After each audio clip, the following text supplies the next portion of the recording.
The CBS Radio Mystery Theater presents...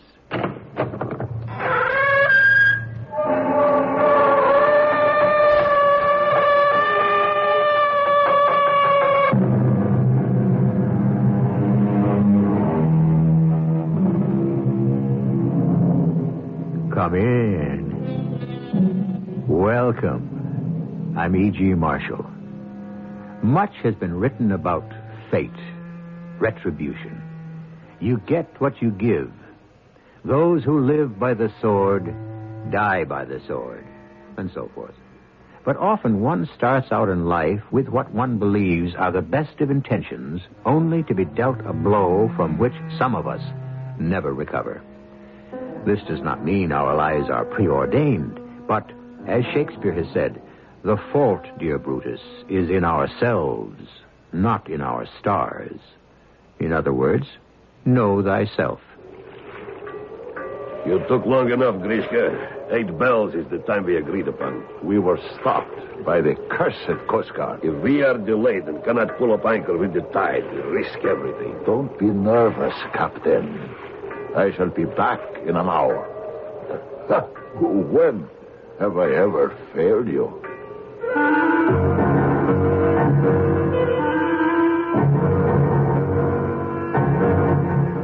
Our mystery drama, The Guilt of the Innocent, is adapted from a story by Maxime Gorky, especially for the Mystery Theater by G. Frederick Lewis, and stars Fred Gwynne and Bob Caliban. I'll be back shortly with Act One.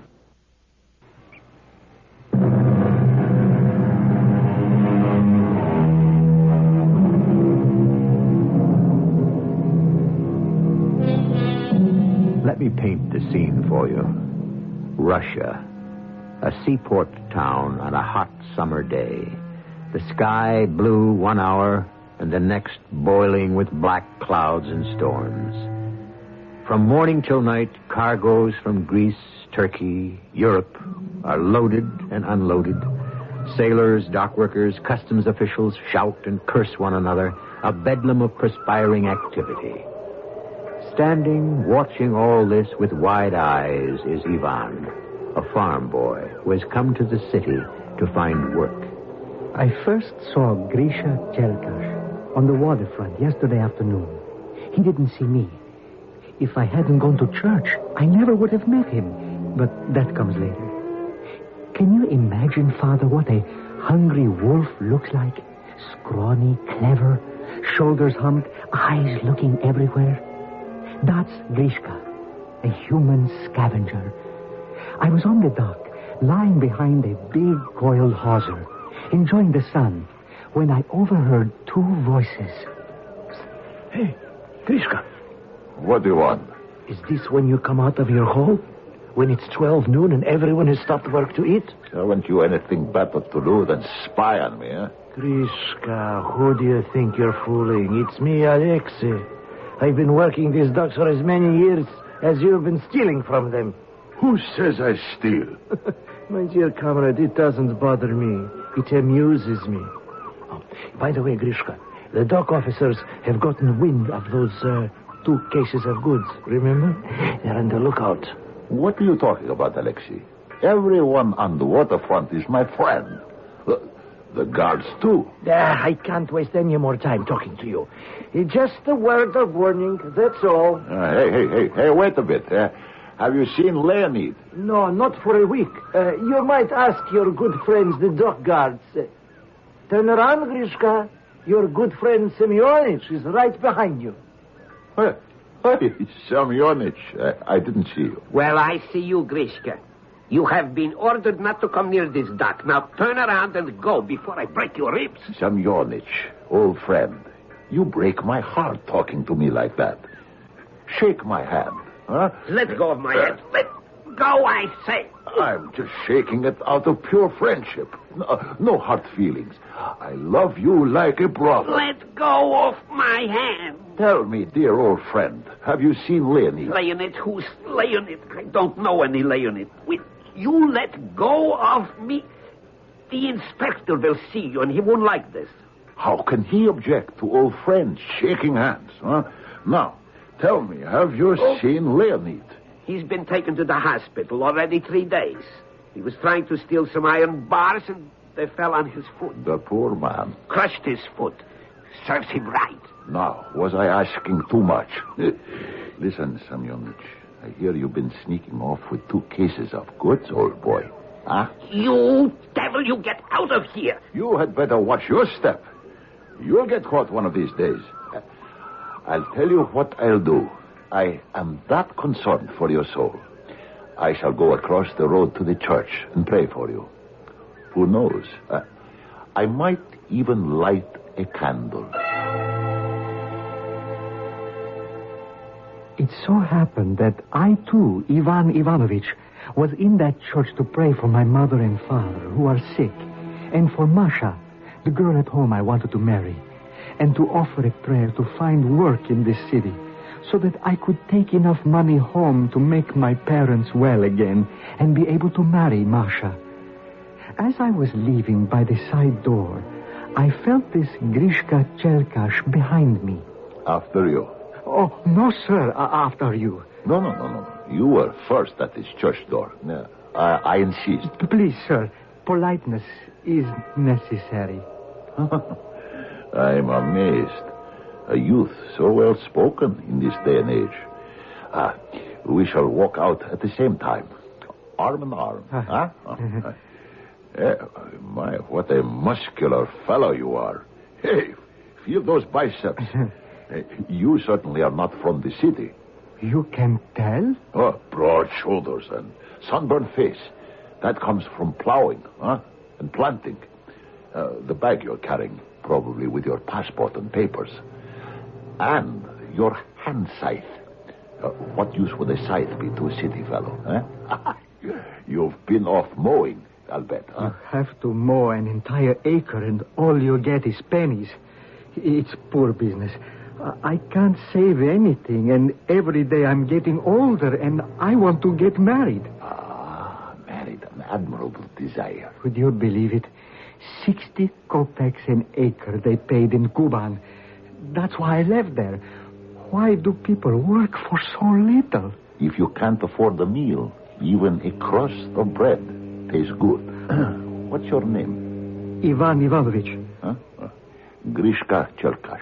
What are you, a cobbler, a tailor? A fisherman. A fisherman? You catch fish? Fish? You are a country boy. No. People here don't only catch fish. They fish for drowned men, old anchors, sunken ships, anything available. Oh, so that's your trade. You have to be bold to be that kind of fisherman. I'm afraid to be bold. That means you're afraid to be free. Don't you care for freedom? Oh, yes.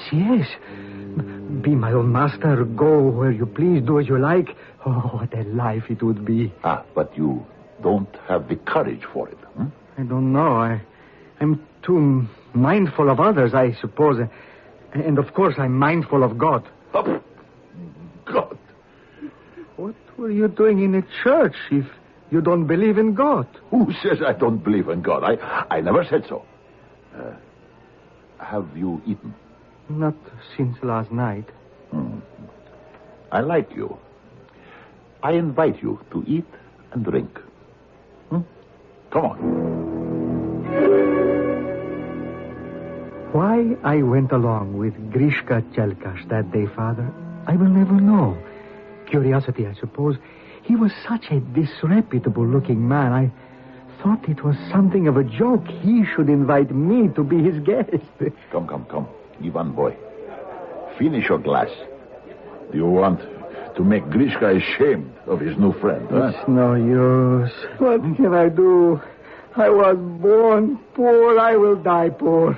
Would you like a job tonight with me? A job? What kind of a job? Look who's being choosy. A job. We're going fishing. You row the boat. I don't mind a job, only I don't want to get into trouble. What trouble? I mean, I heard you talking on the dock. I just wouldn't want to do anything wrong. You watch what you're saying, unless you'd like to see your nose on the other side of your face. I'm sorry. I didn't mean that. I need work. I don't care who I work for, but... That's more like it. I only meant you don't look like a working man or a boss the way you're dressed. You just do as I say. Here, aren't you going to finish your drink? Huh? Oh, give it to me then. It's a sin to waste vodka.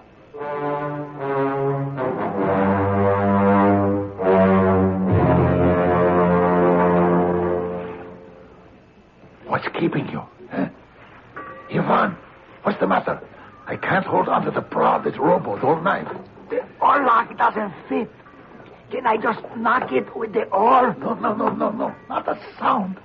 Push it down with your hand. It'll go in by itself. I told you to be quiet. Quiet. Ready or not, I'm shoving off. Now, row straight out to that blue light. See it? Row quietly. You have to make all that noise? You are there in that rowboat. Does he mean us? You in the rowboat, bring it back. You hear me? Bring that rowboat back. Keep rowing. I thought this was Your boat. It is. Of course it is. Who else is? Hey, Robert, somebody is stealing the boat. Oh, good Lord. What have I gotten into? Stop blubbering, will you? It's not yelling at us. It's someone else making off with the boat. It's not us. I've never done anything like this in my life. Oh, Lord, forgive me.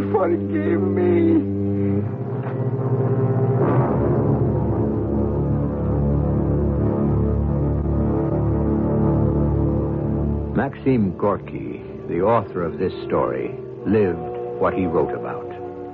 He had a miserable childhood. It was hard. He was poor. In fact, the name he wrote under, Gorky, in Russian means the bitter one. Grishka, the dock thief, and Ivan, the country bumpkin, are both pieces of this great writer's own life. How these two are transformed by time and events, we will discover when I return shortly with Act Two.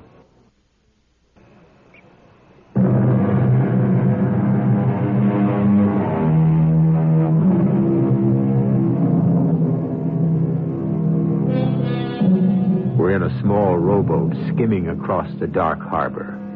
At the oars, Ivan, a country boy with a thirst for money and dreams of tomorrow. In the stern, an old, experienced rascal of a thief, Grishka, with no thoughts of the future. Grishka, who lives only for each day, for which he steals by night. Here is Ivan. Why, I am in this boat. What am I doing? Whatever this old robber is engaged in, I'm sure he is up to no good. The night is black as ink. Everywhere there are anchored vessels like ominous floating gravestones. I'm terrified.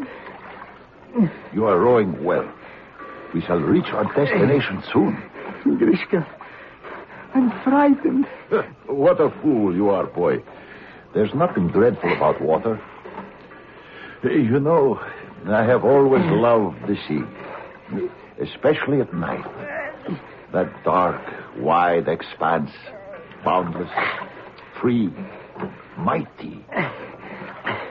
Are we near? Soon. A fisherman must be patient. I don't see any tackle in the boat. Where's the tackle? The tackle in the stern, right under where I'm sitting. What sort of tackle is it? Be quiet, huh? And don't poke your nose into what's not your business. You've been hired to row, and you'd better row. You told me I'd get 5 rubles. Did you mean it? Would I cheat you? If I said 5, when you've done your part, you'll get 5. Ahoy there, you rowboat! Oh, who's that? What's that? Searchlight. Only the Coast Guard. You do as I say and keep your mouth shut. Ahoy, Coast Guard. Pull up alongside us. Yes, sir. We'll row right up to you. Now, Mind what I said. Play dumb. Dumb. I'll do the talking. What do they want? They're only looking for smugglers. Don't worry. To begin with, I would like to know what a rowboat without lights is doing out in these waters this time of night. What is your name? Grishka Chelkash. Why, my boy, I'm old enough to be your father. And a very good job you're doing, patrolling. I've always said so, haven't I, Ivan?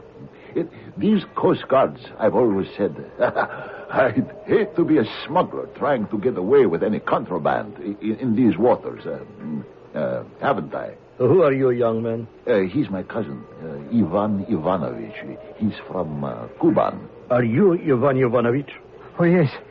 I'm Ivan. We just went out for a little row. And you are just showing him the sights of the harbor. Is that it? How did you know?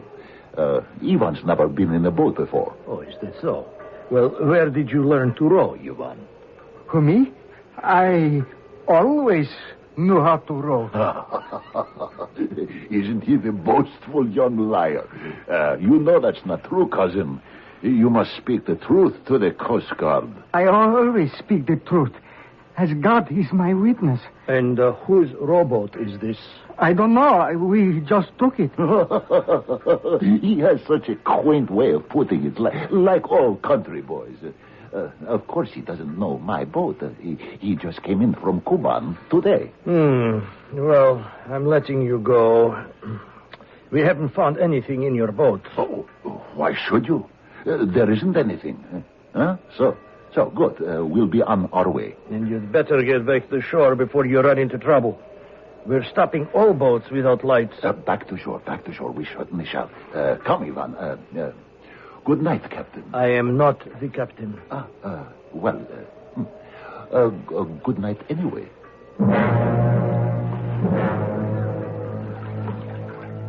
Ivan, you can thank your lucky stars. If that Coast Guard officer had been suspicious, they would have clapped us in irons. And I'll tell you once again, and I mean it, when I say play dumb, I mean just that. Now, row to that boat with a little blue light. Let me go, please. For the Lord's sake. Put me on shore somewhere. What am I to you? I can't go through with this.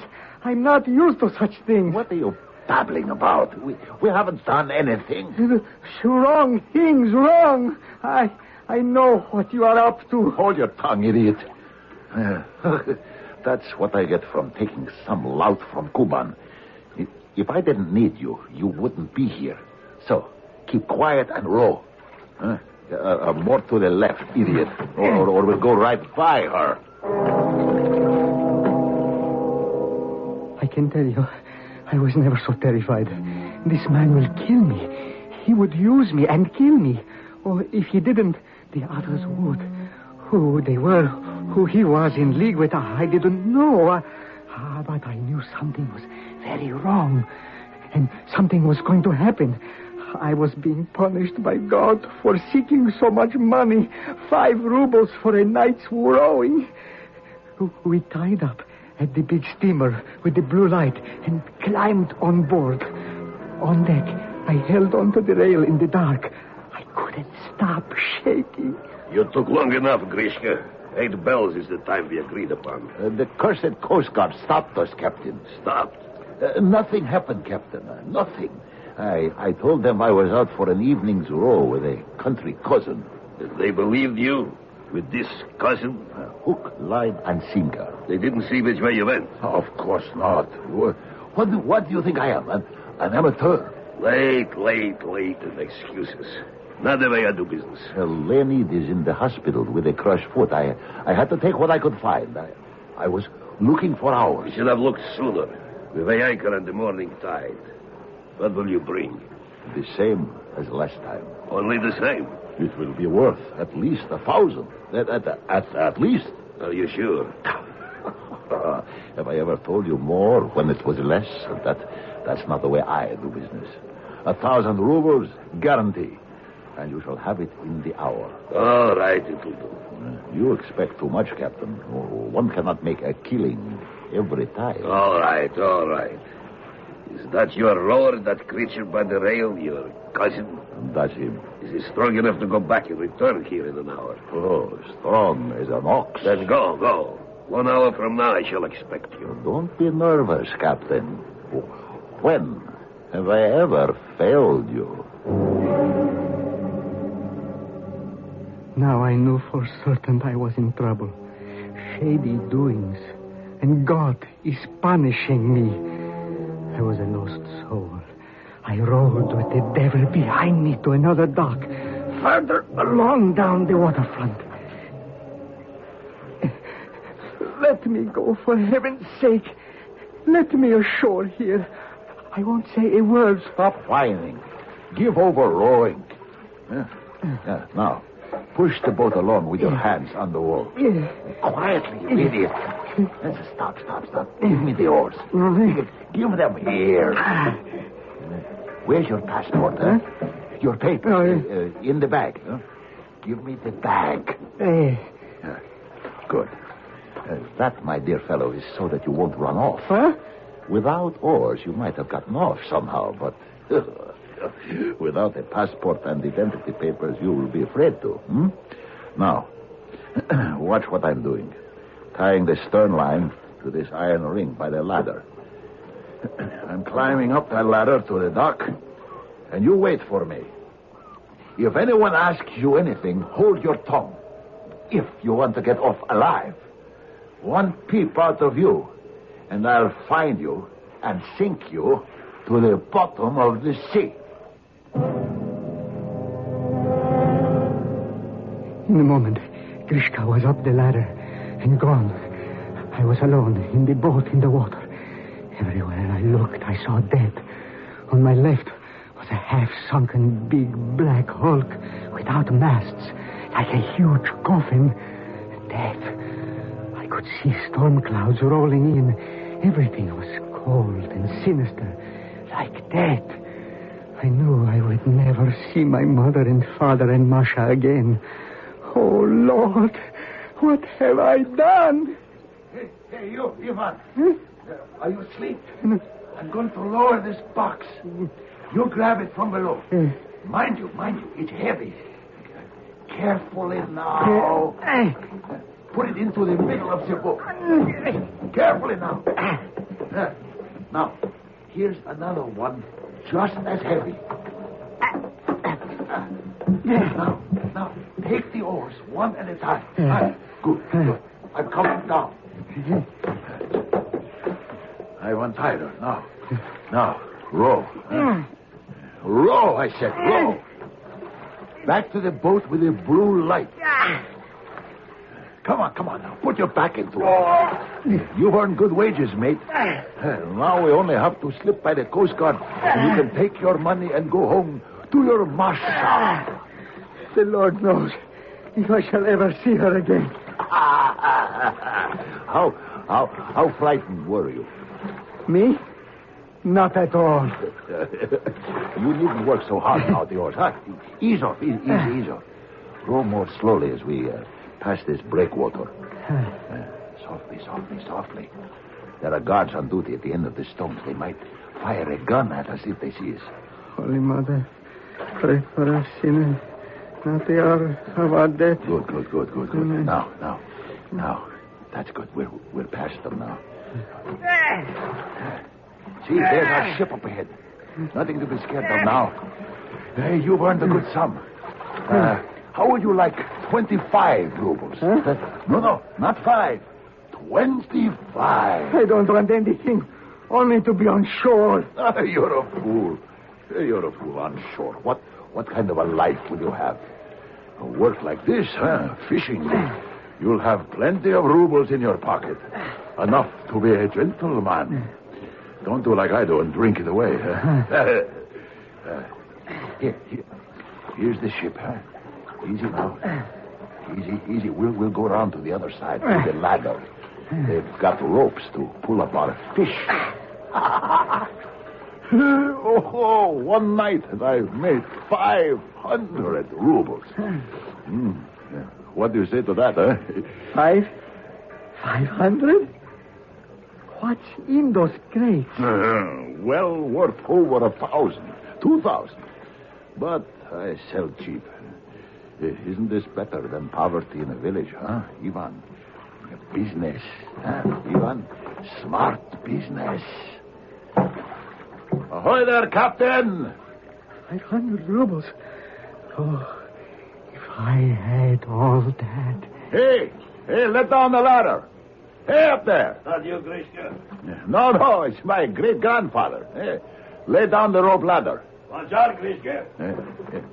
When the ladder comes down, Ivan, you tie the boat to it. They'll let down some ropes. We'll haul up the fish. And then we spend the night on board. And tomorrow, cousin, we'll have ourselves a nice row back to shore. I promise you the sights. I want you to take happy memories back to Kuban with you. And a few rubles.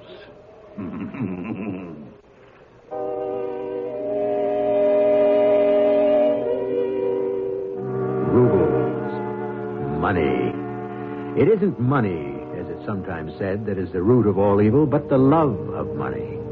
To Grishka, it's not the value of what he steals, but the escapade, the joy of outwitting the authorities. But to Ivan, I'm not so sure. Watch him. Rubles dance before his eyes. So I say, be a little wary of sympathizing with this country boy, and don't be surprised what's in store for you when I return shortly with Act 3.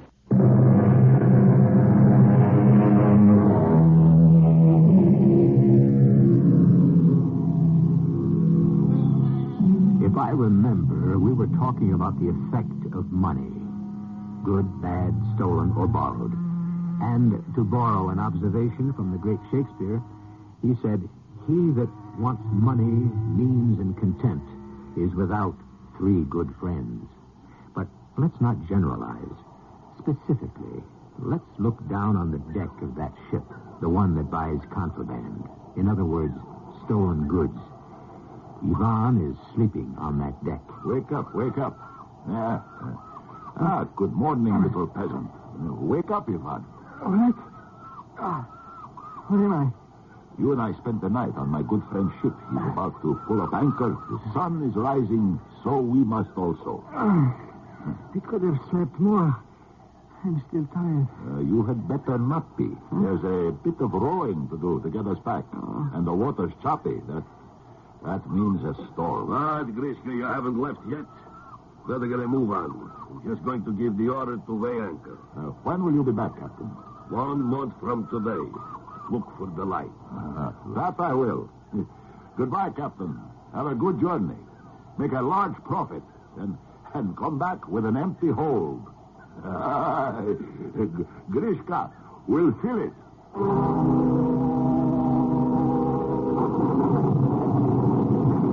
Will you look at that? Wow, it begins to rain. It couldn't have rained last night to hide us. When I think of it, I have to laugh. I really do. Oh, Ivan, you should have seen your face last night. Frightened? Frightened. Tell old Grishka now that it's over. How many times were you ready to die? It was my first time on such a thing. I could have ruined my soul for life. Would you do it again? I don't know. For how much money, that's the point. Grishka? Oh, he's getting bold enough to say my name, Grishka. Well, you're entitled. You're a full partner now. Grishka, how much did they give you? Look here, in my shirt. See here, in my trousers. So many ruble notes, I can't even hold them in 2 hands. 540. I thought you were bragging. What a lot of money. We'll have us a good time, my friend. There's enough here for that, huh? Food, wine, women. Now, don't you be worried, Ivan. I'll give you your share. What would you say to 40 rubles? Not 25, 40. Satisfied? If you like, I'll give them to you now. If you don't mind, I wouldn't say no. You wouldn't say no. Oh, Ivan, I beg you to take the money. Please, take it. I don't know what to do with such a lot of money. Please, little Ivan, help me. Here. I put 40 whole rubles at your feet. Look at him. He dropped the oars and look at him grabbing up the money. Oh, look at him stuffing all those wet notes into his shirt. Ivan, rubles against your chest. They'll keep you warm, huh? I'll wager you never saw 40 rubles before in your whole life, huh? And there they are, in your shirt. You know, little one, you know you are greedy. It's in your hands, your fingers, your eyes. I can see it. That's bad. That's bad. But of course, you're a peasant.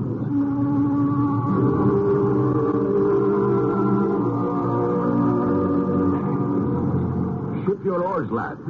We'll let the next wave drive the boat onto the beach. Good. That does it. Now, climb out with me before another wave catches it and drags it out again. These waves are strong. Come on. We'll pull it up as far as we can. Up the beach. Pull. That's it, boy. Pull. It is far enough. Yeah. Fine. I wouldn't want to lose the boat. Those who own it will come along one day and fetch it. Well, we must say goodbye. It's, I'd say 8 miles from the beach here to town. What are you going to do? Going back to the town? No, I don't think so. I'm not right away. I don't understand you. Standing there with your head down. Ivan is saying goodbye to me, upsetting you. What's wrong? Don't go. Please don't go. What is it? I'm getting soaking wet standing here. What's the matter with you? Take your arms off me. No, please. Here, will you stop that or I'll give you a good smack across the mouth. Get away from me. Friend, give me that money. Give it to me for the Lord's sake. What money? What? My 500? What is it to you? You spend it in one night. All of it. In only one night. 500 rubles. It would last me years. Give it to me, Grishka. What do you care? Give it to me. And I'll pray for you every day in 3 churches for the salvation of your soul. You'll only cast it to the wind in sinful ways. I'll put it into land. Please, give it to me. All of it. What can it mean to you? Did it cost you so much? 1 hour, one night, and you're rich. Do a deed of mercy, Chris. You stupid, greedy peasant, groveling on your knees. You disgust me. You're not a man. You're not even an animal. No self-respecting dog would crawl like you. Here, take it. Take the money. Take it all. I throw it at you. Look, it's dancing in the wind. Oh, look at it. It's blowing away. You want it so much. Run to the water, Ivan. Pull it out of the sea. Get it. Find it. Find it. Go debase yourself. Come, little Ruble, come here. I got you. Take one. You thought you'd hide under that shell. I got you. Greedy, to humble oneself for a ruble. Good. Dear friend, the Lord have mercy on you. I'm a rich man. You're a fine man, Grishka, a good man. Never will I forget you. Never. And my wife and children I shall bid them to pray for you. You don't know how happy you have made me. Give me your hand. I kiss it. Wipe my hand. I, who thought you were so innocent. Your guilt is beyond anyone. Beyond anything. Do you know what I was thinking about when we were rowing back to land? I saw the money in your trousers sticking out of your shirt. I thought, I'll take the oar. See? The oar I'm rowing with. I'll give it to him. You, one hard blow. The money's mine. All of it. 540 rubles. Mine. Then into the sea with you, I thought. Who'll miss him? Ivan, my little Ivan. The money has made you mad. Why do you look at me like that? Why are you standing so close to me, Grishka? You have a very short neck, Matt. Dog. Let me go. Let go. My throat. No. Here. Oh, you didn't think, did you, when you were thinking of hitting me with an oar and dropping me overboard? You didn't think this old man would squeeze your neck so hard, did you? Squeeze. You don't deserve to share the earth with God's creatures. Yeah, you soil my hands. Oh, look at you there on the sand, squirming like a jellyfish out of water. Ivan Ivanovich, you dirty the clean sand. My neck. Your neck is not broken. I should have, but I didn't. I can't. I can't get my breath. I'm joking. I leave you now, and I curse the day that brought us together. He had been my friend. He was now my enemy. He started to turn away, turn his back on me. I picked up a stone and let it fly. Many a bird in the village I have killed with a stone. The stone hit Grishka in the back of the head, and he fell, his face on the sand. He tried to move a leg. I saw him twitching, tried to lift his head. I saw him quiver like a bowstring. Grishka, it's Ivan. I'll turn you over. Oh, you are heavy. Grishka, so much blood from your head. Get up, and I'll help you. Get away. So much blood. I'll stop the blood. Rip my shirt. Make a cloth, a bandage. Tie around your head. Get away. Buzzard. Vulture. Forgive me. It was the devil tempted me. I kiss your hand. For heaven's sake, go away. Go to the devil. What more do you want? You've done your job. Go away. For Mary's sake, forgive me. Sniveling idiot. God may have mercy on your soul. But I, Grishka, Grishka, who will not forgive.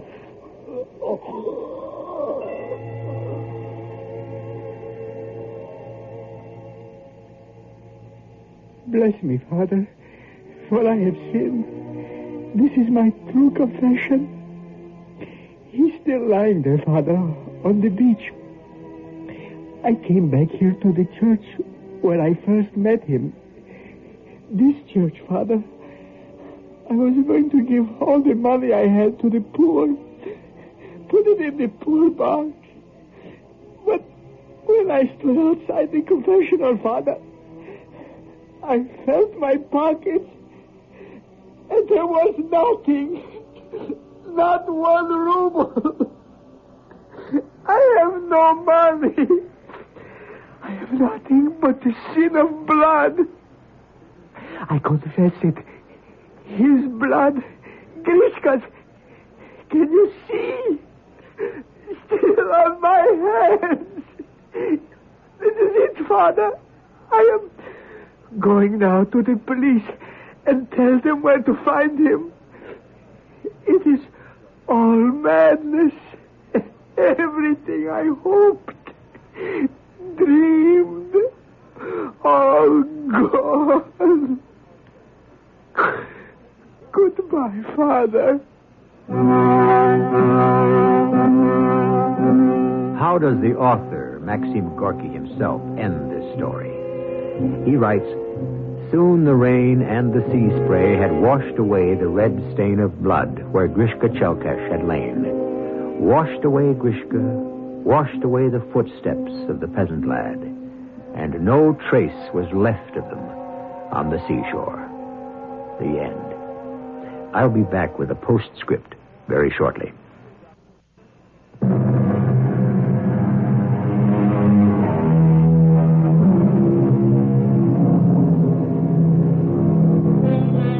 There is a bitterness and a truth in this tale by Maxim Gorky. It was, in fact, the second story he had ever penned to paper. This account of Grishka Chelkash and other stories he wrote were based on his own experiences tramping about Russia. But it was this story of Grishka that brought the author worldwide recognition. Now, having heard it with our own ears, I think we know why. Our cast included Fred Gwynne, Bob Caliban, Earl Hammond, and Jackson Beck. The entire production was under the direction of Hyman Brown.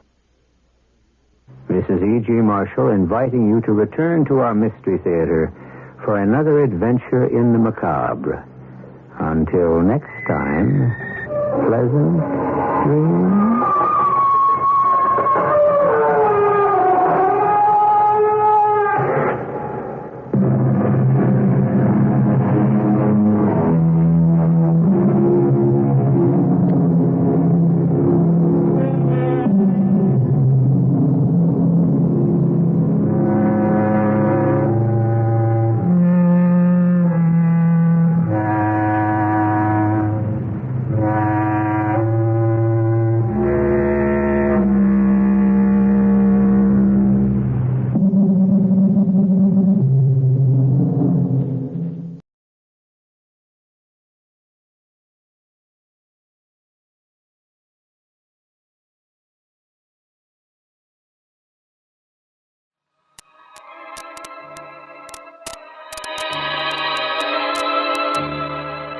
Mystery in the Air, starring Peter Lorre, presented by Camel Cigarettes.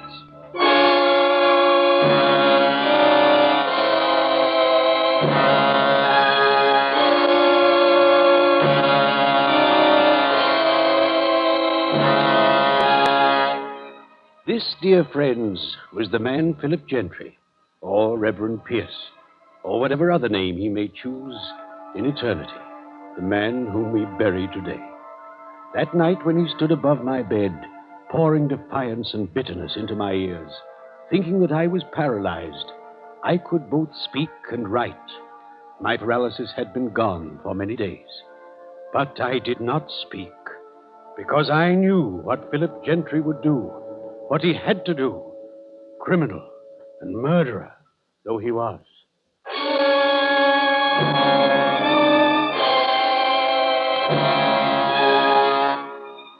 Each week at this hour, Peter Lorre brings us the excitement of the great stories of the strange and unusual, of dark and compelling masterpieces culled from the four corners of world literature. Tonight, Beyond Good and Evil, starring Peter Lorre, brought to you by Camel Cigarettes.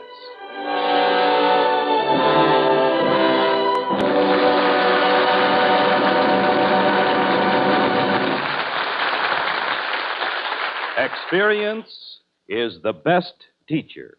Try a Camel. Let your own experience tell you why more people are smoking Camels than ever before. Yes, try a Camel. Let your T-zone decide. That's T for taste and T for throat, your proving ground for any cigarette. Let your T-zone decide if Camel's rich, full flavor and cool mildness aren't just made to order for enjoyment. Yes, try a Camel. And be sure to have a carton of Camels on hand for the long weekend coming up.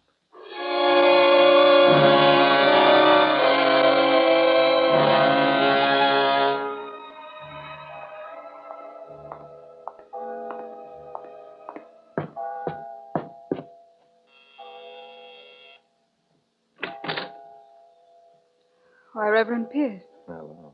Good evening. Good evening, Lucy. Is Reverend McKillop still awake? Oh, yes. We don't put him to bed until 8 or later. Evening service over already? Is it over? Shame on you, Lucy, a parson's daughter, and you forget there is no service on Wednesdays. Of course. You've come to read to Father. Well, there's so little I can do. If he were able to let us know in some way. I can tell by his eyes. Whenever you're here, they fairly glow. Oh, I suppose that helpless as he is, not able to speak or even to write, my visits are at least a diversion. You're much more than a diversion. You're his hope. No, Lucy. The Lord is his hope. Oh, yes. The Lord struck him down with paralysis, and in time the Lord will surely free him from it. Well, I'll go in and try to cheer him up. Good evening, Reverend McKillop.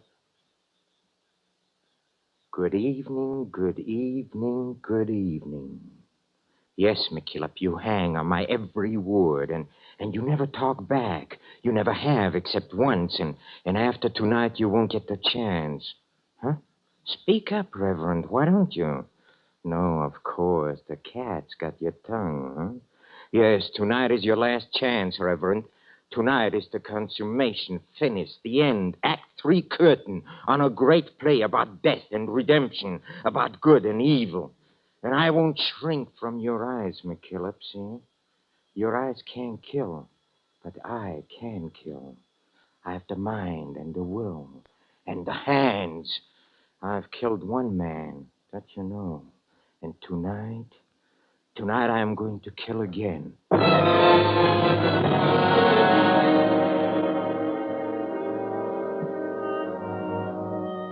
Yes, Reverend McKillop, you know who I was before I became the Reverend Howard Pierce, pastor of this good and godly community. And you know my real name, it's Philip Gentry, but you never knew the soul of Philip Gentry, the contempt, the sum of evil that was in me that night it all began. Yes, it's now 3 months ago. What a stormy night. I was crouching in a swamp with a man named Mac, because we had just escaped from prison, hiding like animals in the deep mud and ooze, alien from the whole entire human race. Gentry, where are you going? To the highway, you idiot. Got to make time before daylight, before the rain stops. They'll bring out the bloodhounds in the morning. Yeah, okay, you're the boss. There's the highway now, there, beyond the fence. Well, so what do we do now? Where do we go? Split up. I'll meet you in Chicago later. At Gus's place? Yes, at Gus's place in 2 or 3 weeks, when the manhunt cools off. You won't let me down, will you, Gentry? I said I'll meet you. Now get moving. Go on, faster.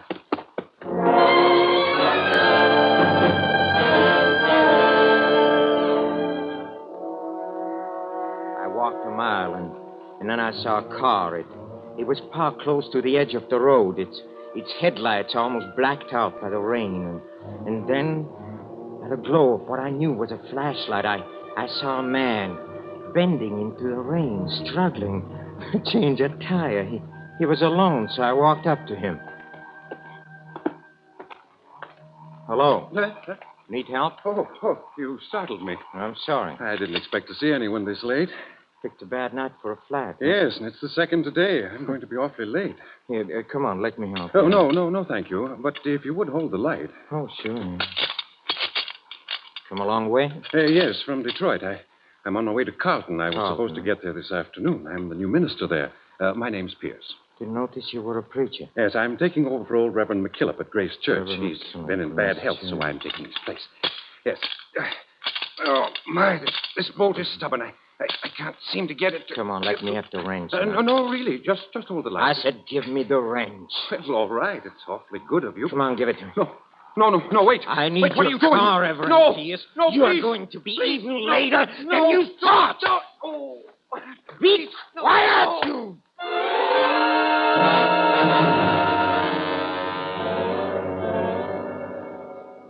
I hit him twice, and I can't tell you now, Reverend McKillop, what I thought when that wrench bit into flesh and bone. Oh, I swear to you that it was not my intention to kill, and yet I did. I killed, yes. When I put my hand on his chest, the heart had stopped, and the Reverend Howard Pierce was dead.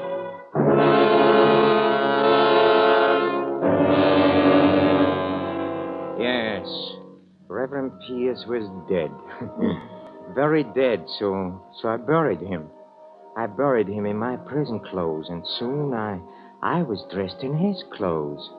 Oh, I had on his decent black and turned around collar, and I was rolling this way.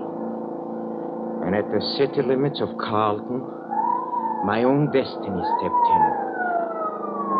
I was stopped by a traffic cop. Let me see your license, buddy. A license? Oh, yeah, Here it is. Howard Pierce. Occupation. Oh, minister. I didn't notice. Oh, what is it, officer? Was I speeding? No, we're checking all cars on this road. There was a break at the state pen. 2 prisoners escaped. Yes. They might come this way. I see. But I won't hold you up any longer, Reverend. You going far? Oh, no, Carlton. Say, this is Carlton. It is? Oh, yes, there's the sign. Say, I get it.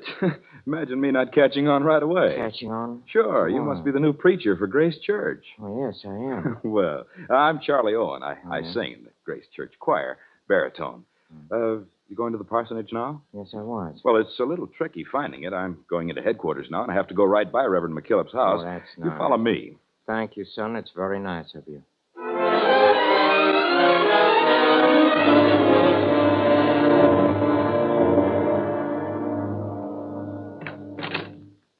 Hello there, Lucy. Why, hello, Charlie. Guess who I'm delivering to you? It's Reverend Pierce. He's just getting out of the car. Who are you expecting, Lucy? The boyfriend? You mean my fiancé, Mr. Tom Hubbard? When are you two going to get married, anyway? You know, everybody in... Oh, here's Reverend Pierce. Reverend Pierce, here's Lucy, Reverend McKillop's daughter. How do you do? Oh, come in, Reverend Pierce.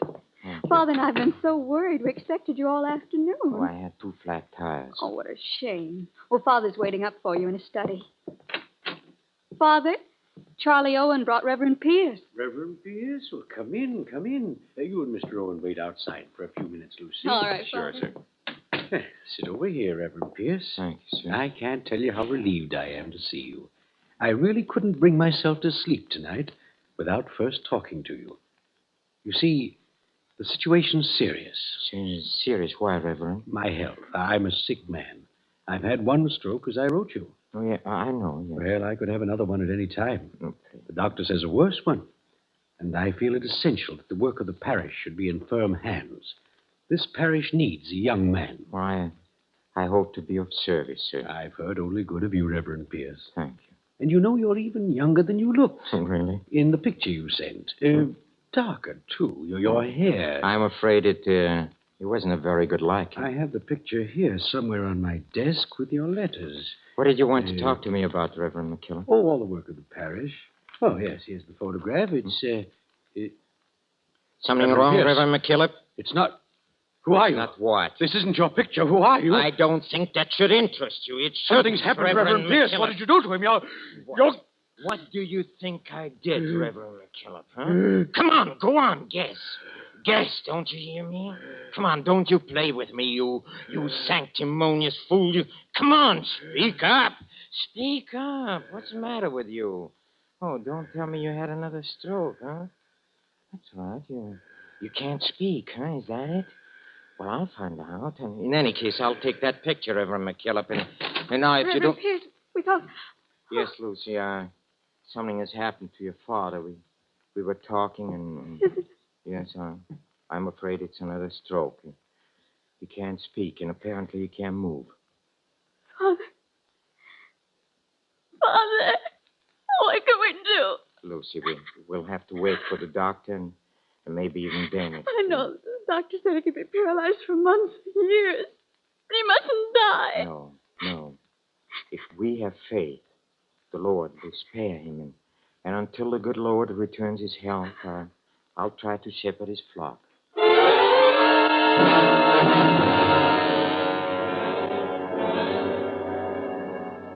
Yes, and since that first time, Reverend MacKillop, you've never opened your mouth again. Oh, you can stare, yes. Stare as hard as you want. That doesn't bother me, because your stare cannot kill, but I, as you know, I can, and I will, Reverend MacKillop.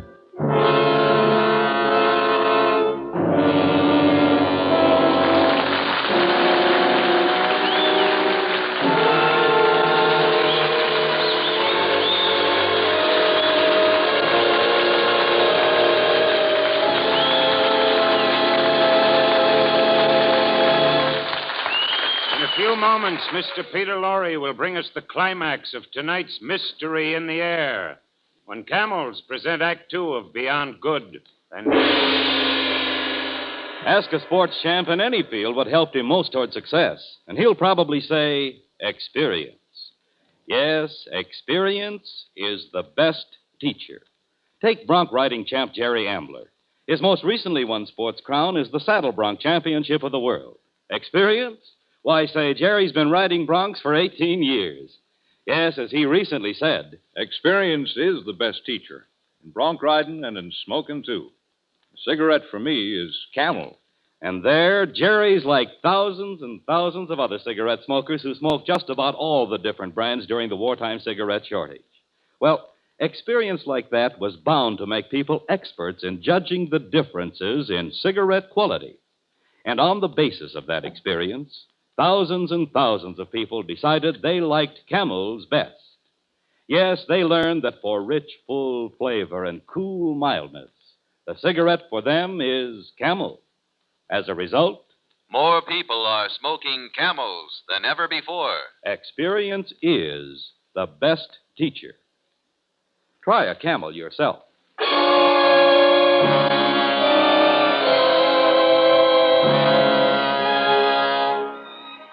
Reverend MacKillop, aging, paralyzed, unable to speak, listens helplessly as Philip Gentry, criminal and murderer, explains why he killed Reverend Pierce and assumed Pierce's clothes and identity, and describes his first sermon. And so, in conclusion, dear friends, remember the agony of our Lord was shared by two thieves, and they were crucified beside him that he might be numbered among the transgressors. And remember his words to one, verily I say unto thee, today shalt thou be with me in paradise. Now we will sing hymn 426, Just as I Am, without one plea.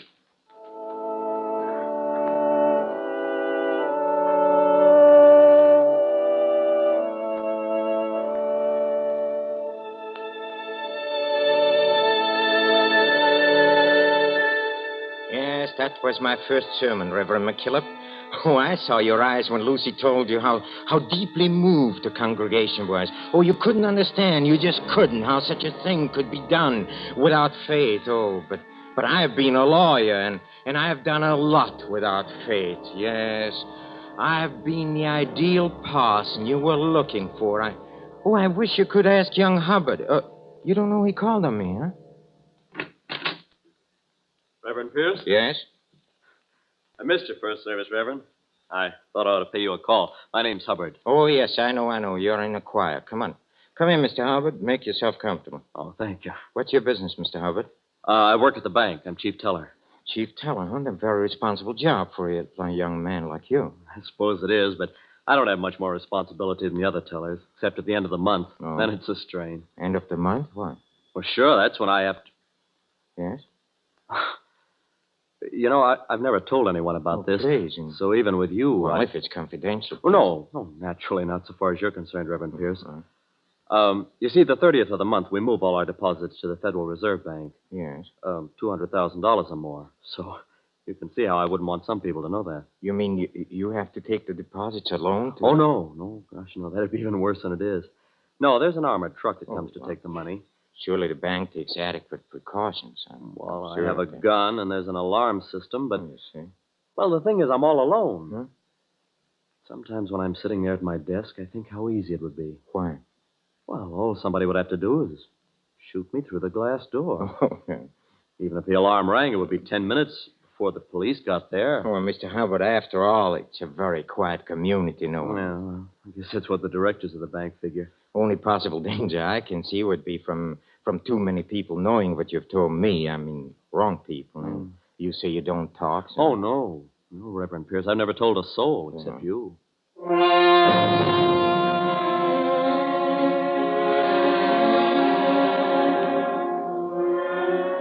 See, that's faith, McKillop. I see I did a lot without faith, but not without faith in my own shining destiny. Imagine, out of all his communities, 35,000 people, Hubbard picked me to share his secret. He even told me the truck didn't come for the money until 9:30 at night. As soon as Hubbard had gone, I wrote a letter to Mac. You remember, I told Mac to wait for me in Chicago, and in that letter, I explained the setup, and I asked him to be at the bank at 9 p.m. on the 30th. Well, and in the meantime, I continued to play my saintly part. It was easy. Warmed by adulation, warmed by love, yes, love. Because even you could see what was happening to your daughter. Your own very beautiful daughter. Lucy, yes, she fell in love with me. And believe me, Lucy was a great help to me, blinded by what she called love. If I made a slip, she was there to help me cover up. And what did I feel? Love? With Lucy, as long as the word love served me, I used it. But last week, on Wednesday, when I came in the evening to read to you, I suddenly realized it could also be a source of great danger. Oh, Howard, darling. You're all I've waited for all day. Let me look at you, Lucy. Say you look so happy. Howard, I've the most wonderful news. Yes. How can I guess? Well, I've never breathed a word to Father about us. You and me, because you asked me not to. Well, not until he can talk to us I'm and sure give you us his didn't. blessing. No, not yet, I haven't. But the doctor was here today. Yes? And he told me Father will speak again soon, any day now. Well, Doctor doesn't know why he hasn't already. Well, isn't that wonderful? yes, yes, it is. Howard, what's the matter? Nothing is the matter. Well, there is, I can see. Well, look, Lucy, I was going to tell you before. You see, I can't marry you. Not ever. You can't? Please, don't ask me why. Because you don't love me. Believe me, Lucy, you just have to go on and live your life as if you'd never met me. If I'd never met you. You know what that means? Whatever it means. It means I'll marry Tom Hubbard and you'll perform the service. Yes. You'll be the one to make me Mrs. Tom Hubbard. Mrs. who? Who did you say? Tom Hubbard. I'll be a banker's wife. What? Never knew his name before. Well, no matter what you think, Lucy, I'm sure you'll be happy. I have to go in and see your father now, Lucy, and try to be brave, will you? Good evening, Reverend McKillop. Oh, you poor, voiceless, brainless, harmless old Reverend McKillop. I hear you may be able to talk again, yes. I hear someday you're going to speak. Well, I have only 1 week to wait, that's all. 1 week, but you are a danger. Therefore, I ought to kill you, Reverend. I ought to kill you now.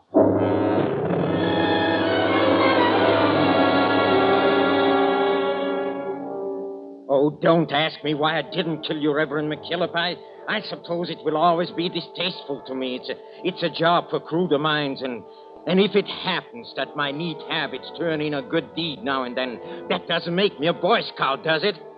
I might not like to think of Lucy, only 2 days married, so soon to be a widow, so soon in half an hour, yes, because In half an hour, Mac is going to shoot Tom Hubbard as he sits at his desk. And in half an hour, I'll have $200,000 and I'll be free, you hear?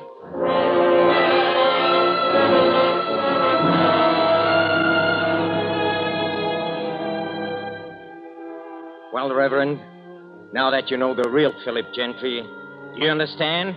Do you? No, I doubt it. I doubt if you, with your good book and your years of tending the good sheep in the rich green pastures here, could ever understand 1/10 of what a man like me feels. Doesn't matter. I don't need your understanding. I don't. Good night, Reverend, and sleep well.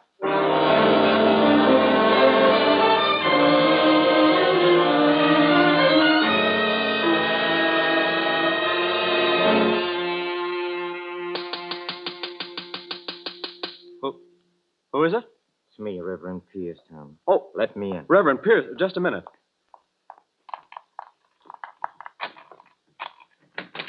I wanted to make sure. You see, this is the night when the truck comes. Yes, I remember. That's how I knew where to find you. Oh. Well, did you want something? Yes. Lucy's feeling sick. I came to send you home. Lucy? But I can't. I have to stay. I can stay for you.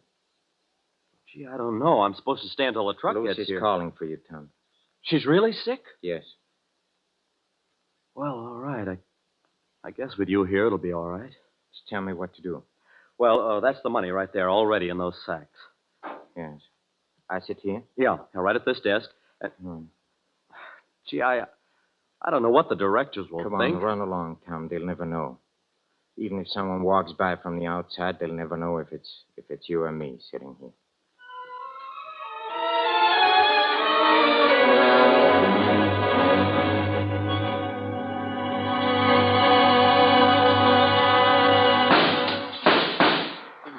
That got him right through the head. Gotta have the money ready. Mac. Near him. Mac. Huh? Who's there? Come here, Mac. Come here. Gentry. Yes, it's me. But, Mac. That's something screwy. You said in your letter that... No. I didn't have a chance to tell you. The plans were changed. Oh, Gentry. Honest, Gentry. I didn't mean to shoot. No, Look, you better go. I'm dying, Mac. I ain't gonna leave you here, Gentry. What do you think? Yes, you are going to leave me. He won't get me, Mac. I'm dying. You go on now. Only you won't be able to take the money. The plan is all changed. Oh, okay. That doesn't matter, the money. Remember me when thou comest into thy kingdom. Hey, what are you talking about, Gentry? It's from the Bible, Mac. You will know it. It's from the Bible. Yes. It was said by a thief.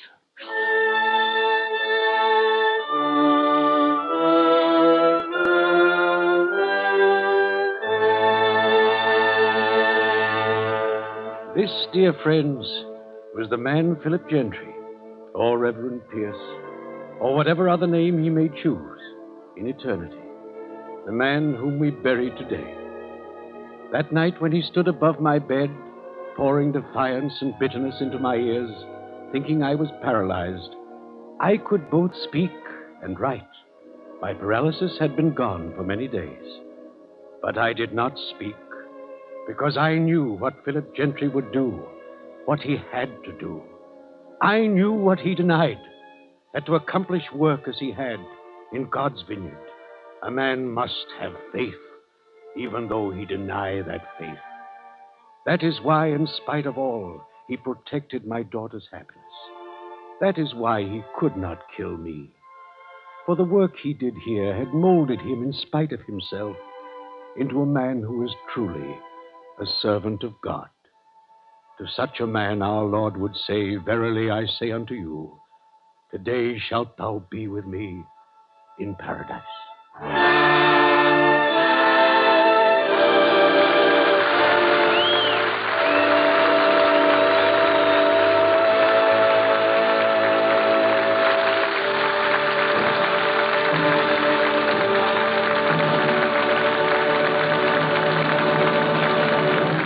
Each week, the makers of Camel cigarettes send free Camels to servicemen's hospitals from coast to coast.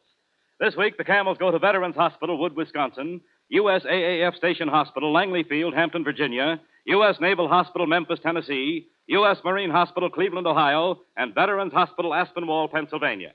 More people are smoking Camels than ever before, and many of those people are doctors. When 3 leading independent research organizations asked 113,597 doctors, "What cigarette do you smoke, doctor?" the brand named most was Camel. According to a nationwide survey, more doctors smoke Camels than any other cigarette.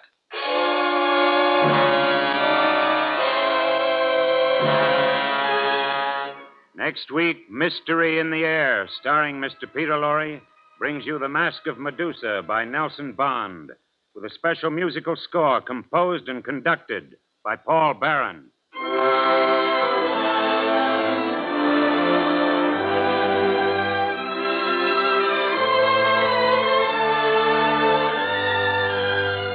Why do you smoke a pipe? For pleasure, of course. Then get the tobacco especially made for smoking pleasure, Prince Albert. Ask for mellow, mild Prince Albert the next time you buy tobacco for your pipe. And the extra pleasure you'll enjoy will tell you why more pipes smoke PA than any other tobacco. Prince Albert's choice tobacco is specially treated to ensure against tongue bite. Crimp cut to burn slow, smoke cool. Ask for Prince Albert. See if Prince Albert doesn't give you more pipe enjoyment.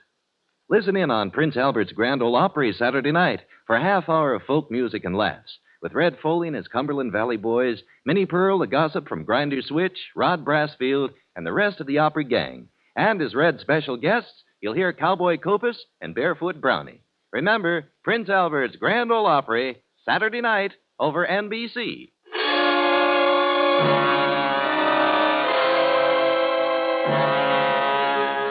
Listen again next week at this same time when the makers of Camel cigarettes present Mr. Peter Lorre in Mystery in the Air. The artists supporting Mr. Lorre tonight were Henry Morgan as the voice of Mystery, Peggy Weber as Lucy, John Brown as Reverend McKillop, Howard Culver as Mac, Jack Edwards Jr. as Hubbard, and Russell Thorson as Reverend Pierce. This is Michael Roy in Hollywood wishing you a pleasant good night for Camel. This is NBC, the National Broadcasting Company.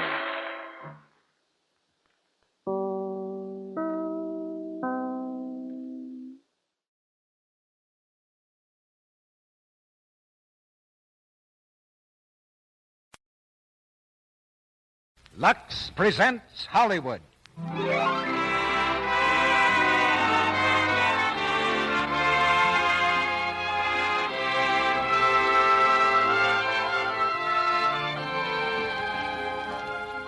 The Lux Radio Theater brings you Loretta Young and Fred MacMurray in True Confession.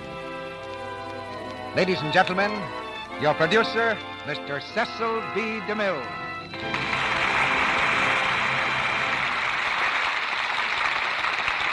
Greetings from Hollywood, ladies and gentlemen. Ananias, Baron Munchausen, and Paul Bunyan developed considerable fame as tellers of tall tales, but they were small fry compared to Helen Bartlett, a young lady in tonight's play, True Confession. When a young wife usually says the wrong thing at the right time and always tells a lie with the best intentions, she's lucky to have a lawyer for a husband. And by the same token, the lawyer is lucky if he can keep his wife and himself out of jail. It's a great help if they love each other, and that's the case in True Confession. It's an exciting comedy with everything in it, from romance to murder, with waist-ups for lunacy and laughter. And in spite of her weakness for exaggeration, I think you'll find Helen Bartlett a charming heroine.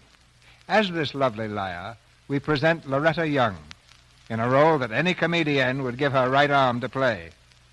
And as the distracted husband, Fred MacMurray has the same part he played in the Paramount picture, True Confession. Loretta and Fred are an ideal starring team. And teamwork, of course, is the secret of any successful project, both on the stage and off. That's why so many good homemakers team up with Lux Flakes. They know that half their worries go out the window when Lux Flakes comes in the door. Now the curtain rises on our team of stars. Loretta Young as Helen Bartlett and Fred MacMurray as Kenneth Bartlett, with Ruth Donnelly as Daisy in Act One of True Confession.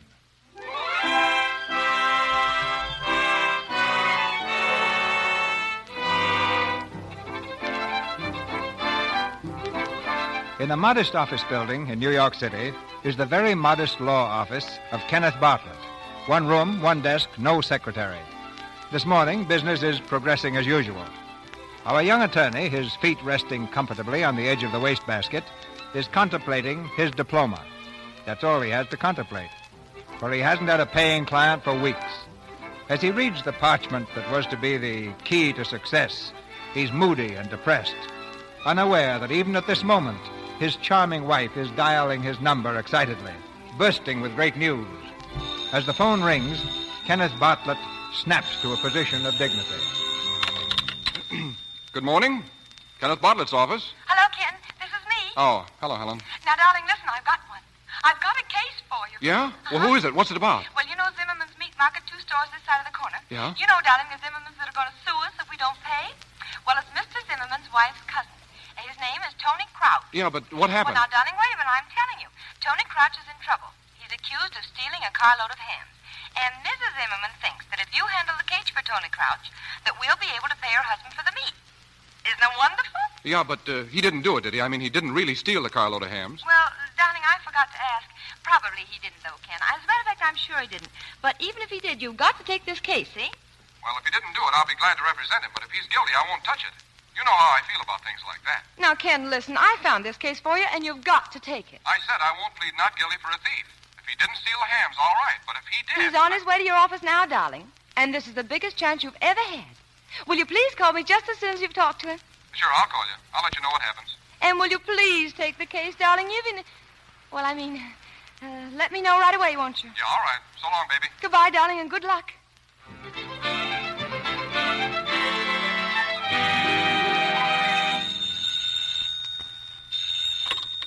Hello? Hello, Helen. Oh, yes, Ken.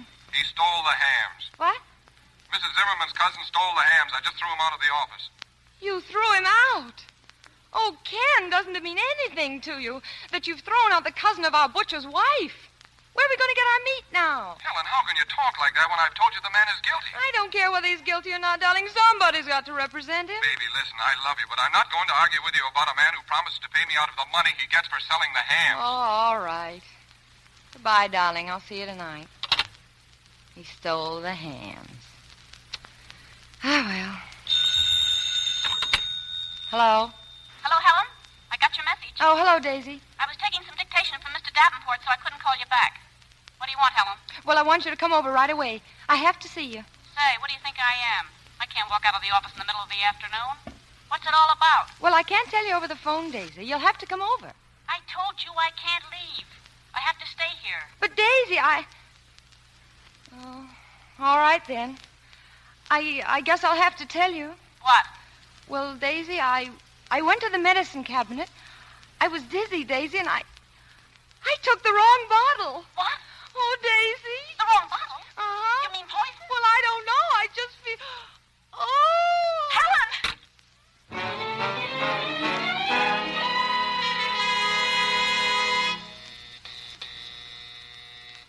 Helen, let me in. Helen.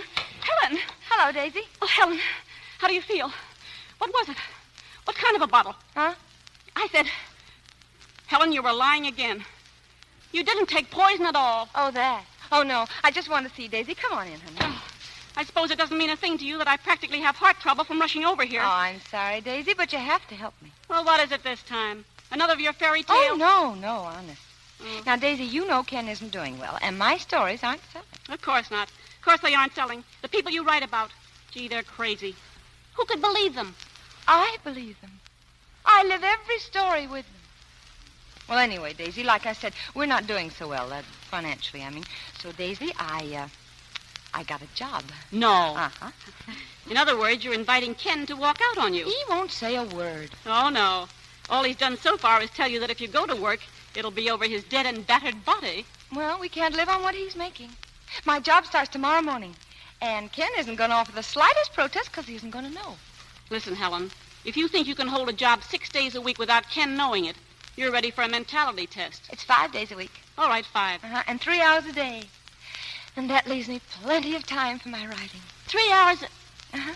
Steady, Helen, steady. Oh, no, it's true. I'm a private secretary to a broker. Is that so? Uh-huh. Isn't that nice? Isn't it hot out? And $50 a week? $5 a week. $3 a day. $50. Helen, how does your head feel? Is there a pressure? No, darling, I'm not kidding. I'm going to learn shorthand. See, that's not all you're going to learn. Huh? Whoever offered you a proposition like that? Mr. Kraler. Mr. Otto Kraler. He was an old friend of my father's. And even if he fires me, he'll have to give me 2 weeks' notice. And that's $100 anyway. How are you going to explain the extra money to Ken? Oh. Well, I'll tell him that I've finally learned how to manage efficiently, you see. He'll not only believe me, he'll be proud of me. Helen, I wish I had your imagination. No, I don't either. Say, what am I doing here? You don't need me. Oh, I do. I'm all excited, Daisy, and Ken will notice if we're alone and ask questions. Well, you know how lawyers ask questions, sort of, practicing like. Well, I'm sorry, Helen, but I've got to go. Oh, now, Daisy, wait a minute. Hello. Oh. I was just going to ring. Yeah? Helen, who's he? It's a man. Say, mister, look, I'll pay you next week, huh? Don't make me laugh. You owe us $12, and I'm here to get the typewriter. Hey, you have a nerve. Get out of here. Don't make me laugh. Nothing can make you laugh. Now, listen, mister, really. I'll pay you next week. Honest, I will. Will you please leave the typewriter here until then? I need it in my business. No. Don't touch that. Why not? Oh, well. All right. Go ahead and take it. Why should I worry about what's going to happen to you? Huh? What do you mean? I was just talking about my husband. But go ahead and take it. Maybe he won't see you. Say, I'm not afraid of your husband. Well, that's because you don't know what's wrong with him. Yeah? Yeah. Well, what is wrong with him? Well, I guess I have to tell you. He's insane. Helen! Well, Daisy, he might as well know the truth. You mean your own husband is nuts? Absolutely nuts. Well, so what? Your husband is ratty. Is he locked up? Oh, no. No, we're trying to get him away quietly. You see, he's been insane ever since we lost our baby. Oh, I'm sorry. The first time I realized he was insane was about a week ago. It was 2 a.m. I woke up and saw a light on in here. I got up and tiptoed in, and there was my husband, smiling at that typewriter and talking baby talk and patting it. Patting it? Yes, patting it. Oh, it was heartbreaking. And then it dawned on me what had happened. He thinks that typewriter is our baby. Our little Harold. That's a cute name, Harold. Yes, isn't it? But go ahead and take the typewriter. Maybe you can get away with it before he comes home. But if you meet him, you'll never get through that doorway alive. Say, a guy like that ought to be locked up. He can cause a lot of trouble. The thing for me to do is to get this this typewriter out of here right away. Well, suit yourself. It's your own risk. Hello there. How's my baby? Baby? Ken, come in, dear. Oh, hello, Daisy. Hello, Ken. I didn't know you had guests, Helen. Well, Ken, I want you to meet Daisy's friend. This is Mr. McDougal. This is my husband, Mr. Bartlett. How do you do? I'm glad to know you. Mr. McDougal was just leaving, dear. He brought Daisy here. Just leaving? With the typewriter? Well, No. Well, I gotta go. Oh, don't hurry off. Where's the shaker, Helen? I'll mix up a batch of poison. Poison? Poison? Say, he's not gonna poison me. Let me out of this place. Hey, what's wrong with that guy? I don't know. Why, you do too, Daisy. You told me he goes crazy every time he hears the word poison. On account of he drank some bad liquor once and it went to his head. Remember? Oh, of course. Oh, I'm sorry. I was talking about cocktails. Where'd you meet him, Daisy? Why, They went to school together, dear. Yes, we went to school together. Well, I'll have to leave now. Mr. McNoonan is waiting outside for me. His name isn't McNoonan. It's McDougal. Well, darling, that's what she said. Yes, that's what I said. Goodbye. Goodbye, Daisy. Well, dear, how do you feel? Who was that man? What man? Who was he? Oh, you mean Daisy's boyfriend, Mr. McCormick, huh? Well, Mr. McDougal. That's right, McDougal. Why did he run out of here? Well, I told you, dear. He ate some lobsters once. Someday, right in the middle of one of your lies, I'm going to get up, put on my hat, and walk out that door. I'm going to walk all the way to China. Now, who was that man? Well, now, just because Daisy brings a boyfriend over here, a crazy boyfriend that she met at her office, At I don't school. think... All right, darling, at school, Who was he? All right. He came here to take the typewriter away, and I didn't want him to take it. So what did you do? Well, I told him that you thought the typewriter was your baby and that you'd kill him if he touched it. In other words, you told him I was crazy.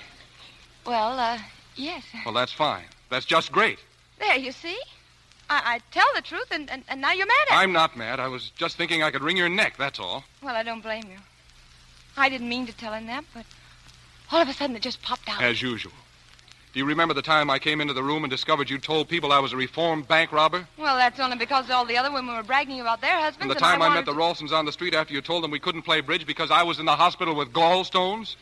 Well, you know we can't play bridge at all well together, dear. Oh, all right. Go ahead and get mad at me and let's have it over with. Oh, what's the use? I've done that. I'm living a nightmare. The darndest nightmare a man ever lived. Ken. Gee, I wouldn't have had to tell that man a lie if I'd had the money to pay him, would I? Oh, thanks. Oh, darling, I don't mean it's your fault. I mean if only you'd let me go out and get a job. I'm taking care of you. If you went to work, I'd be a confessed failure. And I'm not that. Yet. Oh, of course you're not. But if I had a job, I mean, secretly, maybe it... Do you know what I'd do if you went out and got a job behind my back? Yes. Are you going to try it? No. Are you telling the truth? Ken, I might as well tell you. What? I've made a resolution. From now on, I'm telling the truth, so help me. I'm going to be proud of you for what you represent, and I'm going to manage on our budget with money to spare. Oh, Helen.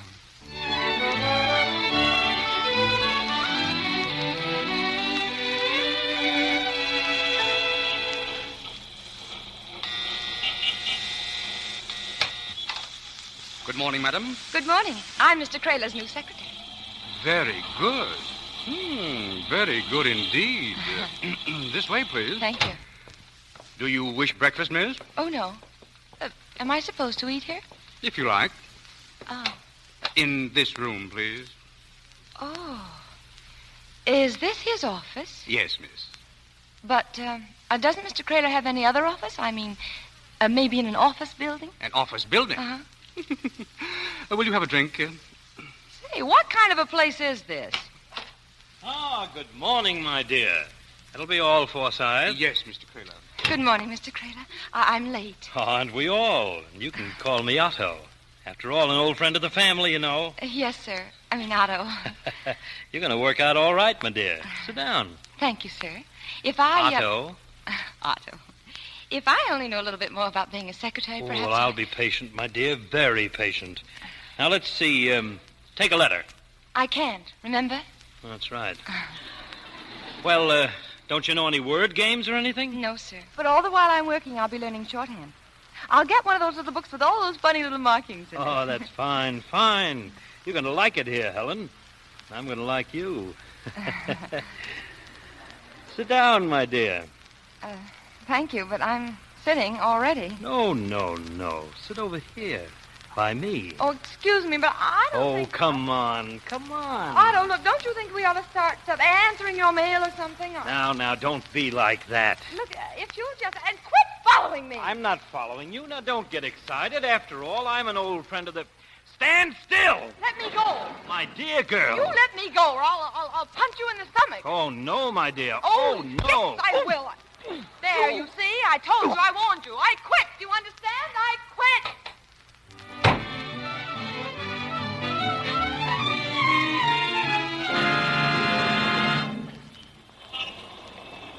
Is this the house he lives in? Yes. This is the one, Daisy. I was afraid to come back alone. Well, what am I supposed to do? Well, you just ring the bell, and you tell him that you've come for my hat and my coat and my purse, and I'll wait right here. Is that so? Uh-huh. Listen, I'll do the waiting. And if you know what's good for you, you'll try to sneak in and get your things without him seeing you. But why, Daisy? Won't you even go in with me, at least? Well, somebody has to be outside to call for help when you don't come out. Oh, please. Please look at me, Daisy. I'm all upset, and... What's that? Look, it's the police. Police? But what for? I don't know, but they're stopping right here. Oh, let's get out of here, Helen. Oh, no, you don't. Stay right where you are, girls. Hey, who are you? Detective Darcy's the name, Homicide Squad. What are you doing outside this house? Oh, well, we... That's fine. Bring them inside, boys. Okay, Chief. Come on, yous. Hey, you, let's go. Let us alone. Come right in, sir. You the butler of this joint? Yes, sir. Well, where's the body? Body? What's he mean? Keep quiet. What were you girls doing out front? Nothing. Oh, yes, we were. She came here to get her things, her coat and her hat and her purse. Helen, let's get them and get out of this joint. Oh, by all means. So you came to get your things. And would you mind telling me when you left them here? Yes, this morning, in that room right over there. Well, that's fine. Let's go get them. All right. There, you see? There's my purse, and there's my coat right over there, and...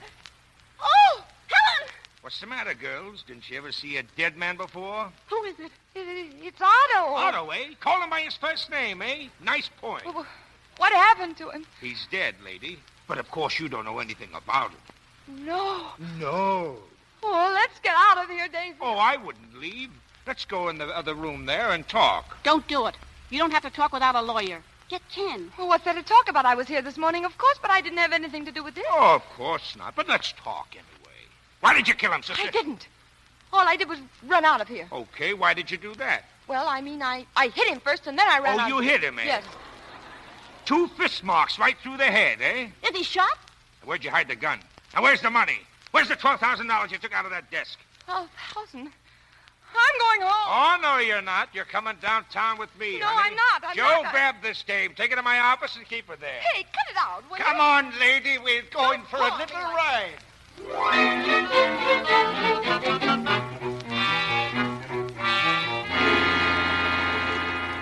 All right, now, Mrs. Bartlett, let's have the story. You go to his home. Is that right? So far, yes. There he sits. The man that you thought loved you. But he don't anymore, and he just told you so. So you stand looking at this man. Looking and hating like only a dame can hate. And all at once, out comes your gun. Bam! Bam, bam! You said he was shot twice. All right. Bam, bam. Kraler topples off his chair. Right on his puss. And out you fly so excited you forget your purse and stuff. There you are. Simple as that. Say, that'd make a good story. You mean that I did it because he... That's it. Now, come on. Confess right now, and we'll duck the electric chair. I guarantee you'll get nothing worse in life. Life? But I didn't do it. I say you did. I don't care what you say. I did not do it. And anyway, if I did do it like you said, where does the $12,000 come in? Huh? Oh, that. Oh, wait. Now I know what happened. All at once is clear to me. That's fine. You don't love him, see? Uh-huh. You never did love him. You don't love nobody. You're that type of dame. Gee, go on. You know he's got the $12,000 in the desk. So you wait your time until he's not looking. Then, bam. Bam, bam. All right. Anyway, you let him have it. Then you take the dough. But you're scared, so you run out and forget your stuff. Well, how do you like it? What do I get for it? The chair. I don't like it. Hey, Chief, they just found the money. It was in the desk all along in a cigar box. What? Get out of here. That makes you and your little story sound pretty silly, doesn't it? Well, a man can make mistakes. You can't always be right. Yeah. Say, you know something? You know how I'd have figured this thing out? No, and I don't care. Well, just look at me. Now, look at me for a minute. I'm a poor, trusting working girl until I meet Otto at a gay house party, see? Yeah? My husband's always been kind to me, but he's away from home so often on business, and on his last trip, he's gone a year. Yeah, go on. Well, I'm pining. Literally pining away for companionship. Mr. Kraler, Otto, that is, see? He sees this, and soon my husband leaves me. Does, huh? Yeah. I come to Otto, ask for help. He laughs at me. That's a guy for you. There's only one course for me. I tell him I'll go to the papers, ruin him in business if he doesn't help me. And slowly, he opens his desk drawer and takes out a gun. I reach for it. We scuffle. Suddenly, a shot rings out. 2 shots. All right, 2 shots. And Kraler lies dead at my feet. Boy, oh, boy. Now, there's the story for you. What would I get for that? 5 years. 5 years at the most. Maybe nothing. There, you see? I know how to do it. You offer me life to the electric chair, and I give you 5 years to nothing. Sure. Now, we'll just get that on paper, and you can sign it. Oh, by the way, what happened to the gun? What gun? Well, the gun you were just talking about, the gun you and Otto were fighting for. Oh, we weren't fighting for any gun. But you just said that... Oh, that? Oh, no, that wasn't true. I was just making it up like you were doing. Do you mean to tell me that... Of course, and stop yelling. Oh! Hey, Chief, we found the gun in the Kraler murder. Yeah, where was it? In this woman's apartment in a bureau drawer, and 2 bullets fired. Here. In your apartment, Mrs. Bartlett? Well, Of course you found that gun there. Why shouldn't you? That gun belongs to my husband. your husband, eh? Yes. With 2 bullets fired? Well, wait a minute. I got it now. He finds out another man has been after his wife. He goes to the man. They argue. The husband pulls out a gun. Bam, bam! Kraler? Cold as a cucumber. Oh, no. Oh, no, yes. No, that isn't it. It couldn't be. Do you want to know what really happened? Don't tell me. Joe, get her out of here. And send for an ambulance out there. Call her husband. I want both of them held without bail.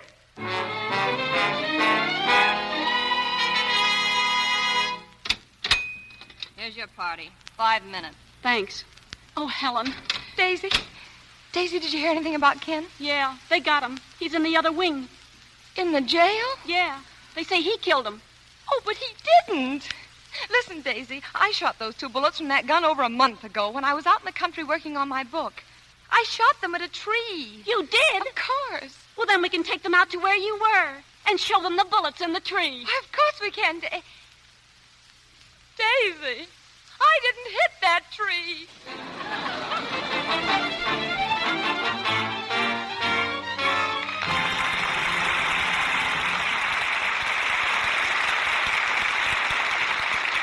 In a moment, Mr. DeMille presents Act Two of True Confession, starring Loretta Young and Fred MacMurray with Ruth Donnelly. During our brief intermission, let me present 3 friends. They each have something to tell you about new Quick Lux Flakes. Here comes our first friend, Speed.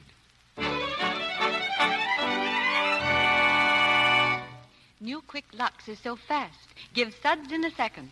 Yes, in water as cool as your hand, new Quick Lux Flakes dissolve 3 times as fast as any of 10 other leading soaps tested. And here's our second friend, Thrift.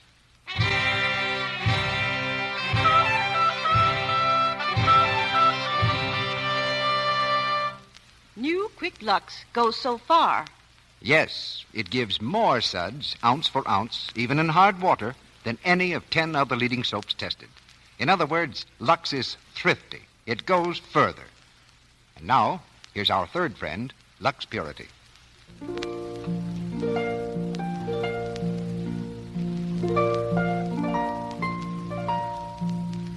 New Quick Lux is so gentle.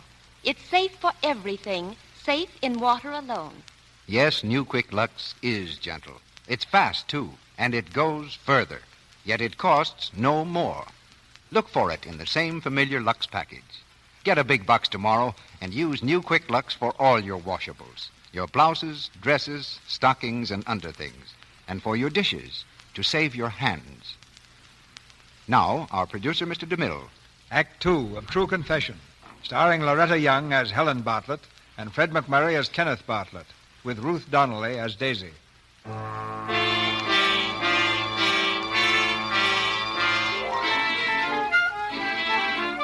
Several hours have passed. The Bartletts, man and wife, are still stopping in adjoining wings of the city jail. At last, however, they've been permitted a brief meeting. In the visitor's room, Ken looks despairingly out of the barred window into the busy world from which he was so rudely torn. Helen can stand the silence no longer. Ken, won't you please sit down?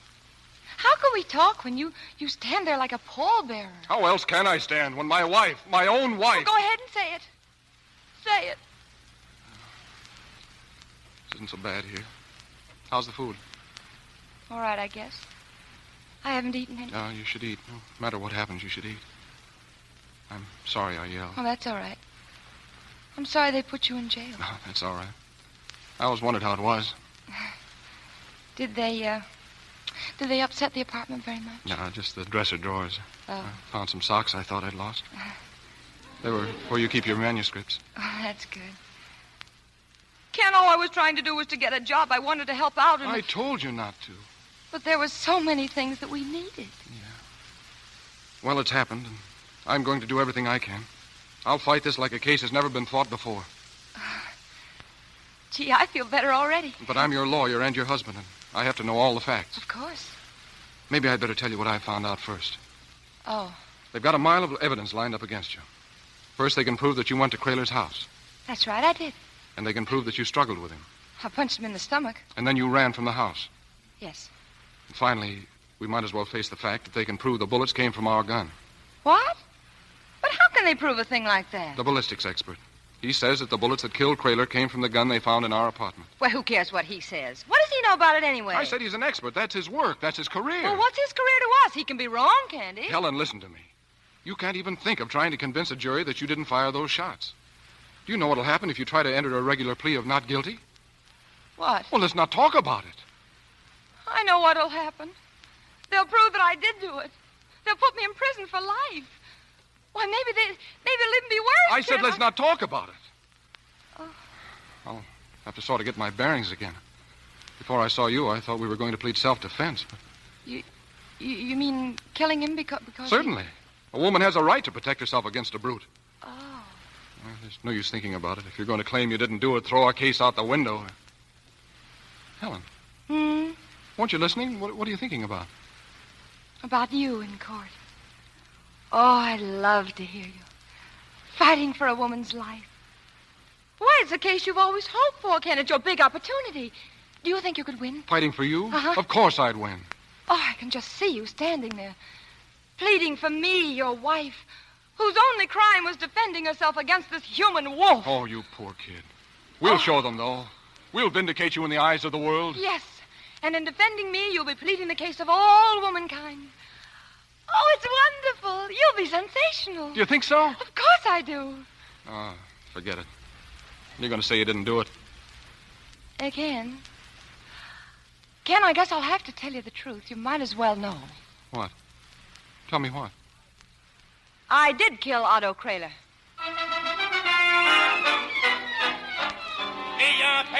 Paper, Helen Bartlett confessed to murder. Helen Bartlett tells all. She killed him, oh, she killed him. Paper. I don't care what you say. You didn't kill Otto Kraler. Not so loud, Daisy. I did, too. I was with you when you went back. You were as surprised as I was. You shut up. Well, as far as I'm concerned, you're right in the middle of one of your lying nightmares, and I'm going straight to Ken. Oh, no, Daisy, don't. Why, if Ken ever found out about this, he'd... Hey, look, will you please mind your own business? No. Did you or didn't you kill him? No, of course I didn't. Well, then why did you say you did? I don't know exactly. I was talking to Ken, and, gee, all at once it just popped out. We were both so excited about how we could prove I shot him for a good reason, and, well, it seemed like the only chance I had to go free was to say that I did it. What a mess you're in. I know. No, I'm not either. Everything's going to be all right. But if you say anything, Daisy, this will be the end with Ken, and I'll go to jail for perjury. Well, isn't that better than going to the chair? Oh, Daisy. Well, I didn't mean to scare you. Well, you're not scaring me exactly. And understand this, Daisy. It's too late to try to change anything now. You'll ruin my life, and you'll spoil Ken's big chance, and you'll put an end to everything. Is that clear? They're waiting for you in court. Just a minute, Matron. Is that clear, Daisy? I guess so. Oh, thanks. All right, Matron. I'm ready. Paper, murder, trial open. Husband will defend wife. Husband free to flee for Helen.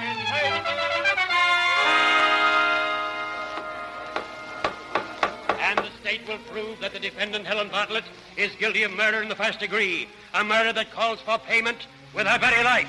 The state will show that We will show in our defense that Helen Bartlett killed only to protect herself. An act which has been justified in our courts since time immemorial. I was Mr. Kraler's butler. Helen Bartlett came to the house at exactly 9. Well, I questioned her the morning of the murder. First, she denied it. Then confessed to it. Then denied it. Then confessed it again. Then denied it. She had me off my nut! Your Honor, I object. Your Honor! Order! Court's adjourned until 10 o'clock tomorrow.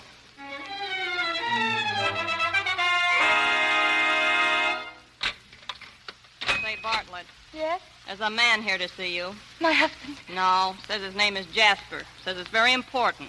Oh, all right. Okay, you, come on. I'll be back for you in 5 minutes. Good evening, Mrs. Bartlett.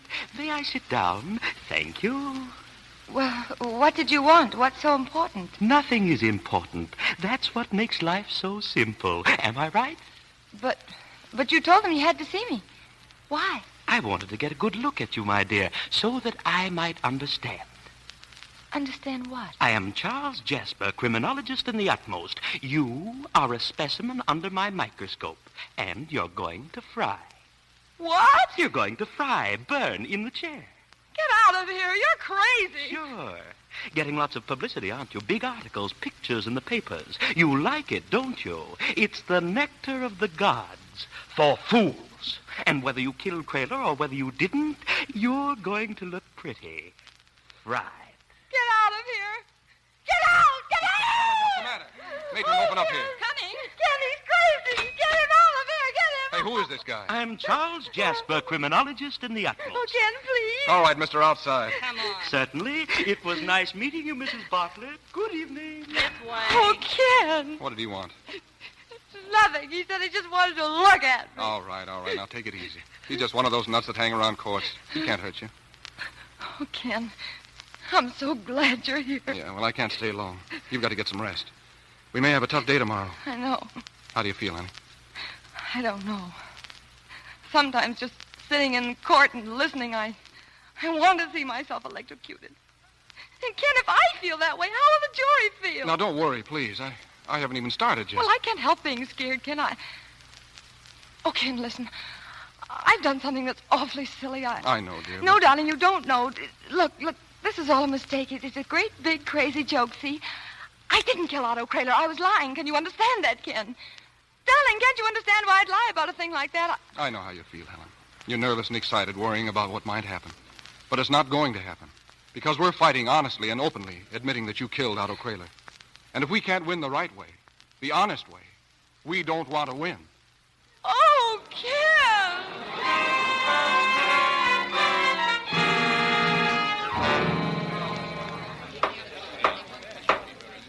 The defense will proceed. Your Honor, I want to thank you for permission to have the scene in Otto Kraler's home reenacted for the benefit of the jury. But first, I must have the defendant and her motives clearly established in their minds. Helen Bartlett is charged with murder in the first degree, meaning that she did willfully and premeditatedly take a life. To that charge, our answer is not guilty. But in an effort to convince you of our sincerity, I shall call upon the defendant to stand and face the jury. Ladies and gentlemen, meet Helen Bartlett, my wife, who on August 8th killed Otto Kraler. Ladies and gentlemen of the jury, it is the morning of August 8th, and I am Otto Kraler, and this is the office in his home. What follows is an honest reenactment of what occurred that morning as related to me by my wife. I'm ready, Helen. Well, the butler let me in. He showed me into the office, and he offered me a drink. You refused, of course. Of course. Go on. And then Mr. Kraler came in. Yes. And he said to you, well, good morning, my dear. Good morning, Mr. Kraler. Now sit down, my child. The first thing we must do, Mrs. Bartlett, is reach an understanding. Is that clear? All I know, sir, is that I'll work hard and study while I'm working. Oh, why work hard? Because that's the only honest way to make a living. Oh, you have a lot to learn, Helen. Now, here, sit over here by me. Let me alone. Oh, but my child, I'm an old friend of the family. Let me go. Must a woman put up with this because she needs a job? Oh, now, take it easy, Helen. We're going to get along just fine, just as soon as you... Don't you dare to kiss me. I'll do what I please. Be quiet, you fool. Let me go, or I'll punch you in the stomach. Oh, no, you won't, Helen. Oh, yes. We're going to... Oh, Ken, darling, I'm sorry. Oh, no, go on. You. Don't stop. All right, Yes? You'll pay for this, Mrs. Bartlett. No woman can do this to Otto Kraler. Oh, where's my gun? I'll kill you for this. Stop! Give me that gun. Bam! Oh, you shot me. Oh, I killed him. And that, ladies and gentlemen of the jury, is the true picture of the death of Otto Kraler. Oh, darling, sit down. Did I hurt you? No, I'll be all right. Will you leave the stand, Mrs. Bartlett? I have a few questions. Oh, certainly. Mrs. Bartlett, you took that job at $50 a week. Yes, sir. Can you take shorthand? No, sir. But you took the job in good faith. Oh, yes, I did. And you can't type either. No. Nice going for a private secretary at $50 a week. Mrs. Bartlett, could it be that in your charming way you, shall we say, forced Mr. Kraler to employ you on threat of exposing your friendship with him? Say, how would you like a poke in your fat nose? Your Honor, I object to the district attorney's unfounded and vicious accusations. If he doesn't stop it, I'll knock his teeth out. Order! You'll knock whose teeth out? Yours, you big clunk. Order, I say! Order!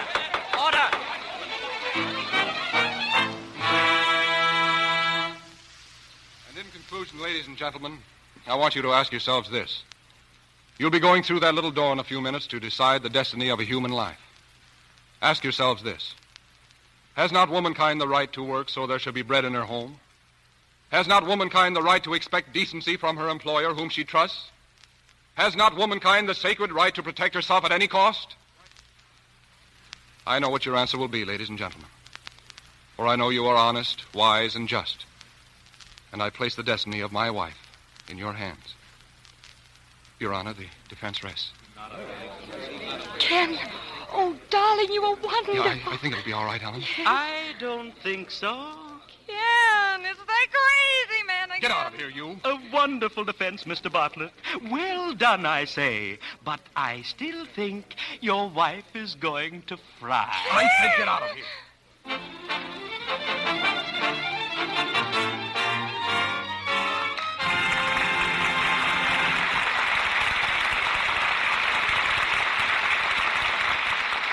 You have just heard Loretta Young, Fred MacMurray, and Ruth Donnelly in Act 2 of True Confession. During this brief intermission before Act 3 of our play, we bring you our fashion scout, Libby Collins. What's new in styles this week, Libby? This week I'm bringing you news of the stocking world. It's a mighty important world, too. Do you know, Mr. Roig, how many stockings are made every year in the United States? Why, hundreds of thousands, I imagine. You're way off. More than 1 billion pairs are made every year. New styles are being developed, and this week, even a new kind of stocking is making its appearance. Oh, you mean the nylon stockings I've been reading about? Yes. On Wednesday of this week, the new nylon stockings go on sale in many stores. We've been hearing for a long time about this new kind of stocking made out of coal, air, and water. And, of course, we women are eager to see them and try them. Coal, air, and water. It's certainly strange to think of something as sheer and lovely as stockings coming from those. Mm-hmm. Beauty out of a test tube. Well, we women are lucky to have beautiful hosiery, whether it's nylon or silk. And we're lucky to have an easy way of keeping our precious stockings lovely-looking longer. You'll be interested to know, Mr. Roig, that makers of nylon stockings advise caring for them exactly the same way you do silk ones. And, of course, Libby, I don't have to tell you that caring for stockings with gentle lux is ideal, as millions of women have testified by their daily use of these mild, pure flakes. Of course. All lovely stockings need the gentlest kind of washing. And when women think of gentle washing, they think of Lux Flakes. And now for more stocking news. We'll see stockings not only of nylon and silk this summer, but of lisle, because another spring fashion is the knee-length sock. They're like the wool ones we had last fall, only these are made of lisle. They come in colorful shades and patterns, and often in checks. They're for sports, aren't they, Libby? Yes, and to wear in the country. Incidentally, fashion experts say the open-toe and heel shoes are still going big this summer. Another reason for taking good care of your stockings. Thank you, Libby. The important thing to remember is that lovely stockings, whether they are silk or nylon, lisle or wool, are fine fabrics and need fine fabric care. Always wash them in new Quick Lux, the most popular care for fine fabrics in the whole country. When you use Lux for stockings, you help preserve beauty, prolong wear. New Quick Lux comes in the same familiar box. It's fast, thrifty, gentle, and it costs you no more. We pause now for station identification. This is the Columbia Broadcasting System.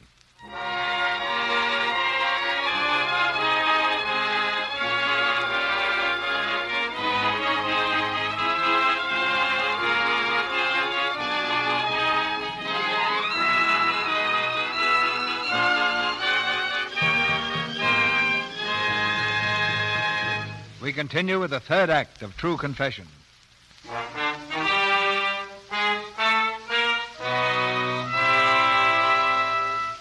The case of the people versus Helen Bartlett rests. The jury is behind locked doors considering its verdict. And now at last, the doors open and the jury files in. Ladies and gentlemen of the jury, have you reached a verdict? We have.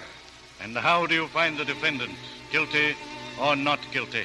We find the defendant not guilty. Ken,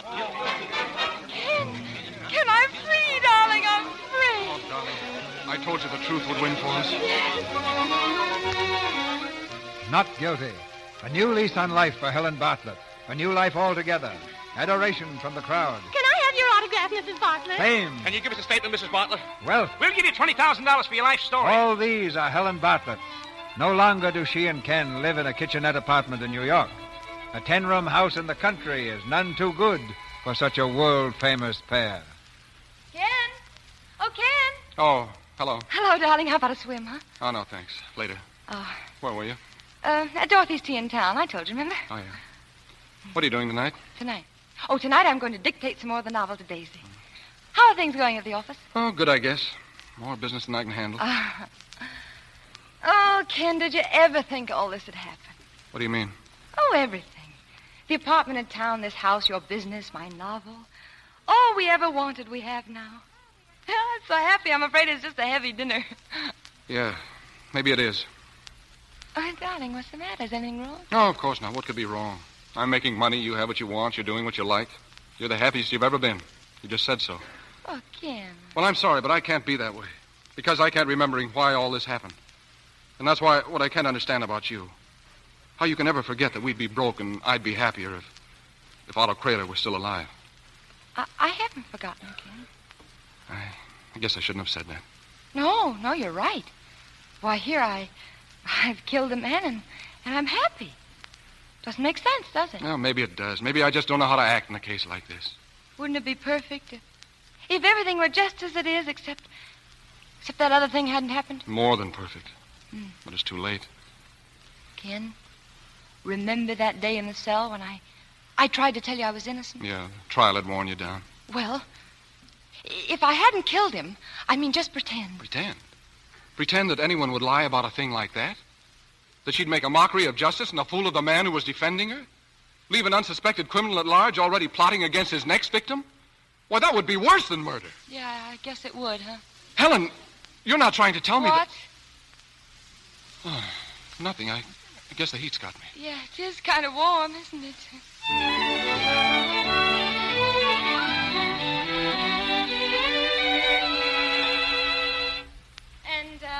And then... Here, take this down, Daisy. And then, as McCormick enters Yvonne's room, he was certain that... Go ahead. I can't, Daisy. I don't know what's the matter with me lately. You having trouble with Ken again? Oh, I don't want to talk about it. I'll bet you don't. Here you are out of one jam and into another. I'm not in a jam. Ken will get over this and everything will be fine again. It's just a matter of time, that's If all. he ever finds out that you He didn't won't kill... find out. Now, let's get on. McCormick enters Yvonne's room and the door opens stealthily and... who's that? Miss Bartlett. Yeah? He won't go away. Who won't go away, Ella? The man's what's here. But who? What man, Ella? I, Charles Jasper. You. Daisy, he's the one that came to me in the cell. What do you want? Nice little place we have here. Hello, my house. What do you mean, your house? Daisy, be careful. It will be my house soon. I've always wanted a nice house. Hello, my house. What do you want? I'm selling wallets. Well, we don't want any wallets. So get out of here. You'll want this wallet. See, it has a name printed on it. Otto Kraler. Otto...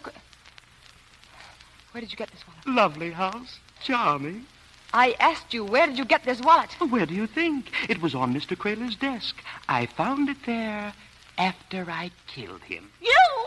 You killed him? I, Charles Jasper, utmost in criminologists, committed the perfect crime. And who stole the glory of my deed? Who writes childish articles, gives stupid lectures? Who has lived to see her husband grow sleek and fat upon the fruits of the stolen crime? My crime. You thief. Oh, I didn't mean to take anything away from you. Where's our liquor? Not the guest soup, our private bottle. Helen, I'm going out and find Ken. Oh, no, Daisy, wait. Mr. Jasper, there's a bottle in that cabinet over there, and when you have a drink, will you please go away? Certainly. As soon as you've purchased the wallet, with that bit of leather goes my entire interest in the crime. Don't pay any attention to him, Helen. How do we know he did it? Of course. How do we know you did it? Are you insane? On my word of honor. That isn't enough. Well, for that matter, how did I know you didn't do it? Because I did. Oh. And as for this wallet, unless you buy it from me, you shall be revealed as a perjurer, a common liar, and the prison gate shall clang behind you.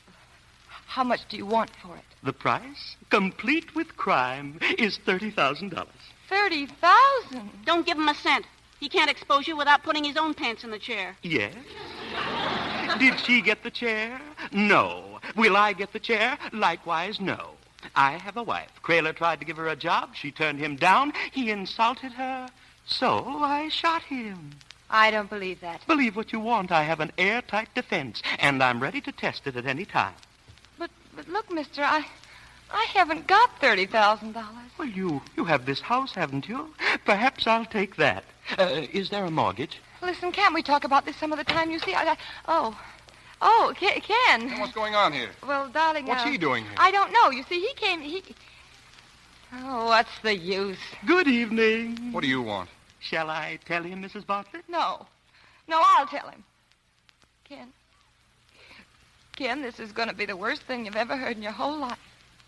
You're going to leave me and you're going to walk all the way to China or something, but I don't care what happens. I still love you. That's why I do things like this, I guess. What are you talking about? Do you really want to know? Of course I want to know.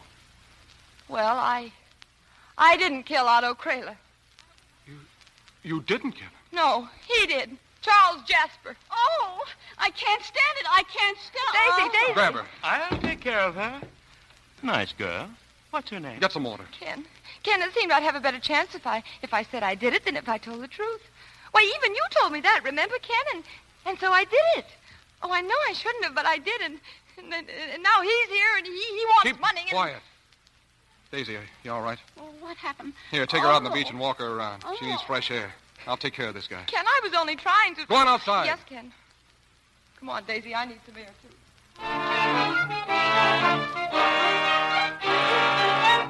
And that's my story, Mr. Bartlett, but you don't have to pay the money all at once. $1,000 a month is all right, or I'll take the house. Hello, my house. You're very considerate. But what if I tell you to go chase yourself? I'll go to the police. After all, I know a little law myself, young man. Do you know what will happen to your wife? 10 years or more for perjury. And what will happen to you? I'll go free. On the strength of that lie about your wife? I think not.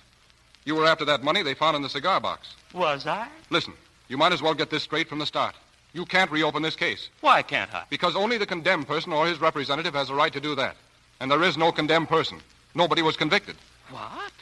You mean that's the law? That's the law. Are you trying to tell me there's no justice? Justice and the law aren't always the same. But in this case, they are. Because I'm going to the police. Why? Because you're an admitted criminal and you're at large. But they can't reopen the case. You just told me. No, but you've just attempted extortion. You threatened my wife and demanded money. I did that? What kind of a country is this? Get away from that phone. Do you realize you're sending your own wife to jail just to report me? We'll see. Wait, my boy, wait. Whatever we do, let's not lose our heads. There's really no need to call Mr. Bartlett because, unfortunately, I didn't kill Otto Kraler. You didn't kill him? Oh, I'm sorry. Really, I am. Then who did? Control yourself, please. My brother-in-law. I found the wallet in his room, and he confessed to me. Then where is he? Dead. Killed the next week in a holdup. An amateur's tap. He couldn't find the money after he disposed of Kraler, so he attempted a trivial holdup in broad daylight, lost his head, and it was in the papers. I don't believe it. I don't care what you believe. I can prove my statements in a court of law. Shall we have a drink? Get out of this house. Certainly. You know, there was a moment when all this was almost mine. When my destiny came within one iota being fulfilled. When fortune lifted the corners of her pretty lips as though to smile, and then bared her teeth. But that's life. Goodbye. Goodbye, my house.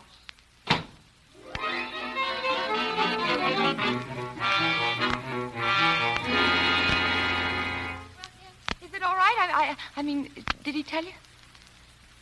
Ken, why don't you speak to him? Yes, he told me. Helen, I think I'll go in the house and lie down. Oh, Daisy, don't leave me alone. Goodbye. That was a silly thing to say, wasn't it? Leave me alone with my own husband. Ken, did he go? Yes, he's gone. And he won't bother you anymore. Because he's as big a liar as you are. He didn't commit the murder either. He didn't? No, his brother-in-law did. And his brother-in-law's dead. That's all that saved you from 10 years in prison. Oh. Because, mark my words, if the murder had been at large, I would have gone straight to the police. Oh, that's right. That's what any honest person would have done.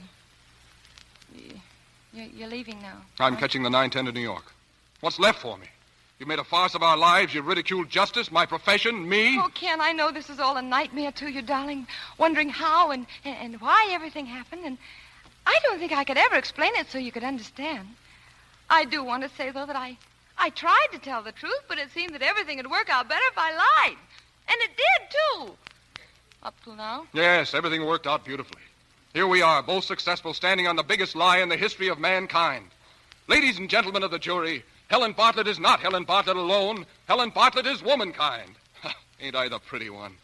And when that terrible moment came, she faced it, afraid but unflinching. Laughing at you, Judge. Laughing at me. Laughing at Otto Kraler. Defending the principle that is their prime heritage. Ken, really... Well, go on, defend it. Think up some more hot ones for your life story in your cockeyed books. I'm going so far away I won't even know what year it is. And despite everything I've just said, Helen, I still love you. But I'll be darned if I can live a life like ours. Goodbye. Ken, wait. Wait, there's something you ought to know, Ken. I'm sorry. Oh, but I've got to tell you something. It's important. Goodbye. Ken, if it's a boy, I'll name it after you.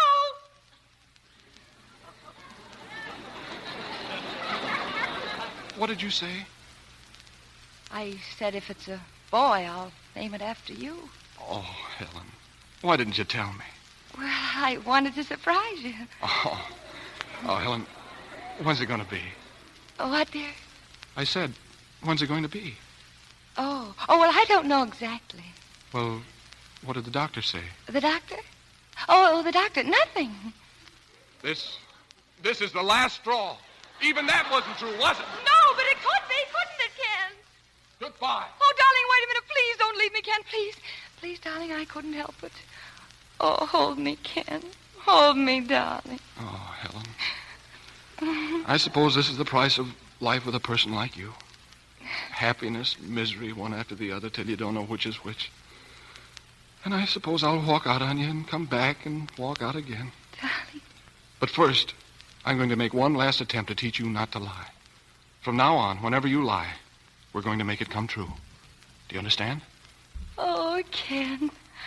I think I've told my last one.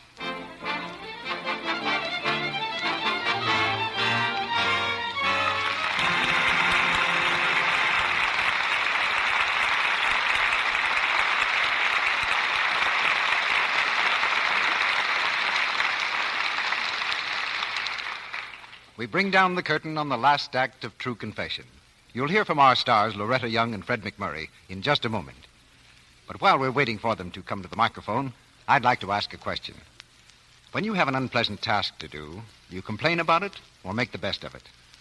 You know, I think most people try to make the best of things. For instance, I read about a woman who hates to wash dishes. But does she complain? No, indeed. She just props a book of poetry on the windowsill above the sink and memorizes a poem while she's doing her dishes. How nice, rising above the circumstances. But you know, quite a few women really do hate to wash dishes. Well, it's partly on account of their hands. Well, Sally, you can't blame a woman for wanting to keep her hands soft and lovely looking, even if she does wash dishes every day. That's why I'd like to tell every woman in the country about new Quick Lux and the one-hand test. 5 leading soaps commonly used for dishes, including Lux, were tested. Hundreds of women dipped one hand in Lux suds, the other in suds from another soap. They did this 3 times a day for weeks, under conditions similar to home dishwashing. The results proved Lux kindest to hands. In case after case, the Lux hand was soft and smooth, the other hand rough, red, and unattractive. Now, you can easily prove how kind Lux is to hands if you'll just try new Quick Lux for your dishes. There is no harmful alkali, absolutely nothing to dry or roughen your hands in new Quick Lux. Get a large box tomorrow to help your hands stay smooth, white, feminine. It comes in the same familiar box at no extra cost. Now, here's Mr. DeMille with our stars. As Loretta Young and Fred MacMurray return to the footlights, we have a true confession of our own that should be made at once. Pencil and paper, please. What for, Loretta? Well, the true confession is Cecil B. Minutes. I beg your Cecil B. pardon. I DeMille? can't say your name even. Ought to be worth something, don't you think, Fred? Don't bother. I was just about to confess that until tonight I was a bit doubtful, Loretta, about you as a liar. You have such an honest look in your eyes. As a matter of fact, C.B., I've been a little surprised all week at the convincing way Loretta told those tall stories in the play. You know, Fred, I'm thinking seriously of taking up fishing and giving you some competition on tall stories. But what's your latest fantastic adventure, Fred, with our piscatorial friends? Well, C.B., this didn't happen to me exactly, so I can't absolutely guarantee it. But a friend of mine just come back from a fishing trip with his brother. Every day the brother pulled in fish as fast as he could get his line out, but this friend of mine couldn't get a nibble. After about a week of it, he was fit to be tied, so one morning he got up early and borrowed his brother's boat and tackle and rowed out to the same spot where his brother had been having all the luck. He fished all day and still didn't get a bite. So he finally gave up in disgust and started for home. And just as he pulled away, he heard a hissing sound behind him. He turned around, and there was a fish with his head out of the water, and the fish said, "Psst, hey, Bud, where's your brother?" How big was that fish, Fred? That was a small one. He said it was only 8 or 10 inches long. You know, if he'd exaggerated the size of the fish, I wouldn't have believed that story, would you? I hope, Loretta, you'll believe me when I tell you that we have a great bill for the Lux Radio Theater next week. I will, I'm sure. What is it, Mr. DeMille? Well, next Monday night, our stars will be Claudette Colbert and Don Amici. And they're going to appear in the Paramount screen hit, Midnight. It's a romantic story of an American girl in Paris pretending to be a baroness. Her masquerade fools just about everybody except a taxi driver who happens to be in love with her. Claudette Colbert as the girl and Don Amici as the taxi driver will have the same parts they played in the picture when they meet at our microphone in Midnight next Monday night. That's a swell show. Good night, C.B. It certainly is. Good night, Mr. DeMille. Good night. Oh, and one more true confession. You were both mighty good.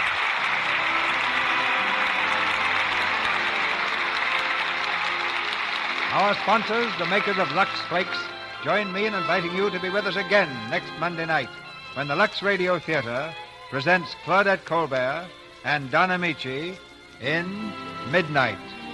This is Cecil B. DeMille saying good night to you from Hollywood.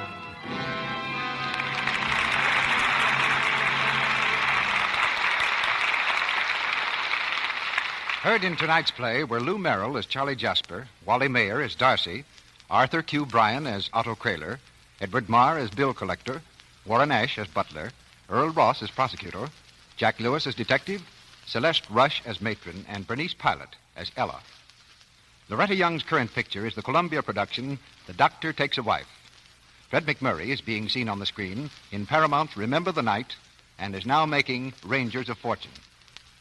Our music was directed by Louis Silvers, and your announcer has been Melville Ruick.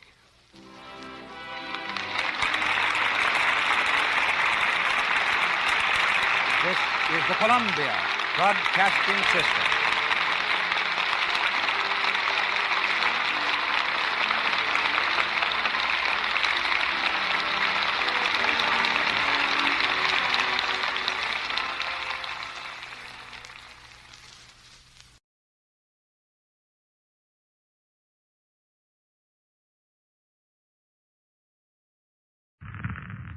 The BBC presents Guilty Party.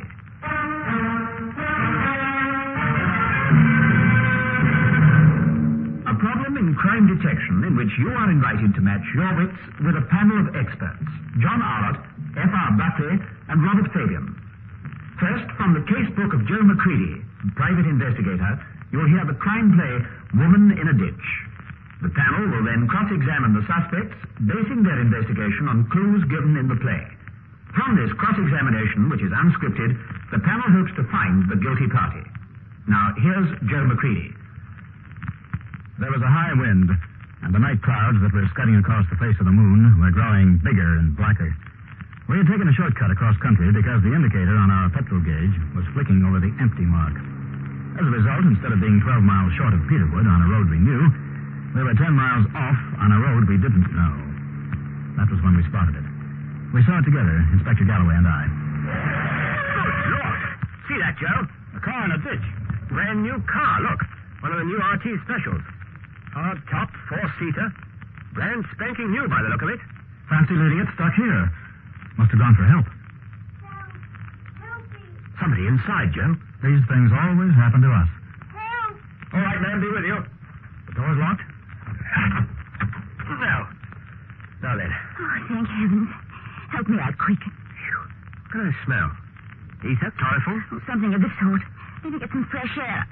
I'm half suffocated. What time is it? 7:45. Oh, damn. They've done it on me after all. It's him. He did it. I bet it was him. Who? My husband. He tried his hardest to keep me out of the play. Look, suppose you tell us what happened. We thought you just skidded. Me? Oh, no, I'm supposed to be on the stage tonight at 7:30. Whereabouts? In Peterwood, in the Little Theatre. Amateur dramatics. were doing a streetcar named Desire. I was playing the Vivian Lee part. Well, if the curtain went up at 7:30, I'm afraid you've had it. I hope you had an understudy. I did, don't worry. Dear little Joan Clark. She might easily have done this, very easily. But I'm still betting it was my husband. Will you take me to the nearest police station, please? I want to lay a charge. Against whom? Against one of 4 persons. Any one of them could have and probably would have done this to me. Exactly what was it they did? Precisely. At 6:15 tonight, my husband, Charles Mortimer, arrived home at the wheel of that car. A present for a good girl, complete with expensive traveling rug, a portable radio, and all the trimmings. All for me, providing I was a good girl and dropped out of the play tonight. We argued for 20 minutes or so, and I refused to drop out. Charles threw the car keys at me, called me a very nasty name, and swept out in a rare old fury. At 6:45, I went out, got into the car to drive to the theater. I put the ignition key into the switch, and then somebody's hand pressed a wet cloth over my mouth and nose. It was soaked in some form of anesthetic. Next thing I knew, I woke up here. Wherever here is. You mean someone was in the back seat of your car waiting for you with a chloroform pad? Yes. Man or woman? I haven't any idea. But whoever it was, they effectively prevented me from playing the lead in this play tonight. Drive me to the police station at Peterwood, will you please? I'm a detective inspector from Scotland Yard. Galloway is the name. Here's my warrant card for identification. This is Joe McCready, a private investigator. You think we can help? Yes. Yes, why not? There are only 4 people who had any motive for doing this. Charles, my husband, Joan Clark, my understudy, the producer, Norman Redfern, and his mother, Mrs. Redfern. One of those 4. Mark my words, no one else had a motive. I can't see why the producer should want you out of the way on the opening night. Or were you as bad as all that? I was good. Very good. Ask anybody. But Norman Redfern was afraid. He's a doctor, too, like my husband. And he was afraid... Oh, but it'll all come out in the questioning. You see. It'll all come out. Catch yourself. Good lad. She's fainted. Now what? Take her to hospital. Make her comfortable. Then go and see these characters she's mentioned. For all we know, she may have internal injuries. Anything. But Mrs. Mortimer didn't have any internal injuries. She was suffering from a slight shock to her system and a severe shock to her ego. We managed to persuade her to stay the night under observation in the local hospital on the understanding that we, as she phrased it, got on with the case. At the local theater, we were in time for the last half hour of A Streetcar Named Desire. We were told that Dr. Mortimer was in the audience. Mr. Redfern, the producer, and his mother were both backstage. We thought it only fair to see Charles Mortimer first, so we had him whipped out of the audience into the manager's private office. You wish to see me, gentlemen? Yes, Dr. Mortimer.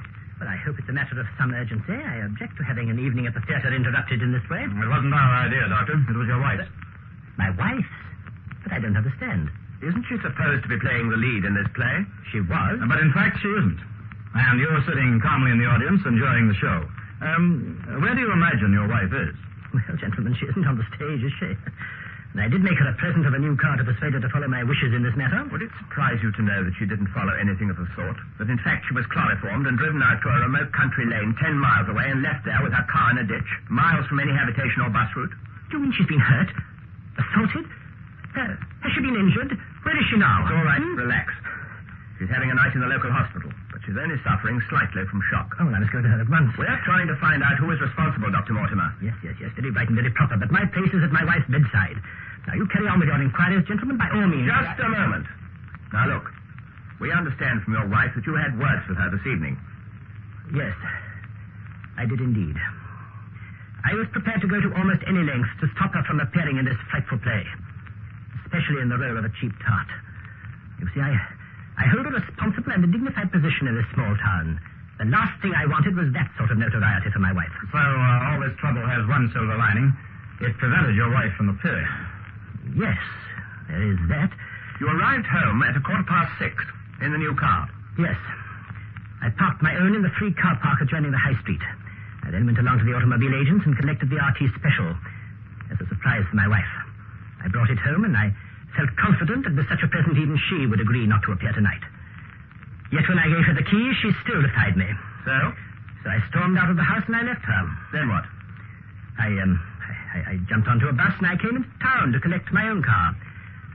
I drove around a bit, simmered down, and finally drove back to the theater to see whether she changed her mind.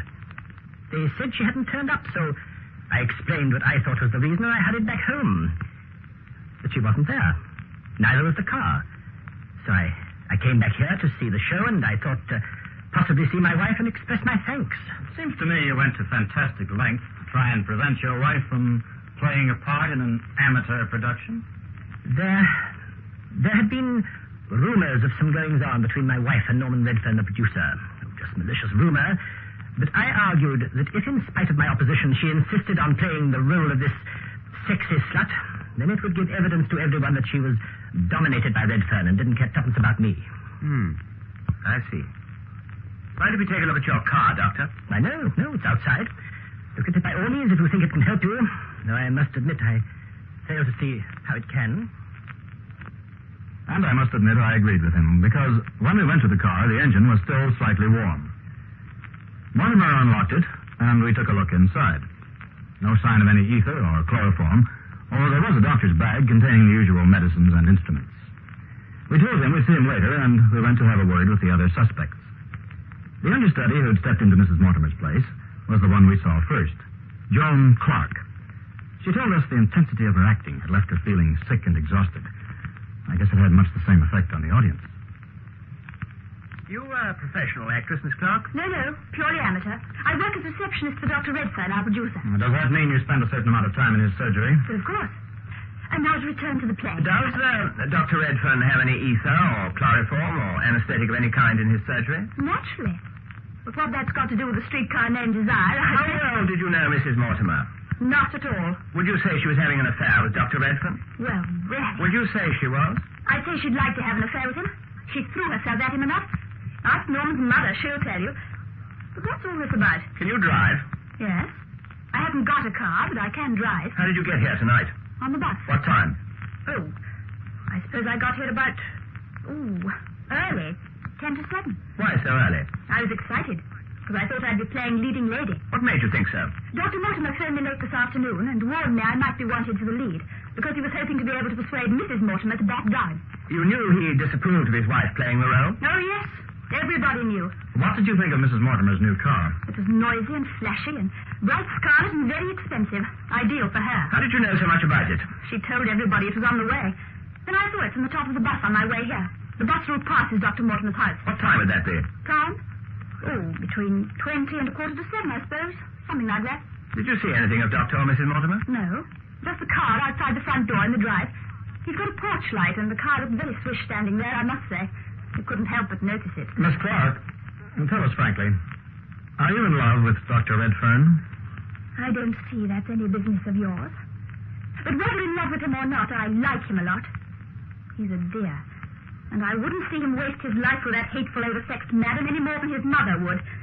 She's a real lady, she is. His mother, I mean. You mean that either you or his mother would be prepared to take drastic action to prevent Norman Redfern from ruining his career? Yes, if necessary.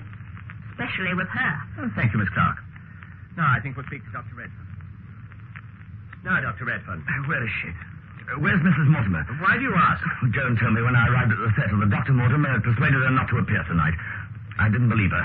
Nothing would have induced Angela Mortimer to back out like that. Nothing short of force. Have you been worried about her? Yes and no. You see, she's a patient of mine. I was treating her for nervous disorders and so on. She became attached to me. Neither Joan Clark nor my mother liked that. In fact, Joan threatened to tell Dr. Mortimer that I was having an affair with his wife if I didn't let Joan play the lead tonight. So Mrs. Mortimer's absence was a great relief to you? Yes. Mortimer has no affection for me. He's no reason to have. But if he thought I'd abuse my position as a doctor, he'd have no mercy on me. Did you abuse that position? No, but only Angela Mortimer and I know that. And Angela is infatuated. I wouldn't trust her to tell the truth about us. What time did you get to the theater? About 7:20. Not until 7:20. And you're the producer. First night, too. To tell you the truth, I was sick to death of the whole damn show and all the trouble it had caused. Never again. Have you got a car? A car? Yes, why? Where is it? At home in my garage being Dakota. I do all the rest of the jobs myself. So you walked into the theater or took a bus? I walked.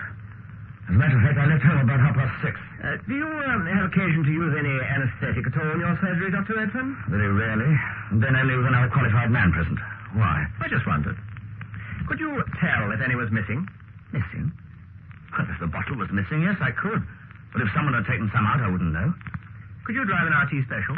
Yes. I persuaded Angela to have one. Why? Look, what's happened? Where is she? What's all this about? Is she hurt, dead, or what? I'll put you in the picture, Dr. Redfern. But before I do that, I'd like a few words with your mother, please. Of course, but treat her gently. She's a psychiatric case since her accident, and I'm having to take things very quietly with her. But I wish you'd tell me what happened to Angela Mortimer.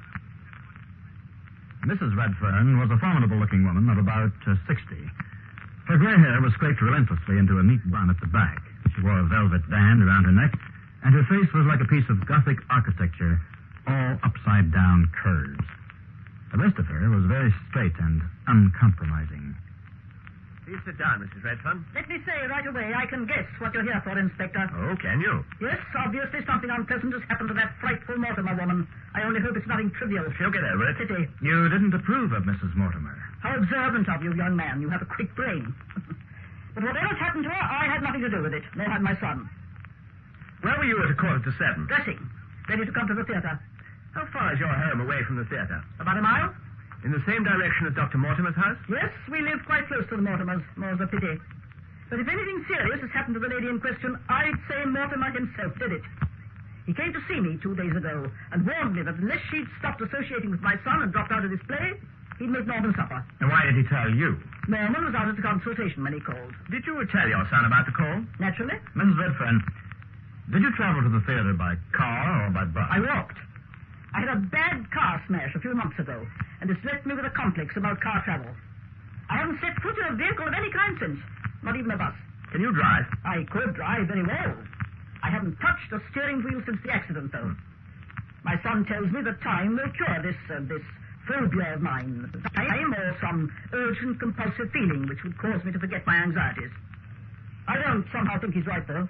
So you mean to tell us that you were dressed for the theater on a bleak, windy night, and yet you walked a mile to get there? I don't mean to tell you anything. I just tell you. And I am not accustomed to having my word doubted. So you do a lot of walking? I do indeed. I know this countryside for miles around. What time did you reach the theater? In time for curtain up. I was the prompter. Thank you, Mrs. Redfern. That will be all. Next, we went looking for anesthetic in the surgeries of the two doctors. There was a bottle standing openly on the shelf in Dr. Redfern's surgery, and it was empty. In Dr. Mortimer's, it was safely locked away in a cupboard marked dangerous drugs. But his bottle was full. But then Dr. Mortimer was a fussy, pernickety, precise sort of man. He had everything safely under lock and key, even his whiskey. But not, apparently, his wife. Well, listeners and members of the panel, there is your problem. And here now is Edward J. Mason, who wrote the play, to introduce his suspects. And the suspects in this particular case are, of course, Dr. Mortimer, Dr. Redfern, his mother, Mrs. Redfern, and his receptionist, young Joan Clark. And I'll now hand over to you, John Arlott, and let's see if you and your panel of experts can decide who is the guilty party. Well, we'll try, Ted. It's a bit of a slaughter that you've set so far, but I wonder if, first of all, we might just ask Dr. Norman Redfern 2 brief questions. In what condition was your car on the evening of this occurrence? Well, I was decoking it and the cylinder head was off. How long had it been off? I took it off that morning. Is there any other car in the family or available? No. Good enough. For the moment, Dr. Redfern. Thank you very much. Now, I think we'd like to speak to Dr. Mortimer. Dr. Mortimer, I'd like to establish a timetable with you, if we might. Yeah? You arrived with the car for your wife at 6:15? Yes, that is quite correct. Doctor, you drove this car home? The new one? The new one? Yes. It's a sports model, isn't it? It is. The hardtop. Yes. Now then, Doctor, can we try and establish this timetable? You arrived home at 6:15. Yes. You had words with your wife? Yes. And at what time would you say you left home? Well, I caught the 6:40 bus into town. She run every 20 minutes. You arrived at the theater at what time? 7:15. Did you see Joan Clark at all? When? While you were sitting in your car roaming around the town? No, I didn't see her. Was she at the theater when you arrived there? I didn't see her. I didn't go into the theater. I was just getting out of my car. I left it by the... At 7:15 you reached the theater. They told you your wife was not there. That's right. I knew it was 7:15 because the clock struck. Right. The town hall. You then drove your car home? I went straight home. Naturally. What time did you arrive there? Well, it's a mile, I suppose. Took me 4 minutes, 5 minutes. 4 or 5 minutes. When you found your wife wasn't there, Yes. what did you think? Where do you think she'd gone? Well, the car wasn't there. She wasn't there. I didn't know. I rushed back to the theatre again And got there at what time? Well, I suppose another 4 or 5 minutes. I didn't check it up then. Before curtain up? Yes, just on curtain up, yes. So it would be just before 7:30. That'll do for the moment, Dr. Mortimer, thank you. Thank you very much. I wonder if you might speak to Jane Clark. Where do you live? I live about, a couple of miles, about 20 minutes in the bus from my home to the little theatre. You know where the car was found, don't you? No, Been told? I Haven't you been told? No, I haven't. No. You got to the theatre at 6:50. Yes, roughly 6:50. Now, who was at the theatre when you arrived there? Well, to my knowledge, nobody. I was so intent on getting up to the star dressing room to try on the costumes that I didn't bother to go on the stage at all. I went straight up the stairs to the dressing room, which is on the first floor. And you have avoided the question as to whether you're in love with Dr. Redfern. Are you? Must I answer that? Yes. Yes, I am. You are? Yes.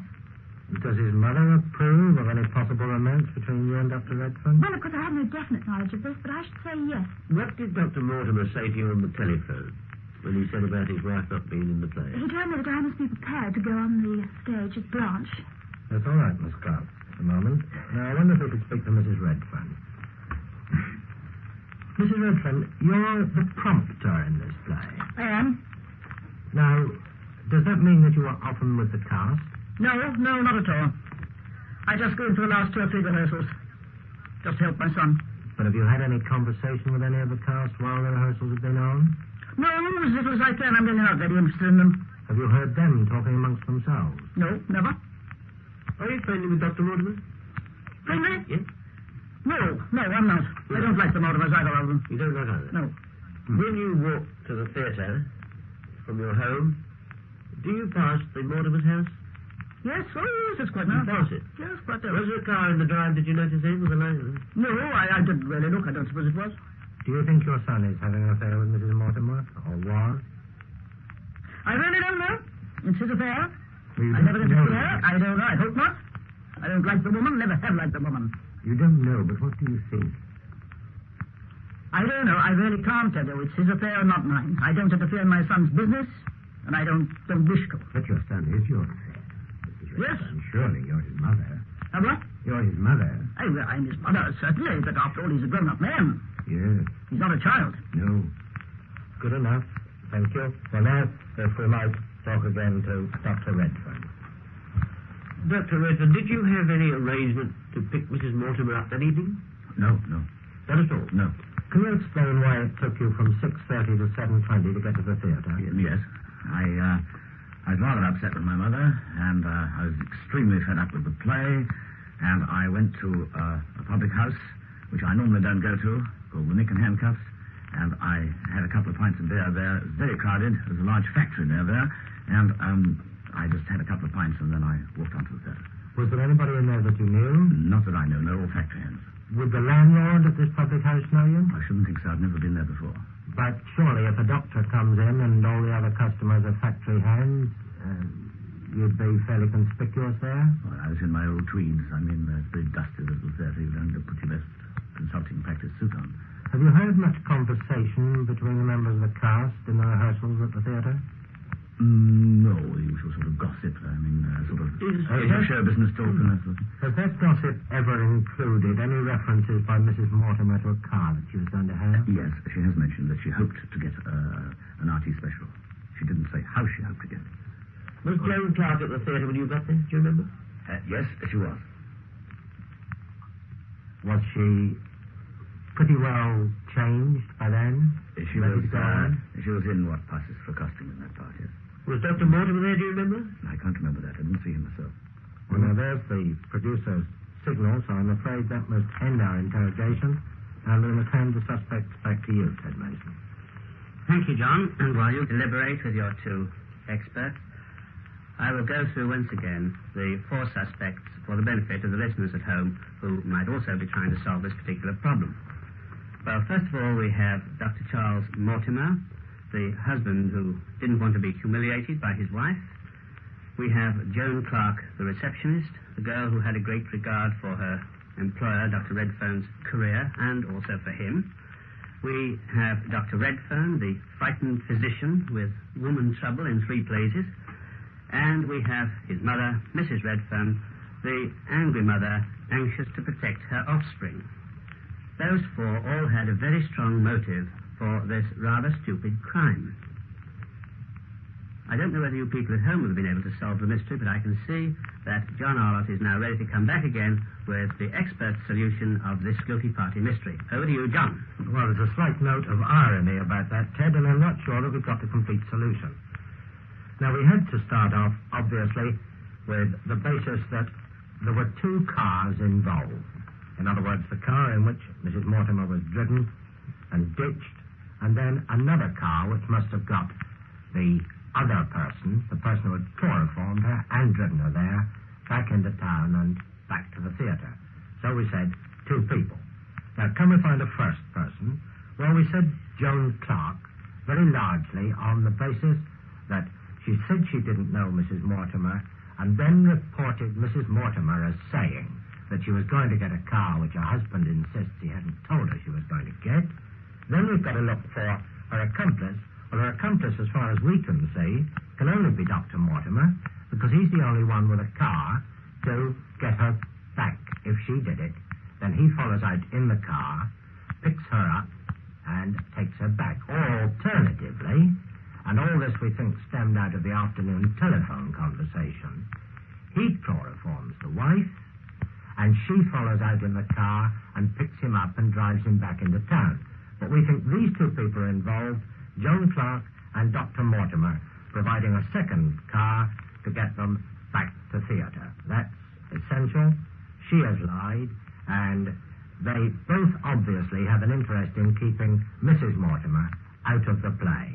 Well, you've covered half the crime, I suppose, because one of the suspects you mentioned was, in fact, the guilty party. It was Charles Mortimer himself who did the job, without any collaboration at all, having planned it beforehand. He drove his own car right out to the scene of the crime, and then, when his wife refused to back down from the play, he was already prepared, and he went into the back of the car, and when his wife came out, he chloroformed her, drove her out to this spot, picked up his own car, and drove back. Joan Clark, you see, really had no particular motive, having been told by Charles Mortimer that Angela wasn't going to play in that part tonight, or most probably wasn't. She really hadn't got any motive for getting into that car. And one other point, the whole case hinges on one thing, which you haven't mentioned at all. The crime couldn't have been committed at all had it not been for the fact that the RT Special was parked in the drive with the car doors unlocked. And the person who left them unlocked was Mortimer himself, the pernickety, fussy Dr. Mortimer, who locked up everything, his own car, his drug cover, his whiskey. Also, there was a new portable radio in the back, yet he left the car doors open against all his principles. Why? Because that was his loophole in case his wife refused to back down from the play. Mortimer was the man. I think I'll give you half marks on that. I don't think we deserve half, Ted. I think that's a fair beating. John Arlott, F.R. Buckley, and Robert Fabian were the panel in Woman in a Ditch, a problem in crime detection from the BBC series Guilty Party. The play was written by Edward J. Mason and the program produced by Tony Schrein.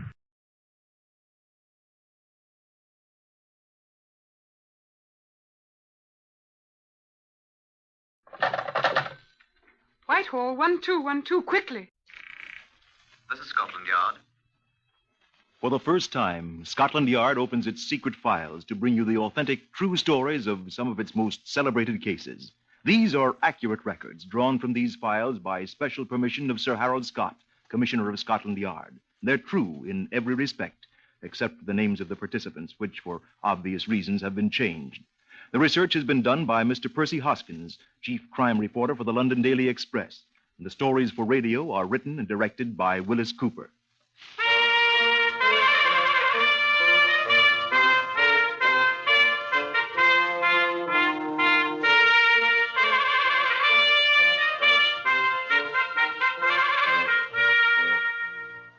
New Scotland Yard, the London headquarters of the Metropolitan Police, is situate near the embankment on Whitehall, hard by 10 Downing Street and almost in the shadow of Big Ben. Here also is the headquarters of the CID, the Criminal Investigation Department, the body of men whose exploits for more than 100 years have made the name Scotland Yard synonymous with the brilliant detection of crime and unrelenting pursuit of the criminal, and the presentation of the painstakingly acquired evidence that assures his eventual punishment. On the lower ground floor of New Scotland Yard is the famous Black Museum, whose present custodian is Chief Superintendent James Davidson, a Scotland Yard veteran. Behind this door... Good afternoon. This Black Museum of ours is rather unique. Everything in it was at one time connected with the successful solution of a crime, or was closely involved in the crime itself. We possess an imposing collection of lethal weapons here, each carefully docketed to indicate its origin. Here are half-empty bottles of almost every poison known to man, together with a statement of particulars concerning its use. Here are the blood-stained garments on which the solution of a crime of violence depended. Among the Black Museum's relics are disguises used by famous criminals, death masks of notorious men and women whose ends Scotland Yard encompassed, and a great many other more gruesome mementos of man's inhumanity to man. Among the exhibits are others seemingly incongruous objects that in their time served well in the undoing of desperate criminals. Such an exhibit is this one, the fragments of a set of teacups. This collection of shards was the first step in the solution of a frightful crime which occurred during the Blitz of July 1940. Yes, sir? Will you please bring me file number 302 MR 651, Constable? 302 MR 651, sir? Yes, sir. One, sir. In July 1940, the Battle of Britain was at its height. The Luftwaffe hits us at all hours, and from advanced defense fields of the RAF, the weary Spitfires rose day and night to do battle. Thousands of British people died in Britain as a result of enemy action. But in the midst of the very present war, murder went on as usual. Chief Superintendent Peter Carruth received a telephone call at Scotland Yard on the morning of the 3rd of July, a Wednesday. File 302 MR 651, sir. Thank you. The call was from Chief Constable at Matfield, a Kentish village near Tunbridge. The Chief Constable reported the finding of the bodies of 3 women shot to death and requested the assistance of the CID. The services of Scotland Yard are available to the provincial police at all times if requested, the Home Office assuming all expenses if the request is made within 24 hours of the discovery of the crime, at their own expense if we're called in after that. Chief Superintendent Carruth was gratified that the request came at the very beginning of the case, and he drove to Matfield at once with a medical examiner from the Home Office and Detective Sergeant Small, also Scotland Yard. They were met at the scene of the crime by Matfield Chief Constable Thomas Bennett. It's good of you to come so quickly, all of you. It's all quite beyond us here, sir. What with the Blitz and all. I'm sure. I had a bad time. Having it, sir. Yes, I've no doubt. Those ours, Mr. Bennett. Spitfires. Jerry must be up again. Well, here's what happened. In the house, there's Miss Evans, the servant. Is she dead? 2 holes in her head. Place all ransacked. All tore up. Where are the others? Mrs. Ames and her daughter Jessica's lying down there in the orchard. Also shot. Yes, I see. Where do you want to start, sir? A house, I think, first. Yes. Well, come in then, sir. Gentlemen. Thank you. Thank you very much. Thank you. They've lived here in Matfield a long time. Have they, Bennett? Miss Evans, the servant, has always lived here. Mrs. Ames and her daughter moved here a year ago. Mrs. Ames a widow? No. Estranged from her husband, though they're quite friendly. He lives at Piddington. Oh, yes, I know. I've been there. Owns a farm. Does he know about this? My station sergeant telephoned him this morning, sir. He was in London, but he'll be home this evening. Shall I go first, sir? She's lying right by the door, and you might trip over her. By all means. You mind the ride there, These is the gentleman from Scotland Yard, Constable. Yes, sir. This is her. Miss Margaret Evans, sir. Age 61. Servant. Living in. Ah. See what you can find out, Bernard. Right, you are. Small, get started looking for fingerprints. Yes, sir. Place has really been ransacked, hasn't it? Uh-huh. What's missing? Haven't checked yet, sir. Haven't touched anything. Good. Well, not much chance of finding out if anything is gone, though. Everybody that lived here is dead. I'd like to see the others. Right, sir. If you'll come with me. Oh, what's that over there? Tea things? Yes, sir. Looks as if she dropped the tray when she saw the murderer. Have a look at them, too, Small. All right, sir. Down this part, sir. The orchard, that's where they are. Mrs. Ames? And her daughter, Jessica. They have many visitors? Very few, sir.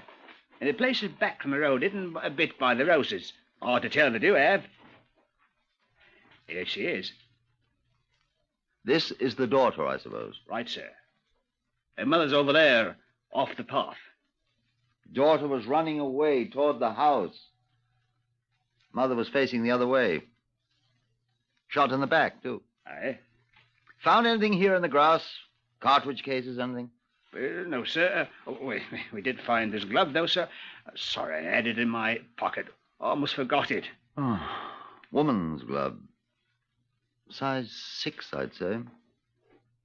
Hogskin. Shops sell thousands a week. Left hand.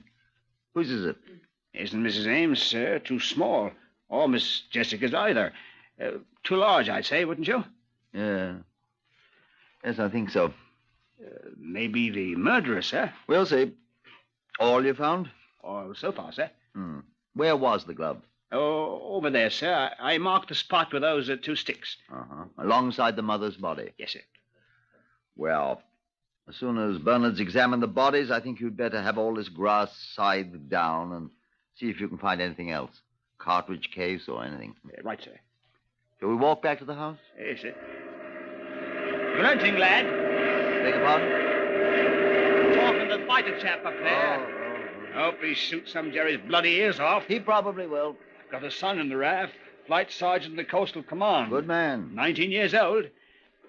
When I was 19, I was a farm man for good old Uncle Tom Cobley. I wonder if they've found anything yet in there, sir. We'll see. Oh, here's Bernard. Anything yet? Well, I want to see the other bodies first. Discovered a little so far. Where are the, Down the path back there, sir. We've touched nothing. Except this glove. Oh, is this one of theirs? Wrong size. All right. You can remove the bodies as soon as I finish, Chief Constable. Yes, sir. I'll have the van here at once. See to it, please. Yes, sir. What are you doing, Small? I'm trying to fit these cups together, sir. Well, what about fingerprints? I wanted you to... I found a good many, sir. They all check with hers. Oh, how did you know they were hers? Oh, I took hers. I wish live people's were as easy to take. No others? Well, I'm not sure yet, sir. As soon as I get the others down there, I'll make a very thorough check. These cups and saucers. She dropped them when she saw the murderer, probably. Yes, quite. But why should there be 4 cups, sir? 4? One for the mother, one for the daughter, one for the maid, for her. Miss Evans was more a companion than a servant, sir. Here in Matfield, we... Yes. And one for the murderer. Why, then, they must have known the murderer. People don't usually offer a cup of tea to a perfect stranger. You could make up a list of their friends, Chief Constable, They and had then... very few friends, sir. Kind of standoffish like they was, and the parson, the grocer, postmistress, not any real close friends, so to speak. Make up a list and check where they all were yesterday. Yes, sir. What about this estranged husband of Mrs. Ames? Would he have a motive? Oh, I don't think so, sir. He used to come visit her, I know, but... Oh, he did, eh?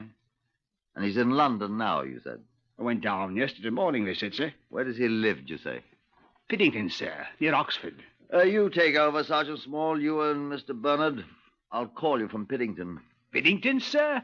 Do you think... I think I'd like to know whether our friendly ex-husband was really in London yesterday or elsewhere.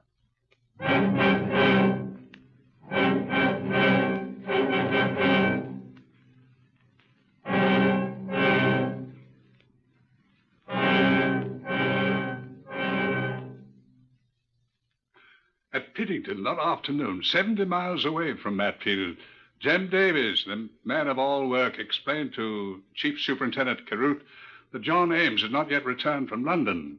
Miss Viola Masterson, the manager of the Ames farm, however, was at home, recovering from an accident.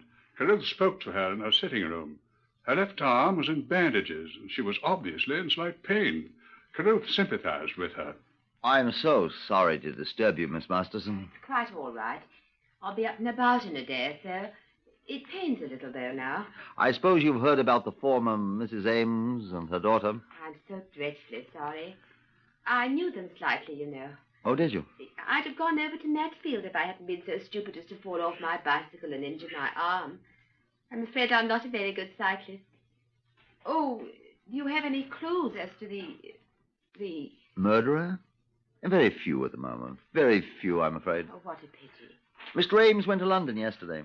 Yes, he was probably in London while his former wife and daughter were murdered. He often stops in to see them on his way. If he'd stopped there yesterday, he might have prevented it. Yes, yes. I suppose he can account for his movements yesterday. I'm quite sure he can, Superintendent. I expect him at any moment. You were here at the farm all day. I rode about the farm all day on my bicycle until I had the accident. Ah. I'm sure Jemmy Davis can confirm that. And the bicycle is still where I left it, where I fell off, unless Jemmy's brought it back. I see. By the way, have you ever seen this glove before? Let me see it. No, I'm afraid not. Did it belong to... We're not quite sure. Well, it's not mine. Much too big for me, I'm sure, Superintendent. You've never seen it before? Never. Thank you, Miss Masterson. Is that all you wanted? Aren't you going to wait for Mr. Ames? Oh, I don't like to disturb you, Miss Masterson. I'll wait out there with Jemmy. It is Jemmy, isn't it? By all means, talk to Jemmy. I'm sure he'll confirm everything I've said. Good day, Miss Masterson. You know where to find Jemmy? He was sitting alongside the stable door cleaning a shotgun when I last saw him. Jemmy Davis was a simple-minded man. He didn't realize that he was talking much too freely to the friendly Scotland Yard man. Well, it'd be a terrible thing, I expect, but I don't shed no tears for him. I didn't like her nor her daughter neither. Hated them? It ain't none of my business, sir. But now, Mr. Ames, he be a real fine man. And she treated him awful bad. How? Dog in the manger. Kicks him out, she does. And then when he finally meets a woman he loves, and that woman loving him, she won't give him no divorce. You seem to know a lot about Mr. Ames' affairs, Jemmy. Him and me, we be just like that. I'd do anything for that man. Her, too, for that matter. Who? Miss Masterson. There. Well, that's pretty clean, ain't it? Let's see. Clean as I'd ever want a gun to be. Had it for years. Old-fashioned, like me. But she be a good shotgun. He uses it all the time for rabbits. Mr. Ames? Well, buys his own shells, too. Miss Masterson, she's scared of it. Tried to teach her how to shoot it. But she was scared. You couldn't kill a person with this here gun, I says to her. Not unless you got up real close. Funny thing, though. She shot a rabbit with it yesterday. You know, it made her so sick at her stomach when she shot the poor little feller. Never again, she says to me. Did you see the rabbit, Jemmy? Well, what were left of it, she were too close. Well, not worth bringing back to cook. You know, I think that's why she fell off her bicycle thinking about it. Where did she fall? Well, it was in the meadow yonder. The wheel slipped on the grass. Jemmy, did you ever see this glove before? Huh? No, sir. Oh, can't say as how I have. Sure? No, sir. Whose is it? I found it. Well, finders keepers. That's what they say. So you don't think Mr. Ames and Miss Masterson will be upset by Mrs. Ames' death? Lord bless you, no, sir. Now they can get married. Well, that dog-in-the-manger wife of his. Oh, he must have been the last one to see her alive. Oh? How's that? When he stopped to see her on the way to London yesterday. Why, I thought you was going to wait for him to come back, sir.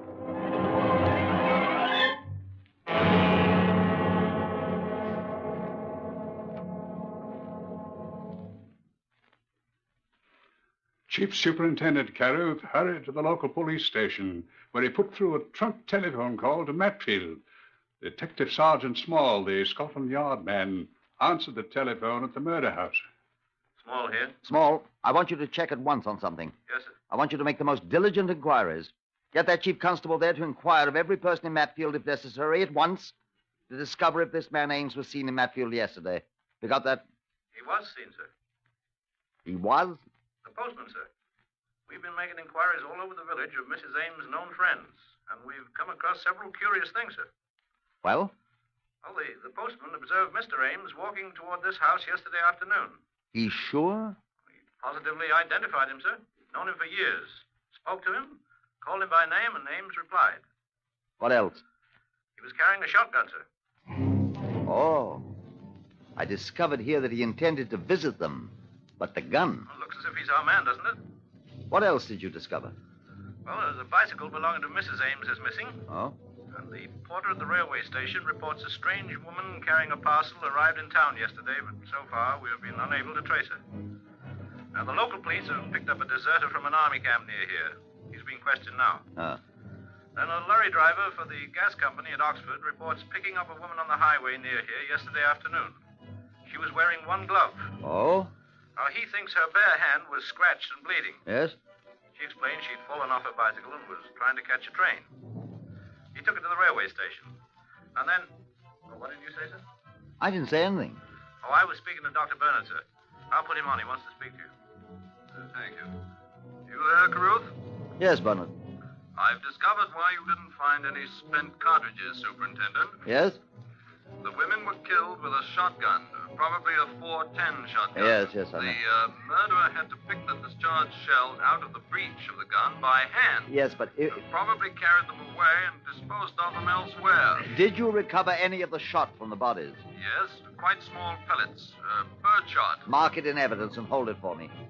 I think those little lead pellets are going to hang someone, Bernard.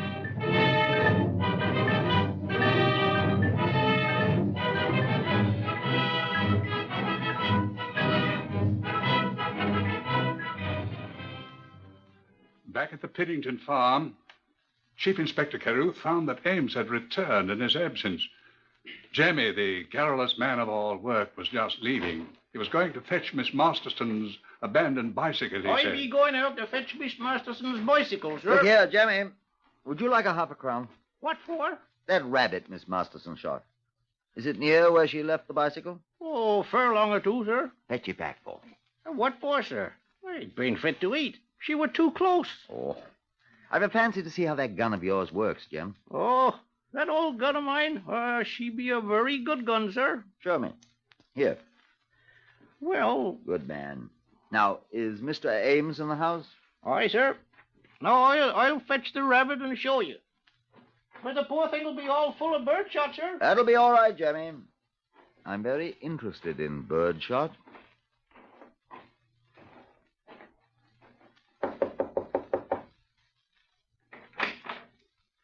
Yes? I'm Chief Superintendent Caruth of Scotland Yard. You're John Ames, hmm? Yes. Now, you're the gentleman who was here this afternoon. Yes. May I come in? Do. You've come about the murder of my wife and daughter. Yes. I'm sorry, Mr. Caruth, you said? Yes. I cannot pretend any great grief, although I am shocked at the tragic. May I sit down? I spoke to Miss Masterson, your manager, this afternoon. She said you were here. Perhaps if Miss Masterson is strong enough... Here I am. Oh, sit down, my dear. Please, sit down. Don't hurt my hand, John. I'm all right. Well, sir? Am I correct in assuming that with the death of Mr. Ames's strange wife, you and he... We can be married, yes. Mr. Ames? That is true. My wife has consistently refused to give me a divorce. Although we were on fairly good terms. She and I weren't. I'm glad she's dead. Violet, And yes. that horrid daughter of hers, too. Now we're rid of them once and for all. Violet. Do you share Miss Masterson's views, Mr. Ames? I'm afraid. And perhaps he's not as ferocious as I am, but he shares my views all right. Don't you, John? Yes. And what were you doing with a shotgun on the way to her home yesterday, Mr. Ames? John, you didn't. You didn't. Mr. Ames. You didn't tell me. Oh, John. John, now you've spoiled everything. Your wife and your daughter were murdered with a shotgun, Mr. Ames. I didn't do it. He didn't, I say. What gauge is your shotgun, Mr. Ames? This is absurd, Mr. Yes, of course it's Why do you think it's absurd? My dear sir, my gun, which incidentally is an American-made Remington over and under 12 gauge, has been broken for 4 weeks. You see? Broken? The sear spring is broken. It's quite impossible to fire the gun. You can examine the gun at your leisure at Henry McGovern's The Gunsmiths on High Holborn in London, where I took it yesterday. We'll check that. Why did you visit your wife yesterday, carrying your broken gun? I dropped off in Matfield on my way to London to have the gun repaired. I begged her again to give me a divorce. She refused? She refused again. For the last time. And we're going to be married now at last. Don't expect us to weep for her. Whoever killed her should be given a medal. Violet. Oh, stop it. You're just as glad as I am. Aren't you? Excuse me. The telephone. Yes? Yes, he's here. One moment. It's for you, Mr. Carew. Thank you. Chief Superintendent Caruth here. Small here, sir. We found Mrs. Ames' missing bicycle. Oh. Yes, sir. Discovered in a ditch close to the place where the lorry driver picked up the woman with one glove. Oh, good. And there are numerous fingerprints on the handlebar, sir, but of the right hand only. Most interesting. And the strange woman whom the railway reporter observed was carrying a parcel, you remember? Yes, of course. It was a long parcel about the length of a gun, he says, wrapped in brown paper. I see. Have you taken the things you spoke about? Things, sir? Yes. Oh, the fingerprints on the bicycle? Yes, quite. Yes, sir, I've taken them. How soon could I see them and the people you spoke of? Up there, sir? Yes. Well, there's an up train that we can have stop at Pittington, leaving here in half an hour, sir. I think you'd better come then if you can find the others you mentioned. I'll meet you at the Pittington station. Right, sir. Goodbye. I'm very sorry. Could I ask? You have uncovered some other evidence, sir? You're not going to arrest John, then? He won't be charged with murder? I think I can almost assure you that you will not be charged with murder, Mr. Ames. I'm sorry, I must go and meet my colleagues. This is quite important. Will you be coming back? I probably shall. I shall want to be able to assure Mr. Ames that he will not be held. Oh, John. All right. Is the Scotland Yard man still here, Mr. Ames? Why, I'm here, Jemmy. Well, I fetched you the dead rabbit, sir, with your half-crown's worth of birdshot.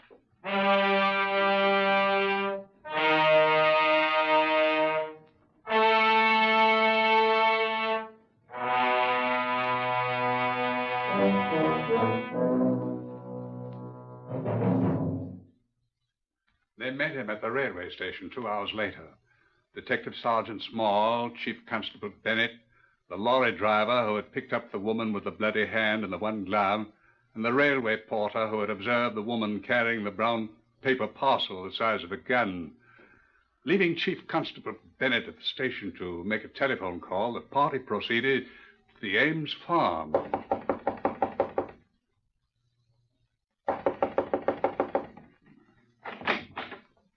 Oh. Good evening, Mr. Caruth. May we come in, please? Why, this is quite a delegation. May we come in, please? Why, I suppose. Do come in, although. Thank you. Where's Miss Masterson? Viola? Yes, dear. Why, What? Miss Masterson, do you recognize any of these people?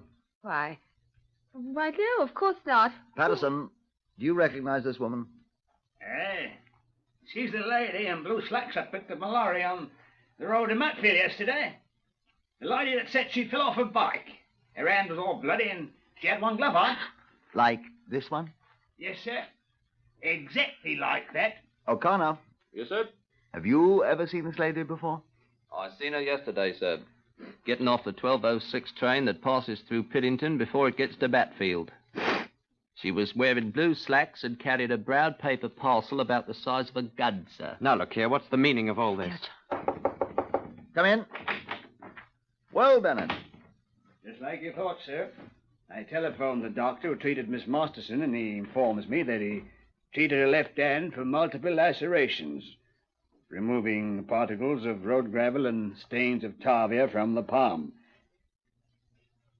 Miss Masterson, there is no gravel or tarvia at the meadow. Thank you. Mr. Ames, I'm extremely sorry for you. John, now we won't get married. Viola Masterson, I arrest you on the charge of willful I murder. wanted to get married, and she stood in our And I way, must John. warn you that anything you say will be taken down and may be used in evidence against you. John, what have I done?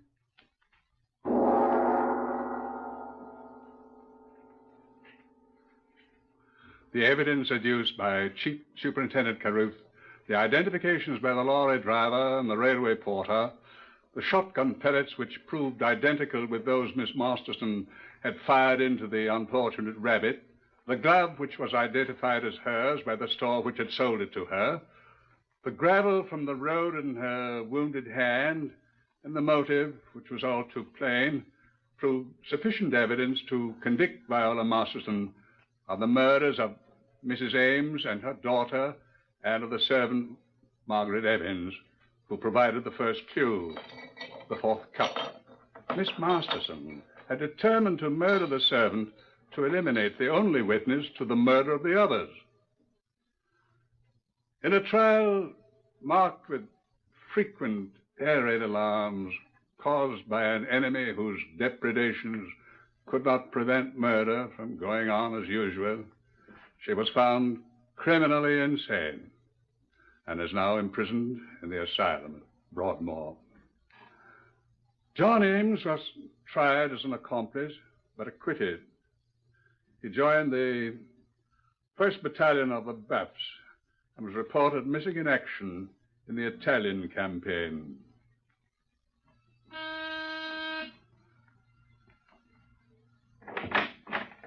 Constable, you may turn the file 302 MR651, the Blitz murder case, to the records room.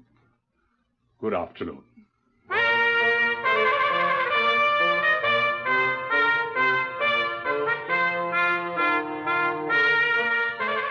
You've just heard the first case in the series Whitehall 1212, drawn from the official files of Scotland Yard by permission of Commissioner Sir Harold Scott. All names were changed in this story for obvious reasons, but everything else is true. It occurred. Whitehall 1212 is written and directed for radio by Willis Cooper. Next, listen for Tales of the Texas Rangers on NBC.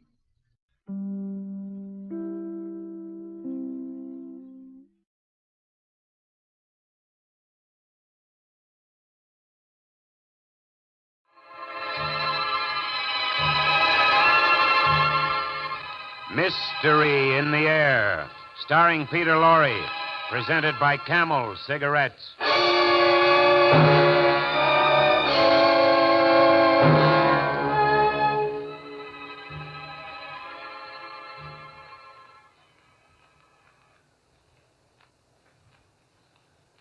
And it is now my great pleasure to confer our academic degree with honor on the most distinguished student of this class. Roderick Raskolnikov, step forward. In the history of our university, there have been few young men who've compared with him in mental brilliance, and few for whom the future held greater promise. Roderick, Roderick, I've spoken for the university. Now I want to speak for myself.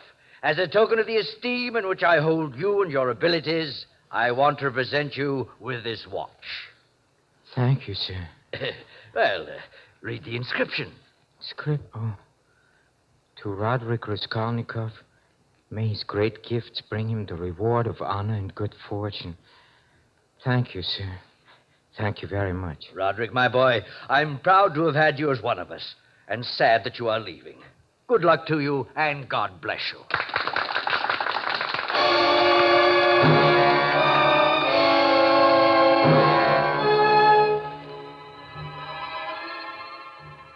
Again tonight, Camel Cigarettes bring you Peter Lorre in the excitement of the great stories of the strange and unusual, of dark and compelling masterpieces culled from the four corners of world literature. Tonight, Crime and Punishment, adapted from the motion picture starring Peter Lorre and based on the novel by Fyodor Dostoevsky. Mystery in the Air, starring Peter Lorre. Brought to you by Camel Cigarettes.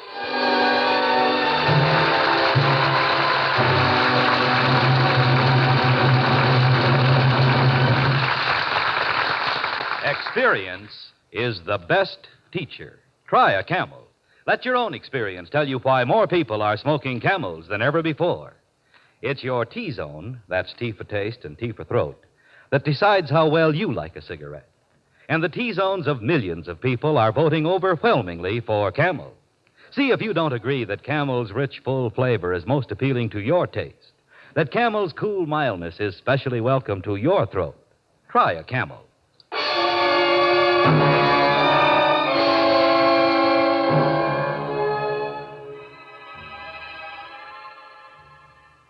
So I, Roderick Raskolnikov, went to the city to achieve honor and good fortune.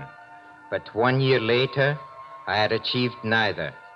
Oh, I had written one book, a book on crime, which I had to sell to a publisher for barely enough money to pay my first 6 months' rent.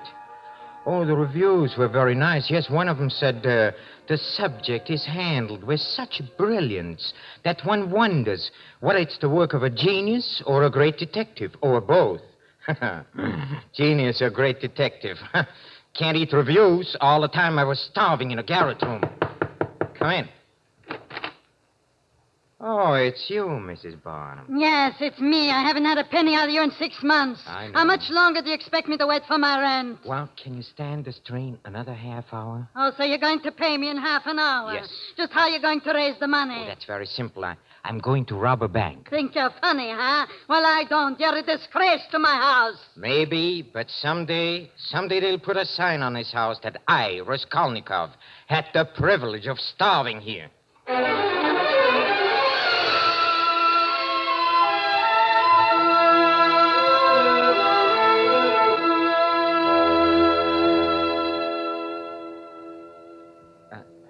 I beg your pardon. Is there a pawnbroker? I think it's an old woman by the name of Leona. Does she live here? Yes, one more flight up. I'll show you. Yeah. I'm going there myself. Thank you very much.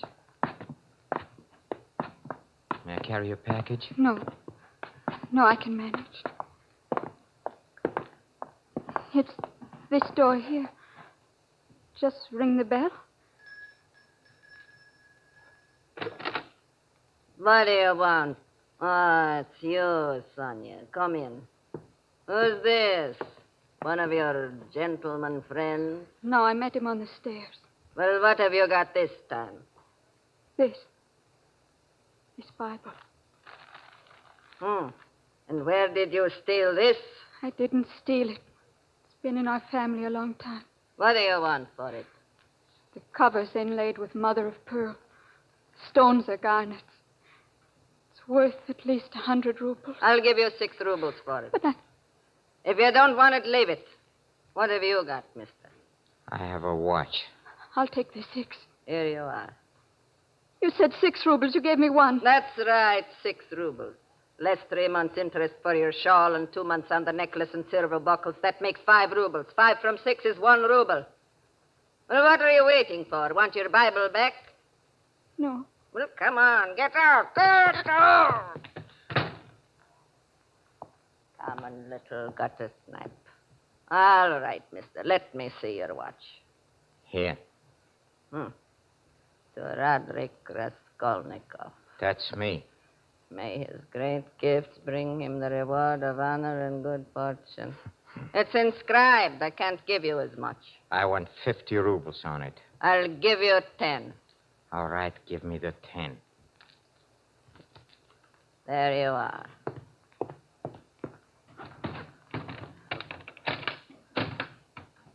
What are you staring at? Don't look at me like that. I'm not looking. I'm not staring. I was watching you put the young lady's Bible and my watch into that trunk, that's all. But I've got nothing in here. Nothing but a lot of trash. A lot of trash. Get out of here. As you say.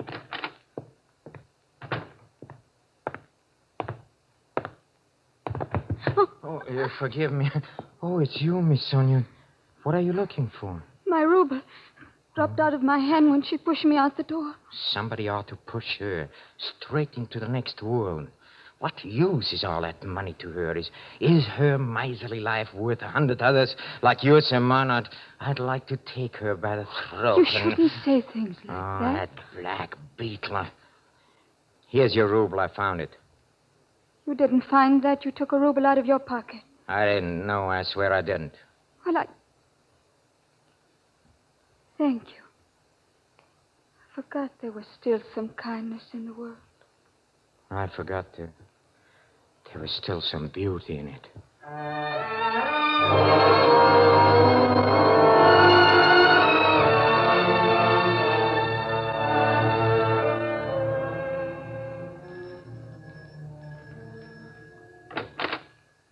What do you want at this hour? It's after midnight. It's me, Raskolnikov, don't you remember? I've got a valuable vanity case this time. Fine hour this is to come around with your rubbish. But come in.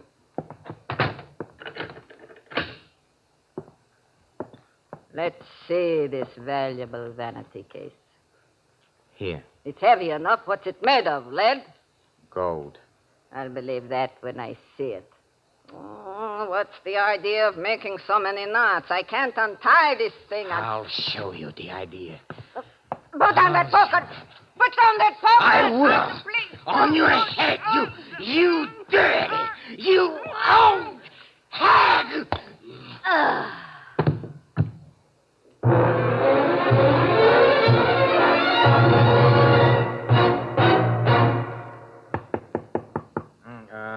Come in. Good morning, Miss Possum. Fine day, don't you think? Very fine day, huh? I didn't come up here about the weather. Oh, no.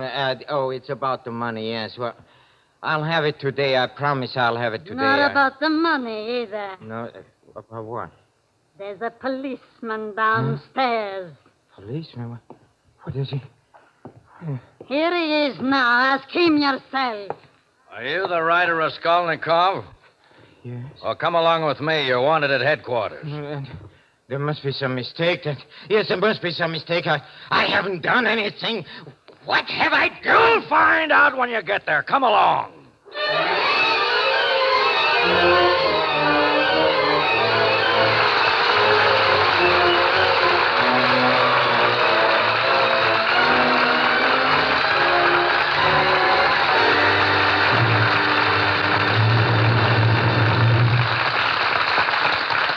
In a few moments, Mr. Peter Lorre will bring us the climax of tonight's Mystery in the Air, when camels present Act Two of Crime and Punishment. You've got to be good, really good, to be a champion. You've got to have what it takes, and it takes plenty of skill, plenty of training, and above all, plenty of experience. Yes, sports champs have proved it time and time again. Experience is the best teacher. Cecil Smith, the polo star, thanks experience for his goals. Don Whitfield says experience made him what he is today, the world's outboard speed champion. That goes for Jerry Ambler, too. He says it took experience to win his bronc-busting crown. Yes, the champions agree that experience is the best teacher in the world of sports. And millions of smokers agree that experience taught them plenty about cigarettes. Back in the days of the wartime cigarette shortage, Folks smoked brand after brand. They had to take whatever brands they could get. They compared those brands, became experts on the differences in cigarette quality. And that experience convinced thousands and thousands of smokers that Camels are their first choice. They learned that Camels are the cigarette with a rich, full flavor and cool mildness. Yes, smokers everywhere learned they prefer Camels to all other cigarettes. Result? More people are smoking Camels than ever before. Experience is the best teacher. Try a Camel yourself.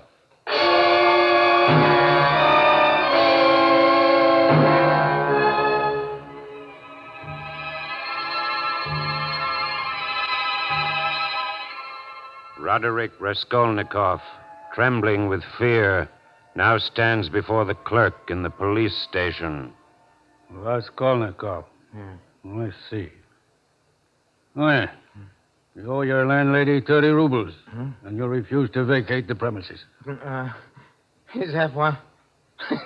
Is that why I've been brought here? Yes. Are you going to pay, or must we throw you out? No. I'll pay. I'll pay tomorrow. No, it's my rent. It's not funny. Quiet. No, it's the rent, you see. Quiet, I say. 30 rubles. That's why I've been brought here. Oh, it's wonderful. Stop that shouting. No, stop it. What's going on here? Who's that maniac? He's a writer named Raskolnikov. Huh? Oh, Raskolnikov. Just the man I want to see. Me? Why, sir? I'm Inspector Porphyry. Oh, Commissioner. I read your excellent book about the crime and criminals. Oh, you flatter me, sir. Oh, no, I really mean it. You know, I thought I knew something about the subject, but your book put me and my staff in the kindergarten class. I must talk to you. Come into my office. Thank you, sir. By the way, perhaps you'd like to help us on a new murder case. It'll give you a chance to see how the blundering police work. Well, a murder case? When... An old pawnbroker was killed last night. Huh? A well-known character named Leona. Yes, I've heard of her. Oh? What do you know about her? Nothing. Nothing at all. Think you'll get him easily? Guilty man? Who knows? We may have him now. What do you mean? We brought a man in this morning, a house painter. He had been working in a flat under Leona's. Oh? Do you think he did it? Well, it doesn't really matter. He was found with a pair of earrings. He had blood on his hands. Oh, of course, he has an explanation for these things, but he'll do as a suspect just to keep our records clear. Oh, it's clear. You mean that... Of course. But come, let's discuss your book. Let's see if your theory can be applied to this case. My theory? What? Yes. You wrote that ordinary men must obey the law because they are ordinary. But extraordinary men have the right to transgress the law. No. Isn't that right? No, not exactly. What I said was that extraordinary men shouldn't be judged by ordinary standards. For example, take Napoleon if... I doubt if Napoleon murdered the old pawnbroker. Oh. I'm glad my theories give you a chance to be witty. If your theory is right, it would make it a lot simpler for us policemen. If your extraordinary men had some distinguishing mark, say a medal or a ribbon, or a resemblance to Napoleon. What do you mean? Like yourself, for instance. But to get back to our murderer in this case, he was ordinary enough, all right. Nothing but a stupid coward. What do you mean? If he hadn't been in a panic, he'd have found the old woman's money. 1,500 rubles tucked away in the mattress. Instead, he took a lot of junk that's no use to him, and he can't unload it. I've got my men watching every outlet. Mm-hmm. Yes, Inspector, you've promised to show me your blundering police methods, and you certainly have. You're holding a man who's probably entirely innocent just to keep your records clear, huh? Well, the painter will do until the real murderer comes in. And he will come in. He'll give himself up through fear. Fear of the law or of God.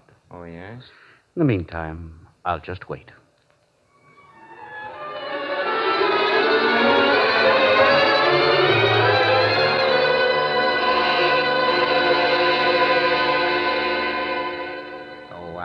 I admit I was furious, stupid, coward indeed, but then I realized that I wasn't a coward at all in the country, and in facing the inspector so calmly. I'd learned not to be afraid. Still, I needed money, and now I didn't dare to sell any of the old woman's stuff. I determined to try my newfound courage on a publisher of my book. Sit down, Mr. Raskolnikov. I'm glad to see you. We had very nice response on your book. Oh, that's good. I've almost finished another one. Oh, is that so?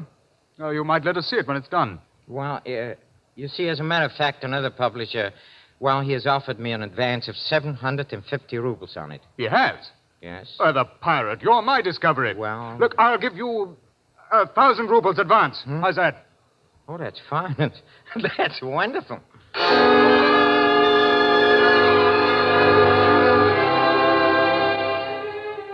Yes, it's wonderful. I took the money. I paid my landlady in full. I bought myself a whole new outfit of clothes. Oh, I was riding on top of the world. But then a disturbing thought occurred to me. Of course, the inspector hadn't suspected me for a moment, but undoubtedly he would find my name in the old pawnbroker's books. He might think it curious I hadn't mentioned it myself. I decided to go and see him again, voluntarily, yes, out of my own free will. That's what an innocent man would do, or would he? Well, anyway, I'm going.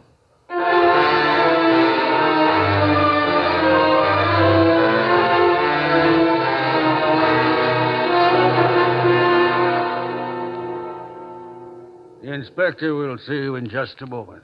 Thank you. I'm in no hurry. Why, Mr. Raskolnikov. Sonia, what are you doing here? The inspector sent for me. He returned my Bible. He asked me a few questions. Questions? What kind of questions? About the day I went to the pawnbroker. Did he want to know anything about me? Yes. What did you tell him? About the money you gave me. Oh. And then he wanted to know. What? What did he want to know? Before I knew what had happened, he made me tell him what you said. What? That she deserved to die. Well, she did, she... The inspector will see you now, Mr. Raskolnikov. Sonia, I must see you later. Where do you live? Catherine Street. First house from the bridge, second floor. I'll be over as soon as I can. Wait for me. This way, sir. Thank you. Ah, Mr. Raskolnikov. I'm delighted to see you again. Come to claim my watch. Yeah. Your watch? Come on, let's not beat around the bush. I hated to part with it, but I need the money, so I took it to the old woman and... What old woman? Oh, you know, the pawnbroker, the one we were talking about. Oh, did you have dealings with her? Did I? You know I had. You know I was there. I mean, isn't my name in her book? Oh, wait a minute. Why, so it is. Funny, I didn't notice it. What are you trying to do, upset me? Upset me? No, not at all. And I'm sorry, but there's no watch listed among her effects. I'm afraid it's still in the murderer's possession. Well, thank you very much. I must be going out. Oh, by the way, that's a new suit, isn't it? Yes, it is. What of it? Why shouldn't I be wearing a new suit, huh? Things have taken a turn for the better, eh? Yes, things have taken a turn for the better. I sold another book. Congratulations. I hope you'll have some theories in this one that'll help me solve this murder. We're still holding that poor wretch of a painter. Oh. Your real murderer hasn't come in, huh? No, not yet. But I haven't given up hope. Oh, you're very optimistic. That's good. Suspect anyone in particular? Oh, I suspect anyone and everyone. That's good. I'll admit now that for a time I even connected you with the murder. Me? Yes. You know how a policeman's mind functions. No, I don't. I began piecing things in a pattern. Your desperate poverty, the fact you almost fainted when I mentioned the murder the first time.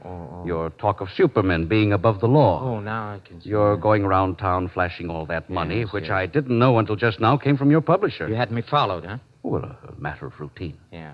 Well, let me tell you something. If I were the guilty man, I'd be too smart to try to sell that junk.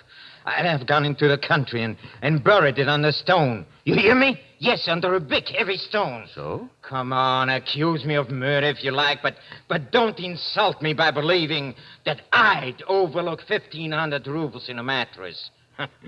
Try your clumsy methods on half-wits, like that poor fool you're going to sacrifice, just to keep your records clear. But I'm not accusing you. I don't accuse a man I think is guilty if I have no proof. I just sit and wait. Yeah, you sit and wait. Stop playing this cat and mouse game with me. If you think you have a case against me, come on, arrest me or bring me to a trial. I'll show you how. Yes, I did it. Inspector, I did it. This man just confessed. Yes, I confess. I'm guilty. I'm the murderer. Punish me. You're lying, you fool. You didn't kill her. I hit her over the head with a poker. I hate her. You idiot. You didn't even know about her until we arrested you. You didn't know anything about it until we beat it into you. Take him away, officer. He wants to go to Siberia that badly. I'm guilty, I tell you. I'm guilty. Get him out of here. Oh, what a triumph for your methods, Inspector. First you tried to make him confess, and now you tried to make him believe he's innocent. Doesn't your conscience ever bother you? No. Let the real murderer suffer from his conscience. And it'll trouble him. He's no Napoleon. No, he's not hard enough. He'll come in, and I'll be waiting for him. I'll be waiting. Good luck.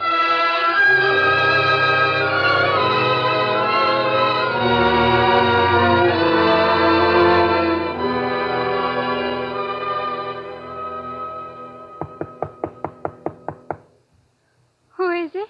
It's me. Oh, where have you been? No, I'm walking the streets. I don't know how long. I know it's late. I had to talk to you, Sonia. I may never see you again. You're going away? Yes. Where are you going? I don't know. And why? Because I'm free now. Yes, I'm free. Free to go where I please and do what I please. And Free? From what? police, they suspected me of the murder. Oh, it's all over now. Sonia, come away with me. Did they find the guilty man? They had him all along. He confessed this morning. Who was it? Oh, a painter who worked in a house. Why all these questions? Leave me alone. I've been questioned enough. Please put that Bible away. I don't want to be reminded of that old hag. And Jesus said, take away the stone. What stone? What stone are you talking about? How do you know I hid it under a stone? It's the stone under which Lazarus was buried. Huh? Then they took away the stone from the place where the dead man was. And Jesus lifted up his eyes and said, Father, thou hast heard me. And when he had thus spoken, he cried in a loud voice, Lazarus, come forth. And he that was dead came forth. Sonia. Sonia! You should kneel to me. Have mercy on me, Sonia. I killed that old woman. Yes, I killed her. Why did you do it? I was mad.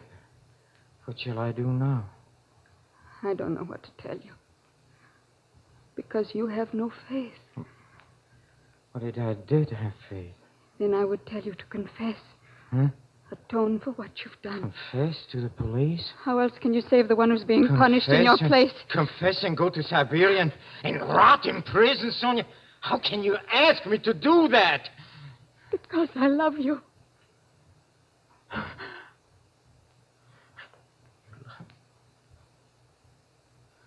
Sonia, I know it now. I have faith. You have given it to me. You have made me see myself, yes, as I really was, and just a coward who thought himself brave. All right, Sonia, I'll go and do as you say. Oh, my darling. I'll wait for you. I'll always wait for you. Forever.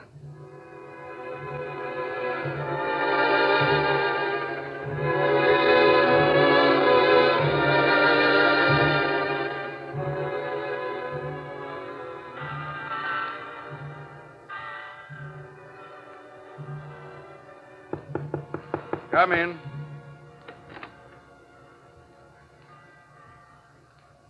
Good evening, Inspector. Good evening, Raskolnikov. I've been expecting you. I've been expecting you for quite a long time.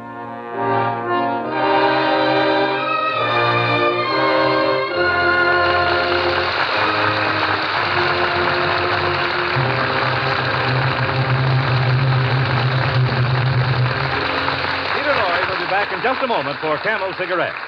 Each week, the makers of Camel Cigarettes send free Camels to servicemen's hospitals from coast to coast. This week, the Camels go to Veterans Hospital, Muskogee, Oklahoma, U.S. Army Tilton General Hospital, Fort Dix, New Jersey, U.S. Naval Hospital, Key West, Florida, U.S. Marine Hospital, Memphis, Tennessee, and Veterans Hospital, Tucson, Arizona. When 3 leading independent research organizations asked 113,597 doctors living in every state of the Union, what cigarette do you smoke, Doctor? The brand named most was Camel. According to a nationwide survey, more doctors smoke Camels than any other cigarette.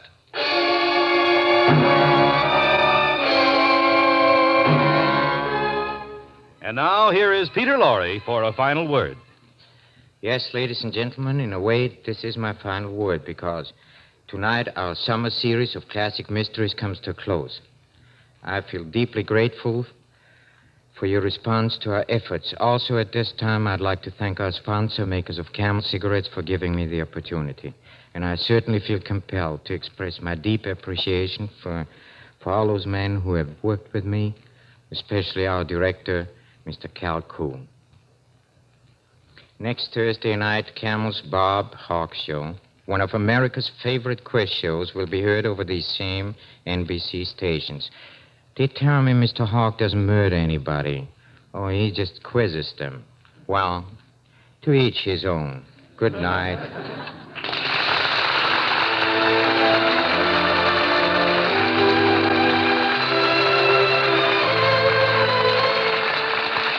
Men, shopping around for just the right tobacco for your pipe? Don't miss Prince Albert, the tobacco specially made for smoking pleasure. Prince Albert is a mild tobacco with a rich, full, mellow taste. Its choice tobacco is specially treated to ensure against tongue bite. Crimp cut to burn slow, smoke cool. More pipes smoke Prince Albert than any other tobacco. So see if PA doesn't give you more pleasure from your pipe.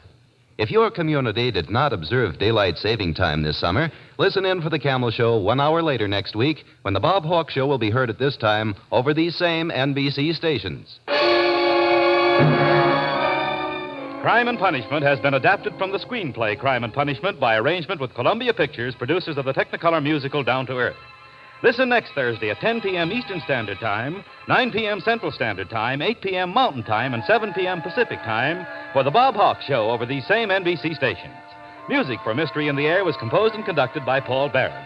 The artists supporting Mr. Lorre tonight were Henry Morgan, Peggy Weber, Joe Kearns, Ben Wright, Louis Van Ruten, Gloria Ann Simpson, and Herbert Butterfield. This is Michael Roy in Hollywood wishing you all a pleasant good night for Camel. This is NBC, the National Broadcasting Company.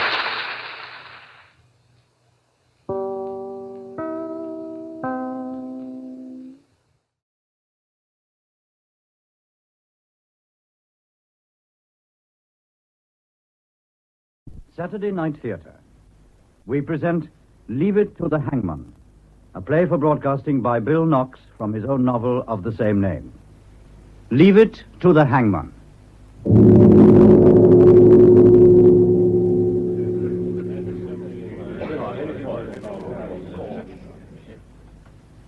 John Kilburn and Patrick Kilburn.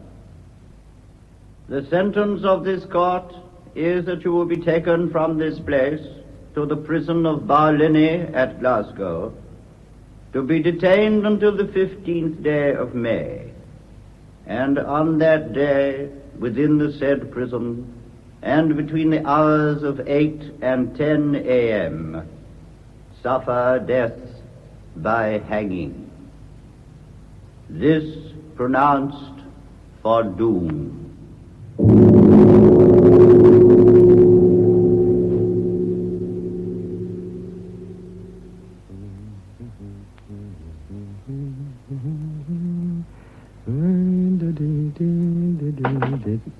Come in.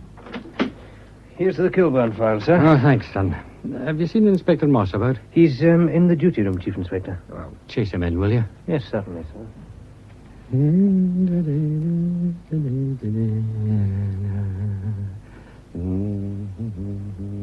Morning, Colin. You want me? Aye, Phil. Shut the door, will you? Got trouble? What else? Do you remember the Kilburns? The Kilburns. Aye. 5 years ago, wasn't it? Uh-huh. Father and son shot a uniformed man while resisting arrest. It was it was a strange one. Fingerprints of both on the gun, but we didn't know who fired it. Yes, it looked like a double hanging. Aye. Kilburn Sr. confessed at the last minute. He took the 8 o'clock walk, and the son got off with life. That's it. Patrick Kilburn's in the open prison near Perth. Oh, this is a copy of a note he found in his bunk. Huh? How it got there is our puzzle. You have stolen 5 years. Now you will be killed, and the reckoning will be paid. Melodramatic stuff. Stolen 5 years. Reckoning will be paid. Could be a crank. Aye, maybe. What's Kilburn's reaction? Very unhappy. Phil, there's a train north at 12:15. That's half an hour from now. We'll eat aboard. Oh, railway meals play hell with my ulcer. Don't you ever want to live dangerously? I just want to live.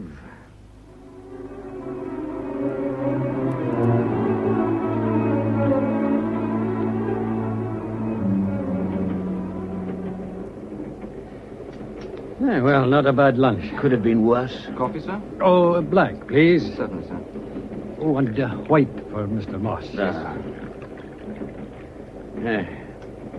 This is a damned interesting file. Nice people, the Kilburns. Started with a smuggling racket out of Era. There's big money in that. Seems these two kept branching out. Strictly cash and carry stuff. Delivery anywhere in Europe. Well-paid messengers at the service of crime. That's what the papers said about them. Wonderful trial for the papers. I was reading up on the shooting. One cop got a bullet in the lung. Then there was a free-for-all, and a second shot was fired.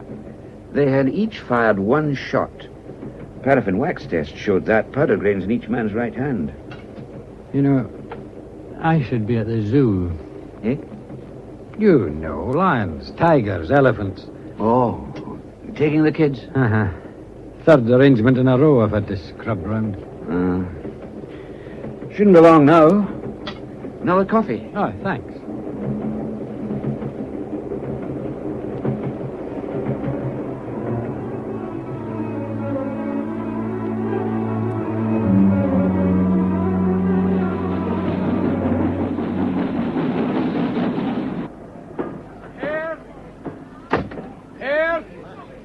Change here for all stations to Dundee and then... Dead on time.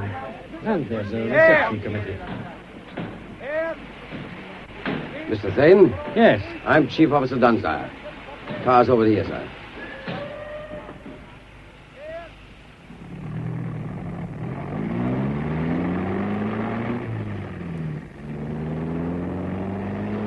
Glad to see you, Chief Inspector.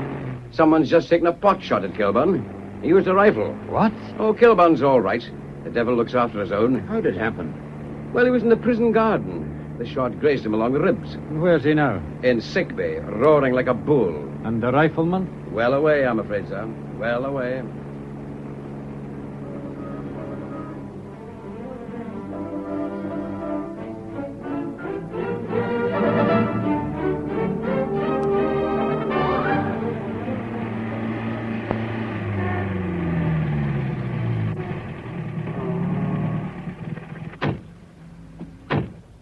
Looks more like a hotel than a jail. No prison bars around here, sir.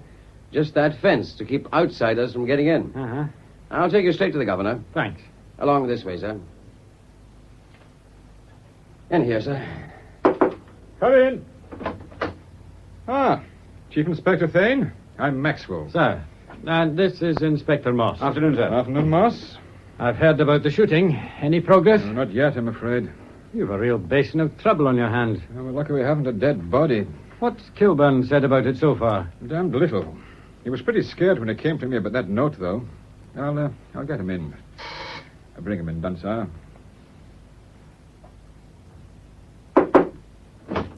Smartly now.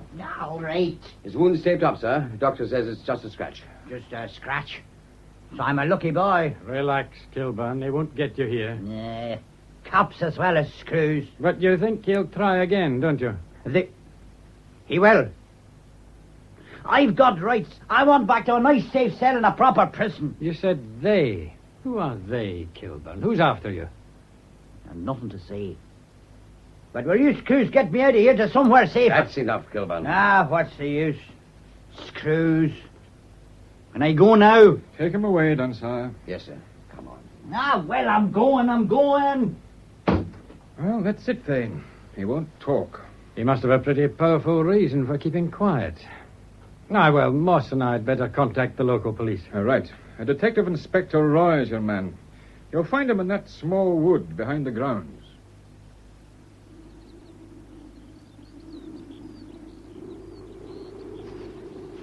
Nearly there, Phil. Right. Now, over this dike. Hello there.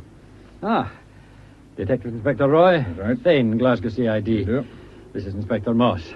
Right, Inspector. Any luck so far? Aye, some. We've found what you might be calling the sniper's nest. And this. A .300 cartridge recently fired. Where was it? Over there. See the flattened grass this side of the dike? Yeah. Look over there. Just this side of Warrender House. Yeah. That market garden bit's where Kilburn was working. Right in his sights, eh? Aye, there's more, Moss. Take another wee look at that grass. Notice anything? 2 of them. Aye, that's how it looks. There's 2 distinct patches flattened down. 2 people waited here. Waited for quite a wee while. Come over here a moment, both of you. What's up, sir? There's one of the footprints you've been looking for, by that patch of bare dirt. What do you make of it, Phil? That's all we needed. That was a woman's shoe.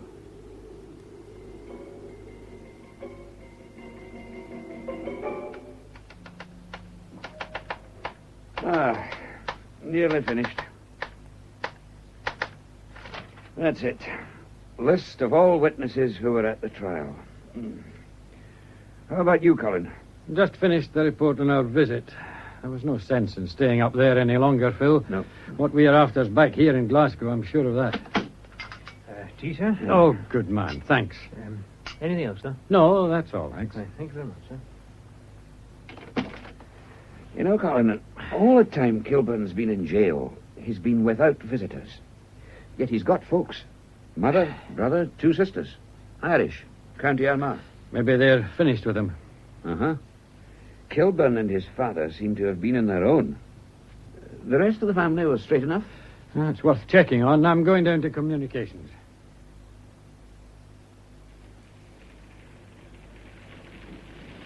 Evening, Sergeant. Can you send off a teleprinter signal for me? Right away, sir. Ready? Here we go. Thane, Millside Division, Glasgow. To headquarters, Belfast. Request rundown on family of John Kilburn, hanged for murder. Reported staying on farm near Ochnacloy, Armagh. That's Aughnacloy. Got it? Right. Grateful for any CRO data on remaining family. Message end. I won't need the reply till morning, Sergeant. 11 o'clock. Well, I'll be home by midnight and asleep 5 minutes later.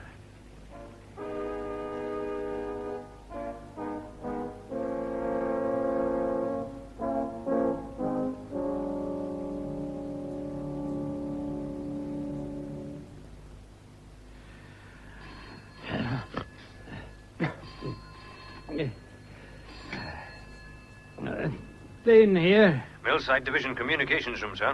What's up? Message from Perth Police, sir. Patrick Kilburn escaped from open prison at 01:54 hours this morning. Oh. And Governor Maxwell's on a priority line from the prison, sir. All right. Get Trunks to put him through here. Right, sir. What was it, Colin? One of my customers has jumped jail. Look, you go back to sleep, dear. Where's the cigarettes? Oh, I'll have one, too. Eh? 11 years, and I still jump when that phone rings. Well, you would marry a cop, Mary. Here you are. Down.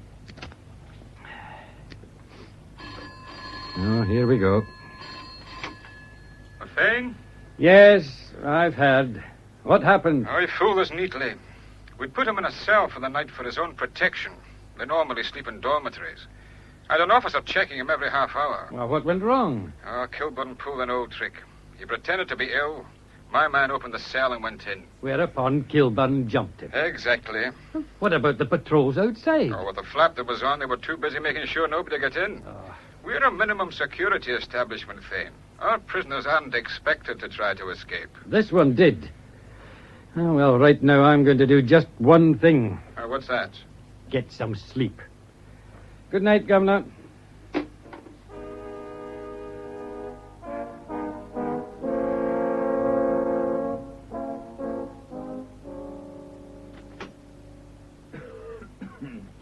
Morning, Colin. Oh, morning.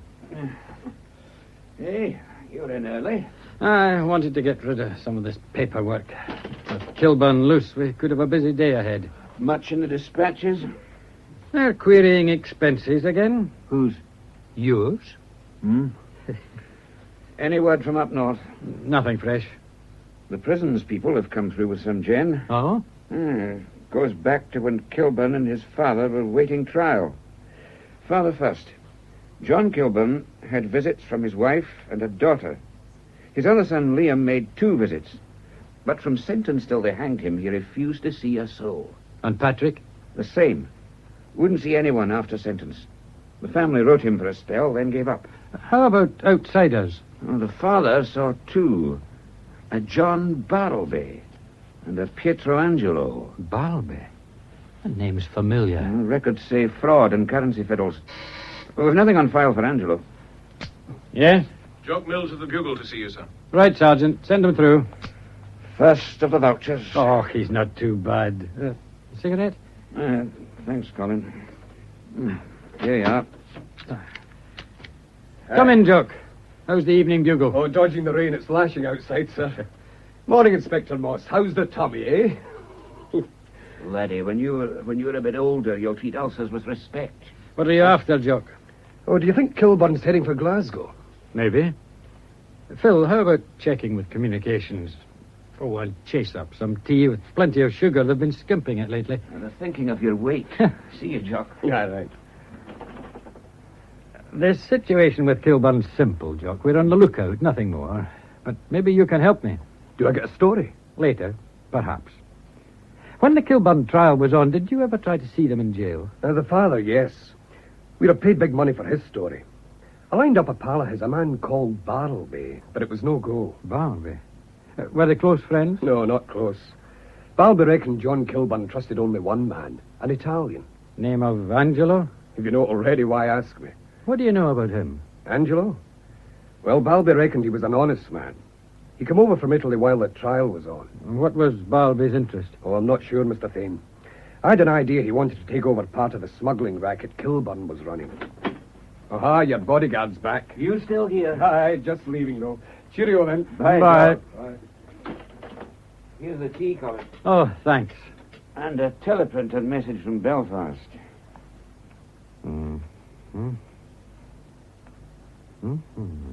No, this is interesting.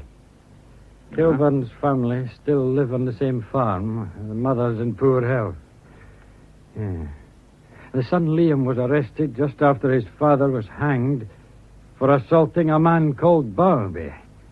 No court proceedings. Looks as if Bartleby went over to try to get some of the father's contacts. And got more than he bargained for. Very interesting, Phil. All right. Put me out of my misery. You want me to go to Ireland? Well, if you get the next plane, you could be back again by this evening. Thanks. What's your program? Aliens section at headquarters.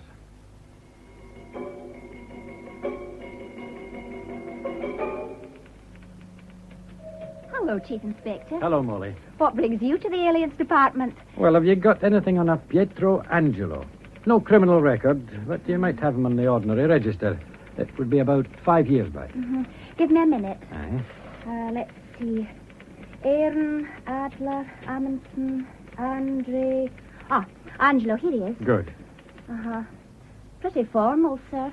Born Rome, 1910. Profession, dental surgeon. There's the card. Thanks. Home address via Aosta. Going to the game tonight, sir. Game? What game? Scotland and Belgium at Hampden. Sergeant Bonner's taking me. Football's not my strong point, Molly. No, if it had been Murrayfield. Hampden's just about the last place I'll be tonight.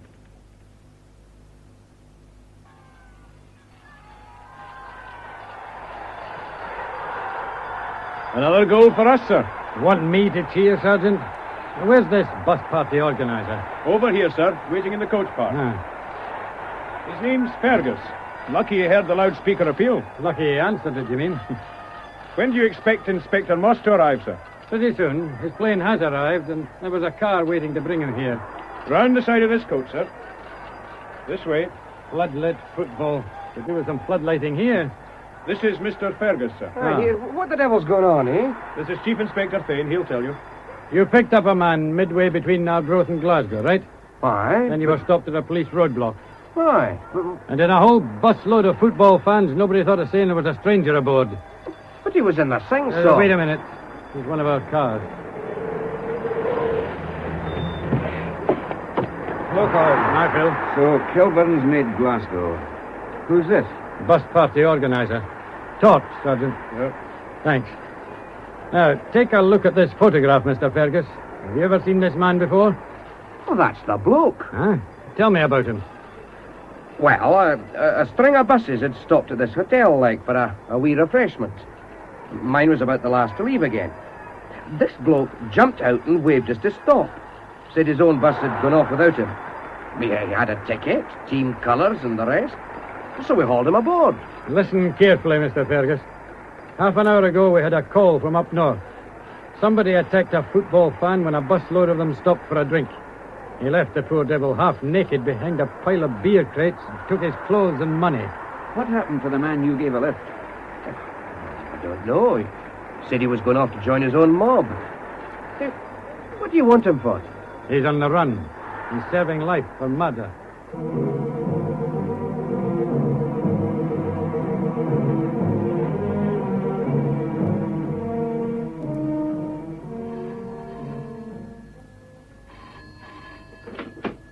All right, we're coming. CID. Inspector Moss here. Jock Mills of the Bugle here, Inspector. Is Mr. Thane with you? No, we've just arrived back. The boss is down in the radio room. What do you want? There's a bus Kilburn's made Glasgow. It looks like it, Jock. Don't quote me on this. He bluffed his way through the roadblocks as part of a football bus party. For the big game. Uh-huh. Now you can do me a favor. Name it. See if the Bugle files have photographs of either Liam Kilburn or his sister, Margot. There's no convictions, so our own records can't help. Oh, we should have them from the trial. What's the angle? Later, Jock, later. Bye now. Uh-huh. Well, here's hoping. Well, no news yet, Phil. I've asked Jock Mills to try and get these pictures. Oh, good. Now, let's have it again, Phil. Your Ulster trip seems to have paid off. Aye, though I don't like the coin, Colin. Oh. Well, I got out to the farm, a quiet wee place in the middle of nowhere. We met the younger girl first. Uh-huh. Her name's Kathleen. Then the mother. Somebody always suffers. And Mrs. Kilburn has. The woman's out of her mind, in a gentle, shuffling way. As far as she's concerned, her husband's still alive. She writes him once a week and gives the family the letters to post. She writes to her son, too. Eh? Thinks he's abroad. Though they don't post the letters to him either. Significant enough, eh? Anyway, Liam and Margot Kilburn are supposed to be on holiday in London. That girl Kathleen's bitter, Colin. Not just at us, but at life. And especially at her brother Patrick. Patrick, who didn't die. Patrick, who didn't die. You know, I've discovered one thing, Colin. Huh? You know what's thicker than blood? Hate. My guess is Kilburn has something worse than the devils out of hell hunting him. His own family. There's something else, Phil. Governor Maxwell phoned this afternoon. You remember the note on Kilburn's bunk? You know, the one that started us off? Aye. One of Maxwell's prisoners, a trustee on an outside job, put it there. A young woman with an Irish accent paid £10 for the delivery. Margot Kilburn. Maybe. There's a lot to do yet. This for a start. Yes, sir?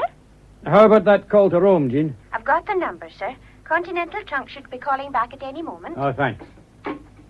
Why Rome? Pietro Angelo, the Italian, John Kilburn's friend. You think he can help? I'm hoping. Switchboard, sir. Your Rome call's coming through. I'll hold, Jean. Your Rome number is on the line, sir. Hello? Pronto chi parla? Sì, Pietrangelo parla. Sorry to call you so late in the evening. Ma scusi, who is this? My name's Thane of Glasgow Police. Thane, Thane. Ah, si comprende, signor. Oh, no, it's not so late. Go on, please. You knew John Kilburn. Is true. His son Patrick has escaped from prison. Does this concern me? Well, Mr. Angelo, I don't know. But he broke out because he was terrified. Terrified because someone is trying to kill him. Who is making this fear? Well, we can't find his brother and sister. We're trying to prevent a tragedy. Do you understand? Si comprendo. Senti, senor. There is only one way. I will come to you. When? Time counts. By aeroplano. Early tomorrow. But, Senor Thane, it is not the police I come to help, but my friend's family. Aye, it may be both. Oh, I hope so. I pray so. Well, goodbye, Mr. Angelo. Grazie. Ciao, Bella. He's coming here. Right away. Phil, what's the most obvious reason for the Kilburns gunning for Patrick? I wonder when you'd ask that. It's a mess. A real mess. Well, come on. Where to? Mr. John Barlby. Angelo and Barlby. John Kilburn's two visitors in prison. Angelo's coming to us. We're going to Barlby.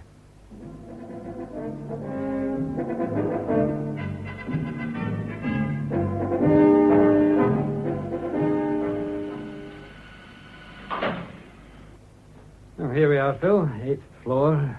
Some layout. Aye. A flat in a block like this costs plenty. Number 5. Number 4. Oh, J. Barlby, eh? This is for me when my pools come up. Except I've no head for heights. Oh. Good evening. John Barlby? Yes? Police. Yes, I felt it might be. Come in. I'm Chief Inspector Thane. This is Inspector Moss. A high-ranking delegation. Come into the lounge. I'll turn off the radio. Well, now. You know Patrick Kilburn has broken out? It's been in the papers. He got to Glasgow tonight, Barlby. Oh.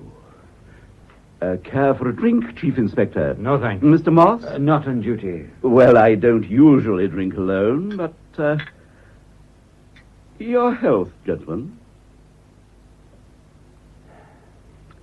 Look, it's no secret that I knew the Kilburns. You saw John Kilburn before he died? Correct. I tried to arrange a business deal, but it fell through.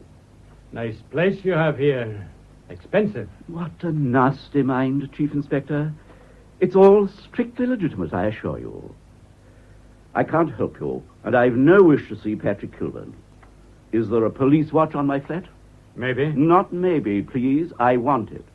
In fact, as a taxpayer, I demand it.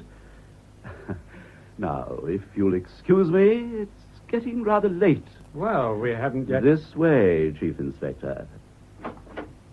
But... This way, please. Good night, gentlemen. I'll be damned. Back outside, none the wiser. He was worried, though. Slightly frightened, I'd say. Now, inside, Phil. You want him watched? Definitely. Seems to me Kilburn's more likely to visit here than Barlby would wish.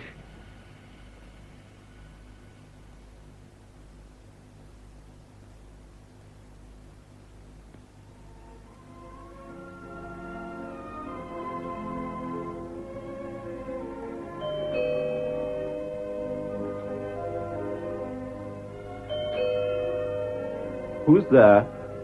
Police, Mr. Barlby. Hold on. Kilburn! Back inside, Barlby. Surprised? Patrick, you're crazy. There are cops outside. Back and front. I came over the roof. How about a drink? Sure, Patrick. In here. Time I had a rest. You look after yourself, Barlby. Here you are, Patrick. Good. You still keep good whiskey? If you need help... Help be damned. I want my box. You're my private personal bank, remember? The box isn't here. Isn't here? Take it easy, Patrick. Take it easy. It's in my safe deposit at the bank. You were to keep it here. Always. You'll have it first thing in the morning. I'd better. With the seal intact. If you've been snooping, Barlby, I'll have your guts. What are you going to do? Keep your nose out of my life. How about some food? And I need a clean-up. Bathroom through there. I'll get a meal. Yeah.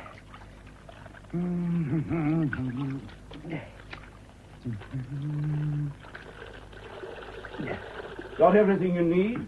Is there a razor handy? On the shelf beside the basin. Blaze there, too. Bacon and eggs suit you? Yeah, sounds fine. Now, a new blade. Now, where's the shaving cream? Barlby, where's the shaving cream? Jack, where is he? Barlby? I wonder. Barlby! Get away from the phone and leave that gun! Get back! You didn't quite make it, Barlby. Tried to shock me, eh? And this gun! Oh, don't! It was in my box. Where's the rest of the stuff? In the bottom drawer. Here we are. Passport, notebook. The money's gone. I'll make it up, Patrick, please. Bailed up. Do you see this notebook? What's in it didn't make sense to you, did it, Barlby? But it holds all the answers. Contacts, routes, the key to the old man's entire setup. You didn't know, did you? Patrick! It's too late, Barlby. No, Patrick! No!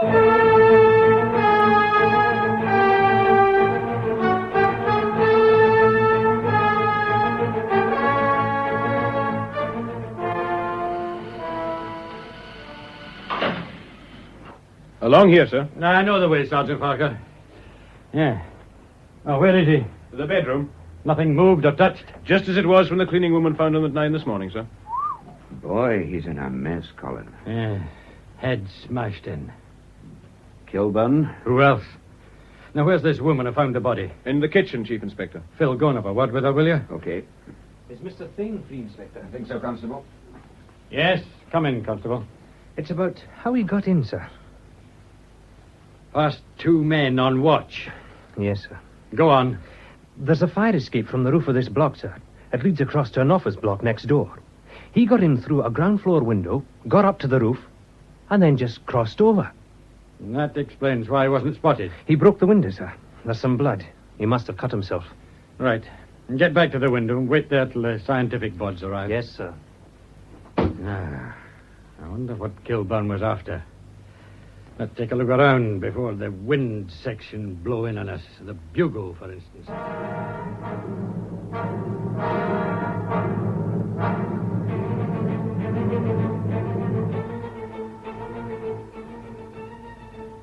Bugle coffee. Mills here. Okay, Jock. It's you, Sheila. Who else?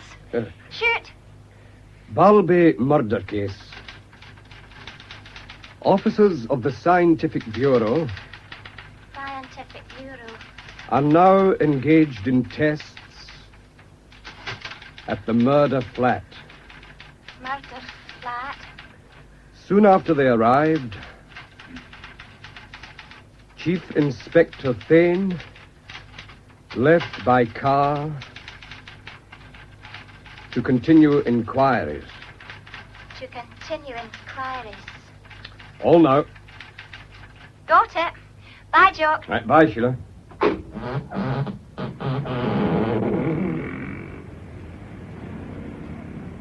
Excuse me, are you a reporter? Mills of the Bugle, why? I saw you coming out of the flats. I hear tell it's been a murder. That's right. Who's been killed? A man called Bartleby. Bartleby? Are you sure? Aye. Was he a friend of yours? How did it happen? Well, somebody broke in. Yes, don't I know you from somewhere? I don't think Aren't so. you? Here is your name, Kilburn. Margot Kilburn. Hey, come back here. Come back.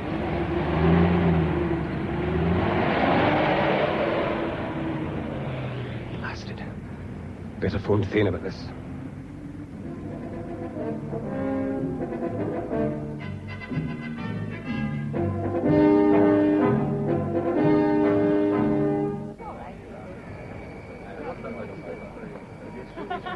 Mr. Angelo. Si? Sonny, your paper, Angelo. You are? Airport police, sir. Oh, grazie. Chief Inspector Thane's waiting for you in the security office. Will you come with me? Thank you. Prego. But of course. Mr. Angelo, sir. Oh, good morning. Buongiorno. Come in. Senor Thane? Thanks, officer. Right, Oh, sit down, Mr. Angelo. Grazie. What is the news? It's bad. Patrick Kilburn's still on the loose. He's killed a man. Terribly male. And Kilburn's brother and sister have just been spotted in town. It is to me you must blame all this, senor. Oh, but please. I will tell you. Understand, I was the friend of John Kilburn. During the war, que disaster, mamma mia. During the war, John Kilburn was a prisoner of war in Italia. Uh-huh. When my country collapsed, he escaped. In the confusion, well, he saved my life. After the peace, we ride, sometimes we meet. Did you know he was a smuggler? Contrabando? Yeah. Oh, of course, senor. But he was not all bad. Patrick, his son, was different. He was, que cause, he was all vicious. But John, he loved this boy. Oh, excuse me, will you? Si, senor. Yes, Thane here. Phil Moss, Colin. Angelo arrive okay? Uh-huh. How about you? I located Snouty Leith. Good. He's going to work on it. If anyone can pick up a buzz about Kilburn, Snouty will. Let's hope so. One funny thing. Snouty says the word's already out. There's money going for the first Ned who contacts Kilburn. Brother and sister, maybe? Too early to say, Colin. Right, Phil. We'll meet as arranged. Sorry, Mr. Angelo. Niente, senor. Gracias. Now, why do you blame yourself for what's happening? Senor, when John is tried for murder, I visit him here in prison. Then I go back to Italia. I know I cannot help. Then, after he is hanged, a letter comes. From him? See, it looks ordinary, but John has ways. You take the first and the last words in each line he writes, and there is your true message. Mm-hmm. It was importante that he had to tell someone his secret. Yes, go on. You hanged the wrong man, Chief Inspector. John Kilburn died for his son. Patrick killed the policeman. You are surprised? No, not now. And then you told the family. See, I go to see them 6 months later. I find Liam brooding and bitter, and these lovely girls broken-hearted. Their mother, I think it may help to know their father was, well, not so bad. And now Liam and Margot are trying to square the account. And if Liam and Margot kill Patrick, what is justice to them is murder in other eyes. How much do you know about John Kilburn's contacts? Most things. Then we're in business. First, we pick up Inspector Moss. Then you're taking us to every place in the city that John Kilburn ever mentioned. Ma parola, senor. First, there is a certain boarding house.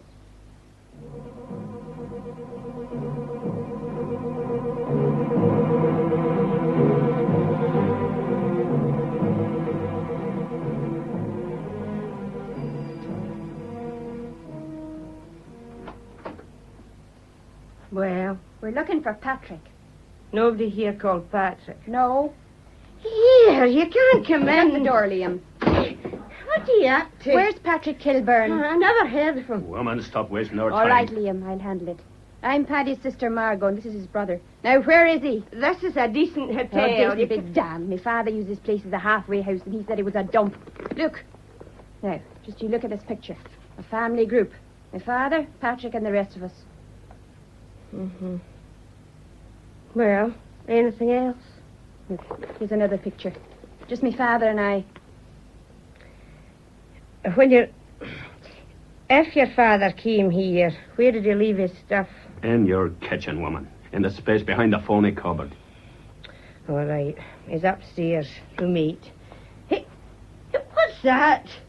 What are you going to do with that gun? Stay with him, Margot. Right. What's he going to do? As far as you're concerned, nothing. Patrick will be leaving with us, and you forget we were here.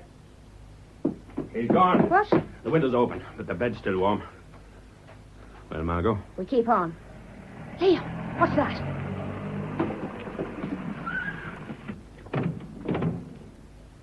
Police! You, take me, brother. Hide that gun. Then bring her back, Liam. Move, woman, and guard your tongue. Madre mia, Margot. Hello, Uncle Pietro. You're in strange company. The police? Oh, Margot mia cara, it is necessary. Paul, check upstairs. If it's Patrick you're looking for, is gone. But here's Liam coming. Make sure, Phil. Right. Hello, Uncle Pietro. Liam. So, Ben, we have found you both, huh? Just a moment, Mr. Angelo. See? Miss Kilburn, I'm Chief Inspector Thane. How long has Patrick been gone? Minutes, maybe. He must have skipped out when we arrived. The window's open in his room, Colin. It's not a long drop. Leave anything behind? This. A handkerchief with the initials J.B. John Barlby. Who was murdered this morning. Margot mia Keep cara. out of this, Uncle Pietro. Angelo's a pretty good friend to have, Margot. He's told us what your father did. And how do you feel, policeman? Knowing you hanged the wrong man. Senor Thane, may I speak freely to them? Phil, you and Farker go and have a word with the woman who runs this flop house. Come on, Sergeant. All right, Angelo. Grazie, signor. Margot, and you, Liam. Siente. What you plan is wrong, is foolish. Uncle. Basta, un momento, wait. What the police do not know, they guess. Go home. Let them find Patrick. Margot, believe me, vengeance is not for you. Do you plan to arrest us, Chief Inspector? I can't. We haven't enough on you yet. Then we can go. Margot, per favore. Sorry, Uncle Pietro, but that's how it is. Goodbye, Chief Inspector. What now, Senor Thane? They'll be followed. Come on, Angelo. We'll get you into a hotel for the night. Whatever happens, at least you've tried. And you, Senor Thane? I've an appointment with a gentleman called Snouty.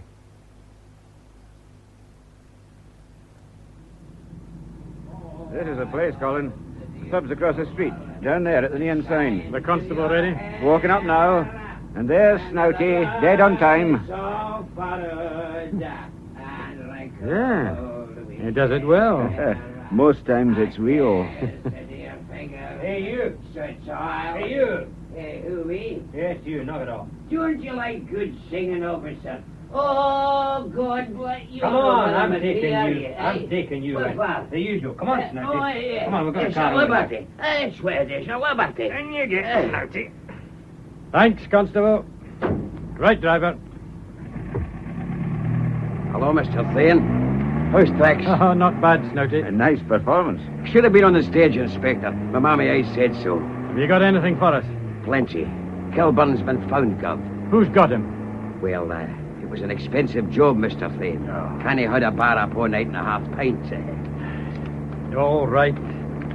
That'll square it. You're a decent man for a cook. Kilburn's been passed on to a Greek by the name of Calvos. Leo Calvos. Who's he? Don't know, Mr. Moss. Runs a restaurant or something. He's a new number to me. Driver, pull in at the next corner. Then you can go home, Snouty. The night's still young enough. Home. That's an order. I don't want you roaming around. You're the boss, Gov. Night. Good night. And now? Headquarters. To see what they've got on friend Calvus and to organize a search warrant. Then we pay him a surprise visit.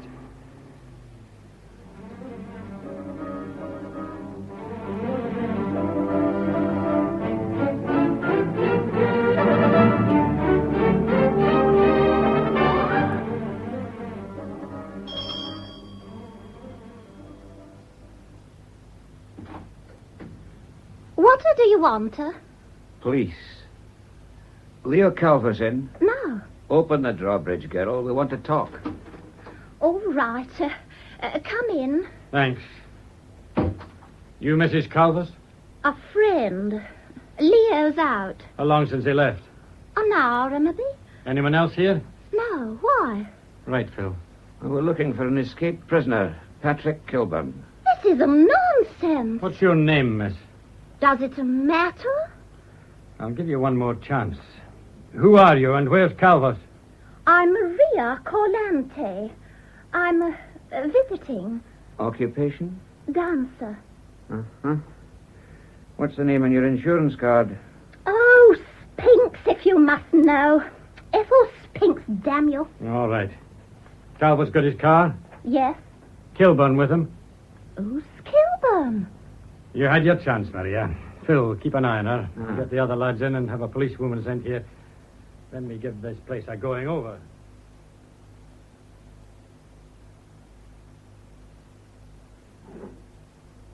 What'll I do with this lot, Colin? Dump it on the bed beside the rest. Right. Hey, here's a snappy line and shut. Put it down, Phil. What's in that folder? Let me see. Holiday snaps. Here's one of the girlfriend. That bikini doesn't hide much, does it? Wait a minute. Phil, take another look. The girl, a caravan. What's up? Where was it taken? Well, it looks familiar. These hills, the sea, a couple of big ships lying offshore. A gearlock, maybe? Aha! Colin, a caravan would be the perfect place to keep Kilburn hidden. Let's see the girl. Right. Back again, copper. Where was this picture taken, Maria? Can't remember. All right. Phil, hold her for questioning. I'll take a car down on my own. Fair enough. Have a couple of the county cops meet me at Gairloch Head. I'll be there by midnight.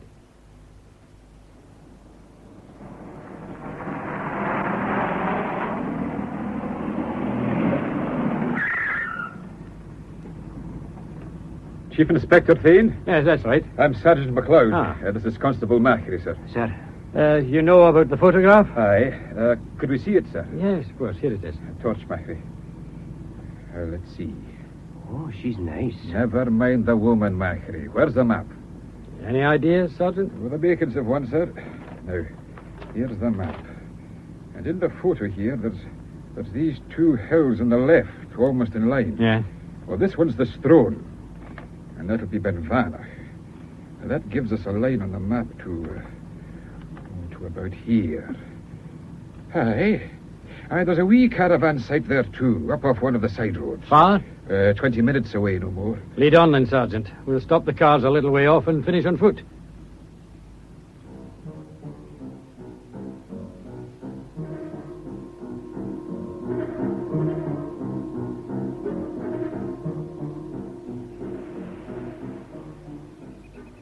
Just a wee bit on now, sir. About 600 yards along the loch side.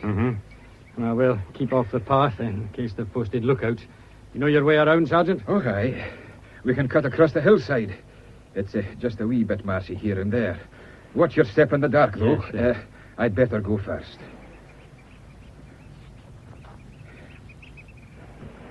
Sir, there's a car lying ahead, just off the track. Where? Oh, I see it. Careful now, sir.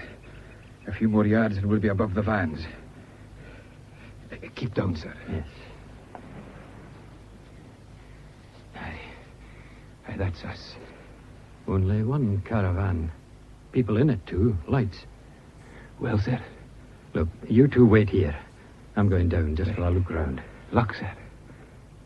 Aye. Well, at least there's no moon.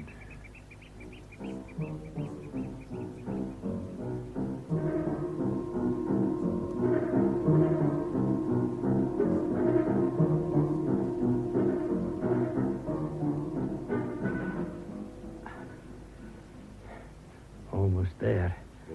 Now, if I get under that window... And we stole his suits from him. There are more stories, but I'm wasting time. All right, Calvert. You say you're getting out of the country. What's the payoff? That you act as our agent. I know the Kilburn smuggling network is still intact. They never broke it. But, what's your anger? I run a restaurant since I come to Britain, but also I've helped plan one or two incidents. Go on.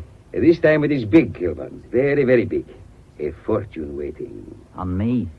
The stuff will have to be disposed abroad. It will be too hot for any British friends. My offer is £6,000 plus expenses. You get a cigarette? Here.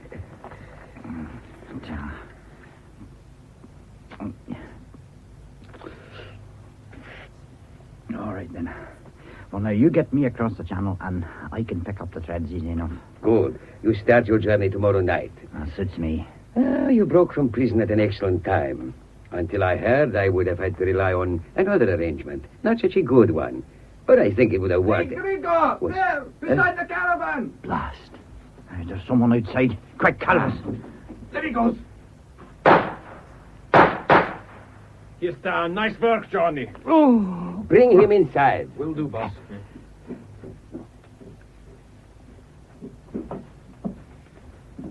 Right. Shut the door. That's Thame. Any more outside, Johnny? 2. On the hillside. They're out cold and locked up in their own handcuffs. Well done. That's all, boss. 2 cars, 3 men, we are sure. So, now let us see how they came here. Anything in his pockets? Yes, this photograph. A dead giveaway, Calvus. So you've been to my home and found us from this. Clever. Hey, Calvus, we'll need to blow fast. Gregor, give me your gun. Here. Good. Kilburn, help them bring the 2 others here. Then what? The caravan rests level here, but push it a few feet, and there is a slope, then a cliff, and the sea. Johnny, you lead the way. Right, boss. What the? Gun here, Johnny! Don't try it, anyone. There's the other barrel. A fine 20-bore dog shot. Liam! Hello, Brother Patrick. Kilburn, this is your brother? Yes. Then Yeah. why quarrel? We are only concerned with this one. Fine. Oh, take it easy with that gun in your hand, mister. A sawn-off shotgun at 5-foot range is no plaything. Watch him, Liam. He's tricky. You have a gun. I have a gun. That way neither of us will be rash. I want Patrick to even an account, so to speak. They're out to kill me, Calvus. But that we can't allow. We need Patrick, I'm afraid. I came for Patrick and I'm going to have him. Use logic. Your brother has a gun in his pocket. I have a gun. You have only 1 shell left. If you kill Patrick, I shoot you. If you shoot me instead, then Patrick still has his gun. Even Grigor, the frightened one in the corner, has a knife. The answer, it is simple. You let us go.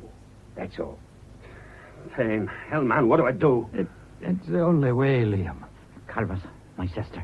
If she's out there, she could blast us as we leave. That's no problem. We use 10 as a safe conduct. All right, Calvus.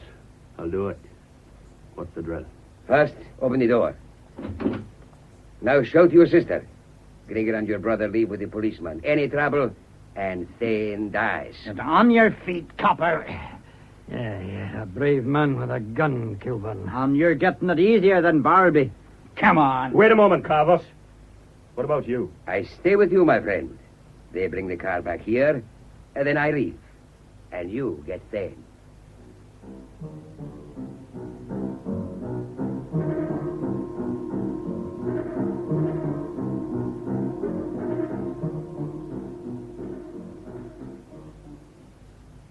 All set, Calvus. I'm coming.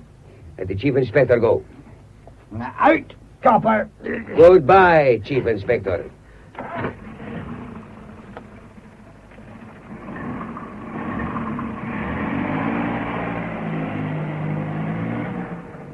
Damn the luck. Let's get you back to the caravan, mister. Come on. Steady it. Sorry. Easy now, easy. Liam. He's got a bullet in his shoulder, girl. Help me. All right. Come on. Gently now. Put him in the bunk.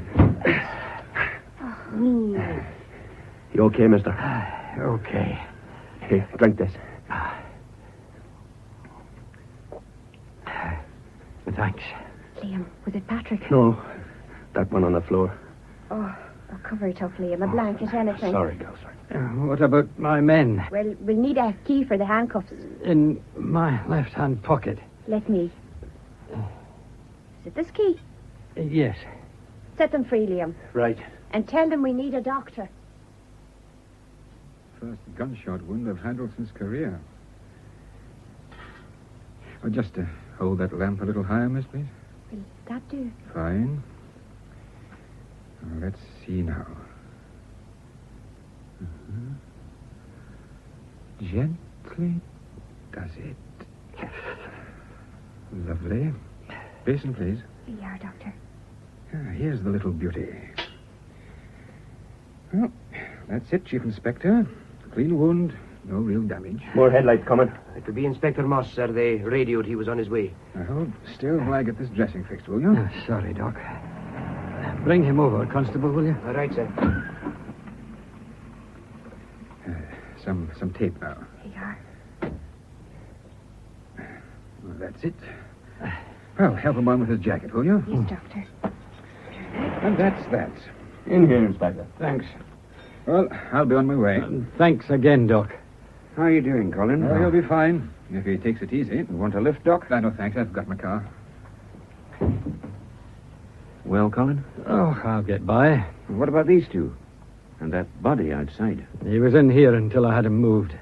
Liam shot him and saved my life in the process. I see. Give me a hand up, will you? There we are, Colin. The shotgun, Liam. Oh, all right. Phil, you take it. Margot, you and your brother wait here. No disappearing tricks. I want to talk to you. Our word on it, Chief Inspector. Good. Phil, let's get outside.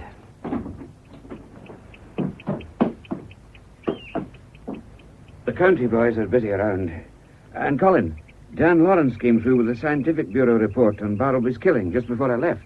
Worthwhile? Very. Remember Kilburn broke in through the office block next door and cut himself in a window? Aye. They found a cigarette end in the flat. Saliva's the same grouping as the blood in the window glass. Good. Very good. There's better. He had a shave at Bartleby's. Has a nice fingerprint on the blade. The only thing he forgot to wipe clean in the whole flat. All we've got to do is to catch him. Where'd they put the body, Phil? Around here. Look, are you up to this? Oh, stop fussing. Come on, we'll pick up the Kilburns and head for my place. I'll phone Mary on the way. You're taking them to the house? It's 3 a.m. That'll be better than talking to them across the table in some police station. You know best. Come on, cheer up, Phil. Will you come out now, Margot? And your brother? Margot, we're going now, and you come with us for a talk. There's a dead man in this place, Margot. Remember that. All right, we'll come. And we'll listen, Chief Inspector. Oh, just one thing first. How did you get here? We followed you, Chief Inspector. Eh? That's right. We dodged the men trailing us and doubled back. Let the police do the work, I said. Oh, get into the car, both of you.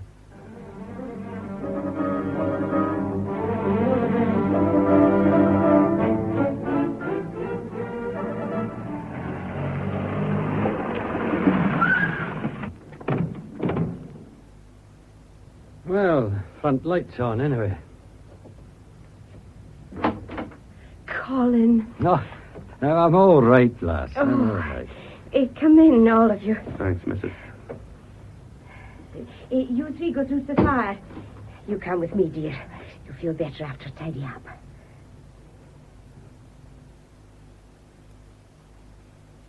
Have a drink, Colin. No, thanks, Phil. Kilburn? Oh, yes, please, I can use it. Your sister should be back soon. Oh, you know women. She could be long enough. No, she's here. I feel more decent now. Your wife says she's fixing us some food, Mr. Thane. She won't let me help. Oh, sit down, Margot. All right. Good. Well, we'll skip what we know already. That you found out your father confessed to murder to save Patrick. The open prison was your first chance to plan this crazy vengeance. No secret there. Well, we're listening anyway. So Patrick escapes, gets to Glasgow, quarrels with John Bartleby and robs and kills him. Calver's gang need Patrick, and Liam has to kill a man. What you're saying is that because of us, 2 men have died. Partly. Look, Margot, killing Balby was a capital charge, and we've got enough to convict on it. The law can take over now. Oh, I don't know. You knew your father was a smuggler. Yes, but the old man never carried a gun in his life. And Patrick let him hang. You've changed your mind, haven't you? About wanting Patrick. Liam? Whatever you say, Ger. It's getting too complicated for me. What happens to Liam about the man of the caravan? I would call it self-defense. Or you can call it what you like. We'll give the law its chance, Chief Inspector, for a little while. But I warn you, if it fails, we'll deal with Patrick. We'll deal with him ourselves, Chief Inspector.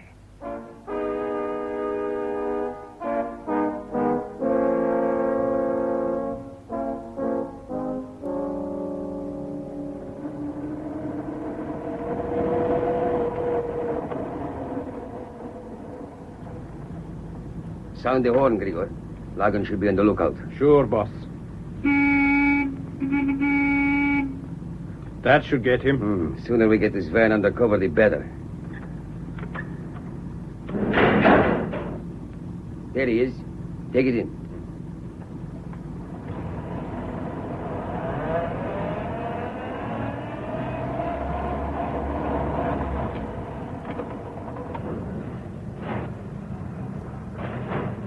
Come on out, Kilburn.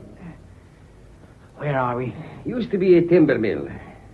Here comes Logan. Hello, boss. Hey, where's Johnny? Kilburn, this is Arthur Logan, an engineer. An important man to us. Hello, Logan. Johnny's dead. We had trouble. Hell. The job is still on. What's the time? 9:30. But come. Later. Kilburn, come over here.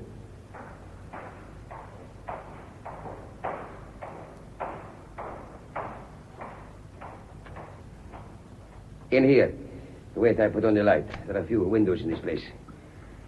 Now the job. You see these two long packing cases? In a few hours, they'll be filled with roughly 50,000 pounds in gold. Big. Where from? Lochhead Castle. Ever heard of the Lochhead plate? So that's it. 17th century stuff, museum pieces. All solid gold, Kilburn. Only royalty have better. Now, here's Grigor. Got everything. Here, Kilburn, this is yours. What? Naval uniform? Look over there, in the corner. What do you see? A lorry. That's a naval lorry. Both government surplus. Oh, how does this stuff help? Lord Lochhead is going to give us his collection of plate. Today, Britain's newest aircraft carrier arrived in the Gairloch. Aboard her, there is to be dinner party. All the NATO leaders and many politicians will be guests. On the Lochhead plate. Exactly. Is being loaned to the Navy for the evening. A naval lorry from the shore station goes to the castle today to collect it. A lieutenant to have an escort along with the driver. And we take over. Let the boss finish, Kilburn. Lochhead Castle is in the hills.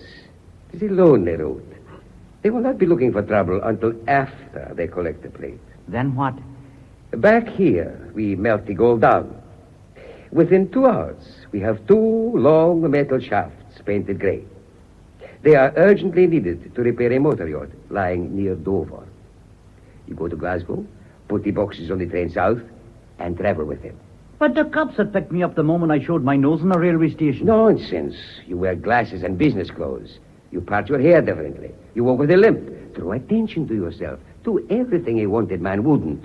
And at Dover? At Dover, the yacht sails. You get to the continent and dispose of the gold for us. But, Kilburn, don't think you can disappear. I have many friends.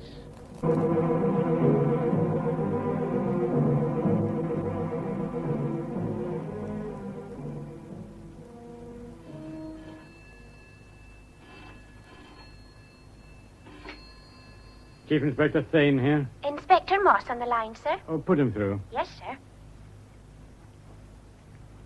Hello, Colin. Any luck at Calvert's restaurant, Phil? Only a big penciled ring round today's date on his desk calendar. What now? For a start, the man Liam shot was an army deserter, wanted in London for an armed hold-up. And I've got a present for you. A gun. A gun? Chief Constable's idea, Phil. 1 each. Head back here now, will you? I promised Margot Kilburn and her brother we'd run them out to the caravan. Eh? What for? Well, they left their car out there. Anyway, I want another look round. Okay. See you, Phil. Yes, sir. I'll see the Colantigill now. Right, sir.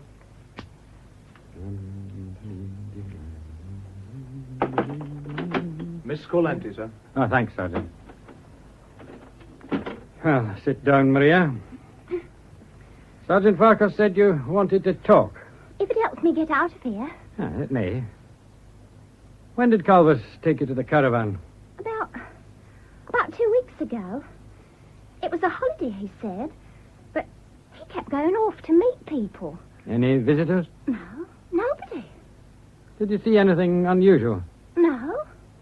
Well, except once, maybe. We went for a drive. Uh-huh.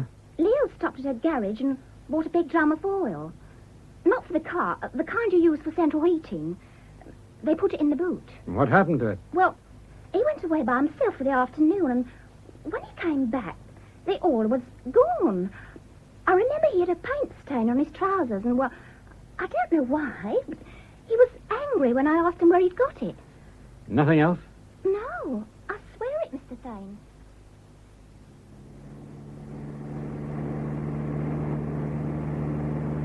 And that's about it so far, Phil.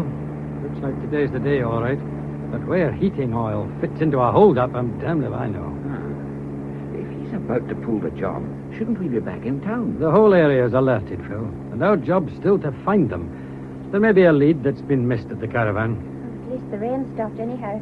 Oh, there's the caravan, Mr. Thane. And our car. Margot rented it, Chief Inspector. We'd have a job explaining if it had gone. Aye. Slow down, driver. Pull up by the caravan. Will do, sir.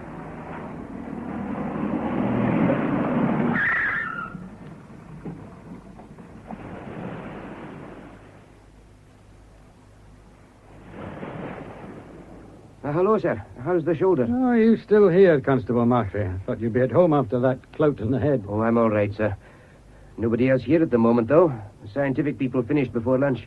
Mm-hmm. Well, I'll poke around the caravan, and you two can help. Anything you say, Chief Inspector. Come on, Liam. You might see if you can find a pair of old flannel trousers. They're around somewhere. Oh, they should be. All right. We'll take this end, Chief Inspector. Yes, right. Try those built-in cupboards. Why the flannels, Colin? I'm not sure myself. Mr. Thane, is this what you're looking for? Let's see. This is what I want. That stain. Paint. Here, spread it out, will you? I'm still one-handed a bit with this damn shoulder. All right. There you are. Yes, dark blue, almost grey. Anything in the pockets? Wait, I'll see. No, they're empty. Colin, the driver's waving. Must be a message on the blower. Uh-oh. This may be it. Liam, you and Margot have your own car. Head back for Glasgow and stay in that hotel until I contact you. Come on, Phil.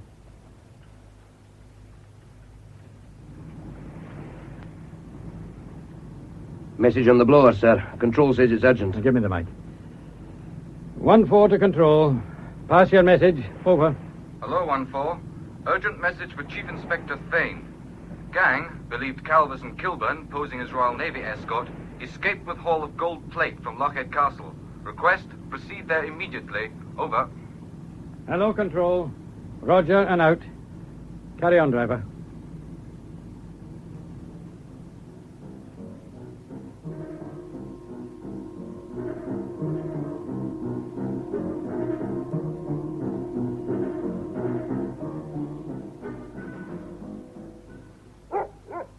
So this is Lochhead Castle. Quite a place, Phil. Hello, Chief Inspector Thane. Yeah, that's right. This is Inspector Moss. Oh, hello, Moss. Hello. I'm Inspector Baker, sir, County CID. How do you do? Well, what's the score? Oh, so far an away win for the opposition. Would you like to come in? Lord Lochhead's waiting. Right. Lead the way. Right. An away win for the opposition, you say? Yes, sir. The balloon went up about half an hour ago. A forestry worker patrolling one of the big plantations around here came across the real naval party, complete with lorry. Uh-huh. They were tied up and the lorry engine wrecked. Seems they stopped to help what looked like another naval truck which had broken down, and then they were jumped. Any casualties? Aye, one. A torpedo man with a bullet in his chest. He's in hospital. There were 4 in the fake party. We've a general alert out. You'll need to do a damn sight more than that, Baker. Lord Lochhead, Chief Inspector Thane. Glasgow CID, sir. Yes, how to do. Well, Thane, this paper's be found. Understand? It's a national treasure. Tell me how it happened, sir. Damn it, Baker knows already. But I don't, Lord Lochhead. Oh, no, of course. Well, they came here, a lieutenant and escort, normal service vehicle. And you spoke to them, sir? To the fellow posing as an officer. He had the letter of authority, the papers already waiting and crated. Blast it, he even had a sherry with me while my staff helped load the crates into this confounded vehicle. And he said nothing suspicious? Hardly said a word. Just sat sipping my sherry and yes-sirring and no-sirring. Anything else, sir? Blasted little. Spoke with an Irish accent, said he'd not long been posted up here. Tell me the approximate weight of plate taken, sir. Weight? Oh, about 200 weights. Easy enough to melt down? Yes, I suppose. They couldn't destroy the collection, Zane. The craftsmanship, Melted down, what would it be worth? Less than half its value, man, Zane. £50,000. But they couldn't. To them, it would be worth the loss. As plate, it would be too bulky and too hot for any fence to handle. Inspector Baker. Yes, sir. The genuine lorry, did it come from the Admiralty port? Yes, the escort party is back there now, sir. Right. Moss and I'll head there next.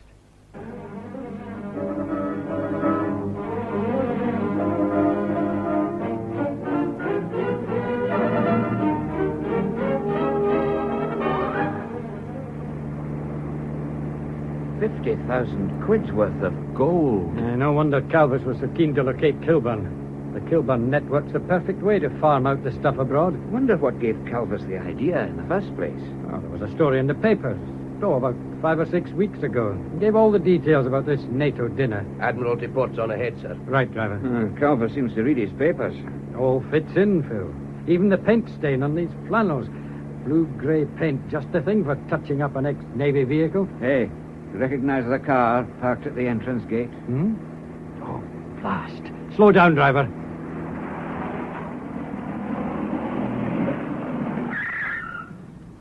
Wind down that window, Phil. Hello, Chief Inspector. What are you doing here, Margot? Waiting for you. We heard what happened, and Liam and I reckoned you'd come to the port sooner or later. You can't help here. Liam and I think differently. She's right, Mr. Thane. Don't worry, we won't interfere. But until you lay Brother Patrick by the heels, we'll be around. You're wasting your time. All right, driver, go on.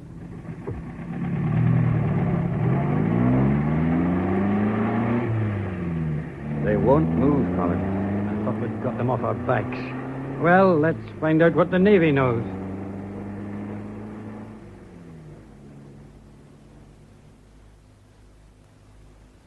That's all, leading seaman. Thank you. Right, dismiss. Sup? Well, that's the lot, Chief Inspector. You've seen the entire detail, except the man in hospital, of course. The descriptions tally, Commander Speedwell. Kilburn, Calvus, the one called Grigger, and a fourth we don't know. A gin, Chief Inspector? Oh, thanks. I could use it. You, Inspector Moss. I'll settle for a soft drink, sir. Oh, see what I can do. Orange and soda? Thanks. It's my stomach. Ah, I see. Nasty. Commander, is there another phone we can use? Yes, in the next office. Well, here we are. Oh, thanks. You're very good health. Cheers. Yes, phone's next door. Help yourself. Phil, check with headquarters, will you, just in case they've anything fresh? Okay. Well, this is a hell of a business for me, Thane. Another one? No, thanks, no. How many of your people knew the arrangements for collecting the plate? Too many, I suppose. By the time this is over, I'll probably be running a tug in one of the banana republics. Damn it, the Admiralty made a big thing of this dinner. Good publicity, they called it. And now they've changed their minds. Yeah, that's an understatement. I got through, Colin. Anything fresh? We know who number 4 is. The prints from the caravan match an Arthur Lagan. Done time for safe blowing. Yes? Sir? Well, Stewart? Sub-Lieutenant Michaels would like a word with you, sir. All right. Sir? Who's Michaels, Commander? Officer of the day. Can't think what the deuce he wants. Come in. Sir? Well, Michaels, what is it? Sir, we've had a complaint from a woman about a dog, sir. Dog? Yes, sir. But it's peculiar because we couldn't have done it. But then what? Oh, speak English, damn it. Yes, sir. Ran over her dog, sir. You trying to be funny, Michael? No, wait a moment, Commander. What about this dog, Sub-Lieutenant? Well, the woman phoned in, Chief Inspector. Says one of our trucks ran over her dog and didn't stop. Michaels, what the devil? But, sir, I've checked every truck that's come in. Not a man knows a thing about it. And none of them should have been anywhere near the place anyway. She was sure it was a naval truck? Sure enough to talk of suing us. But none of our trucks have been in that area, and I thought... Well, I couldn't be positive. Positive? Of course it's positive. Damn good deductive reasoning, young fella. Help yourself to a gin. Yes, sir. Thank you very much, sir. We need a map, Commander. Oh, there's one here. Here we are. I'll do it. Now, where was this dog run over? About here, sir. At this village. 2 miles northeast of Helensburgh. That's about only 7 miles away. Did she tell you where the truck was heading? Northeast again, Chief Inspector. Minor roads, nothing else. Phil, we're in business. What do you mean? It's not a shortcut to anywhere. They've gone to Earth, Commander, somewhere around this section of the map. Commander, we'll leave right now. Will you contact the police and say I want the local bobby and a carload of men? We'll rendezvous, let's see, here at the crossroads.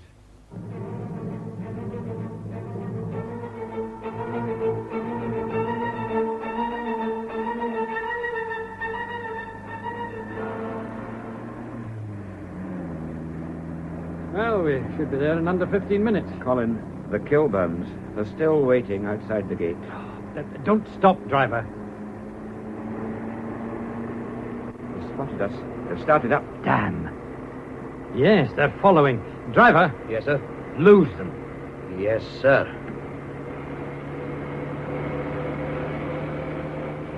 Take this next left turn off.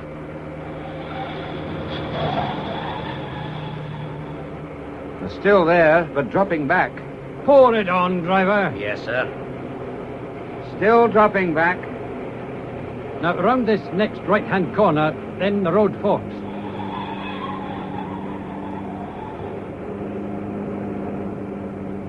Out of sight, Colin. Take the left now. That may have done it.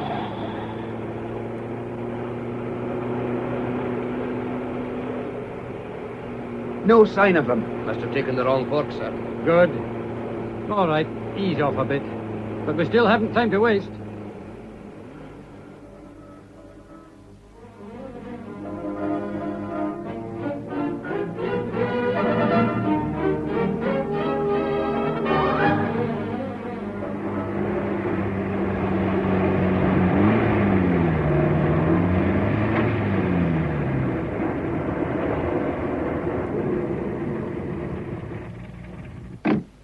Hello, sir. You made good time. Hello, Sergeant McLeod. How many men have you? 2 carloads, sir. 8, including myself. And the local man's here, too. I want him. Dugan. Yes, Sergeant. Sir? Constable, you know about this woman whose dog was hit? I certainly do, sir. She's been phoning nearly every 10 minutes since it happened. Mm-hmm. Now, take your time over the next one. Is there anywhere around here where there might be a furnace plant? You mean some kind of thing that could melt down the Lochhead plate? You've got the idea. There's the old Oakland timber mill, sir. About 3 miles from here.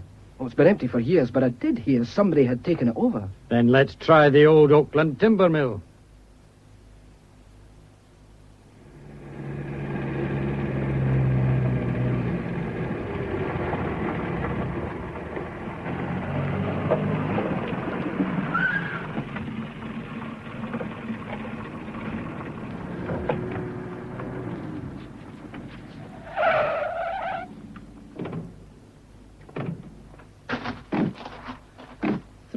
Yards along, sir. There's an old path goes off to the left. The mill's at the far end. Oh, say, another couple of 100 yards. All right. Driver, stay by your cars. Sergeant, sir? I want the rest of the men to spread out. We'll head through the trees and use every spot of cover that's going. You heard, boys? Yes, I'll... Better check that gun, Phil. Aye. Well, at least it's a nice day for it.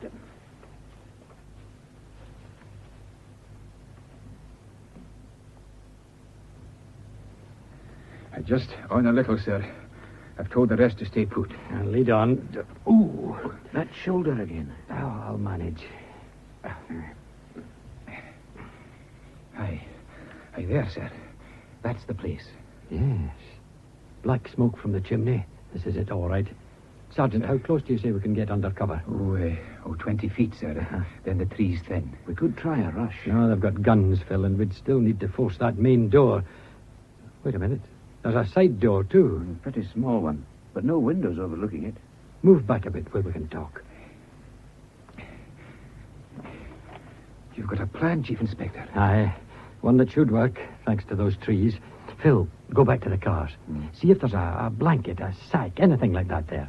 And tell the drivers, as soon as they hear a whistle blast, that they bring the cars up fast and block that path. Right. Sergeant. Yes, sir. By the time Inspector Moss gets back, I want the best tree climber among your men. And a long pole. Yeah. Well, I don't follow, sir. There's going to be no difficulty getting in, Sergeant. The door's going to be opened for us.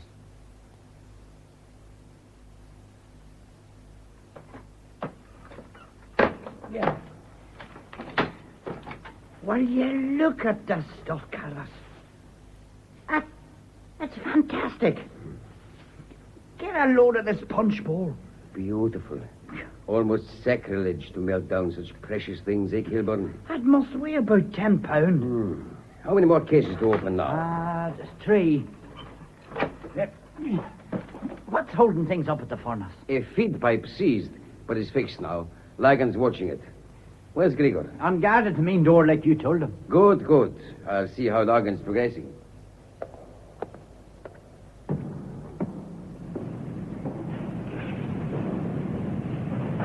She's coming on nicely, boss. Good. How long now, Lagan? Oh, any minute. I've got mold opened, ready for a trial run. Oh, this heat. How you can stand it? Are we ready yet? She'll do. Put these gloves on. Then we thread the carrier bars through the bull's stub arms. I'll take this one. Oh, this heat. Smoke. Like it was happening. Chimney! Something's happened. The chimney must be blocked. The darn furnace down. Must get rid of this black smoke. Open that door. Let's some of the smoke out. Open the door, quick. Come on, in Thomas, look out! Here we are. Run for it. Not this time. Look out, Sarge. I've got him. Left me in my handcuffs. What's the other one? Keep back, copper. Drop that bar. I've got him. Drop it. All right. Well done, Dugan. Keep going, men. It worked, Colin. Up the tree and a blanket over the chimney. It worked. So, boys, take cover. There's one of them at the packing cases. The other's at the door, sir. Kilburn, give it up. The nuts, Topper. 2 rounds, Phil, each.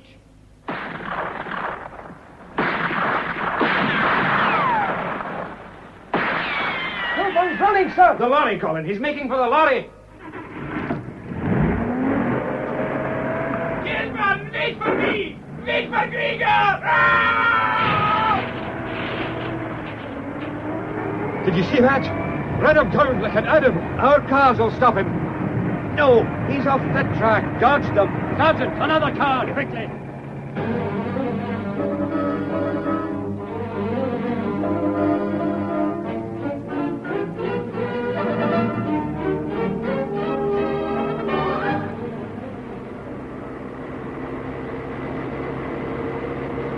We're gaining on him, sir. Want me to take him? In that truck? No, it'd smear us across the road. I'll get on the blower. Lay on a roadblock. Oh, wait, sir. Look. What? He's heading for the bridge, sir. And there's another car coming towards it. Are they crazy? There's no room to pass. He must be doing 70. That car, Phil. It's Margot and Liam. What are they trying to do? Kilburn knows. Only 2 people in the world would go at him like that. They'll meet on the bridge. Head on. Unless one driver gives, and my bet it... Yes!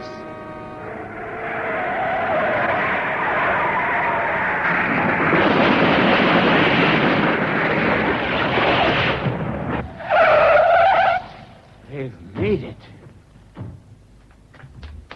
Mr. Thane.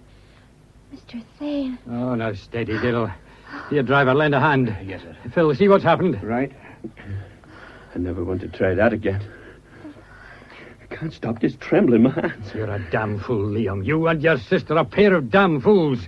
You're close to being a pair of dead damn fools. I knew Patrick would break first, Mr. Thane. He always did when we were kids. We've got him, Colin. Is he? No. He'll live and be tried. Oh, I'm glad. Can I have a cigarette? Yes, here. Take one of these.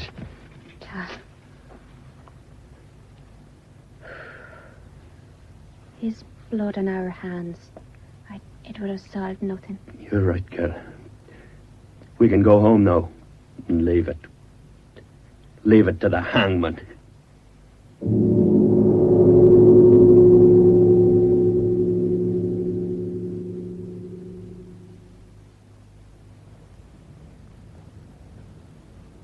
In Leave It to the Hangman, the principal parts were played as follows. Chief Inspector Thane, Duncan McIntyre. Detective Inspector Moss, John Young. Patrick Kilburn, Brighton Murdoch. Liam Kilburn, Arthur Boland. Margot Kilburn, Gwyneth Guthrie.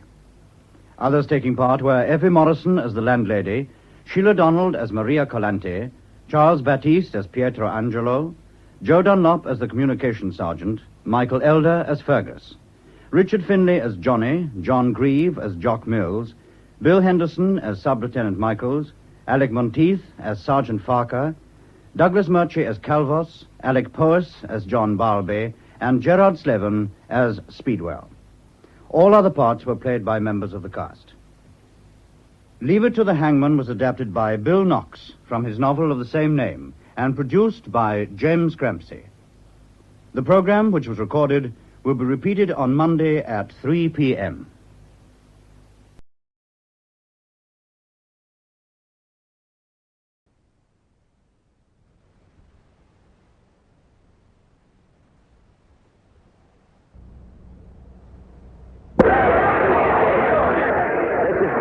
Speaking to you from Old Bailey Courthouse in the heart of the city of London.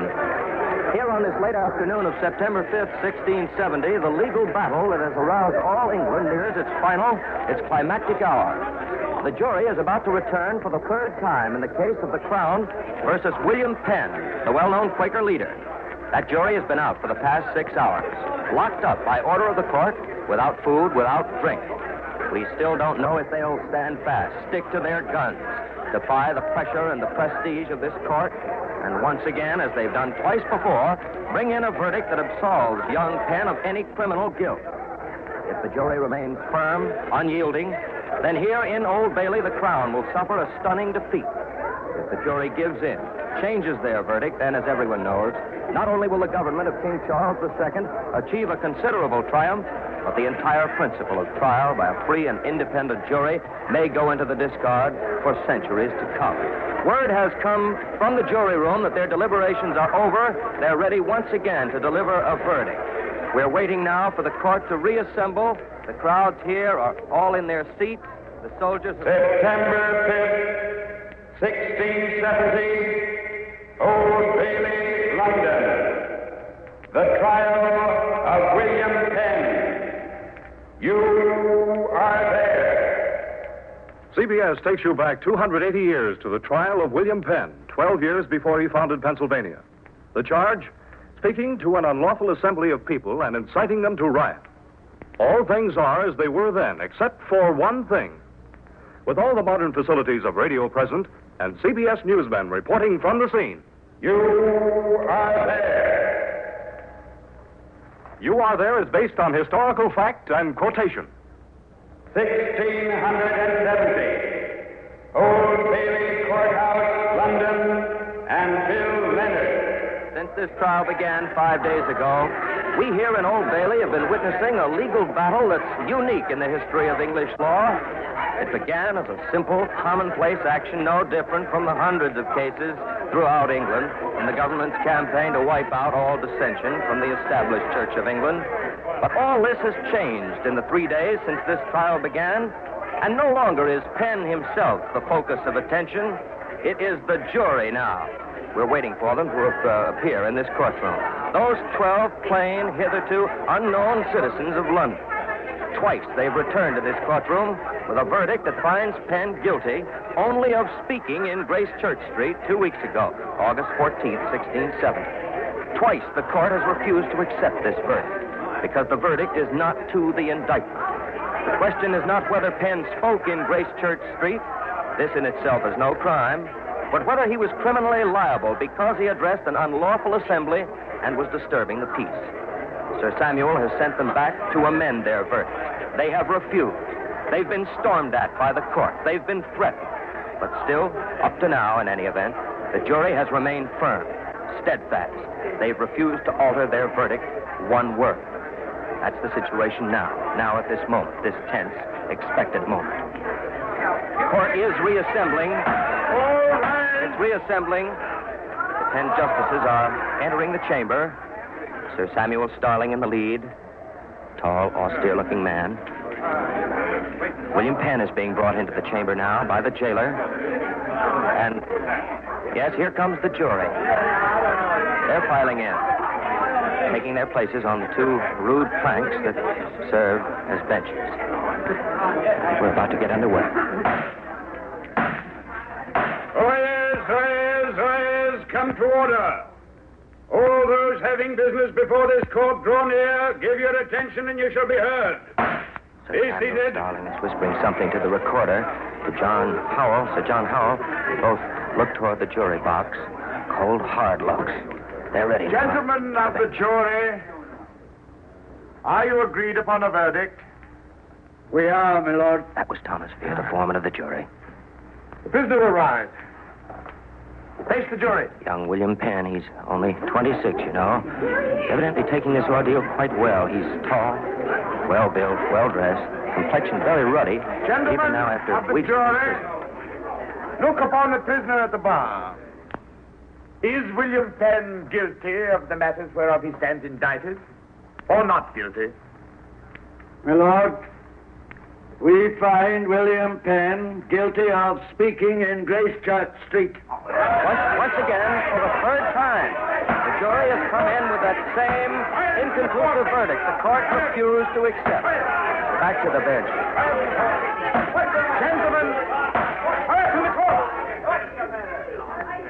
Gentlemen of the jury, is that all the verdict you have to give? That is all the verdict I am commissioned to give. Now Sir Samuel is leaning over. Talk to one of the other judges, Sir John Howell, the recorder. Sir John is shifting some papers on his desk. The crowd's getting very quiet now, and Sir John's about to speak. Mr. Deere, you're the foreman of the jury. Did the jury not consider it an unlawful assembly? Was it not that William Penn was speaking to a tumult of people? My commission does not go beyond the verdict I have given. It is no verdict! Your Honor! William Penn is speaking. Your Honor, the agreement of 12 men is a verdict in law. And such a one being given by the jury, I ask that the clerk record it. My lord, you must take a course with this fellow. If Your Honor pleases, if this jury is forced to bring in another verdict... Jailer! Another verdict contrary to this, I say... Jailer! They will be perjuring... Stop his mouth! Make him keep his peace!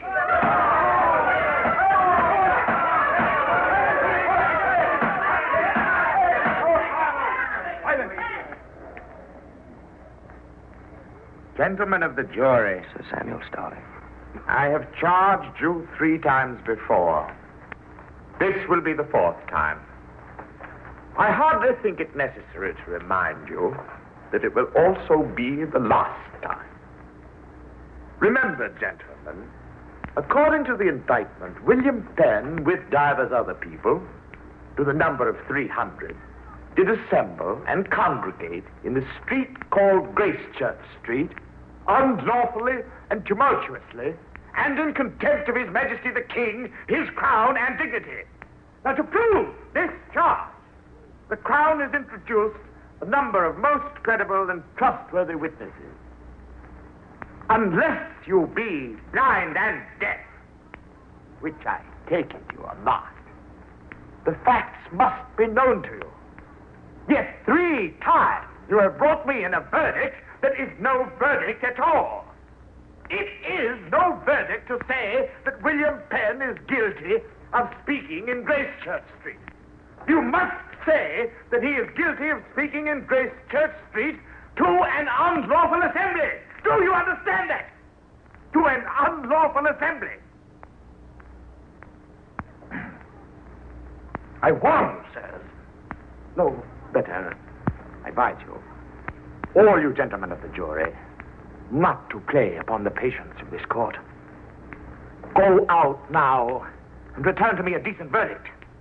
Bring me the verdict I ask, or by my oath you shall starve, you shall rot in prison. You shall be carted around the city as was done in ancient times. Bring me my verdict. Now get out. This court is recessed.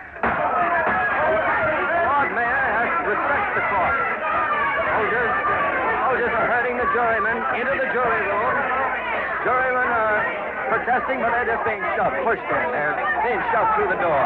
There's no way to tell just when the jury will return with its fourth and doubtless its final verdict. We're prepared to stay with the trial, of course, right to the end.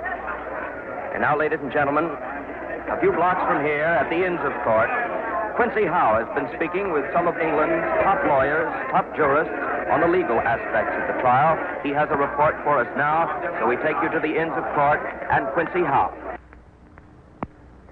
This is Quincy Howe, reporting from this traditional center of legal training and practice, where many of England's foremost barristers and jurists show deep concern over the events now taking place at Old Bailey.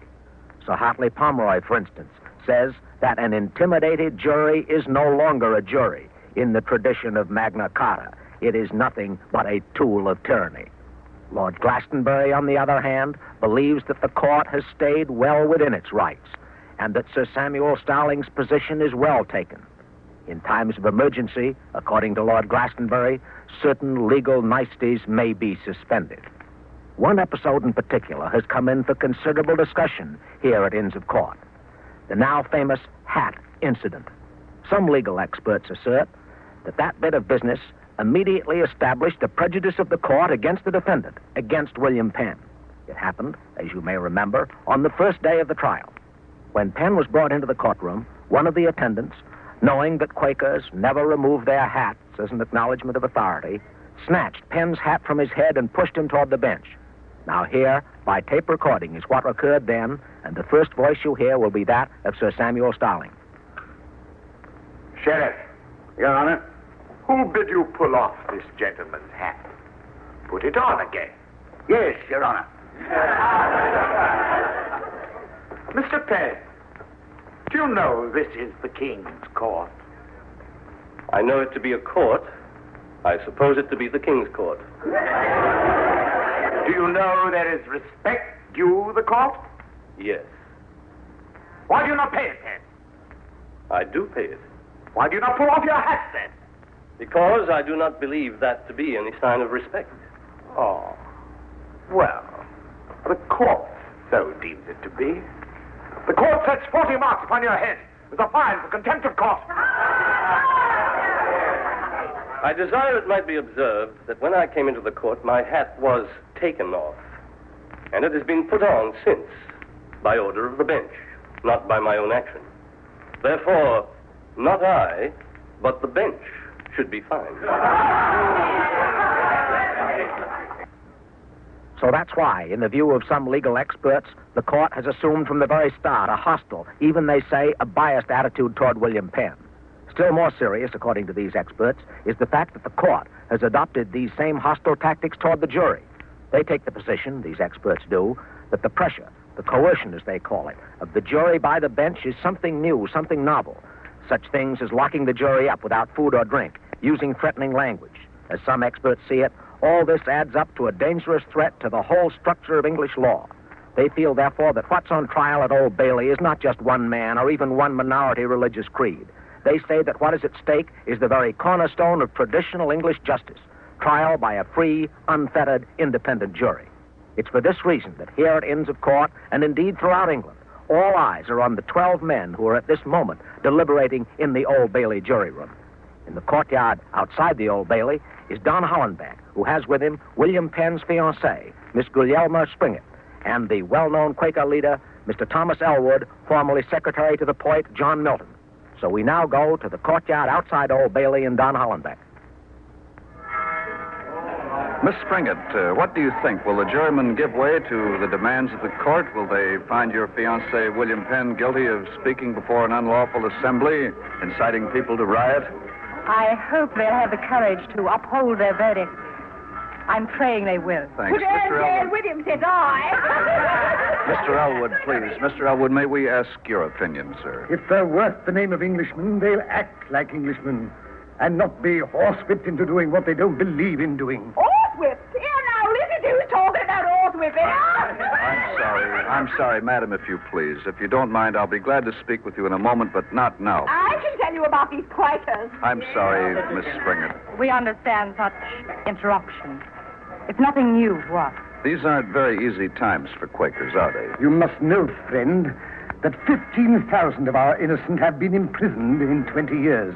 450 have perished in jail. Yes, I understand, Mr. Elwood, that some of your persuasion are thinking of emigrating to the New World, to America. And good riddance. That is true. Some are already there. Others plan to go. William has spoken of going to America many times. I understand you both were present at Grace Church Street when William Penn was arrested. He should have been. Yes. We went to the meeting house together. Came openly to our meeting house. When we arrived, we found troops stationed at the door, refusing us entry. What a foolish thing to do. Foolish thing indeed. We who call ourselves friends need no set room to find our love of God, nor any particular person to show us his way. So when the soldiers barred the way to the meeting house, we held our meeting in the open street. William Penn was moved by the Spirit to stand up and address us. His words attracted many who listened with good behavior until the troops came and hauled Penn off to prison. There was no riot or incitement. Why should there ever be when a friend speaks? Listen to him, you old liar. Thank you very much. Thanks very much, Mr. Elwood, and you, Miss Springett. Thank you. It's the jury. It's what the jury does.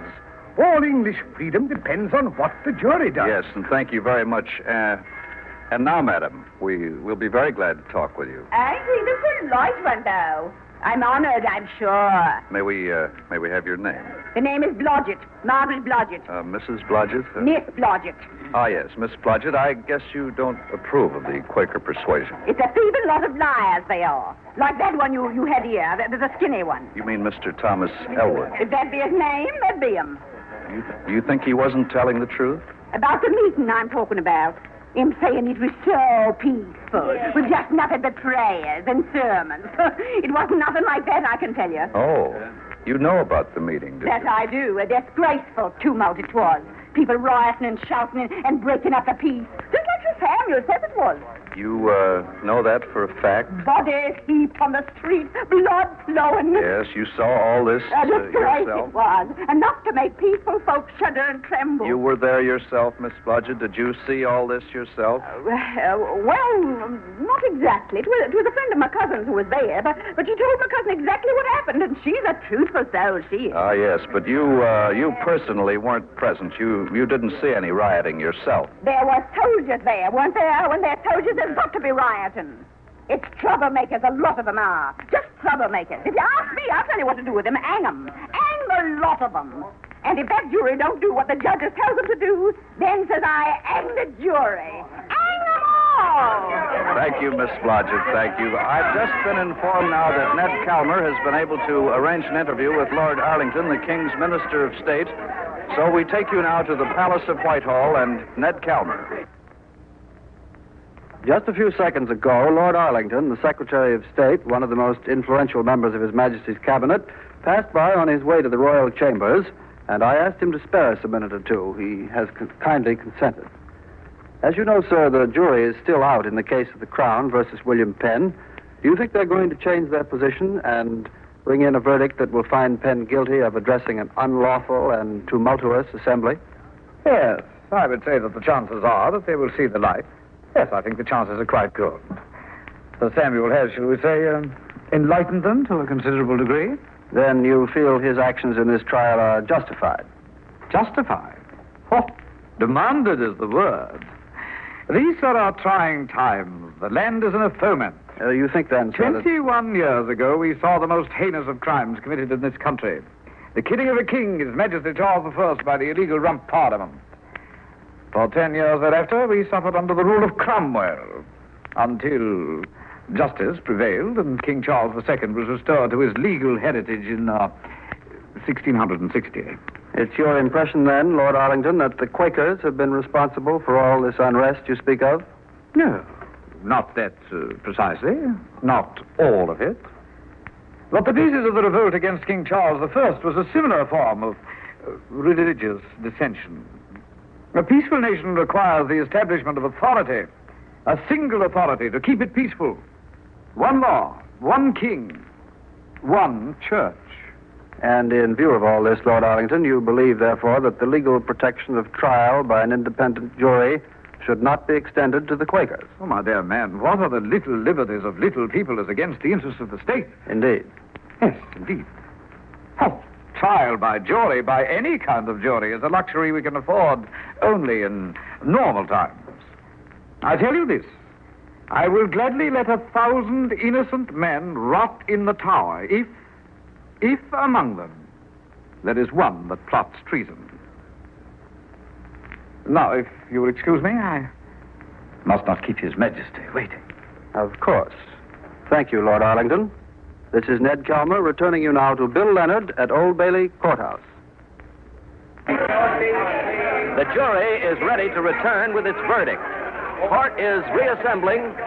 Word has come that agreement has been reached in the jury room, that the verdict, the fourth verdict that Sir Samuel Starling has emphasized must be the last and binding verdict, has been reached.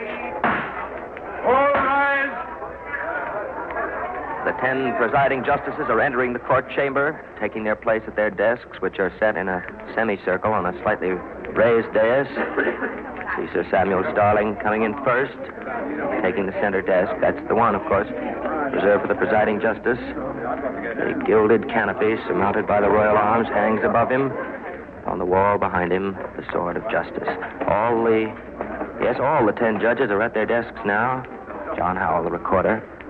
Sir John Robinson, the Lord Lieutenant of London Tower. 4 aldermen, 3 sheriffs. They're at their places now. Over to the bench. Oyez, come to order. All those having business before this court draw near, give your attention and you shall be heard. Be seated.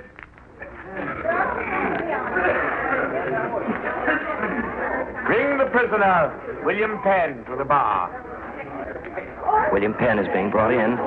Court attendants taking him down a flight of stairs leading from the rear of the chamber into the well of the courtroom here. Now the jury's coming in. 12. Very tired, very harassed, mighty worried gentlemen. See their foreman, Thomas Vere, wiping his large bald head with a huge kerchief. He's perspiring and evidently under a tremendous strain. The jury's taking their seats now. Gentlemen of the jury. And Sir Samuel Starling. Are you agreed upon a verdict? We are, my lord. What say you? Look upon the prisoner at the bar. Is William Penn guilty of the matters whereof he stands indicted, or not guilty? Here is our verdict, written and attested upon this sheet of paper. Evidently, the jury wants its verdict on paper. Give the paper. Legally attested. Thomas Vere is handing the verdict to the clerk now. Vere seems very nervous. He's biting his lower lip. The clerk noticeably will deliver the verdict to the bench.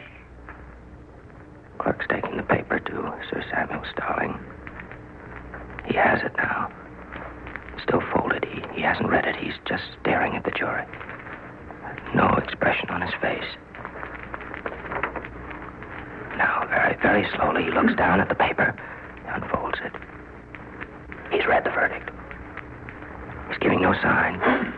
Just hands the paper to John Howell, the recorder, sitting at the desk next to him. Howell's looking at it. He hands it to the next justice. The verdict's making the rounds, being handed from desk to desk. But nothing's being said. No announcement's being made. Very unusual. Everyone here's at the edge of their seats. The foreman of the jury, Thomas Vere, still standing. Nervous, of course he is, but he's standing erect. In the jury box, they're sitting like statues, looking toward the bench, toward Sir Samuel, and John Howell, and the other 8 justices. And now Sir Samuel once again stares at the paper with the verdict. Now he's putting it down. I think he's going to talk you over to the bench. Gentlemen of the jury, beyond this verdict, there can be no other. The bench is desirous of learning in open court whether this verdict was openly and honestly arrived at. And so each of you on the jury will now, in public, reaffirm the decision attested on this paper and arrived at secretly in the jury room. You may still change your mind. If so, it is my desire to give you the opportunity to speak your true mind and render your true verdict. I will ask each of you to answer individually, to call out personally your verdict, so that there may be no mistaking, so that we may see and hear each of you give down your decision. Do you understand? Clerk, poll the jury. Yes, Your Honor. Thomas Weir. Not guilty. Not guilty. Not guilty. Thomas Beer, foreman of the jury, votes not guilty. This clearly means that is the verdict written on the paper. And nothing ambiguous about this verdict as there was with the previous ones. The jury is no longer saying that Penn is guilty of speaking in Gracechurch Street, a thing which in itself is no crime, something for which he couldn't be punished and not be imprisoned. This time they've come out with a verdict that is to the indictment. They find Penn not guilty. The question is, will they stand firm? Can all of them stand firm? If one of them, just one, gives way, if one of these jurors should call guilty as he's being polled, this verdict will be thrown out of court, upset. Quite possibly a mistrial will be called, and Penn once again will be imprisoned to wait upon another trial. It's up to those jurors now, to each of them individually. Will they stand? Will they stand firm? Or will they give way? The crowd has quieted. The jury is continuing to be polled now by the clerk. Edward Bushel. Not guilty. John Hammond. Not guilty. Henry Henley. Not guilty. The first four jurors have stood their Henry ground. Michel. Not guilty. John Brightman. Not guilty. Charles Milson. Not guilty. No one, not one has switched yet. Not Gregory one of them. Walclett. Still have 5 to go. Not guilty. Now there are only John 4. Bailey. Not guilty. 3. William Lever. Not guilty. Just 2 more now. 2 more juries to go. James Damask. Not guilty. Well, this is it. This is it now. The last juror. The last one will be polled. William He stands firm. If he stands firm, William Penn will be acquitted. If he switches, Penn is doomed. William Olmsted. Not guilty. You heard it. Not guilty. Not guilty. The jury here has stood up against all the pressure, all the authority of the bench. They haven't wavered. They've stood firm. Penn is free. William Penn is acquitted. He's free. The verdict stands. Not guilty. The trial is over. Penn has rushed over to the jury box. He's shaking the hands of the jurors. Darling, how old is he? September 5th, 1670. The jury in the case of the Crown versus William Penn refuses to bow before the pressure of the court. Penn is acquitted, and the concept of trial by a free and independent jury is reaffirmed. You are there. You've been listening to the trial of William Penn in the prize-winning series, You Are There. Today's program was written by Irv Tunick, directed by Mitchell Grayson, and produced by Sam Abelow. You Are There is a presentation of the CBS documentary unit under the supervision of Werner Michel. Philip Burniff was heard as William Penn, Barry Kroger as Sir Samuel Starling, Joan Smith as Gulielma Springett. Others in the cast, Ian Martin, William Podmore, Adelaide Klein, Guy Sorrell, and Robin Craven. You Are There is brought to you every fourth Sunday. The next broadcast will be heard at the same time 4 weeks from today over most of the same CBS stations. Next month, September 7, 1853, Broadway Tabernacle, New York City, the Women's Rights Convention. In the face of raucous opposition, the struggle for equal rights for women advances in America. You are there. Next week at this same time, the Main Street Music Hall, starring Bill Tabbert of South Pacific with Alfredo Antonini and his orchestra, will return over most of these same CBS stations. CBS also invites you to join Abe Burrows, Lyman Bryson, and John K. M. McCaffrey every Sunday when they appear on a new kind of quiz show. We Take Your Word, a program that's based on the words and phrases we use every day. We Take Your Word is heard every Sunday night on most of these same CBS stations. This is CBS, where you laugh at Jack Benny every Sunday night, the Columbia Broadcasting System.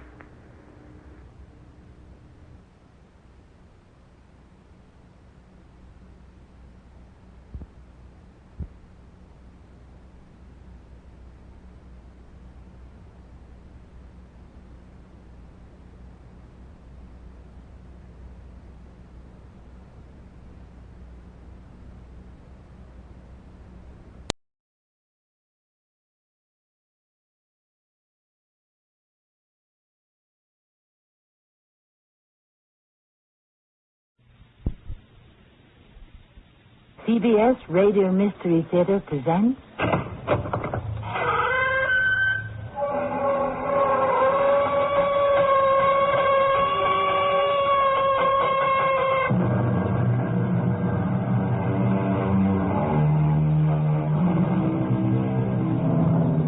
Come in. Welcome. I'm Tammy Grimes. To me, the nightmare of all time is to be accused of a crime I didn't commit.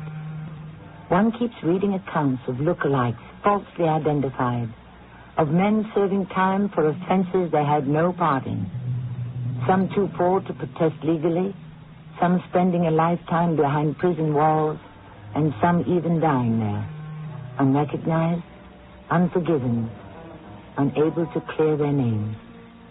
Our story comes perilously close to such tragedy.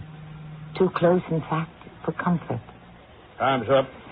You raised the bail money for your husband, Mrs. Fowler? Officer, we just don't have it. And there's no one we can get it from. Is there any way of letting Gene come home for the night?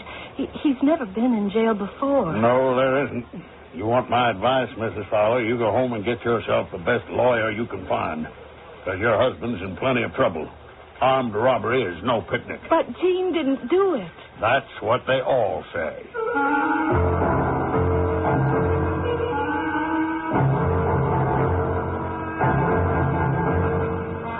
Our mystery drama, Guilty as Charged, was written especially for the Mystery Theater by G. Frederick Lewis. It stars Michael Tolan. I shall return shortly with Act One.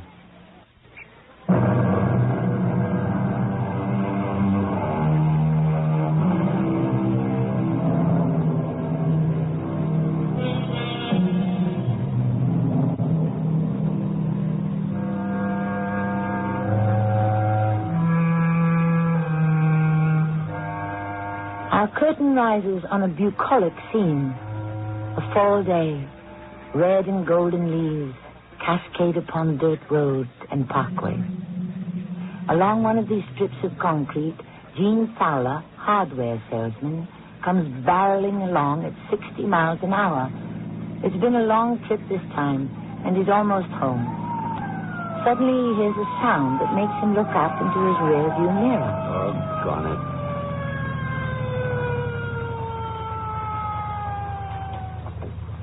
Doggone it. Hi, guess I was speeding, huh? Take a look at the scope. 62 miles an hour in a 35-mile-an-hour zone. This parkway is 35 miles an hour? That's what the sign says. Well, my lord, it must be the only parkway in the USA under 35. I come along here all the time. When did they change it? It's been 35 miles an hour for the last 10 years. Driver's license and registration, please. Jane, it was a disaster. Even this morning, I can't get over it. $90 fine plus 10 for some darn surcharge. $100. Do you remember when we were first married, Jean, and I'd go on the road with you? You remember how you used to kid me because I wouldn't let you speed? Well, now you know. Oh, heck, I thought I could take it easy this morning. I'll answer it, dear. Hello? Yes, this is she. Mm-hmm. Yeah, he's right here. You want to talk to him? Okay, I'll tell him. Listen, officer, don't you think $100 for a speeding ticket is the limit? Who is it, Jane? Well, I do. I think it's exorbitant. Jane, who's on the phone? It's the police. Yes, of course he will. Well, I still think it's outlandish. All right, officer, I'll tell him. The police. They want you to stop by the station house. I'll be darned. They get your license, your registration, proof of insurance, and still that's not enough? Well, at least it's not the other end of town. Well, I'm not looking forward to seeing those clowns again. When do they want to see me? Well, this morning, the officer said. Well, I might as well do it now and get it over with. Some way to celebrate the first day I get home.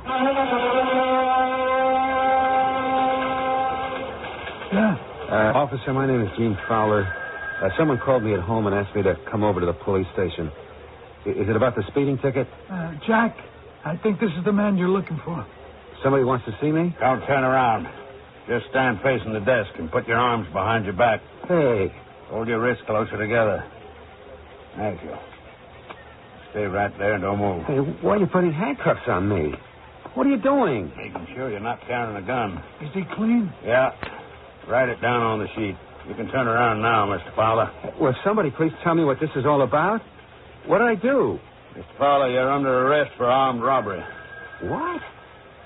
What are the charges against me? Where did I do this armed robbery? You held up a hardware store in Plattsville on September the 8th. Robbed a young woman cashier at gunpoint, $150. That's not possible. I wasn't anywhere near Plattsville on September the 8th. I was on the road selling. And what do you sell, sir? Hardware. Look, how come I'm accused of this holdup? Your photograph was submitted to the young woman who was robbed. What photograph?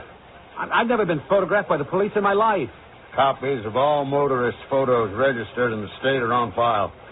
We assembled 15 of them according to age, build, and height. Yours was picked out by the young woman who was robbed. She identified me by my picture? There'll be a lineup for corroboration. She was sure? Definite, quite definite in her identification. All right, Miss Fowler, come along with me. Take you to be fingerprinted. Hey, wait a minute. Can I make one phone call? I have to call my wife. After you've been fingerprinted and booked.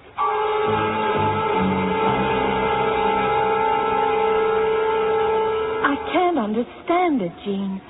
Armed robbery? How can they say that? You've never even owned a gun. I wouldn't know how to fire it if I had one. Well, it's just incredible. I don't understand any of it. Do you think I do? Well, how can they say armed robbery? You were out of town selling. It isn't true, is it? Look, a cashier identified me from a photograph. Listen, Jane, the main thing is, I've got to raise bail. I know that, darling. I've called every bail bondsman in the phone book, but no one answers. Nobody picks up the phone. Well, it's after 6, that's why. They're all closed for the day. Do you think maybe if I talk to the officer in charge of the one called Jack and explain that... Maybe you could call Mom and Dad. Uh-huh. I mean, they'd only be lending us the money. It's just in case I try to skip town. I thought of that, but they're not here. They went to visit Phyllis. They're on a train somewhere out west of the Rockies. Well, that's it then. I'm not going to get out of here. Time's up. You raise the bail, Mrs. Fowler? Officer, we just don't have it, and there's no one we can get it from. Is there any way of letting Gene come home for the night? I mean, he's never been in jail before. I'm afraid not. You want my advice, Mrs. Fowler? You go home and get yourself the best lawyer you can find. Because your husband's in plenty of trouble. But he's done nothing. He's innocent. That's what they all say. Now your time is up. You'll have to leave now. You have no proof of anything yet. I don't make the rules, ma'am. No bail means jail. Jane, he's right. So I'll spend the night here. It won't kill me. Look, what about Sam Strauss, who wrote up both our wills? He's a good lawyer, and he knows your folks. We liked him. see if you can reach him. Tell him everything. Tell him I'm in jail for somebody else. Wait, hold it, Sam, before we go in. You gotta be kidding. Is this what you got me out of bail for, to bring me here? Look, when you said you saw a way to build a case for me, I didn't know you meant for me to take a lie detector test. I'm not a liar. Gene, nobody said that. So why do we need a test to prove I'm telling the truth? I mean, why? Gene, now wait 1 minute. You need all the ammunition you can get. Now, Dave Clark is a polygraph expert. I've asked if we could come and see him, and he agreed. And this is the place where he works? Look, David's an old friend. He gets calls from all over the world for his services. Polygraph machines, tape recorders, everything he uses. Now, this isn't some fly-by-night pie-in-the-sky business. This is real, and it works. Now, do I ring the bell? All right. It'll do a lot to establish your credibility. Doesn't the fact that a man is innocent mean anything anymore? It's up to us to prove it. Oh, I see. Guilty as charged until I prove myself innocent. Not the other way around. Oh, Sam. Oh, is this Mr. Fowler? Come in, please. Hello, David. You look fine. Have you been busy? The rights of the innocent never stop. Walk right through to the examining room. Is that the gizmo? The lie detector? That's all there is to it. David, I'd appreciate it if you'd clue Gene in as to how the polygraph works. Certainly. This control box is portable. The knobs are controls, and there are 4 pens. See there? Uh-huh. They record on the moving graph paper as the subject responds to the questions. 2 of the pens monitor respiration, the 3rd pulse reaction, and the 4th what we call galvanic skin responses. You see, Gene, the temperature of a person's skin changes if they're under emotional stress. Look, if I decide to take a chance with this thing, can we do it right now? Well, not really. You see, I need time. First of all, I'll need to know directly from you what are the facts of the case as you see them. I need that to prepare my questions. Then I interview you in that chair. If you permit, we tape record it. You're in the best of hands with Dave, believe me. It's all standard procedure. I don't know. I'm of 2 minds about this. There's a lot I don't like. I don't like where you sit. You're in back of me asking questions. I don't like the wires. Well, the wires with the rings are placed over your fingers to measure the response. Yeah. Let me think it over. Gene, it doesn't do any good unless you're completely convinced that this procedure can help clear you. How many questions? I mean, I can't sit here for hours. Well, there'll be 5 key questions, that's all. And how accurate is this polygraph? Well, it could be anywhere from 75 to 90% right. It depends. David, I hope I haven't wasted your time. You and I know that this is one of the few aces we have in our hand. But it's up to Gene to decide if he wants to play this hand.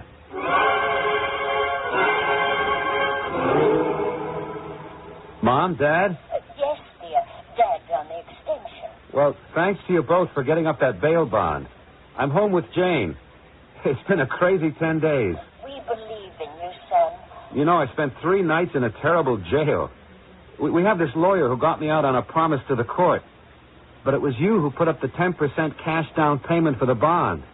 We can't tell you how much it's meant to Jane and me. Well, if you need more, Gene, you just call us. Thanks, Mom.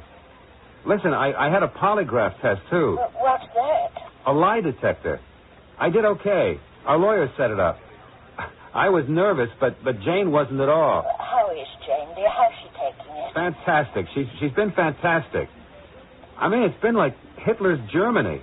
You don't have any say in anything. I was identified as an armed robber, and that was it. Gene, Don is here. He wants to talk to you. Oh, Mom, Dad, our lawyer's here, so I'm going to have to ring off. I'll call you again. Mom, I love you. I'll be talking to you. We love you too, Gene. Take care. Bye. Jane, did he say what he wanted? It's awfully late. Oh, Gene, I'm sorry about the hour, but I wanted you to know right away. David has been looking over the graphs again, and he's not as positive as he was when we left him. What does that mean? Well, he should take at least 2 more tests. That on the basis of what he has, if he were asked for his testimony tomorrow, he'd have to say that it was inconclusive. You mean he's not sure I was telling the truth? That's what it means. So I think the best thing is to hold down there tomorrow and try again. The heck with it. Gene. Look, I say no. I'm not going to.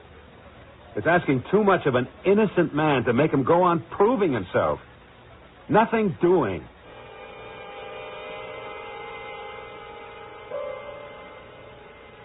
The polygraph operates on the principle that conscious deception triggers the sympathetic nervous system. As a result, there's a higher pulse rate, increased blood pressure and breathing, and skin resistance. However, there is still a wide latitude between the technical and the technique. Crucial is how well the examiner handles his subject. I shall return shortly with Act 2.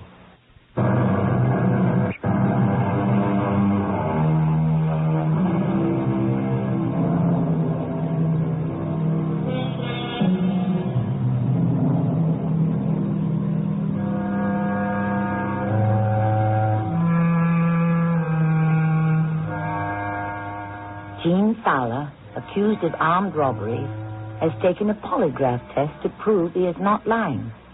However, the first examination was inconclusive. His attorney, Sam Strauss, tries to make Gene understand he needs valid scientific evidence to counter eyewitness identification, and the only hope he has so far is to get a clean bill of health from the lie detector. Jane, will you talk to your husband? Try to make him understand. I understand enough. That's it. I've had it. When he's stubborn like this, there's very little I can do or say. Let's go to trial. I don't see how it could go against me. The eyewitness is lying. I'll be cleared, you'll see. I've handled a lot of cases in my time, and I can tell you that I have seen innocent men who today are serving time just because they appear to be the criminal. Now, be sensible. The polygraph results won't be accepted 100%, but it'll help a lot. Gene, I tell you, it's very important. What did Clark mean, inconclusive? 50-50? Probably. Well, then why won't the court take that into consideration? They don't have a 100% case against me if 50% says I wasn't there. Isn't that beyond reasonable doubt? No. Not so long as there is an eyewitness. Eyewitness my foot. Gene, please. Now, the cashier at the hardware store swore up and down it was you who robbed her. And unless we have 100% refutation from the polygraph, her word is enough to convict you. Sam, what happened to that client of yours who was going to come back for another test? You'd think a man accused of armed robbery would do everything he could to clear himself. I got a postponement till the middle of October to try to round up witnesses to swear to where he was on that September the 8th, but so far no luck. Nobody saw him. Well, where does he say he was? 4 miles away from Plattsville, the scene of the holdup. Only 4 miles? Well, that's not very much. And he can't even prove that. I've got to find a witness. Now, my client sells hardware. He takes samples from the distributor to the stores. Now, it was at night. Did he stop at a diner? If he did, who saw him? Who remembers him? And even if I located someone, how reliable is a witness anyway? Well, I agree. And if I get the accusing eyewitness on the stand, it will be practically impossible to break her down. When they are the victim, they don't budge. Well, all I can advise is keep working on Fowler. Dave, when you were testing him, you thought he was innocent. Well, intuitively I did, but I was only guessing. The polygraph doesn't guess. It knows.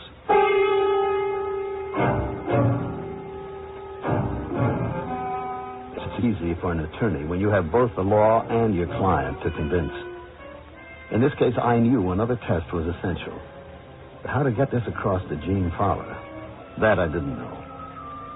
Then one night, at his house, trouble struck with a capital T.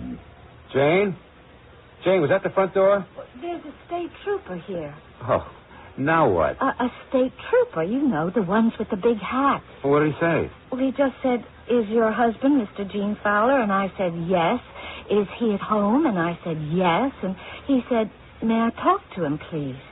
Oh, okay. I might as well see what he wants. I'll go talk to him. Mr. Fowler, I'm State Trooper Carson. May I come in? I guess so. I have an inquiry here and a description of a certain party.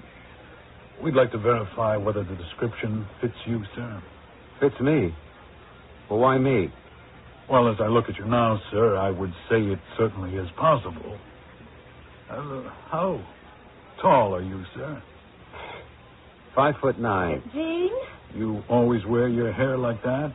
In a crew cut? Yeah, sure. Gene, can I see to you for a minute. Oh, excuse me, my wife. Jean, do you think you ought to be answering those questions without Sam being He's here? only asking me how I look. He can see that. It's okay. Maybe this will help. Come with me. Look, there's no reason why Mrs. Fowler can't stand here with me. Well, I don't see why not. My wife was just wondering if I should answer your questions without our attorney present. We've had so much trouble lately. Well, I can understand, Mr. Fowler. Would you mind very much undoing your tie and opening your collar? Yes, I would.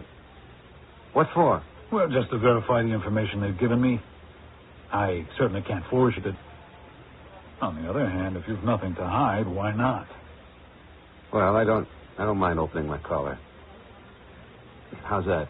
That open far enough? Mm-hmm. I notice you have a mole. Would you say that's about 3 inches below your chin? I've had that mole all my life. I've never measured it. I'd say about 3 inches. Yeah. Oh, that's all, Mr. Fowler. I appreciate the time you've given me. Trooper Carson. Yes, ma'am? Can you tell us what all this is about? Well, I guess there's no harm in letting you in on it. They'll be notifying you in due time. Who will? Your local police. There was a robbery and a kidnapping up our way, and a young woman was robbed and forced to accompany the perpetrator at the point of a gun. But my husband's got nothing to do with that. I wouldn't try to leave town if I were you. The description of the gunman fits Mr. Fowler very closely. Right down to the mole on his neck.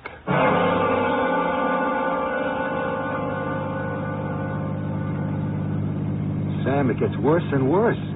What can we do? It's as if every crime is traced to our door. Jane, let me explain. Jane's right. What is this? Does every hold-up man look like me? Don't I have some rights? I was going to say that I'll get in touch with the state police. Now, you haven't been formally charged with anything yet, have you? He didn't tell us a thing. Not where it happened or when. Just, up our way. All right. Don't excite yourself.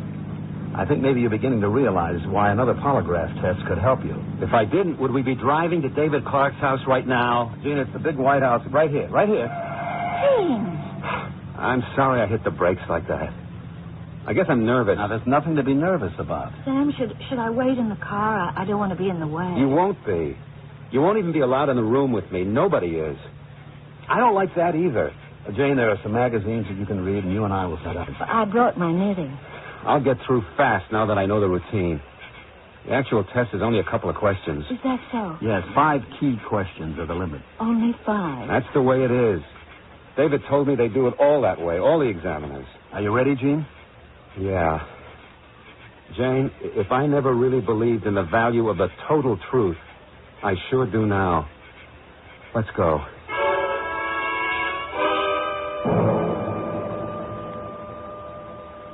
Gene, I think you were distracted last time. You know, the ideal place to conduct a polygraph test would be a soundproof room without windows. Nothing on the walls, very little furniture, no pattern on the carpet. Yeah, bare and scary. Oh, I disagree. If it's bare, there's nothing to be frightened of. Okay, now, back to September when you got picked up for speeding. Then the next morning when you went to the police station and were accused of armed robbery. Well, what about the 8th of September? Don't you want me to go over that again? I mean, that's the time you want to know if I'm telling the truth about where I was or not. We'll get to that, Gene. Did Sam tell you a state trooper stopped by the house? I'm being accused of another armed robbery. And again, I was identified by my picture. And get this. The hold-up man had a mole on his neck like mine. Boy, this bad dream gets worse and worse. If I just try to calm yourself, Gene. Just stare at that blank wall and think. David, do you believe I'm innocent? Well, how can I say anything one way or the other? This is a scientific study. I can't say that I hope, yes, that the only responses you'll give are the truth. I tried to do that last time. I'm sure you did.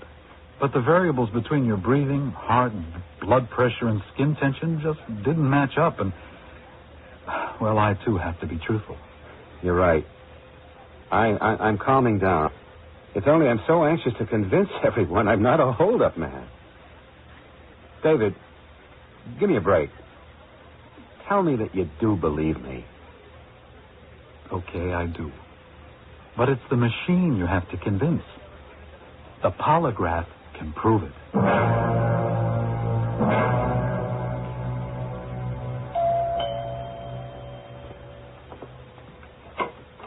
Yes. Oh, hello, officer. Is Mr. Fowler at home? Is Mr. Fowler home? Is my husband home? Where do you think he'd be at 7 o'clock in the morning? Out somewhere holding up a store? Now, Miss Fowler, I only asked. He may be upstairs getting dressed. Is that enough information for you two policemen? Would you mind calling him downstairs? We'd like to talk to him. Yes, I would mind. I would mind very much. By what right do you police come barging in here at this hour of the morning? What's all the racket down there? Would you come to the door, Jean? The secret police are here. Hi, Officer Jack. Eugene Fowler. You know me. Officer Dreyfus and I are taking you into custody. We have a warrant for your arrest. You come with us, please. Okay. What is it this time? Armed robbery, kidnapping of a young woman from a drugstore. The young woman was taken across the state line. Is that the charge the state trooper came to see me about? I don't know about that, Mr. Fowler. I've never heard of such a thing. Accusations right and left. You'd think Gene was the only hold-up man in the United States. Ma'am, he fits the description. Says here he has an identifying mark on his throat. 1,000 people have probably got moles on their throats, maybe 1 million. Let's go, Fowler. You're not taking Gene outside this cold weather in his pajamas. Yes, we are, ma'am. We have a car outside. You just try to do that. Go on. I dare you. Gene, you go upstairs this minute and put your clothes on. Now, ma'am. No, don't you ma'am me. Gene, go upstairs. Get... Afraid one of us will have to go upstairs with your husband. I have never heard of such a thing. You're acting as if Gene were a hardened criminal who'd run away or something. It's too much. I'm sorry, Mrs. Fowler, but we have our orders. And you don't take chances with a man who is under arrest.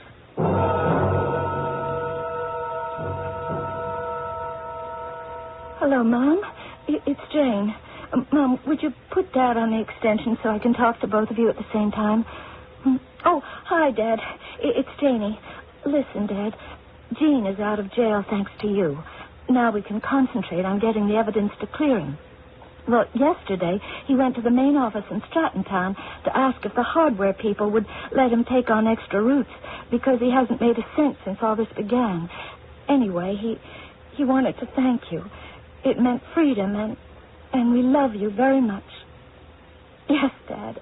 I'll tell him just as soon as he gets back. Goodbye, Dad. Bye, Mom. Oh, is that you, Gene? Gene? Oh, Gene, I was just on the phone talking to the folks. Gene, what is it? What's the matter? I got fired, Jane. Oh, no.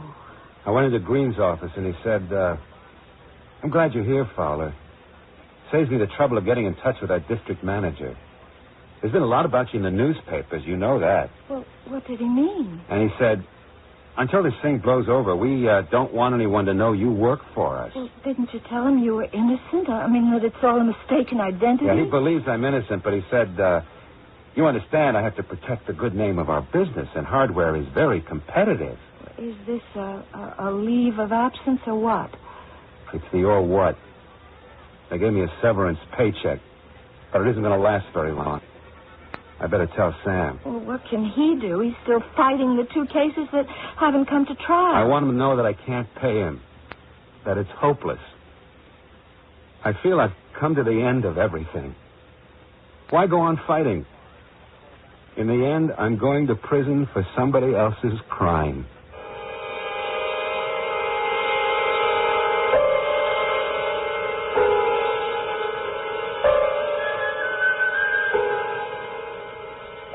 We are brought up to believe that man will go on struggling against injustice to the bitter end. But it isn't so. Not of everyone. There is strength and weakness in all of us. You can stretch a man's will just so far, and then, like a rubber band pulled beyond its endurance, he just cannot bounce back. I shall return shortly with Act 3.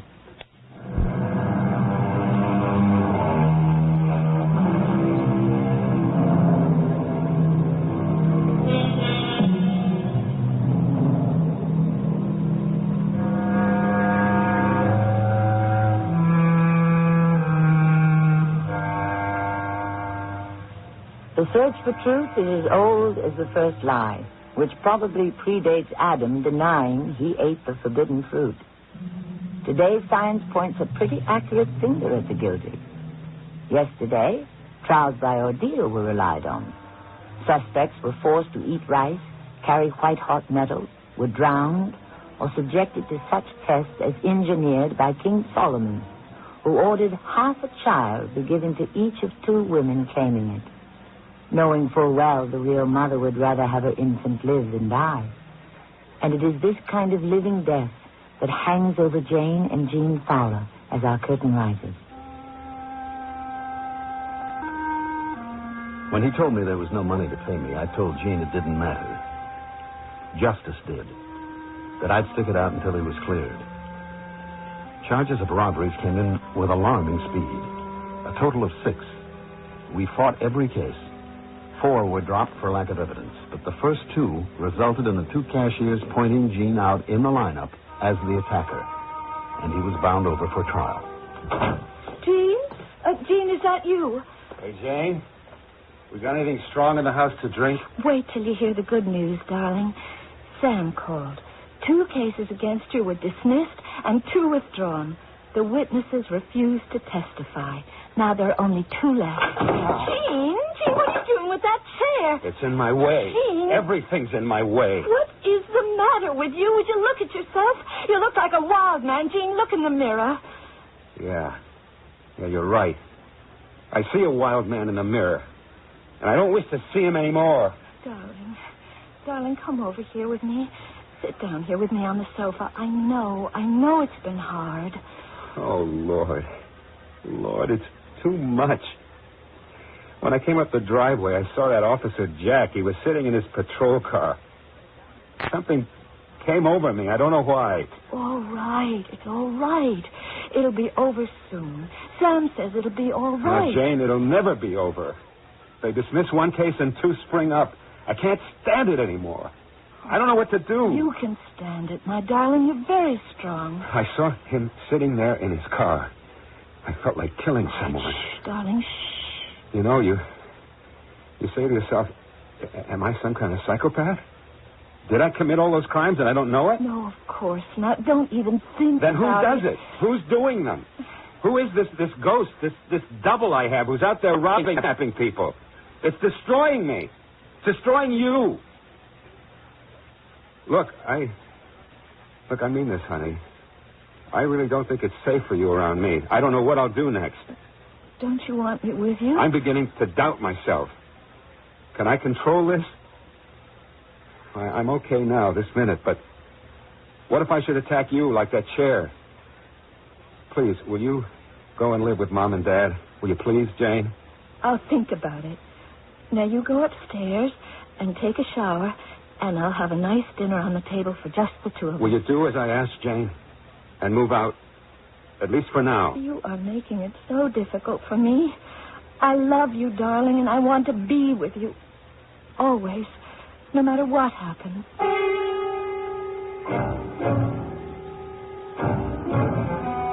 I think the trial came just in time. There was only 1. The second case was dismissed. No question, even Jane was beginning to have her doubts as to her husband's innocence. We worked hard. I played up the evidence of no fingerprints. The robber had worn gloves. I found a policeman who Jean had talked to the night of the 8th to get directions miles away. And David's lie detector, 100% favorable, helped a great deal. In the end, Jean Fowler was acquitted. I went on to my next case, which took me out of town for about a month. Sam! Hey, Jane, look who's here. I can't think of anyone I'd rather see, especially today. Where were you? We've been trying to call. Another case, another town. Thought I'd come over and bring a little something. Today of all days, we're celebrating. Well, the trial's been over a month and you 2 are still celebrating? It's our wedding anniversary. 5 years ago today. 5 years ago today, and it doesn't feel any more than 50. Hi, Sam. Don't mind Jane. Some days she talks funny. We haven't seen Sam in a month, and all you can say is hi? Hi, Jane. Well, if I'd known it was a special day, I'd have brought flowers. But what's in this paper bag gives us a chance to toast each other's health. Yeah, Jean, take it. Health? Physical or mental? You name it. What do you do when you haven't got it? Hey, this is pretty fancy wine. Honey, look at the label. Oh, that's a sweet thought, Sam. I'll go get some glasses. And a corkscrew, honey. Sam, do you notice a change in her? Well, relief that it's all over can be a big shock to the system. You both went through some real hell. I think we're coming apart, Sam. It's as if all those horrors of being falsely accused was what held us together. Are you saying that Jane wants to leave you? Yes, I am. All those months of screaming in the face of injustice took the heart out of it. It destroyed a kind of innocence our marriage had. You want me to talk to her? I don't know what good it would do. I love Jane, and I need her, but I don't think she loves me or needs me anymore. Here we are. 3 glasses and 1 corkscrew. Okay, let me do the honors. I'll open and pour. Okay. And while you're at it, I think I ought to tell you both something that happened right after the trial. I thought it could wait, and I thought it should wait. What? Not another mistaken identity. You remember Judge Garvey, who presided over the trial? I sure do. A great guy. Well, after the court was cleared and you two went home, he called me into his chambers. Now, I know him. I've often represented cases before him. He said to me, Strauss, that young man who was acquitted in the courtroom today, were I his attorney, I'd advise him to get some medical help. When I asked him what he meant, he wouldn't elaborate. Medical help? That's funny. All right, here we go. 3 glasses. Sam, Jane, and me. Jean, dearest, didn't you hear what Sam just told us? Now, I didn't take it as Judge Garvey's personal disagreement with the verdict. It was a warning, and perhaps we ought to heed it. Well, who needs the psychiatric counseling, Sam? You, Jean, or me? Well, I guess this isn't the time to talk about it. But there is one thing that I must warn you about. I know the stressful times aren't over for either of you. It'll take a while. And I want you to protect yourselves. Because until they catch your double, whoever was committing all those armed robberies, whenever one occurs, you'll be picked up. Oh, Lord. I try to put it out of my mind. Now, look, when you are anywhere away from home, let's say you're on a trip, I want you to keep a record of every day, where you are, what time you're there, who you see. If they are strangers, do something just to make sure they remember you. Do you understand? Yeah, I sure do. I may have been acquitted this week, but next week I'm a guilty man. Not if you take precautions. But if the judge thinks I'm such a nut, what do I have to be afraid of? Next time you just plead insanity. Gene, he was telling me that to help you get over what happened, there are medicines for that. Now, he didn't mean that there was anything wrong with you. Now, I'm going to leave you kids now. So drink up, keep well, and Gene, keep a record. At least until they catch up with your doppelganger. What's that? A person's ghost or double that haunts him through his life. Well, let him haunt. Let him, I say. So long now. Jane, you want to take me to the door? Jane, can you hold out a little longer? What do you mean? Well, Gene told me that you were serious about leaving him. He hadn't any right to tell you that. Who else could he tell? You can see what condition he's in. Now, if you leave him now, you pull away the only prop that he has. And I tell you, Jane, I wouldn't want to be responsible for a man's crack-up. But it isn't my fault. I wanted things to be as they were, but he's changed so. Jane, be compassionate. Just hang in there a little longer. You can help Gene. Would you like your old husband back again? He'll never come back. Then at least promise me before you pack one bag that you'll call me. Can you do that? I promise, Sam. Okay. Good night.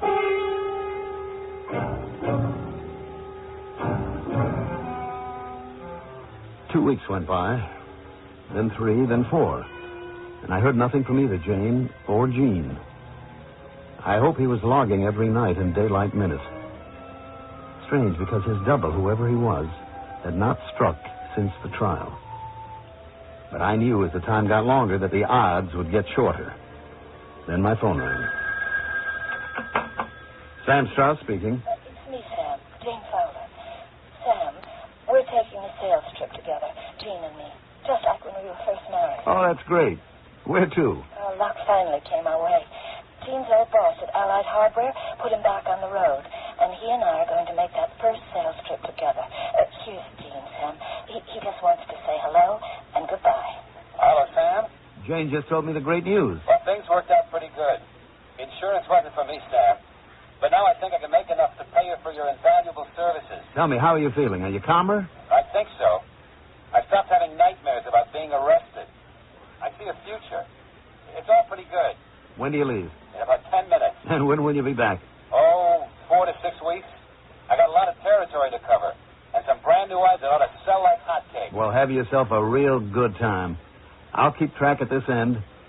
And, you leave a trail of witnesses wherever you go. If you locate my doppelganger, nail him, Sam, will you? I sure will. And I'll order a double scotch and a rice pudding in every tavern we hit. People won't forget me. Gene Fowler and Jane did just that. Make sure the waitress and motel clerk saw them coming and going, having long conversations with bartenders, ordering unheard-of sandwich combinations, anything so that people wouldn't forget them. One night, they pulled up in front of a diner. It looked like every other diner they'd ever been to, only it wasn't. Anybody makes a move and he'll get one through the head, just like the short-order cook. Come on, little lady. You're going for a ride. The cashier comes with me. Into the car with you. I'm going to get him. Gene, what are you doing? I'm going to get that guy. You saw what he did. He shot someone, a holdup. He's got that girl as a hostage in his car. Gene, don't. It's not your job. Let the police get him. Yeah? I'm still waiting for the police to give me a fair shake. Look at that guy go. But I'm right on his tail. Gene, don't be crazy. He's got a gun. What are you going to do? Ram him? And then what? You'll kill us both. Gene, stop the car. Darling, I can stop the car and let you out if that's what you want. But I'm going after that guy. I'm following him if it takes all night. Gene, we're doing 80. I've been through this. I'm not going to let some other poor jerk get blamed for what I've seen him do. Please don't. We'll all be killed. What can you hope to do? I'll tell you what I hope. That the police will see two cars doing 80 on a highway and they'll stop us both. Yeah. Somebody up there heard me. Look at that. The cop passed us and went on ahead, going to stop them first. I hate that sound, that siren. I used to also. Last time I heard it was when they pulled me over for speeding. There they are, up ahead. They've stopped the hold-up man. He's getting out of his car with his hands up. Oh, boy. There is some justice after all.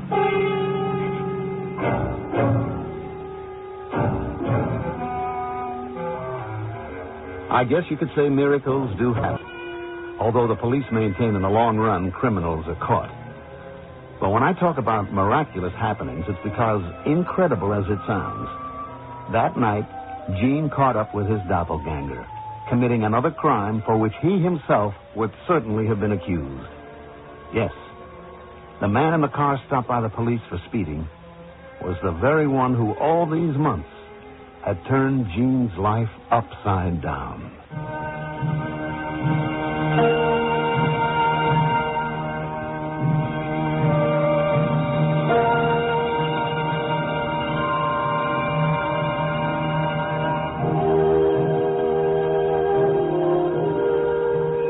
Today, Gene Fowler has been promoted from salesman to district manager.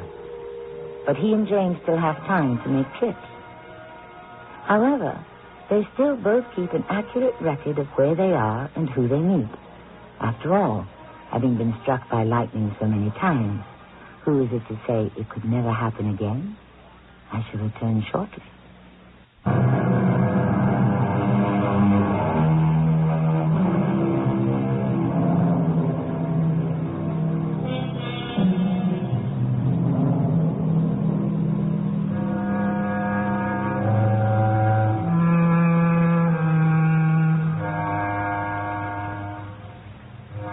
The promise exacted at the beginning of the trial to tell the whole truth and nothing but the truth is not enough of a deterrent to one who wants to escape justice.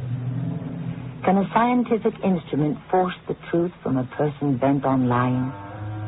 The fact is, the lie detector is used more by a defense counsel to clear the wrongly accused. That's a great step forward. Better than trials by ordeal. The next step, a foolproof system to convict the guilty. Or do we already have it? Trial by jury. Our cast included Michael Tolan, Carol Teitel, Manda Kramer, and Lloyd Batista. The entire production was under the direction of Hyman Brown. And now, a preview of our next tale. I am the master, you, the slave. What are you going to do? No. Don't come near me. You will not go any place, you fool. What are you saying? No. Stay away from me. Get your hands from my throat, Don Luis. Don't call me Don Luis, you idiot. Linka. I am Linka, high priest of the Chibchas. John, I wanted to... Hai tayo, quechua, hai tayo. And this Hector should shut that imbecilic mouth of yours. This is Tammy Grimes inviting you to return to our Mystery Theater for another adventure in the macabre. Until next time, pleasant dreams.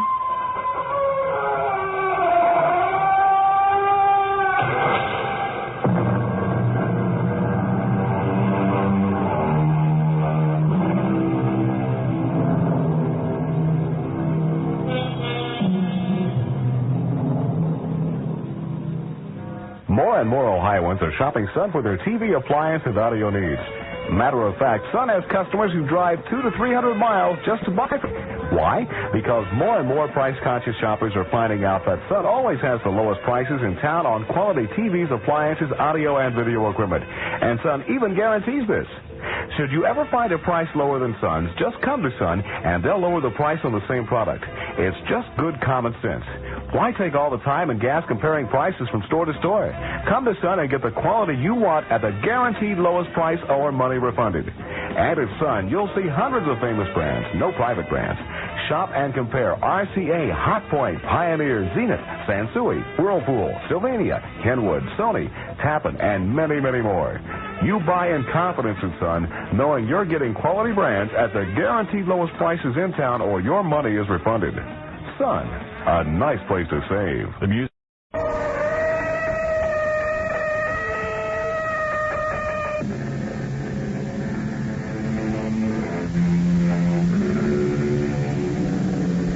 Come in.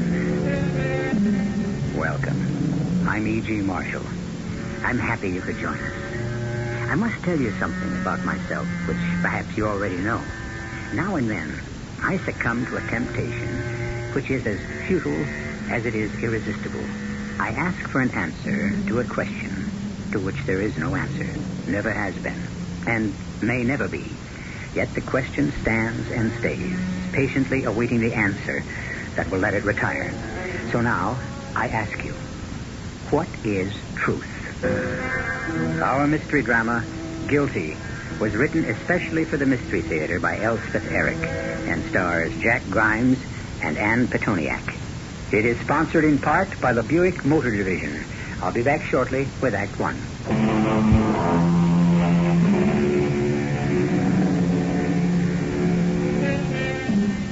Kenneth Case is 39 years old. He lives in his mother's house on one of the tree-shaded streets of a pleasant suburb, and he teaches philosophy at the State University. He's not handsome, but he has a genial look about him. He's not brilliant, but neither is he stupid, and most people enjoy his company. His means are modest, but so are his wants, and he has tenure in his job. The life of Kenneth Case has been placid and fairly free of stress until this moment. All right, hands at your sides, and look straight ahead. Take your time. That's him. Please. It's straight from the left. Please keep your voice down. I'd know him anywhere. That's him.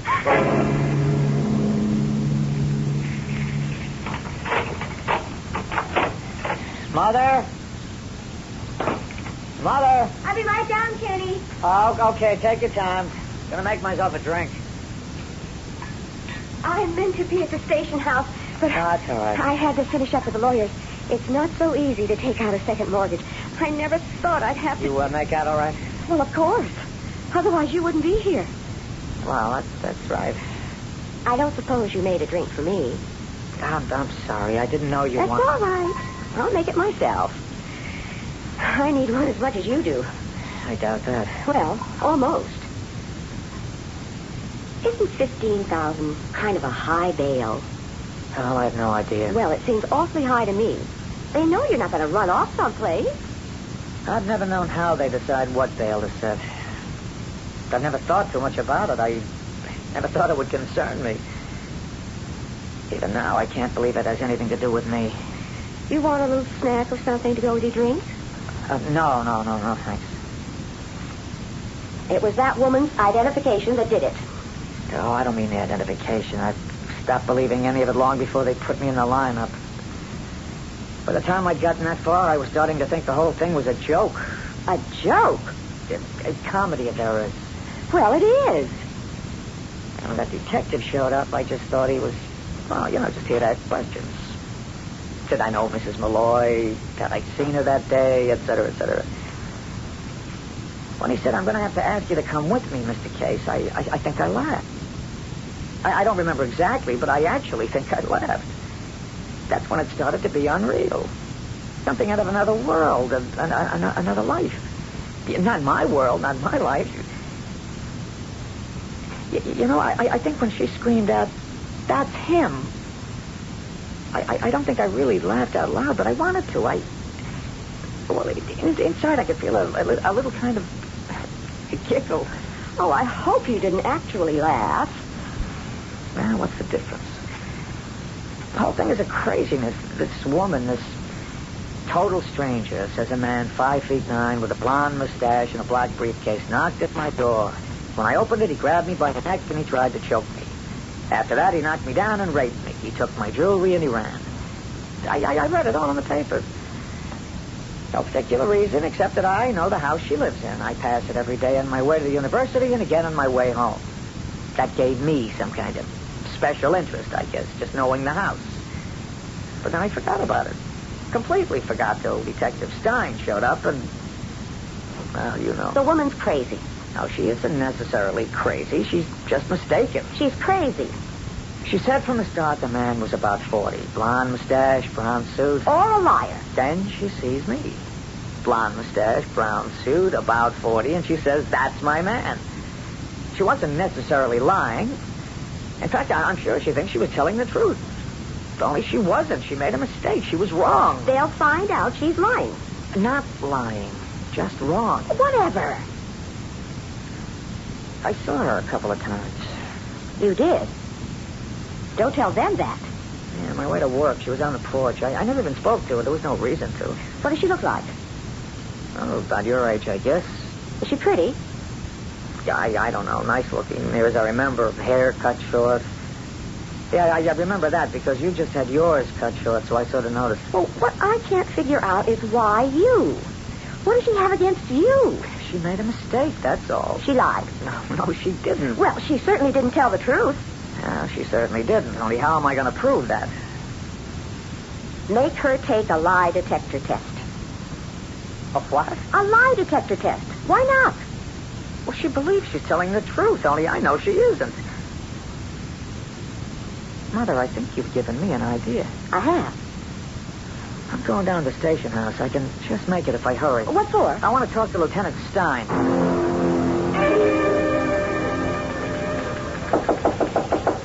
Come in. Oh, come in, Mr. Case. Lieutenant?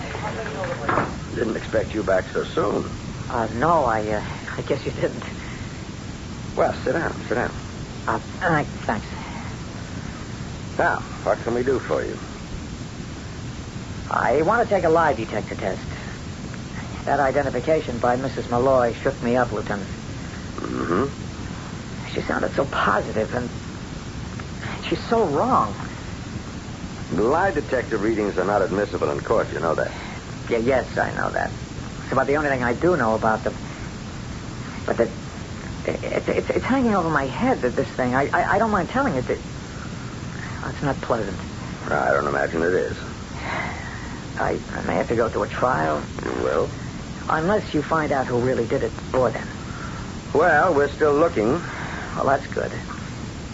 But in the meantime, even if it doesn't help me in court, if it comes to that, it would help me to prove my innocence. Who do you think you're proving it to? I don't know exactly. To myself? That's silly. I already know. To you, maybe? I'd like to feel you're on my side. I'm on nobody's side. I'm just a detective. Yeah, but... Well, let's just say I'd like to take the test. Well, if you want to. I do.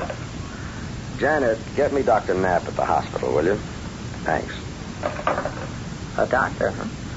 Well, I didn't know doctors ran these things. Well, any qualified person can do it. Dr. Knapp happens to be the polygrapher we use when there's any occasion, which isn't too often. Well, I'm sort of looking forward to it. Yeah. Oh, Dr. Knapp, thank you. This is Lieutenant Stein. Can you run a polygraph for me? Well, anytime, I guess. Now, hold on, please. You in a hurry, Mr. Case? Well, yes. As soon as possible, Doctor. This afternoon, 4:30. Fine. See you, Doc. All set. 4:30? Right. Where do I go? To the hospital or where? How about right here? Well, is that possible? Easiest thing in the world. Well, all right then. Fine. I'll go home and tell my mother, and I'll come back here at 4:30. Gee whiz. What's the matter? Well, nothing's the matter. I just didn't know it'd be so simple. Look, would you be here later when I come back? Oh, sure, I'll be here. I have to give the doctor the list of questions. Oh, you make up the questions, not the doctor. I'm the only one who knows what to ask. Yes, of course, you're right. The doctor doesn't know me at all. Well, thank you, Lieutenant, for everything. Not at all. I'll see you at 4:30. Right. You know, I'm beginning to feel better. It's a question of doing something, I guess, not just sitting and waiting. I'll see you later, Lieutenant.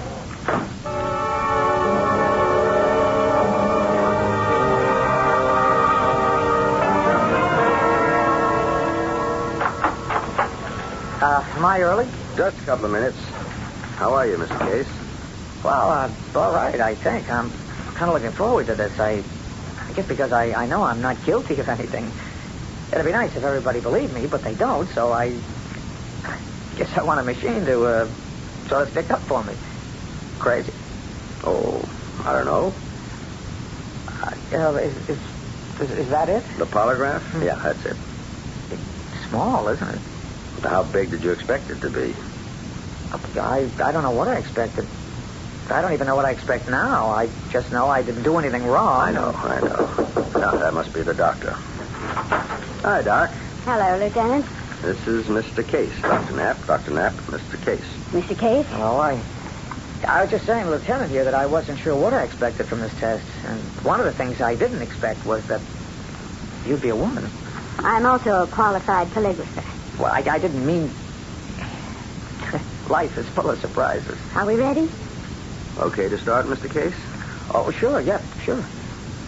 If you'll be so good as to step over here, Mr. Case. All right. Now, this is the machine. Yeah, the lieutenant told me. That's your chair. This is my chair. Mm-hmm. Will you please remove your jacket and take your place in the chair? Yeah, sure.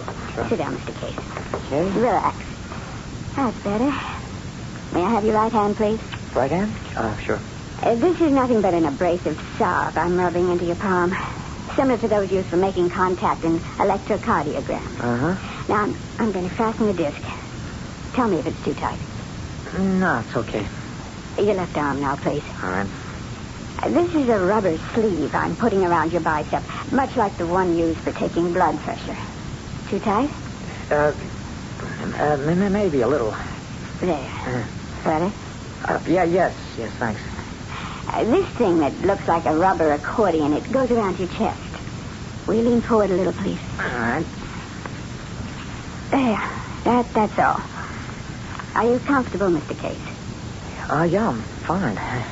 Well, you're now connected to the machine, and the machine is connected to you. Mm-hmm. The disc in your palm registers pulse beat. The band in your arm, pressure of blood. All right. The band around your chest measures your breathing. That's all there is to the machine. Simple, isn't it? Will it also make coffee? Not this model. You have the questions, Lieutenant? Yeah, right here. These are the questions I'm going to ask you. Each question has its corresponding number on the tape. They're synchronized. If there should be a long silence at any time, don't worry. I'm only waiting for the next number to come up. You answer with yes or no. What? The questions are designed to be answered that way. Understand? No. Mr. Case. What kind of a game are you trying to run on me? Game? Well, there's hardly a question in the world that can be answered yes or no. Mr. Case, you're disturbing the wires. Any question worth asking can't be answered yes or no. Mr. Case, you asked for this test. I know I did. The polygraph has to have yes or no answers, or it won't work at all. Believe me. Okay, I believe you. Now, try not to move, please. And answer the questions in a low and uniform tone of voice. Ready? Ready. Is your name Kenneth Case? Yes. Were you born in the United States? Yes. Are you married? No. Are you a professor of philosophy?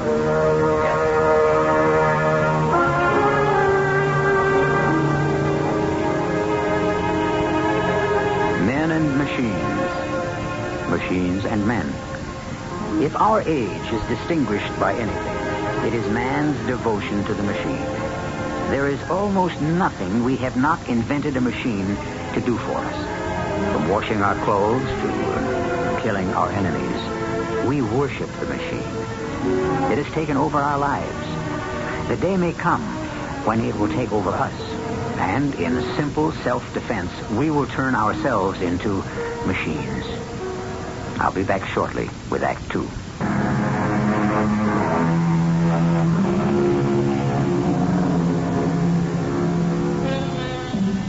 Kenneth Case, age 39, professor of philosophy at the State University, lives with his mother in a suburban town. The tenor of his life was interrupted when he was taken into custody on suspicion of assault, rape, and robbery. The victim was a Mrs. Molle, who stridently identified Kenneth Case as a criminal. At his own request, he has been granted a lie detector test, and the test is in progress. Do you have a dark blue suit in your wardrobe? Yes.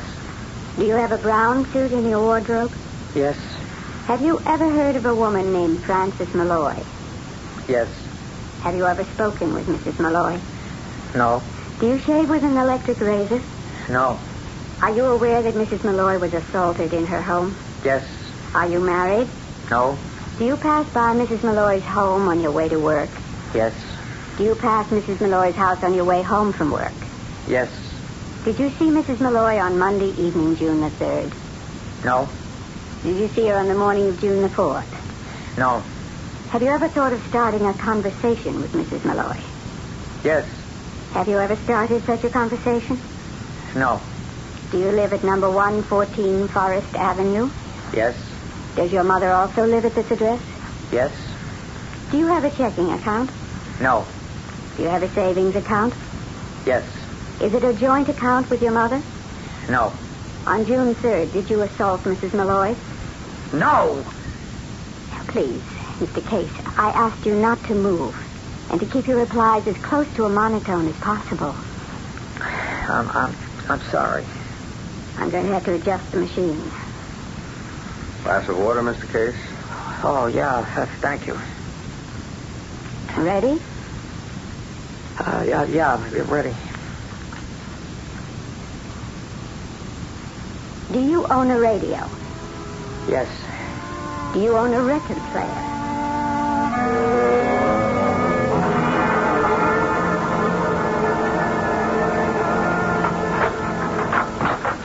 Mother? Mother? I'll be right down, Kenny. I'm going to make myself a drink. You want one? Please. Well, how was it? Not too bad. You mean it? Well, at first it wasn't quite what I expected. To start with, the polygrapher, which is what they call people who give these tests, turned out to be a lady doctor. A lady? Well, she works at the county hospital. Polygraph, sort of an outside activity, I gather. Did she tell you that? Well, no, I just guessed. How old? What? How old is the lady doctor? I don't know. Around my age, I guess. Maybe younger. I didn't get around to asking her age. Now, don't be sarcastic, Kenny. Sorry. Dorothy called while you were down there. Oh, well, what you want? Just to know how you were and how you're bearing up, etc. She want me to call her back? Well, I can't remember if she said to call her back or if she didn't. I'll call her back anyway. Finish your drink first. Yeah. Are you serious about Dorothy? Well, I like Dorothy. You know that. Well, of course I know that. I asked you, are you serious? I don't think I'm serious about Dorothy. Does she know that? I think so. You just think so? I know so. You've told her? Don't worry, Mother. She knows. I wasn't worried. Why don't you call her back? She sounded genuinely worried. I think I'll have another drink first. I think I will, too. Okay. You know, Kenny, I'm glad you're not serious about Dorothy. Well, you are? Well, but she's too young for you. Here's your drink. Thank you, honey. I don't need your permission to get married, you know. Well, whoever said you did? Well, the way you talk. Well, it doesn't hurt to talk about it, does it? I mean, you waited this long to get married. I should think you'd want to be sure it's the right girl. I do? Well, all right, then. Now, take that girl you met on the Caribbean cruise. You almost married her. Yeah, no, I didn't. Oh, yes, you did. I remember it very well. What was her name?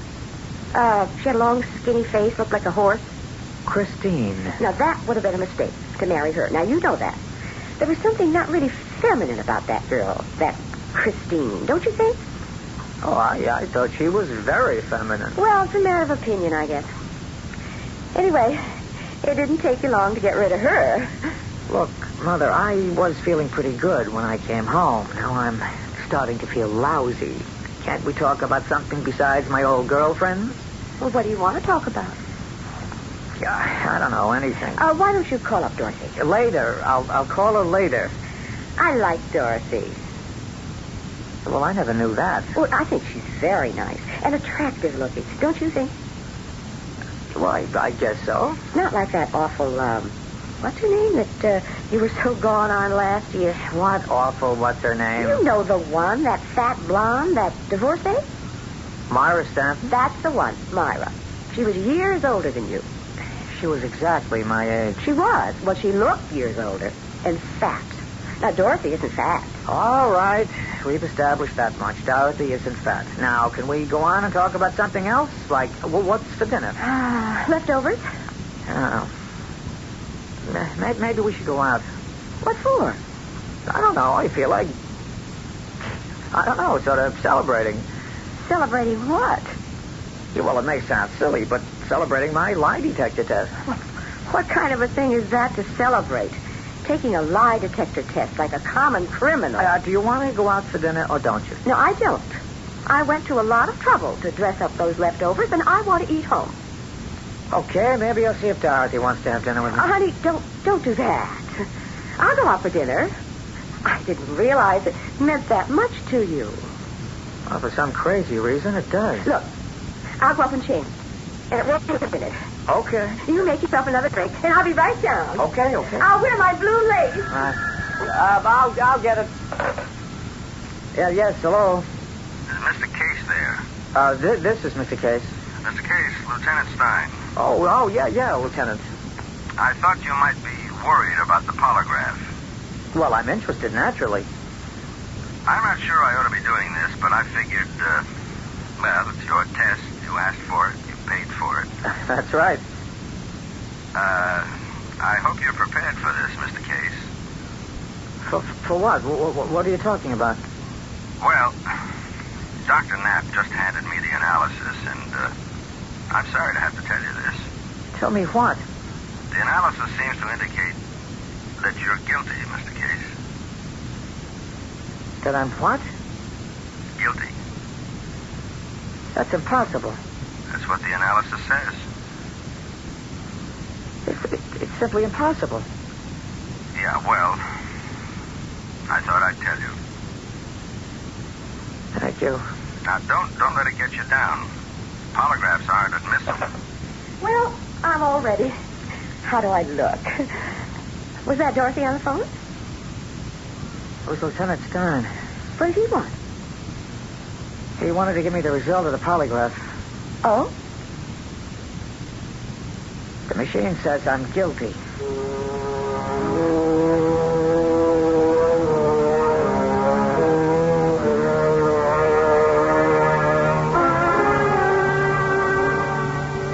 But I didn't do it, the man cries out. Even as a little boy, he must have cried out to his mother or his father, I didn't do it. Parents are ready to be persuaded or convinced. But what can the man expect from the machine? The silent, implacable machine. I'll be back shortly with Act 3.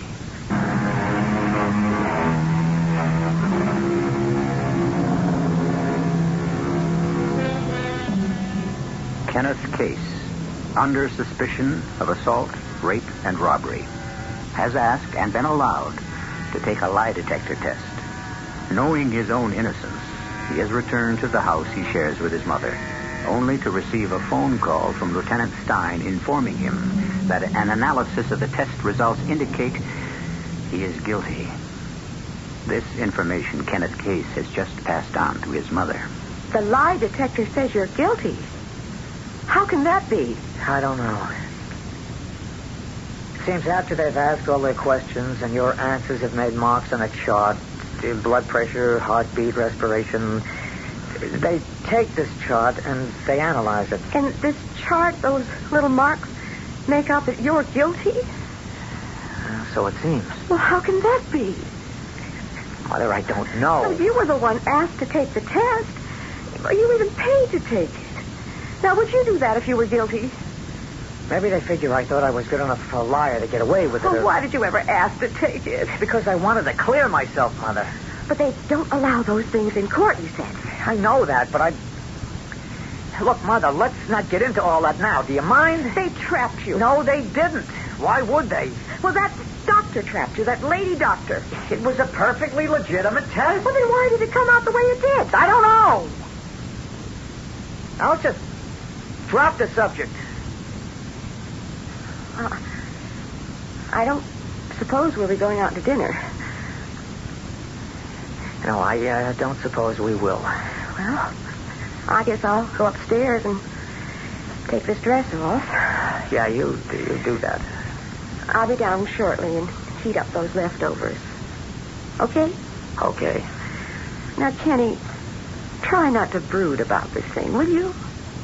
Yeah, I'll try. Now, it's spilt milk, that's all. They can't use the test against you in court. Not that I think you'll ever have to go to court. Mother, go up and change your dress, huh? Okay. I won't be more than a couple of minutes. Take your time. I'm not hungry. Kenny, get that, will you? Yeah, all right. Mr. Case? What? It's Dr. Knapp, isn't it? Yes. Did Detective Stein call you? Yeah, a few minutes ago. Oh, he said he was going to. Yeah, well, he did. I imagine you're upset. You would imagine, rightly. Mr. Case, may I come in and talk to you? What about? The test. What's there to say? Well, quite a lot, really. Anyway, I have a lot to say. Please, let me come in. Okay, come on in. Thank you. This is very unprofessional, what I'm doing. Oh, is it? It's absolutely forbidden to contact anyone we've given the test to. I've never done it before, and I won't be doing it again. Look, I was just about to make myself a drink. May I make you one, Dr. Knapp? No, I don't care for a drink, thank you. Well, I guess I won't have one either. You were saying you aren't supposed to contact people you give the test to. I said I'm not supposed to. I never have, and I won't be doing it again because I'm giving the whole thing up. Oh? After I got my MD, I decided to do some more studying, to become an analyst. A psychoanalyst? Yes.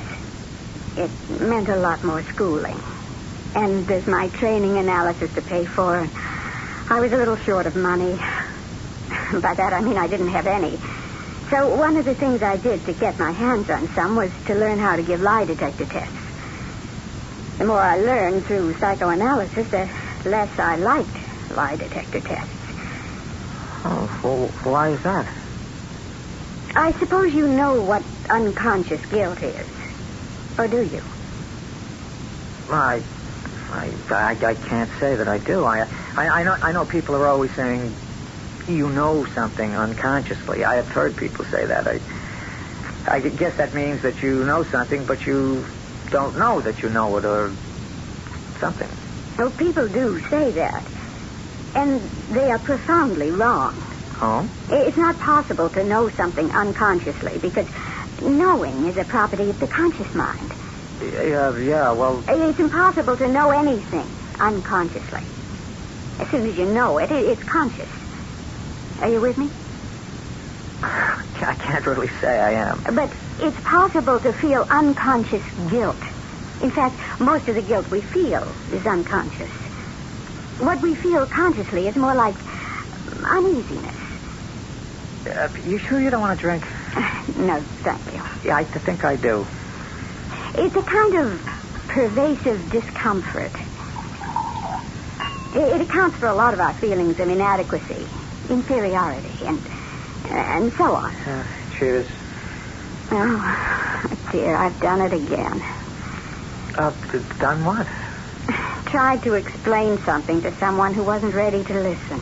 I was listening. Yes, but I'm sorry.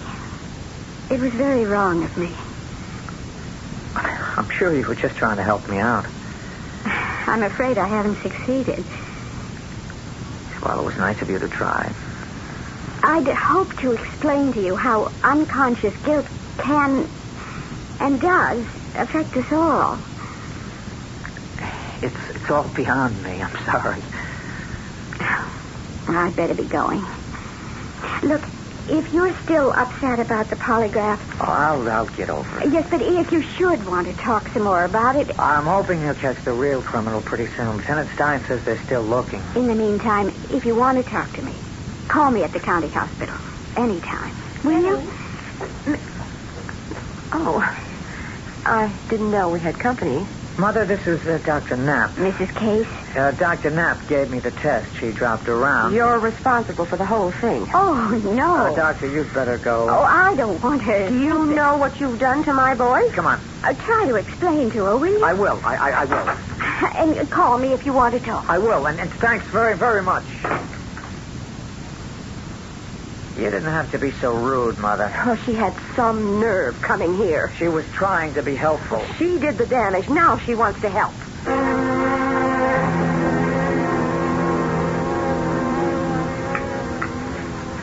You didn't eat very much. Not hungry. Where are you going? I'm going to call Dr. Knapp. The woman who was here? Well, she said I could if I wanted to. The woman who gave you the test? That's right. Now, here's the number. The woman who ruined you. Oh, Mother, please. Well, she did. In the first place, I'm not ruined. In the second place, forget it. County hospital? Yeah, I wonder if I might speak with Dr. Knapp, please. She said I could reach her there. Gave you her number? Yes, thank you. Well, what did she do that for? She said if I wanted to talk to her, I could. Dr. Knapp here. Oh, Dr. Knapp, this is Kenneth Case. From this afternoon? Oh, yes, Mr. Case. You said I could call you if I wanted to talk to you, and I do want to, so I'm calling you. You want to talk now? What? Not on the phone. Can you come to the hospital? Yes, I can. You have a car? Well, my mother does. I can borrow it. Well, then, go to the admissions desk on the main floor, and they'll put me on page. Thanks very much. I'll be there in 20 minutes or so. Fine. I'll see you. Mother, okay to borrow the car? You're not actually going to drive clear across town to see that woman. Yes, I actually am. Where are the car keys? I swear she's got some kind of hold over you. Come on, where are the car keys? I am not going to give you the keys. I am not going to have you running off to that woman. Mother. The woman who ruined you. I just want to talk to her. Stay here. Talk to me. Why do you want to talk to her? Because she understands about lie detector tests. She certainly does. She knows just how to make them come out. Look, Mother, it's not like that, please. Now, give me the key. No, I will not. You are not going to talk to that woman. You mean you won't let me take the car? No, I will not. I don't believe it. You're always running off to some woman. The minute anything happens, you're off somewhere to be with some woman. Mother, you don't know what you're saying. Yes, I do. It's been one woman after another all your life. Dorothy, Myrtle, Christine, and Mila. And I can't remember all their names. Mother, give me the car, please. Now it's this woman doctor. How long will she last? A few months, then it'll be somebody else. You're like an animal, always sniffing around. You're disgusting. You disgust me. Give me those keys. I'm asking you for the last time. I'm not going to give you any keys of mine so you can go sniffing around that lady doctor. No, sirree. All right, I'll take a cab. No, you won't. You won't take any cab. Not while I'm alive, you won't. Get away from that door, Mother. I'll stand here till hell freezes over before I let you go rushing off to that woman. Mother, get away from the door. Never. I'm never going to let you be an animal anymore. Mother! Stop it, damn it. You stop it. You hear me? You stop it. Kitty, let go. Kitty, this cow gave me. Oh, Lord. No, Mother. Oh, God. I'm sorry. I'm terribly sorry. I'm sorry. Oh, Mother. I'm sorry, Mother. How could you? Are you all right? I think so. Come on, sit down over here. Come on. Oh, would you rather lie down? You go on and see your doctor friend. The keys to the car are in my purse. No, I'm not going to leave you. I'll phone her and tell her I can't make it. Do you want a doctor? No, honey. I don't want anything. Yeah, well, hello. Could you locate Dr. Marion Knapp for me? Maybe you should keep your appointment. That's not important. What'd you want to see her for? She told me some things when she was here, and I wanted Dr. Knapp here. Dr. Knapp, this is Kenneth Case. Oh, yes. I won't be able to get over to the hospital. Oh, something happened?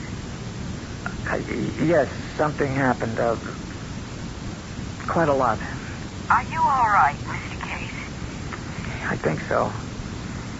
I mean, yes, I'm all right.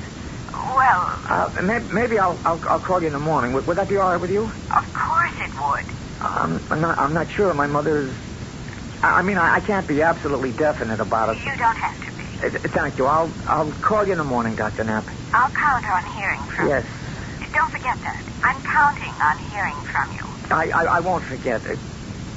Goodbye, Doctor. Did you reach her? I just got through talking to her.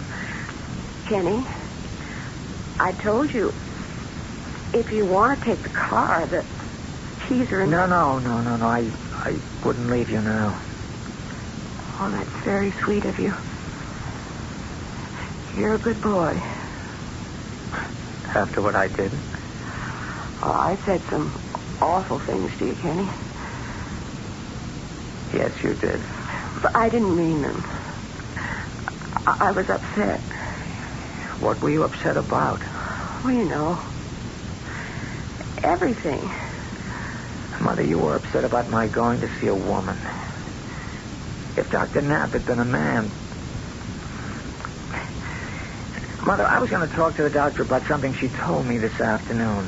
I didn't listen too hard, and I didn't understand most of it. Well, who could understand that psychological mumbo-jumbo? Well, I thought I'd like to try. She said something about unconscious guilt. How we carry it around with us and don't even know it.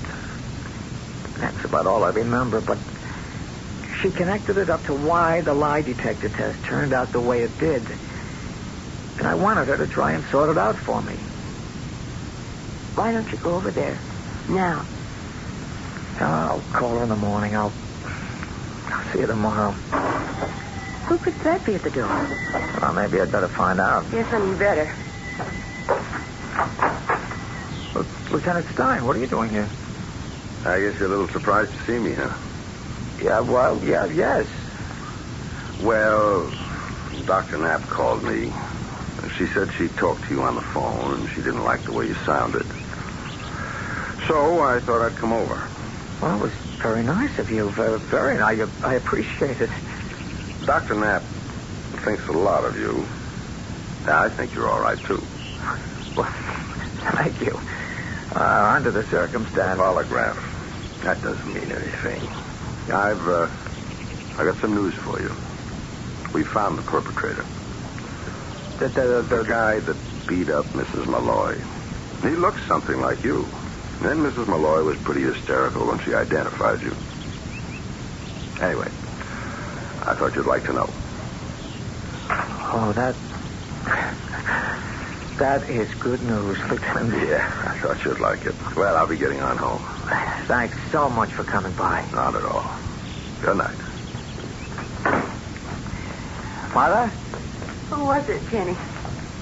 Who was at the door? Lieutenant Stein. They, found the perpetrator. The what? The man who committed the crime. The man who attacked Mrs. Molle. Look, Mother, if it's all right with you, I'm going to take the car and drive over to the hospital.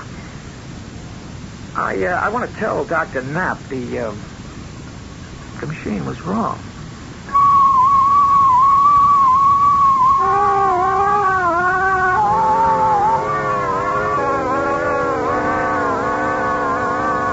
Guilty.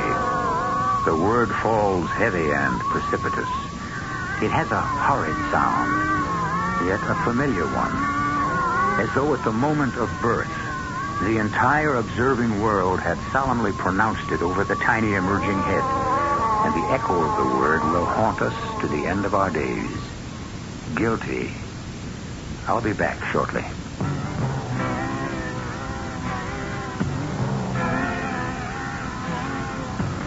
Someday you'll own. Someday you'll own. Sooner or later you'll own General.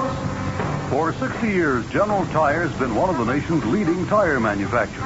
But General Tire means more than tires. Their one-stop car care centers are staffed by experts who know how to take care of your car, whether it's wheel alignment, wheel balance, lube and oil change, mufflers, shock absorbers, brakes, or batteries. You get fast, dependable, up-to-date service using only brand parts and materials. And your car gets a free 7-point safety check, too. Best of all, it's priced right. For tires and service, check your yellow pages for the General Tire headquarters nearest you. Sooner or later you'll own General.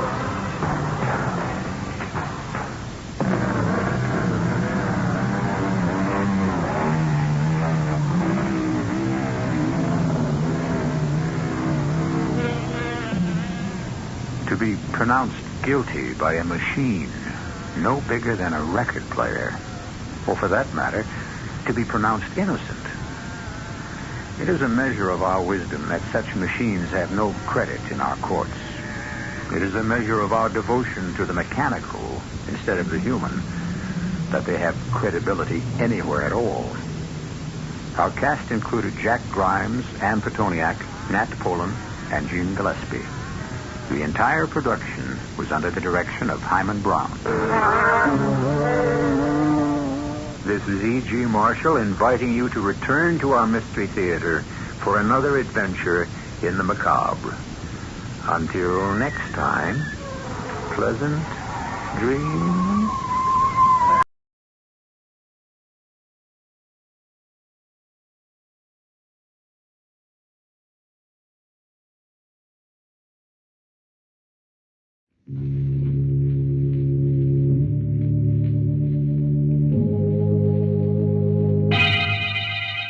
Lipton Tea and Lipton Soup presents Inner Sanctum Mystery, starring Wendy Berry.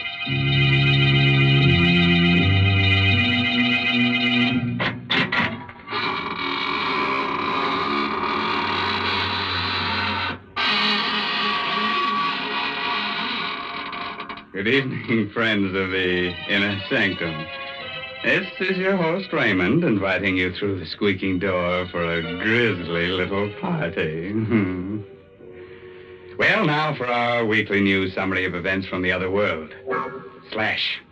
The Galloping Ghost defeated the marauding murderers in the opening game of the Ectoplasmic Baseball League last week. An invisible crowd of 20,000 saw the contest. Slash. The Slimy Spooks Union is considering a strike to charge people for overtime when they scare them during the day. And, oh yes, a fake medium was arrested for saying he could get in touch with humans. Well, that's very funny, Mr. Raymond. Now, that's what I like, when you say amusing things instead of scary ones. Oh, thank you very much. Well, they have a very amusing time in the other world. The other day, they held a masquerade ball, and everyone came disguised as people. Well, that's very interesting. Did they serve refreshments? Oh, yes, they served Lipton tea. Everybody loved it. Why, to count all the cups of tea they drank, you'd have to be a teetotaler. Well, then the other world must be pretty much like this one, because folks here feel the same way about Lipton tea. Why, more people drink Lipton's than any other brand. And they don't just serve it at mealtimes either. Yes, sir, Lipton's is an around-the-clock drink. It helps lots of housewives through their work day, and it's a grand beverage to serve your friends when they drop in of an evening. And, of course, there's one big reason why Lipton tea is so popular. It's because of that famous brisk flavor. That word brisk means that Lipton's always tastes tangy and full-bodied. It's never flat or wishy-washy. Yes, folks, you just don't know how good tea can be till you've tried Lipton's. Friends, while you're trying things, try on this rope for size. Oh, didn't I tell you? We're going to hang a very attractive lady tonight. Our story is called The Girl and the Gallows. It all adds up. It's an original radio play by Milton Lewis, and our star is that glamorous motion picture actress, Wendy Berry, who'll play the role of Karen. All right, friends, on a nice spring evening like this, a few chills running up and down your spine are just what you need. So get yourself a sweet companion, turn the lights down low, put your arm around her. Oh, brother, sit back and get ready to have the wits scared out of you. Let's go. The door was open, and I walked into the strangest apartment I'd ever seen. A sweet, sickening odor overwhelmed me as I looked around. It was a rare incense, burning in a hollow skull that stood on the mantelpiece. I looked closely. The skull was human. I felt someone's eyes on me, staring, watching every move I made. Good evening. You're Karen Marlowe, aren't you? How did you know? I'm Laura Mason. Oh, Father's told me so much about you. I had to come and see you. May I call you Laura? Of course. I thought it'd be best if we met like this by ourselves. When you marry Father, you're going to be my mother. I never had a mother. She died when I was born. Yes, Dennis told me. I can see now why Father's so much in love with you. I can grow to love you, too. What has your father told you about me? That you were quite an extraordinary woman. Can you really foretell the future? Why did you come here? I told you. You're going to be my mother. That's not the reason. I don't understand. Sit down, Karen. Before you leave here, you will understand. And you'll believe everything your father told you about me. She sat next to me, held my hand. Hers felt like ice. Suddenly, her body shook and quivered as though she were being seized by some terrifying unseen demon. Her eyes had little dancing flames. Then they were gone. They became hollow, endless, like two round black holes of infinite space. She was in a trance. Her hand held mine like a vise. There's not going to be any wedding. What are you saying? I see a coffin. A coffin? There's a man in it. Dennis, your father. You don't know what you're saying. On the floor of your home, a dagger in his throat, his head in a pool of blood. Stop it! Murdered! Stop it! You I had to wake you out of that horrible trance. How can you say such awful things? They're true. They can't be. But they are. I still remember the last vision I saw. It should interest you very much. I don't want to hear about it. You were in it. I? How? There was a figure hanging from a gallows. It was you. You hate me, don't you? You want to see me dead. That's why you're telling me this. No. I'm not afraid of you. You're rotten and evil and loathsome, and I hate you. I hate you. I could kill you.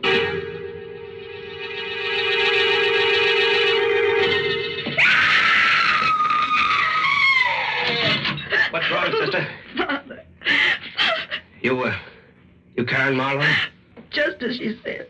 The dagger in his throat. Murdered. Oh, Father. Don't look at him again. But he's been murdered. Yeah, I know it. Here, drink this. But... Shut up and drink it. Thanks. Who are you? Rulock. Homicide. The police? Yeah. We got a tip. But how? Someone called in. This is awful. Yeah. Yeah, it's tough on a kid like you. Feel well enough to talk? Yes. Okay. When did you see him last? Tonight. At 7. Here. Then where'd you go? To see a woman named Laura Mason. Laura Mason. Was she home? No. She arrived a minute after I got there. She predicted this. What? She said this would happen when I saw her. Oh, yeah? Did you know what was in your father's will? No. No, he never told me. He left all his dough to you and Laura Mason. If either one of you dies, the other gets it. How'd you find out? We get around. At 7:30, a neighbor heard him scream. 7:15, a dark-haired woman in a red coat was brought up here by the elevator boy. She was very attractive. Do you know anyone like that? Yes.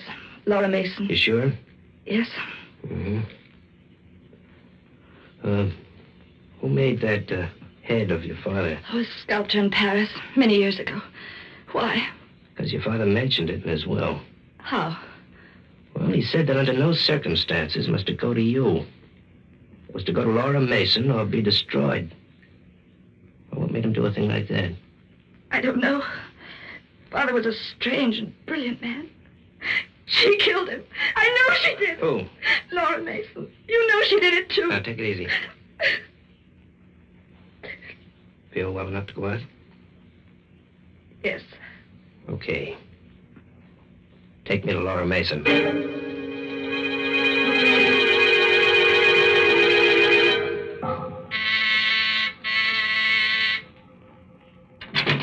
Yes? I'm Lou Locke. Homicide. Police? Yeah. Where's Laura Mason? Laura Mason? Don't play dumb. Well, I never heard of her. Ever seen this lady before, Miss Molle? No, and I've never seen this apartment before either. Did you make a mistake? No. No, this is the building. This is where the apartment is, but I don't understand it. Neither do I. I told you how strange it was. Yeah. Hey, the skull on the mantelpiece, I don't see it. But it was here, only a few hours ago. What's your name? Maxine Maynor. How long you living here? 5 years. You must have made a mistake, Miss Molle. I didn't. I know it sounds crazy, but you don't believe me, do you? You don't believe a word I told you. Let's go back to your place. The boys must have finished up by now.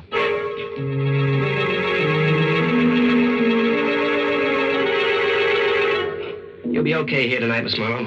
Are you leaving? Yeah, I gotta get back to headquarters. You still don't believe me. Look, you're a young kid, a nice kid. You never saw a man who was murdered before. It can bowl you over. You think I imagined it all? Well, it's happened before. But you'll be all right now. Good night. Don't go. Please don't go. Well, I've got to. I'm frightened. I don't want to be here alone. There's a cop in the corridor. If you want him, call. I don't want to be in this apartment by myself. I've hardly ever been without my father. Don't go. Please. Easy, kid. I'll come back if I can. Was I losing my mind? Did I imagine a strange interview with Laura Mason? I was alone in the apartment where my father was murdered. I was too frightened to think. Suddenly, the door buzzer sounded. I rushed to open it. No one was there. I sat down. Was this something I imagined, too? The phone rang. I picked up the receiver. Hello? Hello? Hello? No one answered. Was it all imagination? Had something happened to me? I went to the window, opened it. I heard the traffic far down in the street. Jump? Why not? Father was dead. My life was a nightmare. I couldn't go on like this. Yes, jump. It'd be all over. The torture, the fear, the madness, all gone. I leaned over the ledge. One move would be all over. I would jump. Come back here. Let me go. Let me go. No, you don't. You don't understand. Never mind what I don't understand. You're just lucky I came back. It'd been better if you hadn't. Something's happened to me. I see things that never existed. I hear bells, the phone, the door buzzer. And all the time I feel that woman's eyes on me, watching me. Cut it out. Why didn't you let me jump? I'm no good to anyone this way. Why did you come back? Because I... Come here. Don't. Let go of me. Shut up.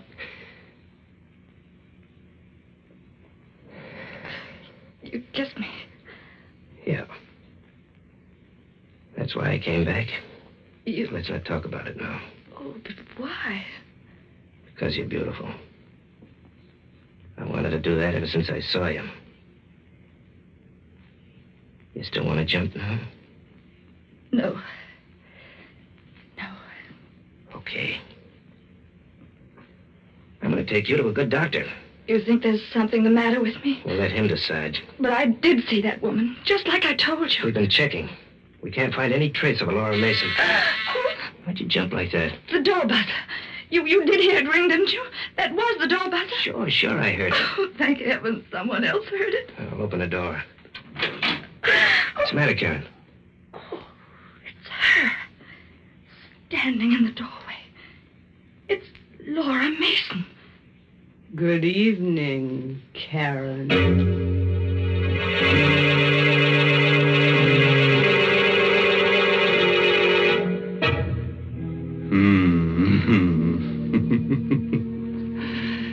Nice, queer monkey business, huh? Say, I wonder what happened to that apartment with the burning skull on the fireplace. Oh, that'd make a cozy little place for a vampire. She could invite her friends up and have a few drinks. Oh, now, Mr. Raymond, I just can't stand the thought of vampires. Oh, well, tell the truth. I feel the same way, Mary. I always say that I could kill a vampire and it wouldn't bother my conscience at all. After all, I wouldn't be spilling her blood. It'd be somebody else's. Now, please, there are no such things as vampires. So let's talk about something else. Something sensible. Heaven forbid. Well, then you just be quiet, because I'm going to give some sensible advice. I'm going to remind all the folks who drink Lipton tea that it's wise to buy the larger, more economical size packages. Oh, yes, it's thriftier, but that isn't the only reason. I mean, Lipton tea is the perfect drink for so many occasions that unless you keep a good supply on hand, you may be caught short just when you need it, such as when friends pay a surprise visit to your house. So, when you buy Lipton tea, the tea with the brisk flavor, be sure to get it in the larger size packages. Oh, sure, and there's still a large package of murder ahead tonight, so let's get back to our star, Wendy Berry. Let's see, where were we? Oh, of course, Karen was trying to make up her mind if she was going bats when suddenly the door opened and in walked Laura Mason. I'm Detective Lou Locke, homicide. Better sit down, Miss Mason. Thank you. Karen, will you please fix me a drink? Yes, but you've got to tell him what happened this evening. He doesn't believe me. Fix her the drink, Karen. I'll do the talking. All right. I suppose you've been wondering about me, Mr. Locke? Yeah.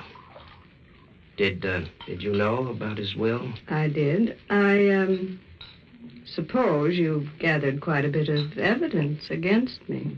We've got enough. Did you kill him?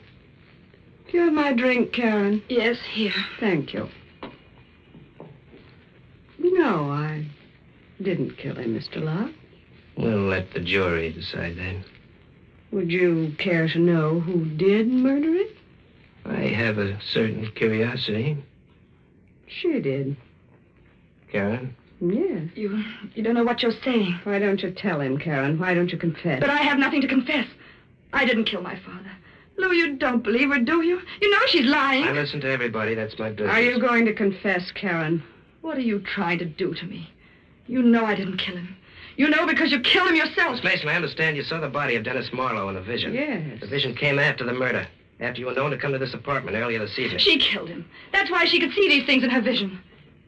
What have you got to say to that, Miss Mason? I see I'll have to convince you too, Mr. Locke. You don't believe in these powers of mine? No. You will. Let me hold your hand. She held his hand, just as she held mine. That same strange shudder went through her body. Her eyes again became the round black wells of infinite space. In a moment, you'll be looking at the body of a woman, Mr. Locke. She's lying on the floor of this apartment. She's dead. Yeah? Who is she? I can't see her face yet. Wait. I'm beginning to see it now. What's the matter? This drink has been poisoned. What are you talking about? Karen poisoned my drink. The body lying on the floor is me. She's murdered. No, it's a lie. It's some trick. You won't win, Karen. My body will disappear. It's not like yours, not like any of you. You won't be able to arrest me. What happened to her? What's the matter? Just a minute. She's dead. Dead? Murdered. She's been poisoned. Poison? That's right. Look at her eyes. But I didn't do it. You saw me pour the drink. I wasn't watching you. But you can't believe I didn't that. say you killed her. But that's what you're thinking. What I'm thinking now isn't worth a button. Give me that shawl on the piano. Here. I want to cover her. You don't really believe Listen, that. you stay here. I'm going into the next room to phone headquarters. I'll be back in a minute. I looked at the shawl, covering the twisted heap on the floor. What kind of a woman was she? Why had she lied? As though hypnotized, I walked over to her, picked up the shawl. She was beautiful, even more beautiful in death than in life. Then out of space, just as I'd felt it before, I felt her eyes on me. They were closed, yet I knew she was watching me, staring at me, looking at every move I made. Suddenly, I heard myself screaming at her, "You can't see me! You're dead! You're dead! You can't see me!" I couldn't bear it another moment. I ran out of the room, terrified and hysterical. "She's watching me, Lou! I can feel her!" Karen! She's watching me! Karen, get a grip on yourself. I tell you, I feel her eyes. Karen! You must believe me. Please, believe me. Now, look, you'll be okay. I finished my call. I want you to come back inside. No, I can't. You've got to. Look, if you'll only realize that there's nothing to be afraid of, you'll be all right. Come on. Oh, I'll go. I'll go if you tell me you don't believe what she said. I don't believe it for a minute. She put that poison in her drink herself. She knew the game was up, but she just wanted to make trouble for you. The whole thing was an act. Here's the... Lou, look. The shawl's on the floor, but Lorre Mason...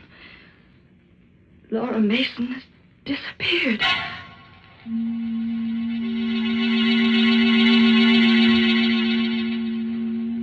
I was alone. Lou had gone back to headquarters.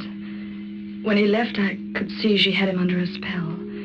He, too, was puzzled and confused. Just as before, the door buzzer rang. No one was there. The telephone rang. I picked it up. Hello? No one. I was being beaten. I knew it. You can fight evil when it's human. But what can you do when it's not human? She wanted me to die. On the gallows. Somehow I knew I would. She was too powerful for me. How could I stop her? How? Good evening, Karen. I looked up, saw her. Another hallucination. I said good evening, Karen. What do you want? I want you to confess to the murder of your father. That's what you wanted all along, isn't it? That's how you want me to go to the gallows, isn't it? Yes. Call the police, Karen. Tell them how you murdered him. No. Why suffer any longer? You know you'll do it in the end. No. I have patience. I'll wait. Just let me take something out of my purse. A knife? Yes, Karen. Dennis died by being stabbed in the throat. Perhaps you'd like to know how that feels. You wouldn't dare. I'd dare anything, Karen. Don't you come near me. You know you got to die, Karen. Go away! Go away! No, Karen. I have a weapon, too. In this drawer. Oh, a gun. You think that'll have any effect on me? You tried to poison me once. It didn't work. I'm warning you. Go away. Get out of here. Don't be a fool, Karen. No, I'll shoot. Put that gun down. No, I'm going to kill you. Oh. You see, Karen? It had no effect. No effect. Blood. You're bleeding. You are human. You won't disappear again. Not this time. And I won't see you again. Ever. Ever. Karen. I killed her. She wanted to murder me. Look, she still has a knife in her hand. I killed her. She confessed that she murdered my father. She wanted to murder me, too, so she could have all the money. Is that right? Yes. Had a chance to do some checking up, Karen. We trailed that woman we found in the apartment you took me to. Oh, then I wasn't wrong about the apartment. No. We questioned the old lady, and she confessed. The apartment was a trick one she used to hold seances in. It could be changed, like a stage set. They rigged up wires in this apartment so they could make the buzzer in the phone ring and make you think you were going out of your mind. They wanted me to confess to murdering my father. That's right. It's all over now, Lou. No, it isn't. She wanted you to confess because she knew we'd stacked up a lot of evidence against her. But I asked why she should pick on you. The answer was obvious. Because you killed him. What? You heard me. You killed him. You waited till she saw your father and left. Then you murdered him, slipped out of the house by the servants' entrance. She came back and saw what you had done. You don't believe that. You can't. It's true. But why should I do it? Well, the money you'd inherit is a good enough motive. Then there may have been a it's nonsense. I've always had all the money I needed. But would you get it after your father married Lorre Mason? You know, that piece of sculpture interests me. Why should he say you weren't to get this? Don't you touch it. Why not? You'll break it. No, I won't. You broke it. You deliberately broke it. Oh, he's dead now, and that's all I have to remind me of what he looked like. I could kill you for this. I could kill you. Like you killed him because he wanted to marry Lorre Mason? Yes. That's enough, Karen. That's all I wanted to hear. Oh, Lou, listen to me. I must have been out of my mind when I did it. Father was all I had. I couldn't lose him. But now that he's dead, I don't feel that way anymore. Is that right, baby? It happened when you kissed me. Did it? You can forget what I told you. Everyone will believe she killed him. I have money, lots of money. I can make you very happy. Oh, it's gonna break my heart, baby, but you're gonna die. You've told me enough to send you to the gallows. Come on, Karen.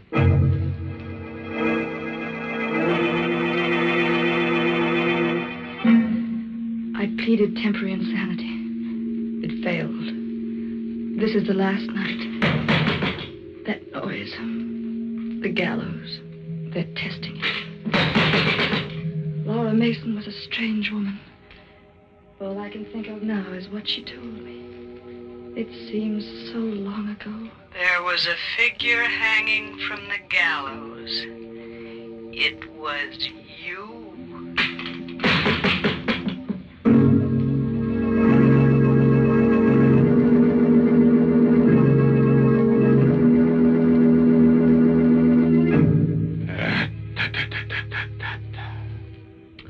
Yes, sir, that kills 2 of the prettiest girls we've ever had in the inner sanctum.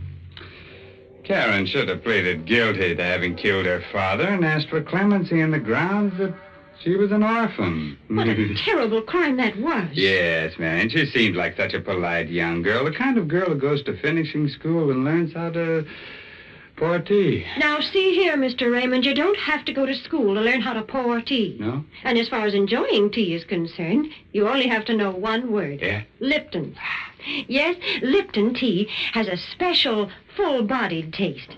It always tastes fresh and tangy and bracing, never flat or insipid. Tea experts sum it all up by saying that Lipton tea has a brisk flavor. So, folks, try Lipton's and see what a big difference that brisk flavor makes.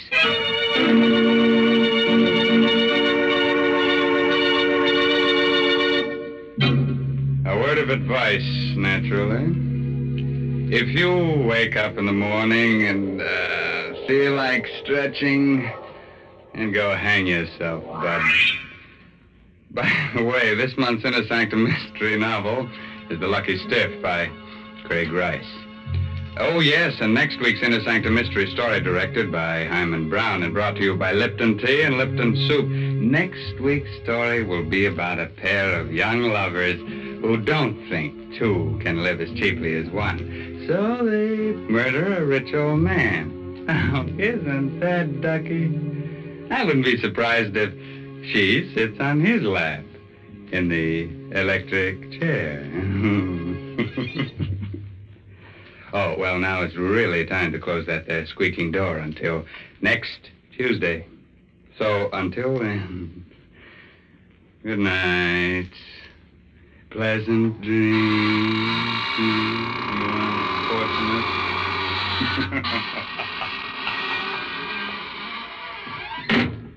Folks, these busy days, we all want to save time when we prepare meals, and yet we don't want to sacrifice that good homemade taste. Well, that's just the time to serve Lipton's noodle soup. Lipton's is quick and easy to prepare because it comes in an envelope. You just empty the contents into boiling water, and in no time at all, soup's on. And Lipton's has a real homemade chickeny flavor. It tastes just like the chicken noodle soup you'd make right in your own kitchen. It's economical, too. Lipton's costs less and makes more than canned soups. So don't forget Lipton's noodle soup. And don't forget to tune in next Tuesday night for another Inner Sanctum mystery. This is CBS, the Columbia Broadcasting System.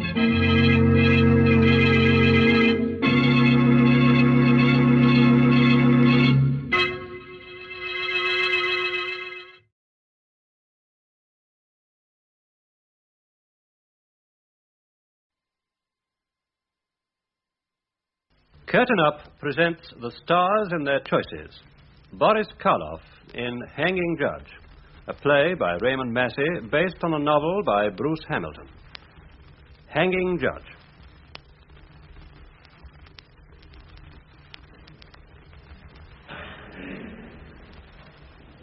Members of the jury, are you agreed upon your verdict?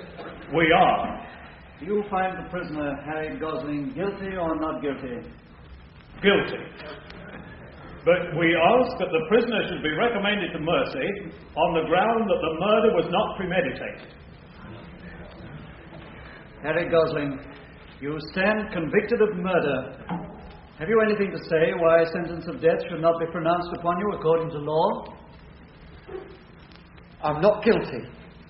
Not guilty.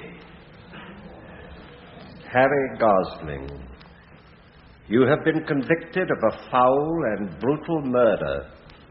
The defense which you concocted has been demonstrated to the satisfaction of the jury to be untrue.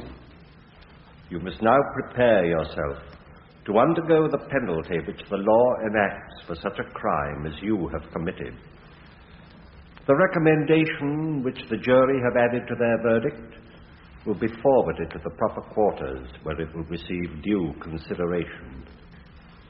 My duty is now to pass upon you the sentence of the law. That sentence is that you be taken hence to a lawful prison and thence to a place of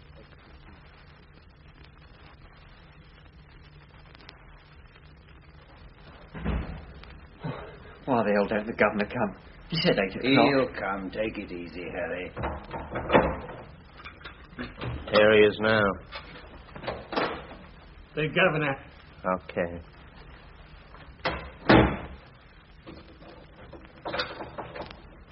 Well, Gosling, I brought Mr. Nottingham along. He's come straight from the Home Secretary. I'm sorry, old man. You mean there's no reprieve, sir? I'm afraid not. Now, you remember I warned you not to be too hopeful. Yes, but I couldn't carry it that far. You're pulling my leg, aren't you, Mr. Nottingham? I wish from my heart I was. But I'm afraid I can't hold out any hope now, Harry. You've got to try to be brave.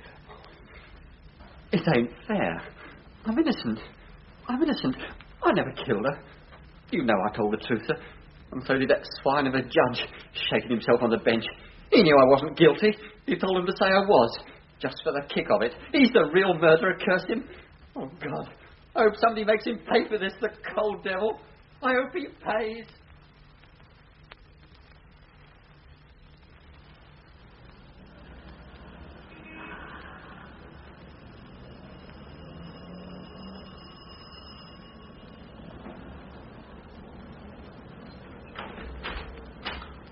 Mr. Justice Britton. Sir Francis Britton is not at home. Will he be in later this evening? I'm afraid he's out, sir. And tomorrow he's going away. If you want to see him, you'll have to wait till after the vacation, the second week in January. Well, my business won't wait. I must see him tonight. Where can I find him? I'm afraid I'm not at liberty to tell you that. I think you'd better. On his account more than on my own. I tell you I'm not at liberty. Anyway, he's at his club and you wouldn't be able to see him there. The Adept. Thank you. How did you know that? Anyway, he won't see you. He'll see me, all right. Oh, yes. He'll see me.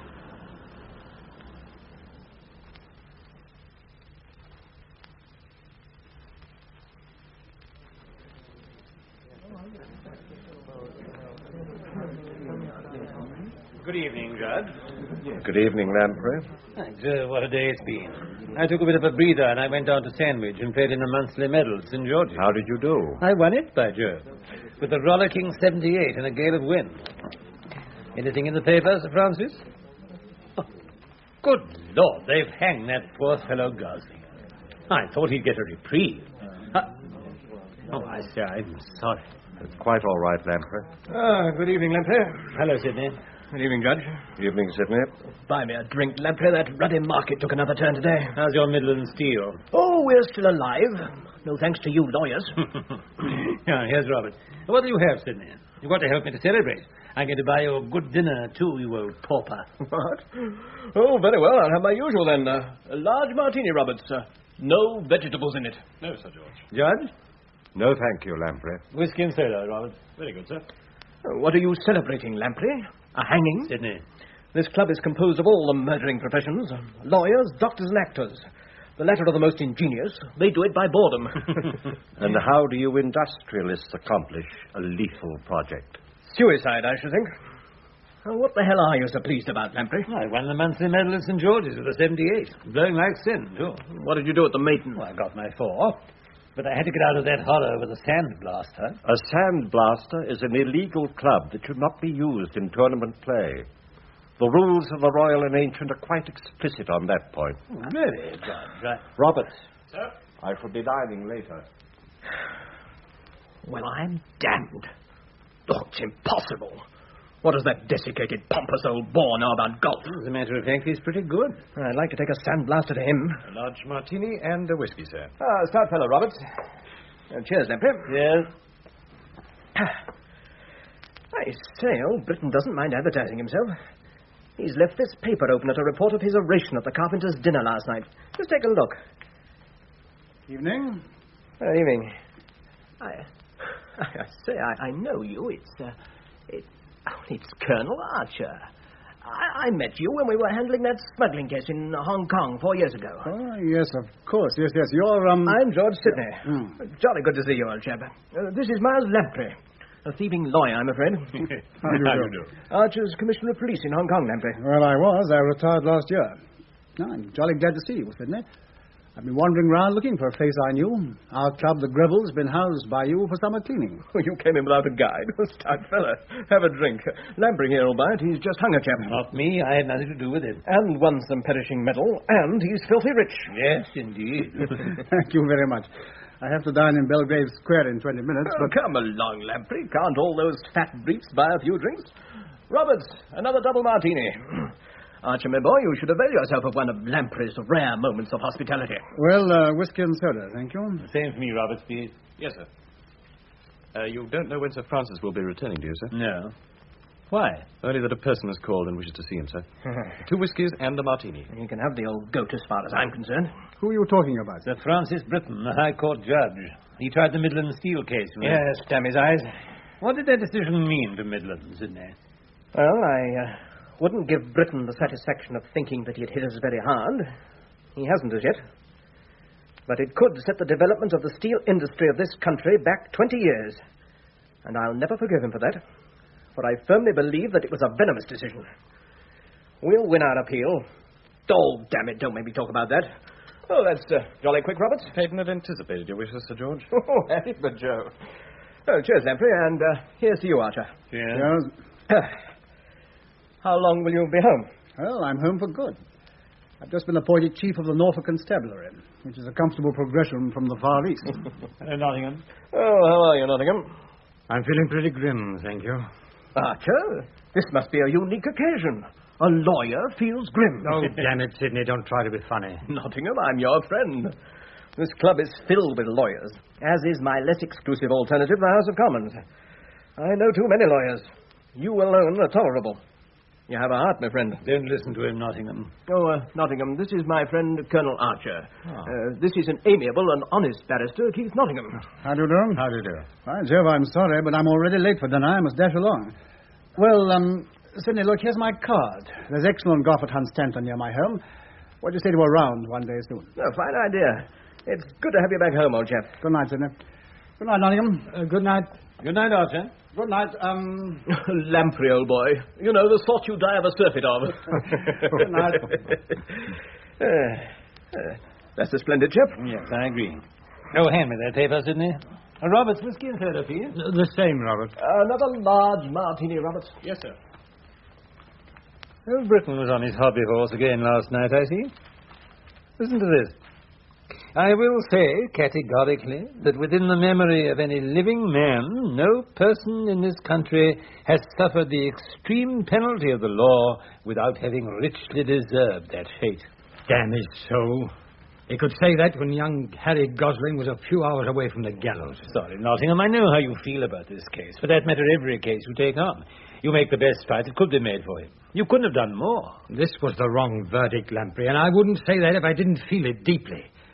Britain was trying me, not Gosling. He hates me. I believe any counsel he didn't dislike might have won. Oh, come, Nottingham, old boy. You're not the only brief snatcher Britain's headed in for. In the Midland Steel case, Quiet, Sidney. I read old Britain's summing up. They're always pretty clear and defined. Oh, clear, yes. It seemed to me that you were batting on a sticky wicket, old chap. I wasn't. By heaven, if ever there was a reasonable doubt to work for, I had it. Oh, God, I had it. Here's a case of an hysterical girl, baby on the way. She's trying to get him to marry her. He can't. He's no money. She stabs herself. He's watching. He's seen it. He's faced with that awful fact, the dead body. What can he do? He panics. He dumps it in the canal, poor youngster. We all know what panic is, but not Britain. He worked harder on that point than the Crown. He played it as if he were pleading. He allowed the boy's past record to be in on the damnedest technicality. I argued those points with everything I had at the appeal and for 2 hours last night at the Home Office. West was hog-tied by advice from the bench. Britain wanted a conviction and he got it, and he made it stick. Lord Nottingham, I know how badly you feel, but you must admit old Britain knows his law, and he's pretty thorough. I believe he lives for the law. There's nothing else he cares about. Damnation, how can you be a good lawyer without one spark of human kindness? Lamprey, I saw Gosling last night, a few hours away from the rope. You didn't. And I just failed at the Home Office. Well, he's out of it now. Emotion and the law. A painful combination. Here's to you, Nottingham, old man. You're a stout fellow. Oh, hell, I'll give you a toast. to confusion on the bench. As if there wasn't plenty of it now. That was an interesting toast, Sidney. Oh. I assume you drank it alone? No. I drank to it also, Judge. I was thinking of the late Harry Gosling. That remark does you no credit, Nottingham, neither as to your manners nor as to your conduct as a barrister. Were it not that this is a gentleman's club, I would report you to the benches of your inn. But I make allowances for what may perhaps be termed excess of zeal. I will be pleased to forget this incident. Sir Francis, you and I both follow the profession of the law. We have that in common. But we have little else. I do not believe that ours or any criminal law can be an unfailing pilot of justice. Mortal laws are administered by mortal men. Neither is infallible. Till the day I die, I cannot and will not leave my heart in the robing room. Very aptly phrased, Nottingham. I confess I've never seen you enter a courtroom unequipped with that somewhat unpredictable organ.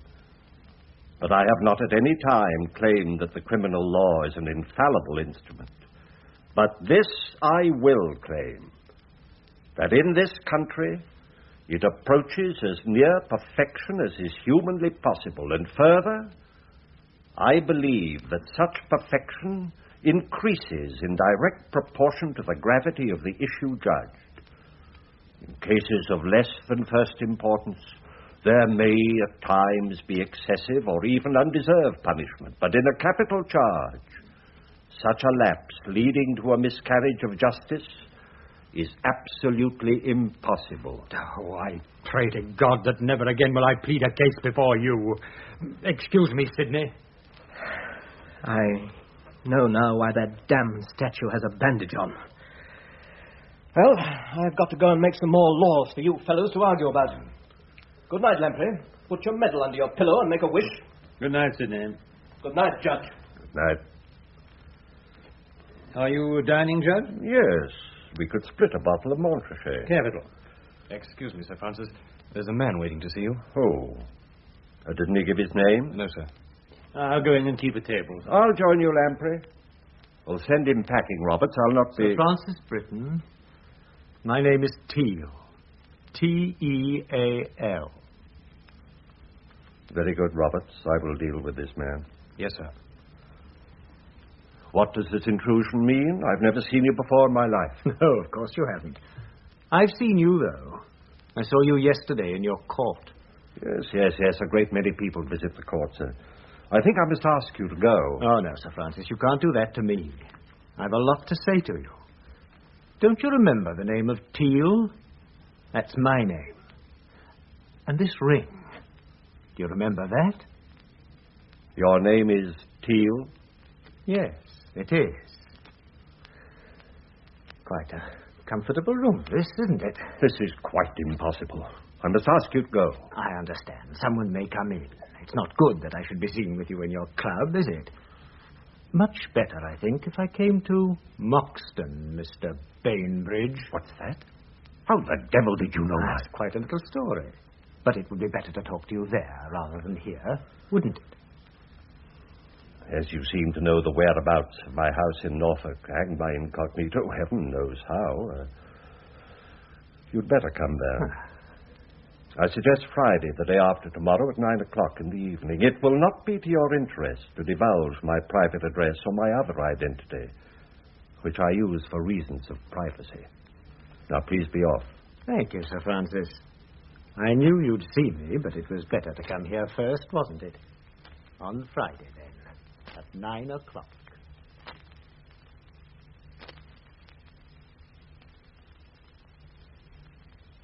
Where did you walk to this afternoon, dearie?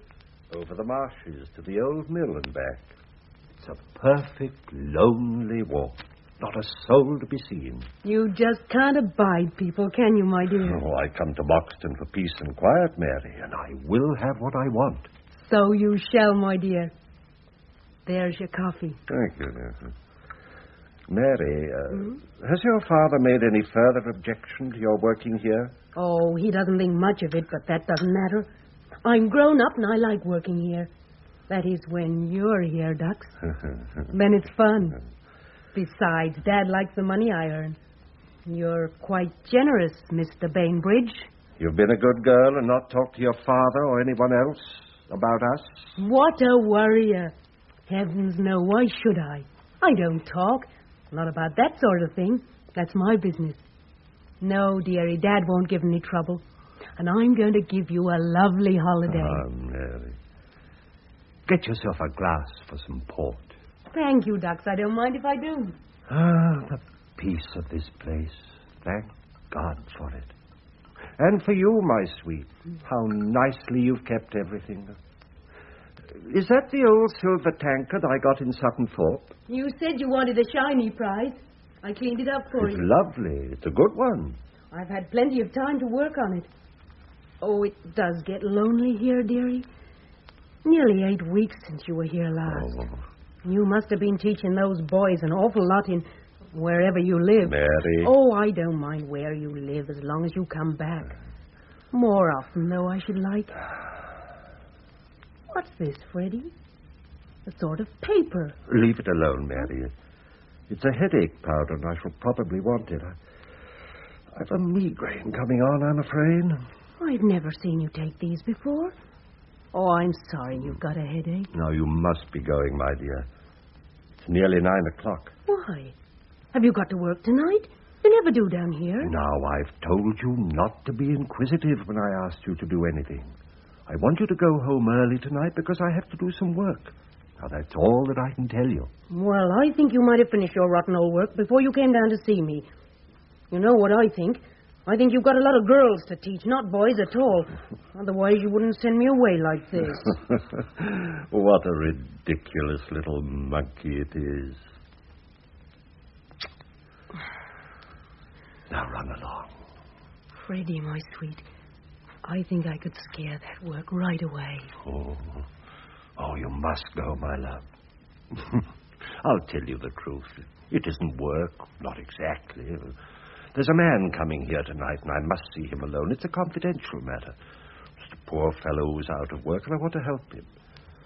But tomorrow, everything will be all right, and our holiday will begin then.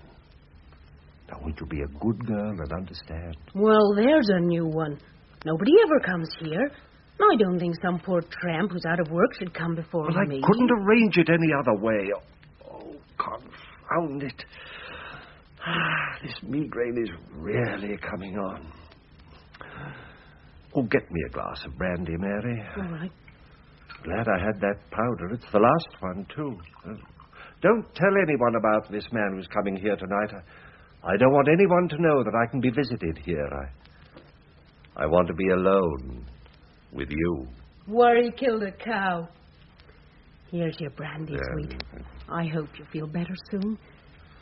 Careful, dearie. You're spilling the powder on the rug. There he is now. Run along, Mary. I'll answer the door. I'll see you in the morning then, my dear. Go out the back way. There's a good girl. All right. Good night.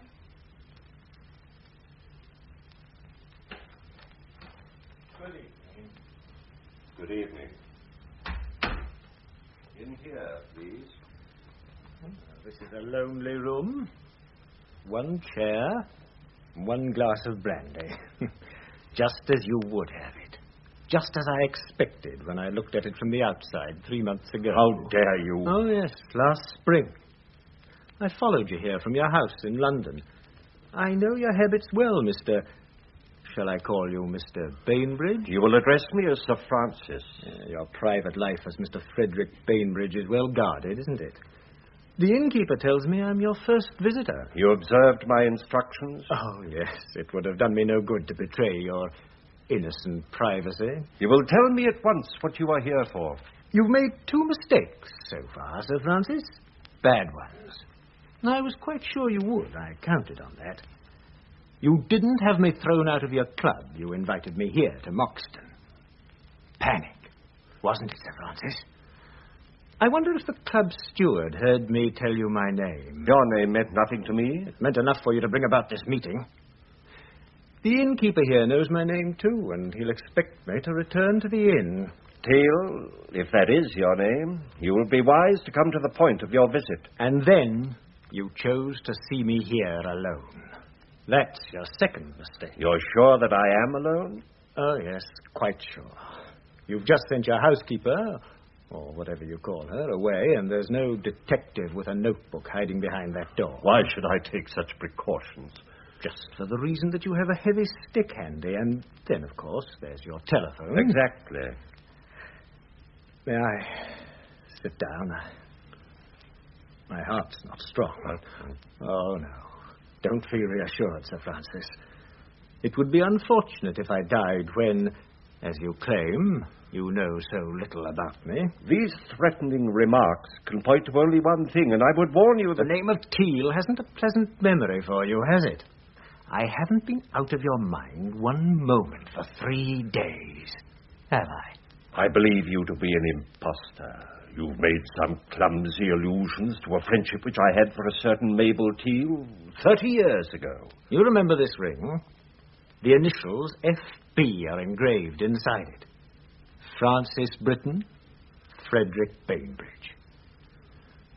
Strange that you should use the same alias all these years. Another mistake. But it was so long ago. From what you know, or pretend to know, you expect some gain. That would look very much like blackmail. It does. I'm right again. And I would have you know that the law is terrible for the blackmailer, and it very properly protects the victim. I shall telephone for the police. I shouldn't do that. There's no blackmail. I want from you exactly nothing. That confuses you, doesn't it? What do you want? Who are you? Panic again, Sir Francis. You don't like panic. You're very severe with those who suffer panic. When you hanged Gosling, you told the jury panic can presuppose guilt as well as innocence. You see, I quote you accurately. That is what I said. Could an innocent man have disposed of the girl's body in such a brutish and callous manner? Oh, how you pounced on that. It was the action of a guilty man. A frightened boy, Mr. Justice. You don't believe that there can be suicides when murder is suggested? It was a cowardly crime. I hope I may hear those words again from you, Mr. Justice. What do you mean? Day after day I've sat in your court in the public gallery. 4 times in 6 months I've watched you send men to the rope. You're quite mad, aren't you? Huh? Perhaps. And you still think you can deal with that? The madman can be safe behind bars. Oh, but I'm cleverer than you, so don't use your telephone. You'll see there isn't time. For God's sake, who are you? Hanging judge gets his verdict. Just the facts and no emotion. The beautiful machine. You're not used to fear, Britain. You've not felt fear for 30 years, but you did then, I know, because I have your letters. Squalid, fearful letters of a coward, written to Mabel Teal, my mother. Your mother? Take them. Read them, Britain. Read them. The Britain case will have its letters, too, and they'll be admissible and relevant. Read them. Read them carefully. Yes, I'm your son. Your son and Mabel Teal's. I don't believe you. These letters are fake. Don't bluff, Britain. Why have you waited all these years, Tom? My mother died a year ago. She kept her secret until the end. She was a fool. Well, that's one you didn't write. You've never seen that one before. It was written to me 1 year ago by a foolish old woman almost your age. My mother. She hadn't had it fat and easy like you. She was sick and dying when... What? Not yet. Not yet. Please, God, not yet. What is it, man? You're ill. What can I do? Here. Drink this brandy. Oh, it's passing. Angina. I'm prepared for that. I shan't go that way. You can't get rid of me that easily. And it's no use trying to destroy those letters. You're sick. Sick in mind and body. Don't try kindness. It's no part of you. I know, for I'm just like you. Just as cold and just as ruthless. It's in the family, you see. Why have you waited a year to see me? I wasn't ready. I've been preparing my first and only case. The Britain case. And it's a good one. I'm prosecutor and judge. And you, Mr. Justice, are in the dock. You're indicted for the crime of being without a soul. For the crime of being unloved. For the crime of being without faith. Not even in your law. Have you ever had tears in your eyes? No. The only emotion you ever had was in the writing of those letters. Emotion? Panic. You've panicked before, and you will again. I can give you that feeling you've always scorned, and I will. Stop! I hate you, Britain, because you're like me. Because you gave me life. I loathe you beyond man's belief. Oh. Quick. What? There's a capsule in my waistcoat pocket. The right one. Give it to me. Put it in my mouth. I can't. Here. Now drink the brandy. Thank you. And you did it. That capsule. Poison. And you gave it to me. Damn you. That's murder. Now, what will you do? I wonder. Oh.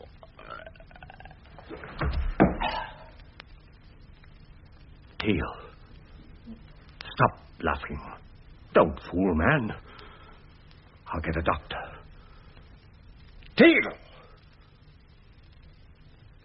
Dead. Dead.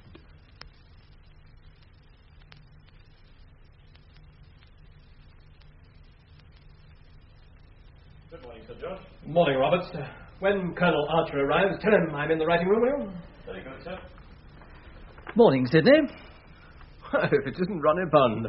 I didn't see you behind the paper. How's the old probate, admiralty, and divorce? Bust up any homes today? No, trade's bad. Oh, so you're having a nice, quiet time reading the murders, eh? I am, as it happens. Did I hear you mention Colonel Archer? He'll be in this mess down in Norfolk, no doubt. Oh? Which mess is that? Don't you read the papers, old boy? They found Teal's body. The chap who disappeared from the pub in Moxton 3 weeks ago. Oh, so now the fun begins. Where was it found? In a disused well in the garden of a chap named Bainbridge. Oh. What has Bainbridge to say about it? Nothing. As this rag pertinently remarks, it will be recalled that when Teal was last seen at the inn, he expressed his intention of visiting Mr. Bainbridge. From this meeting, he never returned. Mr. Bainbridge is not at present in residence. Aha. I suspect, of course, that this is a quite unauthorized announcement. And it's not difficult to see who's been speaking out of turn. Mr. Alfred Motley, the parish clerk of Moxton, gave our correspondent a vivid description of the finding of the body. I had noticed an unpleasant smell coming from Mr. Bainbridge's garden. This aroused my suspicions, and I communicated with Inspector Vincent of the Norfolk Constabulary, who was investigating Teal's disappearance. As a result of what I told him, Inspector Vincent descended into the well, and after some difficulty came up with Teal's body. It was in a ghastly condition and had obviously been in the water several weeks. Yes, rousing attractive, I should say. The brickwork of the well is raised at least 2 feet above the ground, and I do not see how it would have been possible for Teal to fall in accidentally. Unfortunately, Mr. Bainbridge, who might be able to throw some light on the matter, is away. He is in the habit of paying regular visits to Moxton, but no one knows anything of his life outside. He is believed to be a schoolmaster in Lancashire. You ask your friend Archer what he thinks about that vivid description. Ah, Francis.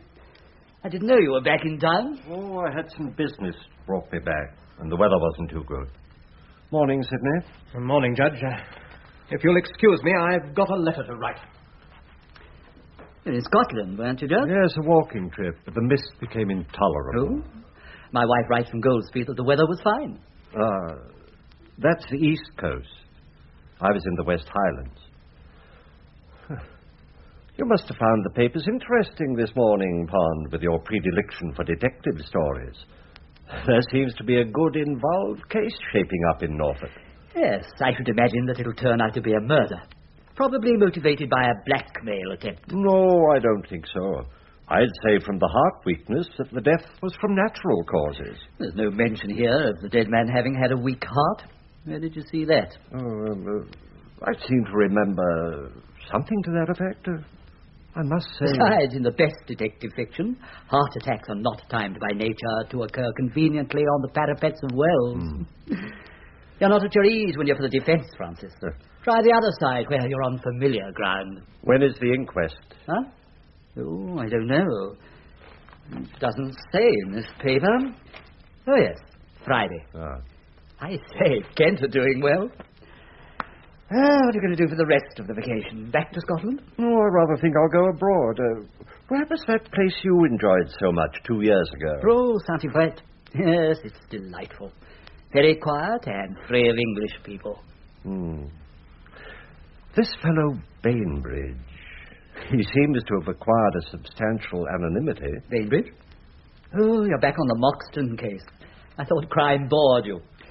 Yes, it seems he was rather anxious to cover himself with mystery. Or rather, he's had mystery thrust on him. I must say, I wouldn't know how to track him down if I were the police. Of course, they'd have nothing to hold him on if they did find him, would you say? Good Lord, I don't know. There's no autopsy report on the body, no real information of any kind. I suspect that this whole announcement of yesterday is quite unauthorized. I dare say. Oh, good Lord, I'll be on circuit in the autumn. Now, if there is a case against Bainbridge and they catch him, it's quite likely that I'll try the case. Oh, no. Norfolk, Eastern Circuit. I shall be in the Midland. Parkinson will have it, yes. Pity. It would have been most interesting. You know, I detest the blackmailer above all. I might be able to vary my impressive list of convictions with an acquittal, and the Bradenham papers might even print an acknowledgement of my dawning humanity. And you don't read detective stories, Francis? I shall send you 2 or 3 good Thorndikes. What about some lunch? I'm rather peckish. It's only a little after 12, rather early for lunch, but I'll come and watch you.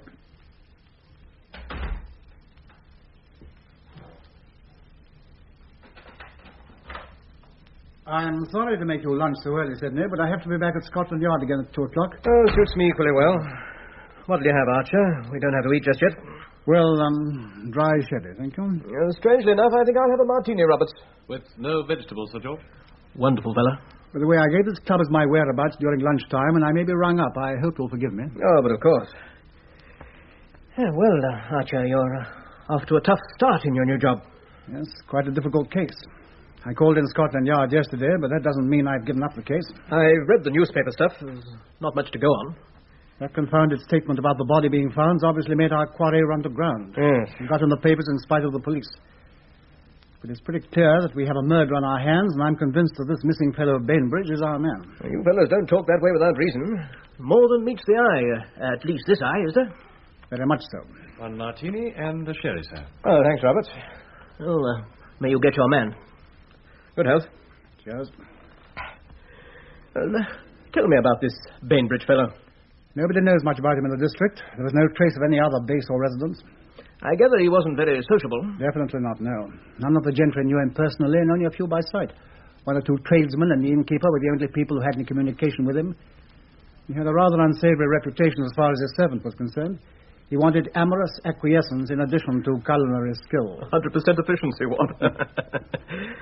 What was the cause of Teal's death? Police surgeon reports that it definitely wasn't drowning. No water in the lungs, and the well was almost dry. Bashed? No, just superficial marks due to the drop. The well was about 25 feet deep. We're still waiting for the post-mortem report on the stomach. What did you find on the body? Only one thing of consequence, but that's quite enough to make me want to find very much Mr. Bainbridge. As this case has gone to the CID, I suppose I shouldn't do this, but... Well, I'm going to show you this squalid little dossier on friend Bainbridge. These documents were found in a sort of secret pocket sewed up in Teal's coat under the left armpit. They were in an oilskin wallet, and with the exception of the outside ones, they were not too badly spoiled. Yes, they're copies, of course, photostats. The first one's a birth certificate. Notice the names? Francis Mabel Teal. Frederick Bainbridge. Uh-huh. And the date? November 30th, 35 years ago. About Teal's age, according to the doctor's best guess. Yes, it looks as if the fellow was a relation of Bainbridge's. What's your Bainbridge's first name? Frederick. Uh-huh. This letter is June, the year before. Sweet puss, hip, hip, hooray. I shall be back by the weekend after all, so prepare a little super intime and some extra kisses for your own Fredrikins who simply cannot contain his impatience. This is worse than the Channel crossing. The next three are in the same style, but this one isn't so funny. I'll read it. It's rather illegible. Dear Mabel, this is quite disastrous. Are you absolutely sure? There must be something you can do about it. If it costs money, I might scrape together 50. The point is, it must be stopped. Write soon and tell me you've arranged something. Much love, F. Yes, that's not a pretty letter. What's the date? About 7 months before the birth certificate. Clear enough. Can I see the next? This is a week later. My dear Mabel, I'm shocked and surprised. I must repudiate all responsibility. And so on. I think you will agree it will be undesirable for us to meet again, sincerely, F.B. Filthy swine. The next is the spoiled one. I'll read it. It's in another hand and no year or address. How like a woman. My dearest boy, these letters, the only ones I ever received from your father, whom I knew as Frederick Bainbridge, will explain how you came to be born. Your father is elderly, successful, and childless. Now a lot of it's gone. Chance I found out from a newspaper photo who he really was. Now, therefore, a very important... this is maddening. Your loving mother, Mabel Teal. I suppose there's no question of it being your Bainbridge? Not the slightest. My inspector got the specimen of his handwriting, application for a gun license, exactly the same. Yes, well, I can see why you want to find your elusive Mr. Bainbridge. What a swine. Teal was making what might be called a collection, a shakedown, as the Americans say, I suppose. Yes, obviously. When did Bainbridge leave Moxton? About a week ago, 8 days to be exact. Was he ever questioned when Teal failed to show up at the inn? Oh, Lord, yes, I questioned him myself. Living nearby, I went to see him with Inspector Vincent, whom I put on the disappearance of Teal. Mm-hmm. What was this Bainbridge like? Rather fine-looking chap. Rising 60, I think. I got the impression he was a fellow who was used to having authority, rather truculent. How far has the chase gone? Well, we hadn't much to go on. The departure was sudden and, of course, unknown to my men. It was the day after Vincent and I had interviewed him. We traced him to Liverpool Street Station, but we got no further than that. No photographs in the house? No, none. Well, if you can catch him, we've got the complete legal staff to put him on the gibbet right here in this club. Everybody in the hanging game but the public executioner. I think we'd better have another drink before we eat, what?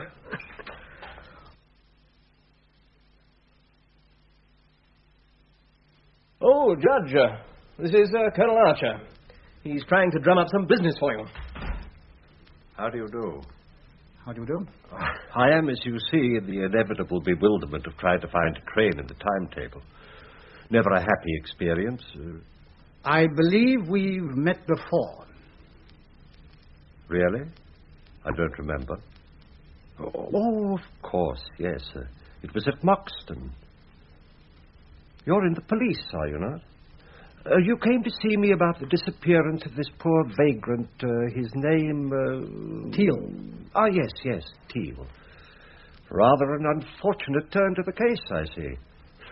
I can understand the Colonel's confusion, Sydney, for he met me at my Norfolk house under the name of Bainbridge, a name which I used to ensure privacy during my leisure time. Good God. May I complete Sir George's introduction, Colonel? I'm Sir Francis Britton, one of His Majesty's High Court judges. I'm glad you've admitted your identity as Frederick Bainbridge. Sir Francis, well, this is very unpleasant for me, but I must ask you to accompany me to Scotland Yard for questioning. On what matter, Colonel? On the matter of the death of John Teal. I believe I've given you all the information I can on that matter, Colonel Archer. Circumstances have altered since I last saw you. We now know the man is dead. Do you intend to charge me with homicide? That will depend on your answers to certain questions. Of course, I realize my position is an equivocal one. One pays dearly for the privilege of privacy, doesn't one? But at this stage, I prefer to say nothing. May I consult my solicitor, Sir Ronald Pond, who is now in the dining room? Certainly. Perhaps Colonel Archer would like to keep me in sight. Would you be kind enough to fetch Pond from the dining room, Sidney? Oh, very well. Oh, Pond, can you come in here? This must embarrass you considerably, Colonel. It's unfortunate that we continue to meet under such tiresome circumstances. Well, what is it? Did you want me? Pond, I apologize for disturbing you at lunch. This gentleman is Colonel Archer, who is chief of the Norfolk Constabulary. How do you do? How do you do? He wishes to question me in the matter of the death of one John Teal. What? Oh, my dear Pond, please curb your amazement. I quite share it. I'd like to talk to you privately, perhaps in the guest room. I'm sure Sir Ronald will be responsible for my return, Colonel. Come along, Pond. But what on earth is all this about, Francis? Well, I'm damned. I always knew that old goat was a wrong 'un. Well, you know your law and police standards, Archer. You've got enough on him to charge him? About as clear a case as could be for the murder of John Teal. That from you is convincing. I wonder what's being concocted in the guest room. Pond's about the most slippery lawyer in this country. Excuse me, Sir George. Colonel Archer is wanted on the phone. Inspector Vincent. I put him through here. Oh, thank you, Robert. I'll take it there, Archer. Thank you. Hello. Colonel Archer here. Yes, Vincent? Yes. Yes, I see. Definitely not hot. I see, yes. Well, stay there, Vincent. I'll phone you in a few minutes. Vincent at Scotland Yard, the postmortem shows that Teal died of cyanide poisoning. That's complete, I should say. Yes, complete. I'll lay you 5-1 you can't hold Britain. I wouldn't like that. I'm certain that Pond is at this moment telephoning to the Home Office to get this thing hushed up. That pusillanimous ass Gilbert West is having the bee put on him, as sure as God made little apples. Sidney, I was brought up on the dogma that the law is no respecter of persons. I know it doesn't always work that way, but it has wherever I've had any authority. The idea of a damned High Court judge getting away with a murder for which a lesser man would hang doesn't appeal to me. But if the powers that be want it, a thick cloud can come down from above and cover up this pretty dirty affair. I wouldn't like that. Not one little bit. There's another call for Colonel Archer, sir. Thank you, Roberts. Thank you. Colonel Archer here. Yes, Commissioner? What? Do nothing? Well, this is my case, and I'm going ahead. Well, I'm damned. You had the post-mortem report. Very good, General, but I do this under protest. The Home Secretary has instructed the police to do nothing in the matter of Britain's arrest until further investigations can be carried out. On no account is he to be taken to Scotland Yard. Well, Pond worked fast, and the Home Secretary played true to form. Archer, would you like to see their game spoiled without prejudice to your position? Indeed I would. There's a way it can be done. Will you excuse me while I make a phone call? Certainly. And, as it's going to Lord Bradenham of the Daily Globe, I think I'd better make it from outside. Too many damn lawyers here, what? I'll see you at the Garrick in half an hour. Right. For a policeman's taste, there are always too many lawyers. Anywhere. Oh, Colonel Archer. Ah, hello, Pond. I think, if you've not already had them, you will shortly receive instructions from Scotland Yard regarding your conduct of the Teal matter. I know, Pond. I've been instructed to drop our investigations in the Teal case as far as Frederick Bainbridge is concerned. I need hardly say that I can't imagine what odd combination of circumstances has led you to follow your strange course, Colonel. I told you at our last meeting all I knew of the man Teal and his disappearance. Of course, I sympathize with you in your disappointment. But I have an idea that you will not find the case of poor Teal as triumphantly simple as you had supposed. Probably not, sir. I want to apologize to you for I've acted in good faith. Not a quality which my profession meets with too often. Good afternoon. Damned impudence. I'm not in the habit of accepting remarks like that from confounded police officials. I've a good mind. I think you had best remain quiet about this, Francis.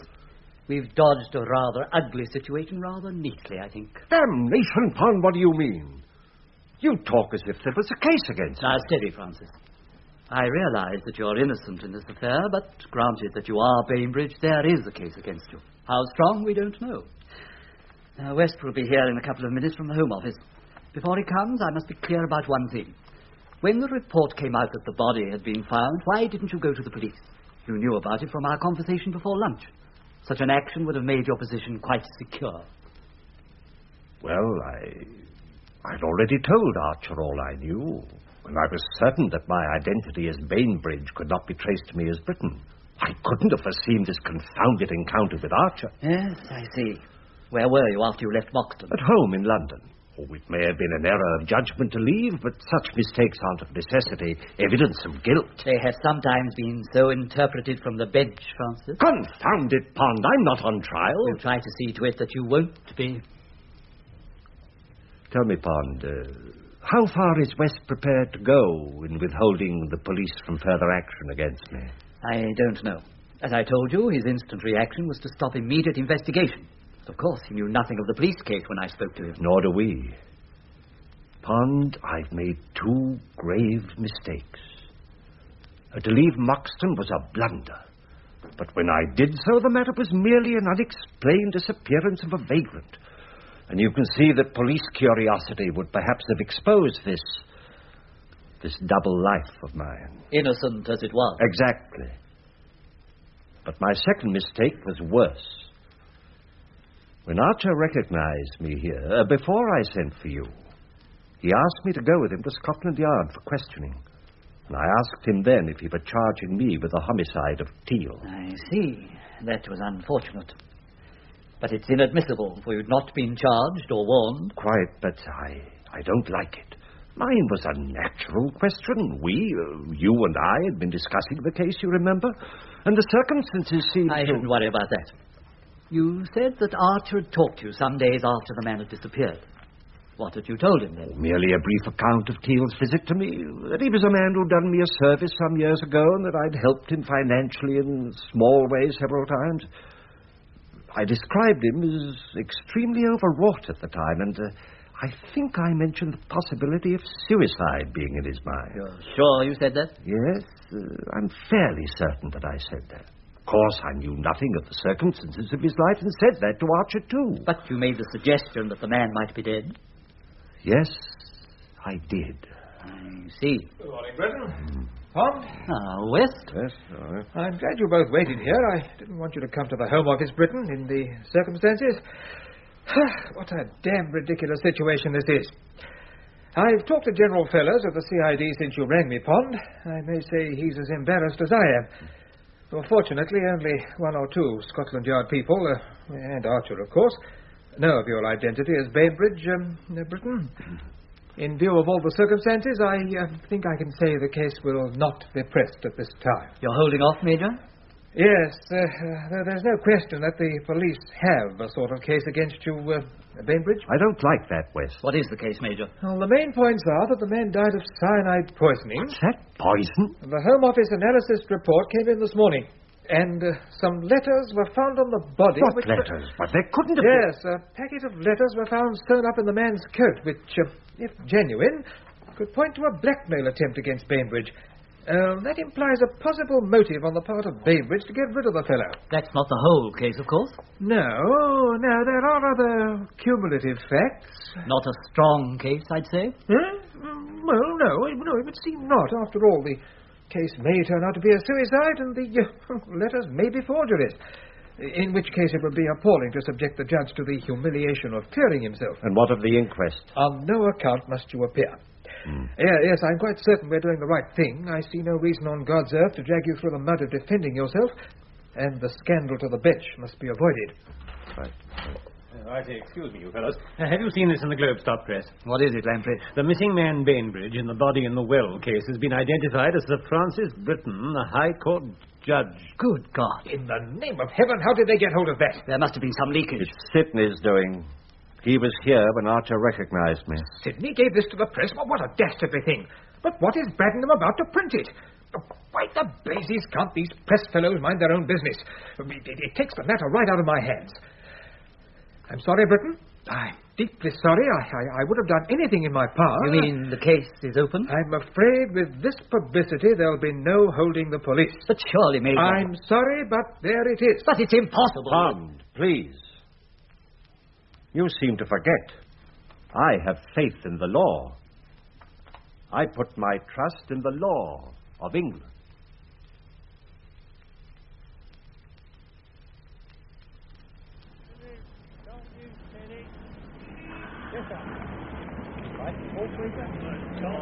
Hanging judge on murder charge. Hanging judge on murder charge. Thank you, sir. Very much. Hanging judge on murder charge. Take the risk. Don't you steady.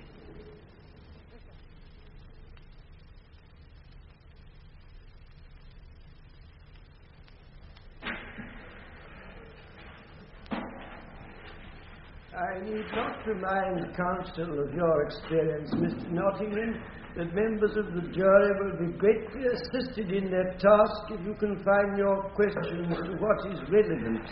I thank your lordship. I shall endeavour to be concise. Sir Francis, you admit authorship of the letters addressed to Mabel Teal, which the court has heard read? I admit it. Do you not consider them to be a particularly blackguardly piece of work? I express no opinion. Then we leave that to the jury to decide. You were known at Moxton as Mr. Frederick Bainbridge. Yes. As far as your life there was concerned, you took great pains to conceal your true identity. That is so. Why did you do this? As a person whose name was fairly well known to the public, I wished to evade public interest. And particularly the attention of neighbours who, if they knew who I was, might intrude on the privacy which was the object of my retreat. The object was not to lead a loose sort of life, which, if you were known to be one of His Majesty's judges, would result in a nationwide scandal and possibly very unpleasant consequences to yourself. Oh, really, my lord, I must protest against my very friend's question. Is it necessary for my friend to indulge in these gratuitous interruptions, my lord? I find the question quite admissible, Mr. Lamprey. I submit to your lordship, of course. Do you wish me to repeat the question, Sir Francis? The suggestion is insulting and entirely untrue. The object was simply to avoid the annoying publicity that inevitably follows a prominent man. Yes. You were known to Mabel Teal as Frederick Bainbridge, were you not? Yes. Would you describe yourself as a prominent man at that stage in your career? Hardly. What then was the object of your alias at that time? The motive was fundamentally the same. I wish to keep my public and private life in separate compartments. I adopted the name of Frederick Bainbridge for my private life.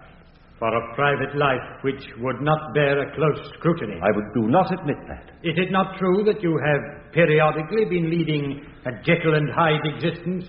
The Hyde being represented by Mr. Frederick Bainbridge? I do not admit that.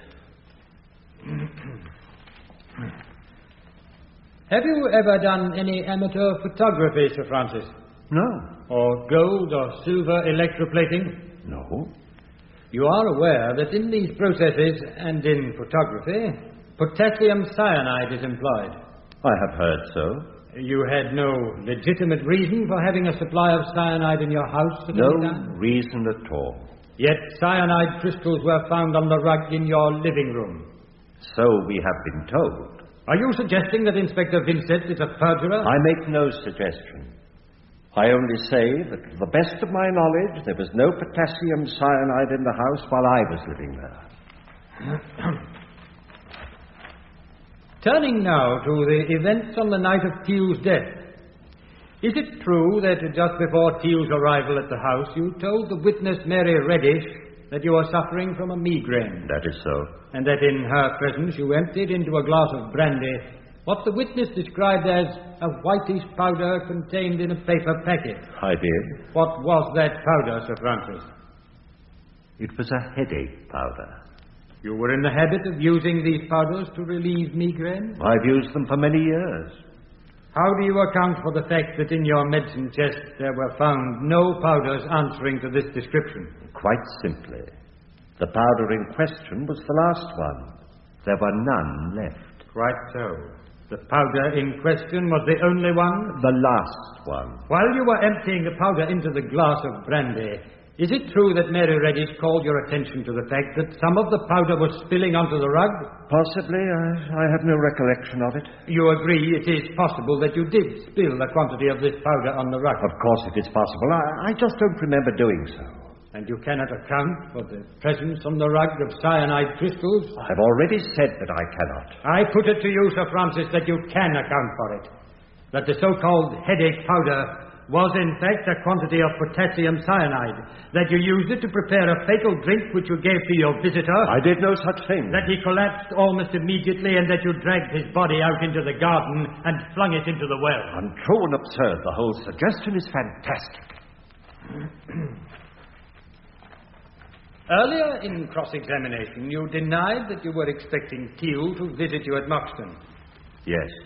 Subsequently, the jury heard William Roberts testify that 3 days before Teal met his death, he, Roberts, overheard part of an interview which took place at the Adelphi Club in London between yourself and a man calling himself by the name of Teal. I put it to you that you concealed this interview from the jury because you wished them to believe that the Moxton meeting was not prearranged, and that therefore you did not have the opportunity of planning to take Teal's life. I did not take his life. Why did you curtail your holiday, Sir Francis? To avoid questions rising out of Teal's disappearance that might lead to a disclosure of my identity. You realized, did you not, that the body would inevitably be found sooner or later? That Mr. Bainbridge would then come under suspicion? And that it was necessary for Sir Francis to make a clean break from his alias while there was yet time? There was no question of suspicion. Allowing only a decent interval to elapse after Teal's disappearance, so that you should not be immediately associated with it. That, to an extent, is true. Though, as I have already told you, the motive was not the one that you impute to me. You heard, no doubt, Colonel Archer testify to your having given him a very different account of the relationship between yourself and John Teal. His evidence is true on that point.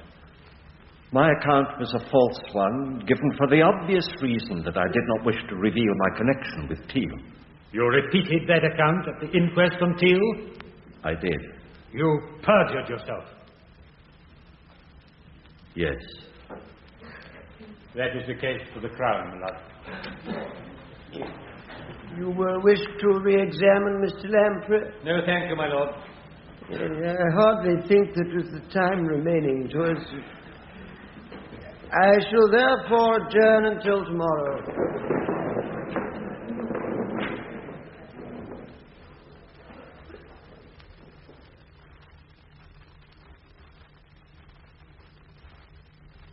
Oh, good Lord, Pond, I'm tired. Thank God the Crown is finished. What would you think Britain has on his mind to send for us? We'll know soon enough. Here he is. Owen. Good evening. Evening, Sir Francis. Evening, Francis. Well, Francis, that's all they have to say, and I don't think we've done too badly. No, by Jove, no. A lot of circumstantial stuff and a mountain of improbability. I think you've had the worst of it. Don't lie to me, Lamprey. It's an appallingly strong case against me, and the turns have not been in my favor. Sit down, Francis. It's your time to dine, isn't it? I'm sorry to disturb you like this. Quite all right. Everything has gone soundly against me. And the Crown will grind me to pieces with those letters. Then why didn't you let us fight them? We had a handwriting expert. Because the truth is that I did write them. I doubt if Parkinson will let him go too far on that tack. Parkinson is on our side. Parkinson is a good judge, and he will allow the Crown to use the letters to the full. I would. No. My only defense must be the truth. Now remember that, Lamprey. Teal committed suicide. Yes. Yes, that's a defense theory, but hypothetical solution... It is not hypothetical. No, it is not. Teal did not leave the house alive. I saw him die. You what? You don't know what you're saying. He had 2 seizures, attacks of violent pain. During the first, he took a tablet or a capsule from his left-hand pocket, which seemed to relieve him. He explained that he suffered from angina pectoris.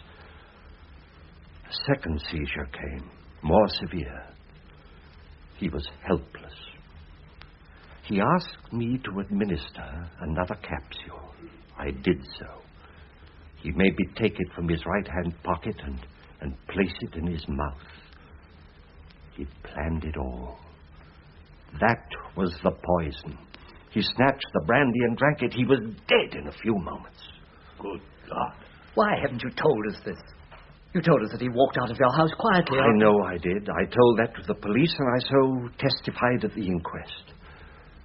I perjured myself again. But, good God, where are we now?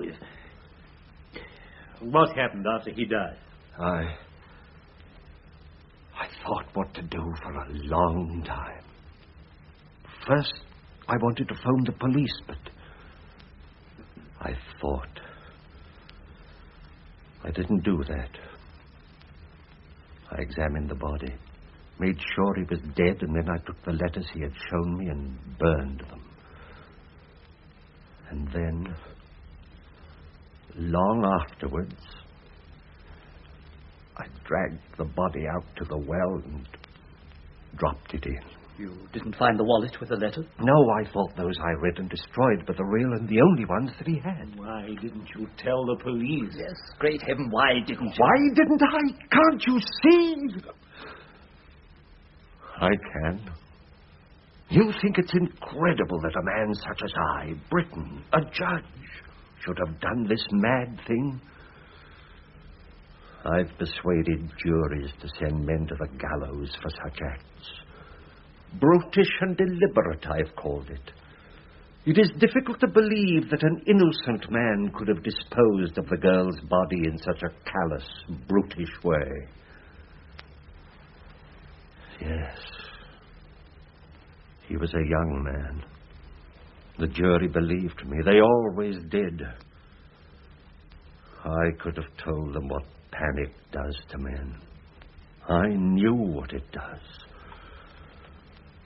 Panic made me write a letter once to urge a girl to have an abortion. You heard it read in court. Panic isn't a sudden horror. Not always. It can be a creeping thing. I wrote that letter over and over again. I watched Teal's body most of the night. I dropped it in the well at 4 a.m. Sometimes I had the telephone receiver in my hand. But gradually, it became too late to telephone. Oh, you may not believe or understand me. Fear gave place to reason. I was Frederick Bainbridge as I stared at that body. It was Bainbridge who was in danger, not Britain. Slowly, I reasoned that if I told the police, it would be certain that Britain would be involved. Whatever mistakes I made as Bainbridge, I could still flee to the safety of my own name. That is why I followed the course of the chief killer. I believed it. But why did you remain there at Moxton for 10 days The longer I could delay direct suspicion of Bainbridge, the better. But after Archer's visit, I thought it best for Bainbridge to vanish. Francis, you must know that this revelation throws our whole defense out the window. It's the truth. Now it's only the truth. What in God's name is my course now? You know this means your humiliation and professional ruin, Francis. I've already accepted both, in full measure. I've abandoned my career and my honor. I'm fighting now only to save my neck. I'm quite aware, sir. So is Pond of the gravity of this case. But I can't fight it when the ground is blown from under my feet. I would like to know why you waited until this moment to tell us of this fact. How many times I've asked that question. Asked it of a quivering wretch like myself.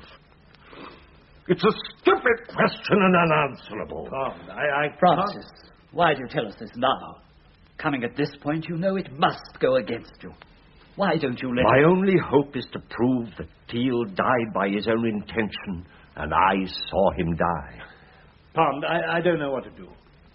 I have to admit perjury, and I have an admission that Britton saw him die.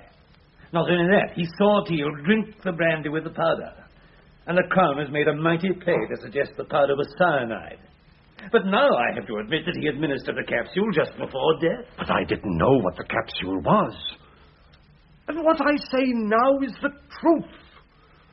I don't believe the truth can ever convict an innocent man in this country under the law of England.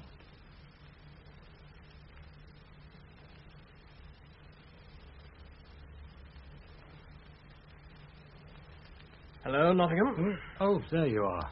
I've waited for you over an hour, Sidney. I don't know what you want with me, but I hope it's not some of your backdoor nonsense. By no means, old chap. I'm deadly serious. That's only natural. I've seen 4 days of this trial. Well, I hope you've enjoyed yourself. I haven't. It's the wrong side of the fence for you, the Crown, isn't it? Queer experience yesterday watching you flatten Britain. A pitiable object he was. Sidney, what is the reason for this meeting? To put to you a leading question, old boy. Is it possible that Britain's latest fantasy disturbed you as it did me and perhaps old Parkinson? You mean, do I believe Britain's new story of the suicide, seeing Teal die? You think I used the right word? Fantasy? The right word? Yes, of course I don't believe it. Well, I can't forget Britain yesterday and that preposterous story, which I, for one, believe. Good God. You believed Britain? I did. What guilty man could make up that fairy tale? I put the capsule in his mouth. That was the poison I did not know. Those were his words, Nottingham, and he had to admit perjury to say them. Perjury. The lawyer's mortal sin. But he had motive, adequate motive, and opportunity. There's no adequate motive for murder, Nottingham. I've heard that from you. Yes, I believed him. He stuck to it while you ground him to pieces. I'm not asking you what you thought. Perhaps I know, but... Damnation, Sidney. No man like Britain would be a panic-stricken fool. Quoting Mr. Justice Britain makes you feel more secure, old boy. Uneasy lies the head that's for the crown, eh? Nottingham, if you found that one of your witnesses knew something vital to the case, which had not yet come out in evidence, what would you do?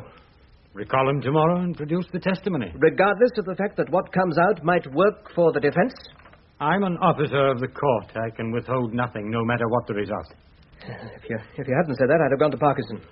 But I knew you would. Lamprey and Pond would run away from it.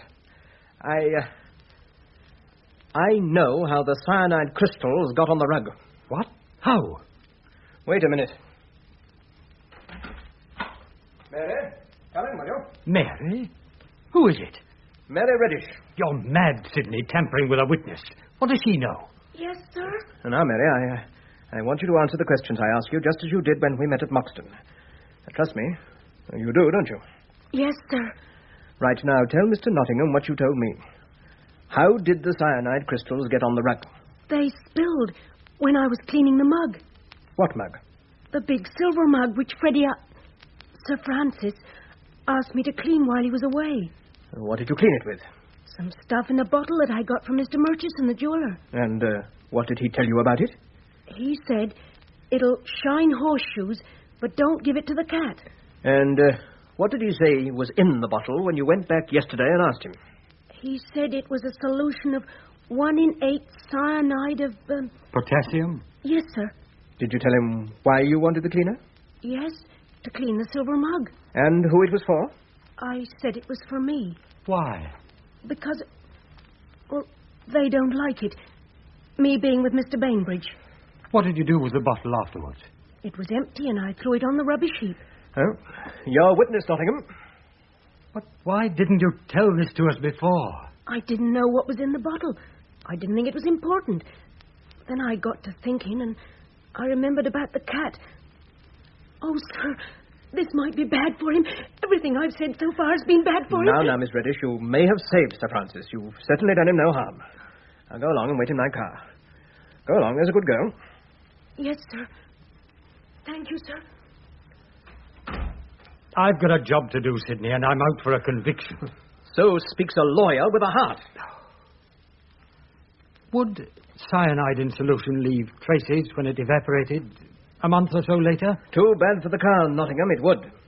I'm not a director of United Chemicals for nothing. I got our chief analyst to tell me that it would, and there's evidence that the solution was used on the cup. Good God, it may get him off. But it could mean proof of possession of the poison. If the jury believe her, then Britain's acquitted. But if they don't, and she's about as tarnished as the mug you talk about, then Britain will hang, and perhaps she will too.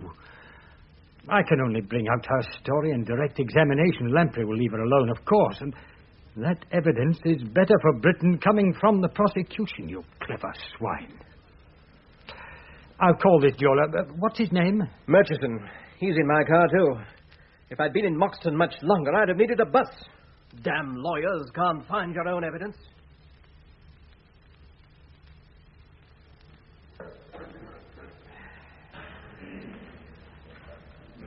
I have read to you from my notes the testimony as to the date of purchase of the fluid by the witness Reddish. Members of the jury, in your deliberations, you have arrived at a point of perplexity among yourselves. It is understandable, yes, quite understandable, in view of the additional testimony of this witness. I direct you to place no importance whatsoever upon the recalling of Reddish by the prosecution rather than by the defense.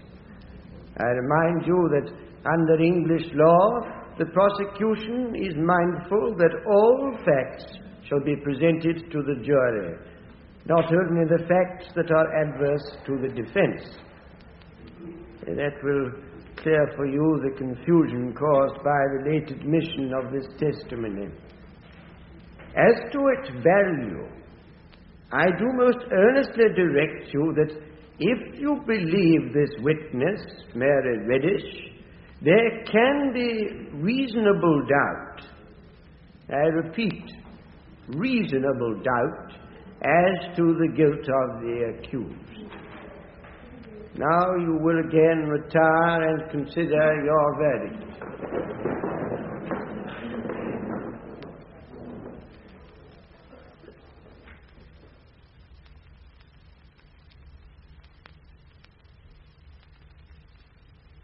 Our job, Bowman, and it's a hard one, is to decide on the facts we've been given if we think the prisoner is guilty or not. But the judge said beyond reasonable doubt.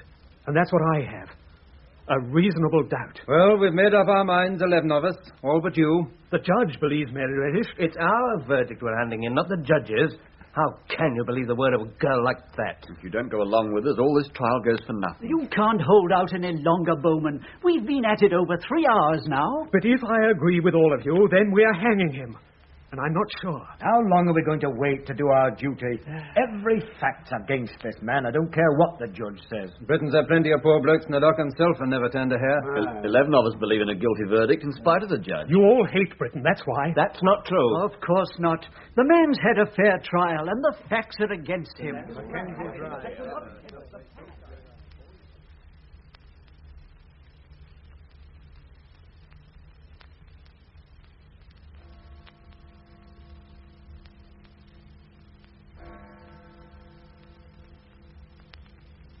Hello? Yes? It's just striking midnight. I'm at the Adelphic Club and I'm leaving for Norwich now. I'll be at the jail 2 hours before the time, about 7. No, nothing. I'm quite certain there won't be a stay. I was at the Home Office just an hour ago. What? Oh, has he? Yes, I understand. Very good, Condon. I'll see you at 7.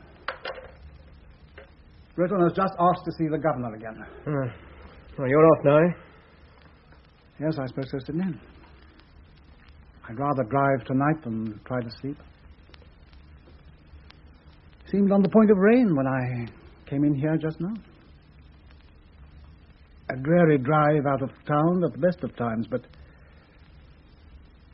Well, in spite of your hospitality, Sidney, I'm not exactly at ease in this place.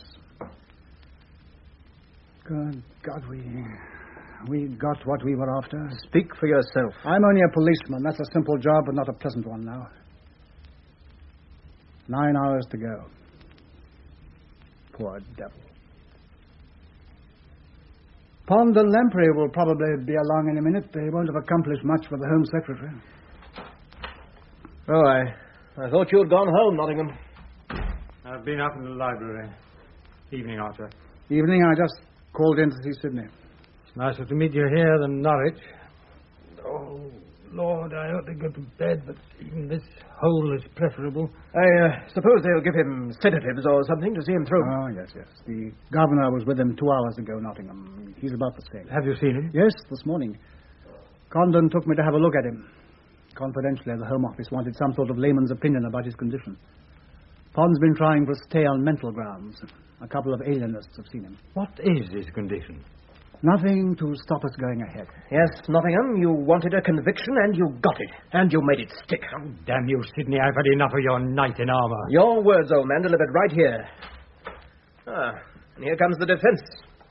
What has the defence accomplished, Lamprey, apart from failing to impress 12 of the usual clods? There's nothing on God's green earth that we or you can do now, and we may as well admit it. Nothing. Absolutely nothing. And the end is only hours away. Oh, Mr. Lamprey, your clerk is waiting for you in the guest room. He's been there since 8 o'clock. Thank you, Roberts. I'll see him. Well, my conscience is clear. I've done everything I could. I think we can both rest easy on that score. Oh, hell take you and your damn consciences.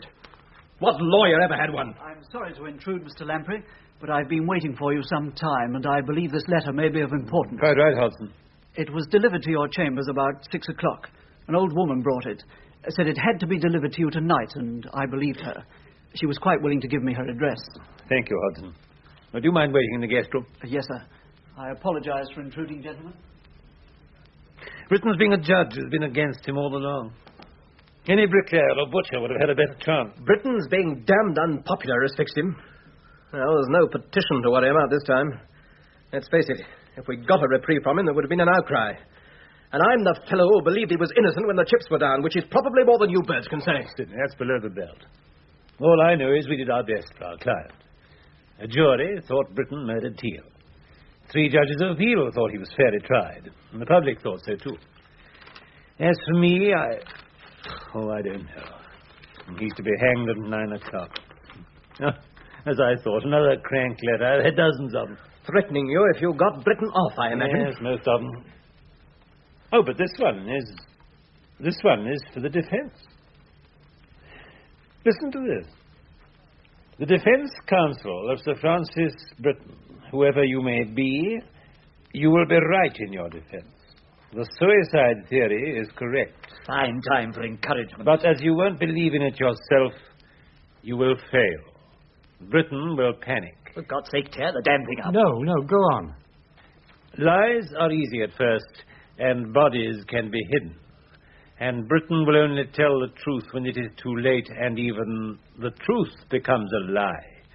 The truth that John Teal swallowed poison before Britain's eyes. My God, don't waste time with that gibberish. Give it to me. Oh, I agree with you, Pond. If we listened to every damn crank who wanted to interfere... That letter didn't sound like a crank's. Archer, come here. Finish this letter. You notice the signature? I'm going to telephone. John Teal. Good God. That letter's before the fact. This envelope's been through the post. It's marked August the 3rd, Moxford. Not so fast. It's probably a fake. How can we verify it? There's enough for a stay. Of course there is. Good God. Here's a set of fingerprints inside. And a postscript. My fingerprints are to be found in the files of the Harden Mental Home in Lancashire under the name of John Leet. Hello, Trunks. Who are you calling? Oh, get me in Norwich jail. This is a police emergency. We should ring the Home Office. Hell take the Home Office. I'm saving him from a night's agony. No, I tell you, clear this line. The Home Secretary is the only person who can stop this. Hello. Is that Norwich jail? I'm Sir George Sidney. I want to speak to the governor. Tell him it's urgent. Oh, I get him.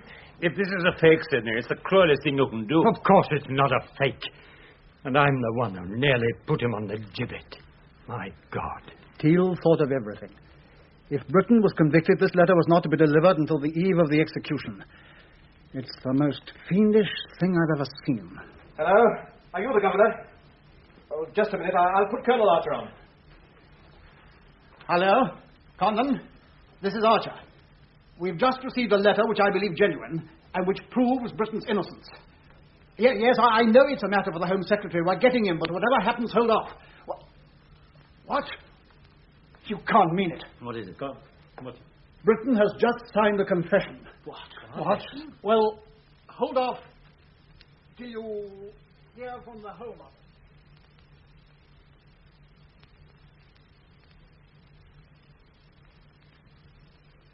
The prisoner of Britain, sir. Oh, come in, Sir Francis. All right, Blake, you may close the door.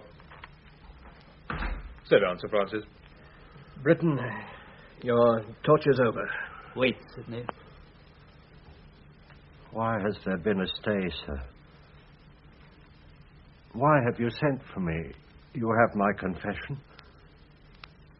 There was only one reason to leave my cell. That was to be the end. That time was yesterday. We have good news for you. This case is closed. Just the end remains. The law does not torture. There should be no delay. Don't you see your friends, your solicitor and Sir George Sidney have come to tell you themselves? Francis, a wrong has been righted. You're free. No. It must be finished. I have had judgment. Francis, you don't seem to understand. A letter was delivered to us yesterday, in time, thank God, written by the dead man, Teal, in which he states his intention of killing himself in your presence. Your pardon, Britain. A free pardon. No. A pardon. I can't bear that. That means the law was wrong. Great God, you must believe us. I do believe you. That is my horror. It was suicide, just as you said, Britain. He didn't want to kill you. He wanted to torture you up to the moment of death. He was a callous, ruthless, cruel fiend. He was my son. And he has won. He planned it. That I should betray everything I believed. By panic, lies, treachery. Be fairly tried, rightly condemned, and yet live on. I signed my confession, one final lie. That would have been my secret. It would have set the pattern right. And now I'm condemned to live. And my living makes a mockery of the faith I held. An innocent man's been saved from the gallows. Isn't that justice? Better an innocent man should die than that the law be made a fake. I wish that I were dead. May I go, sir, please?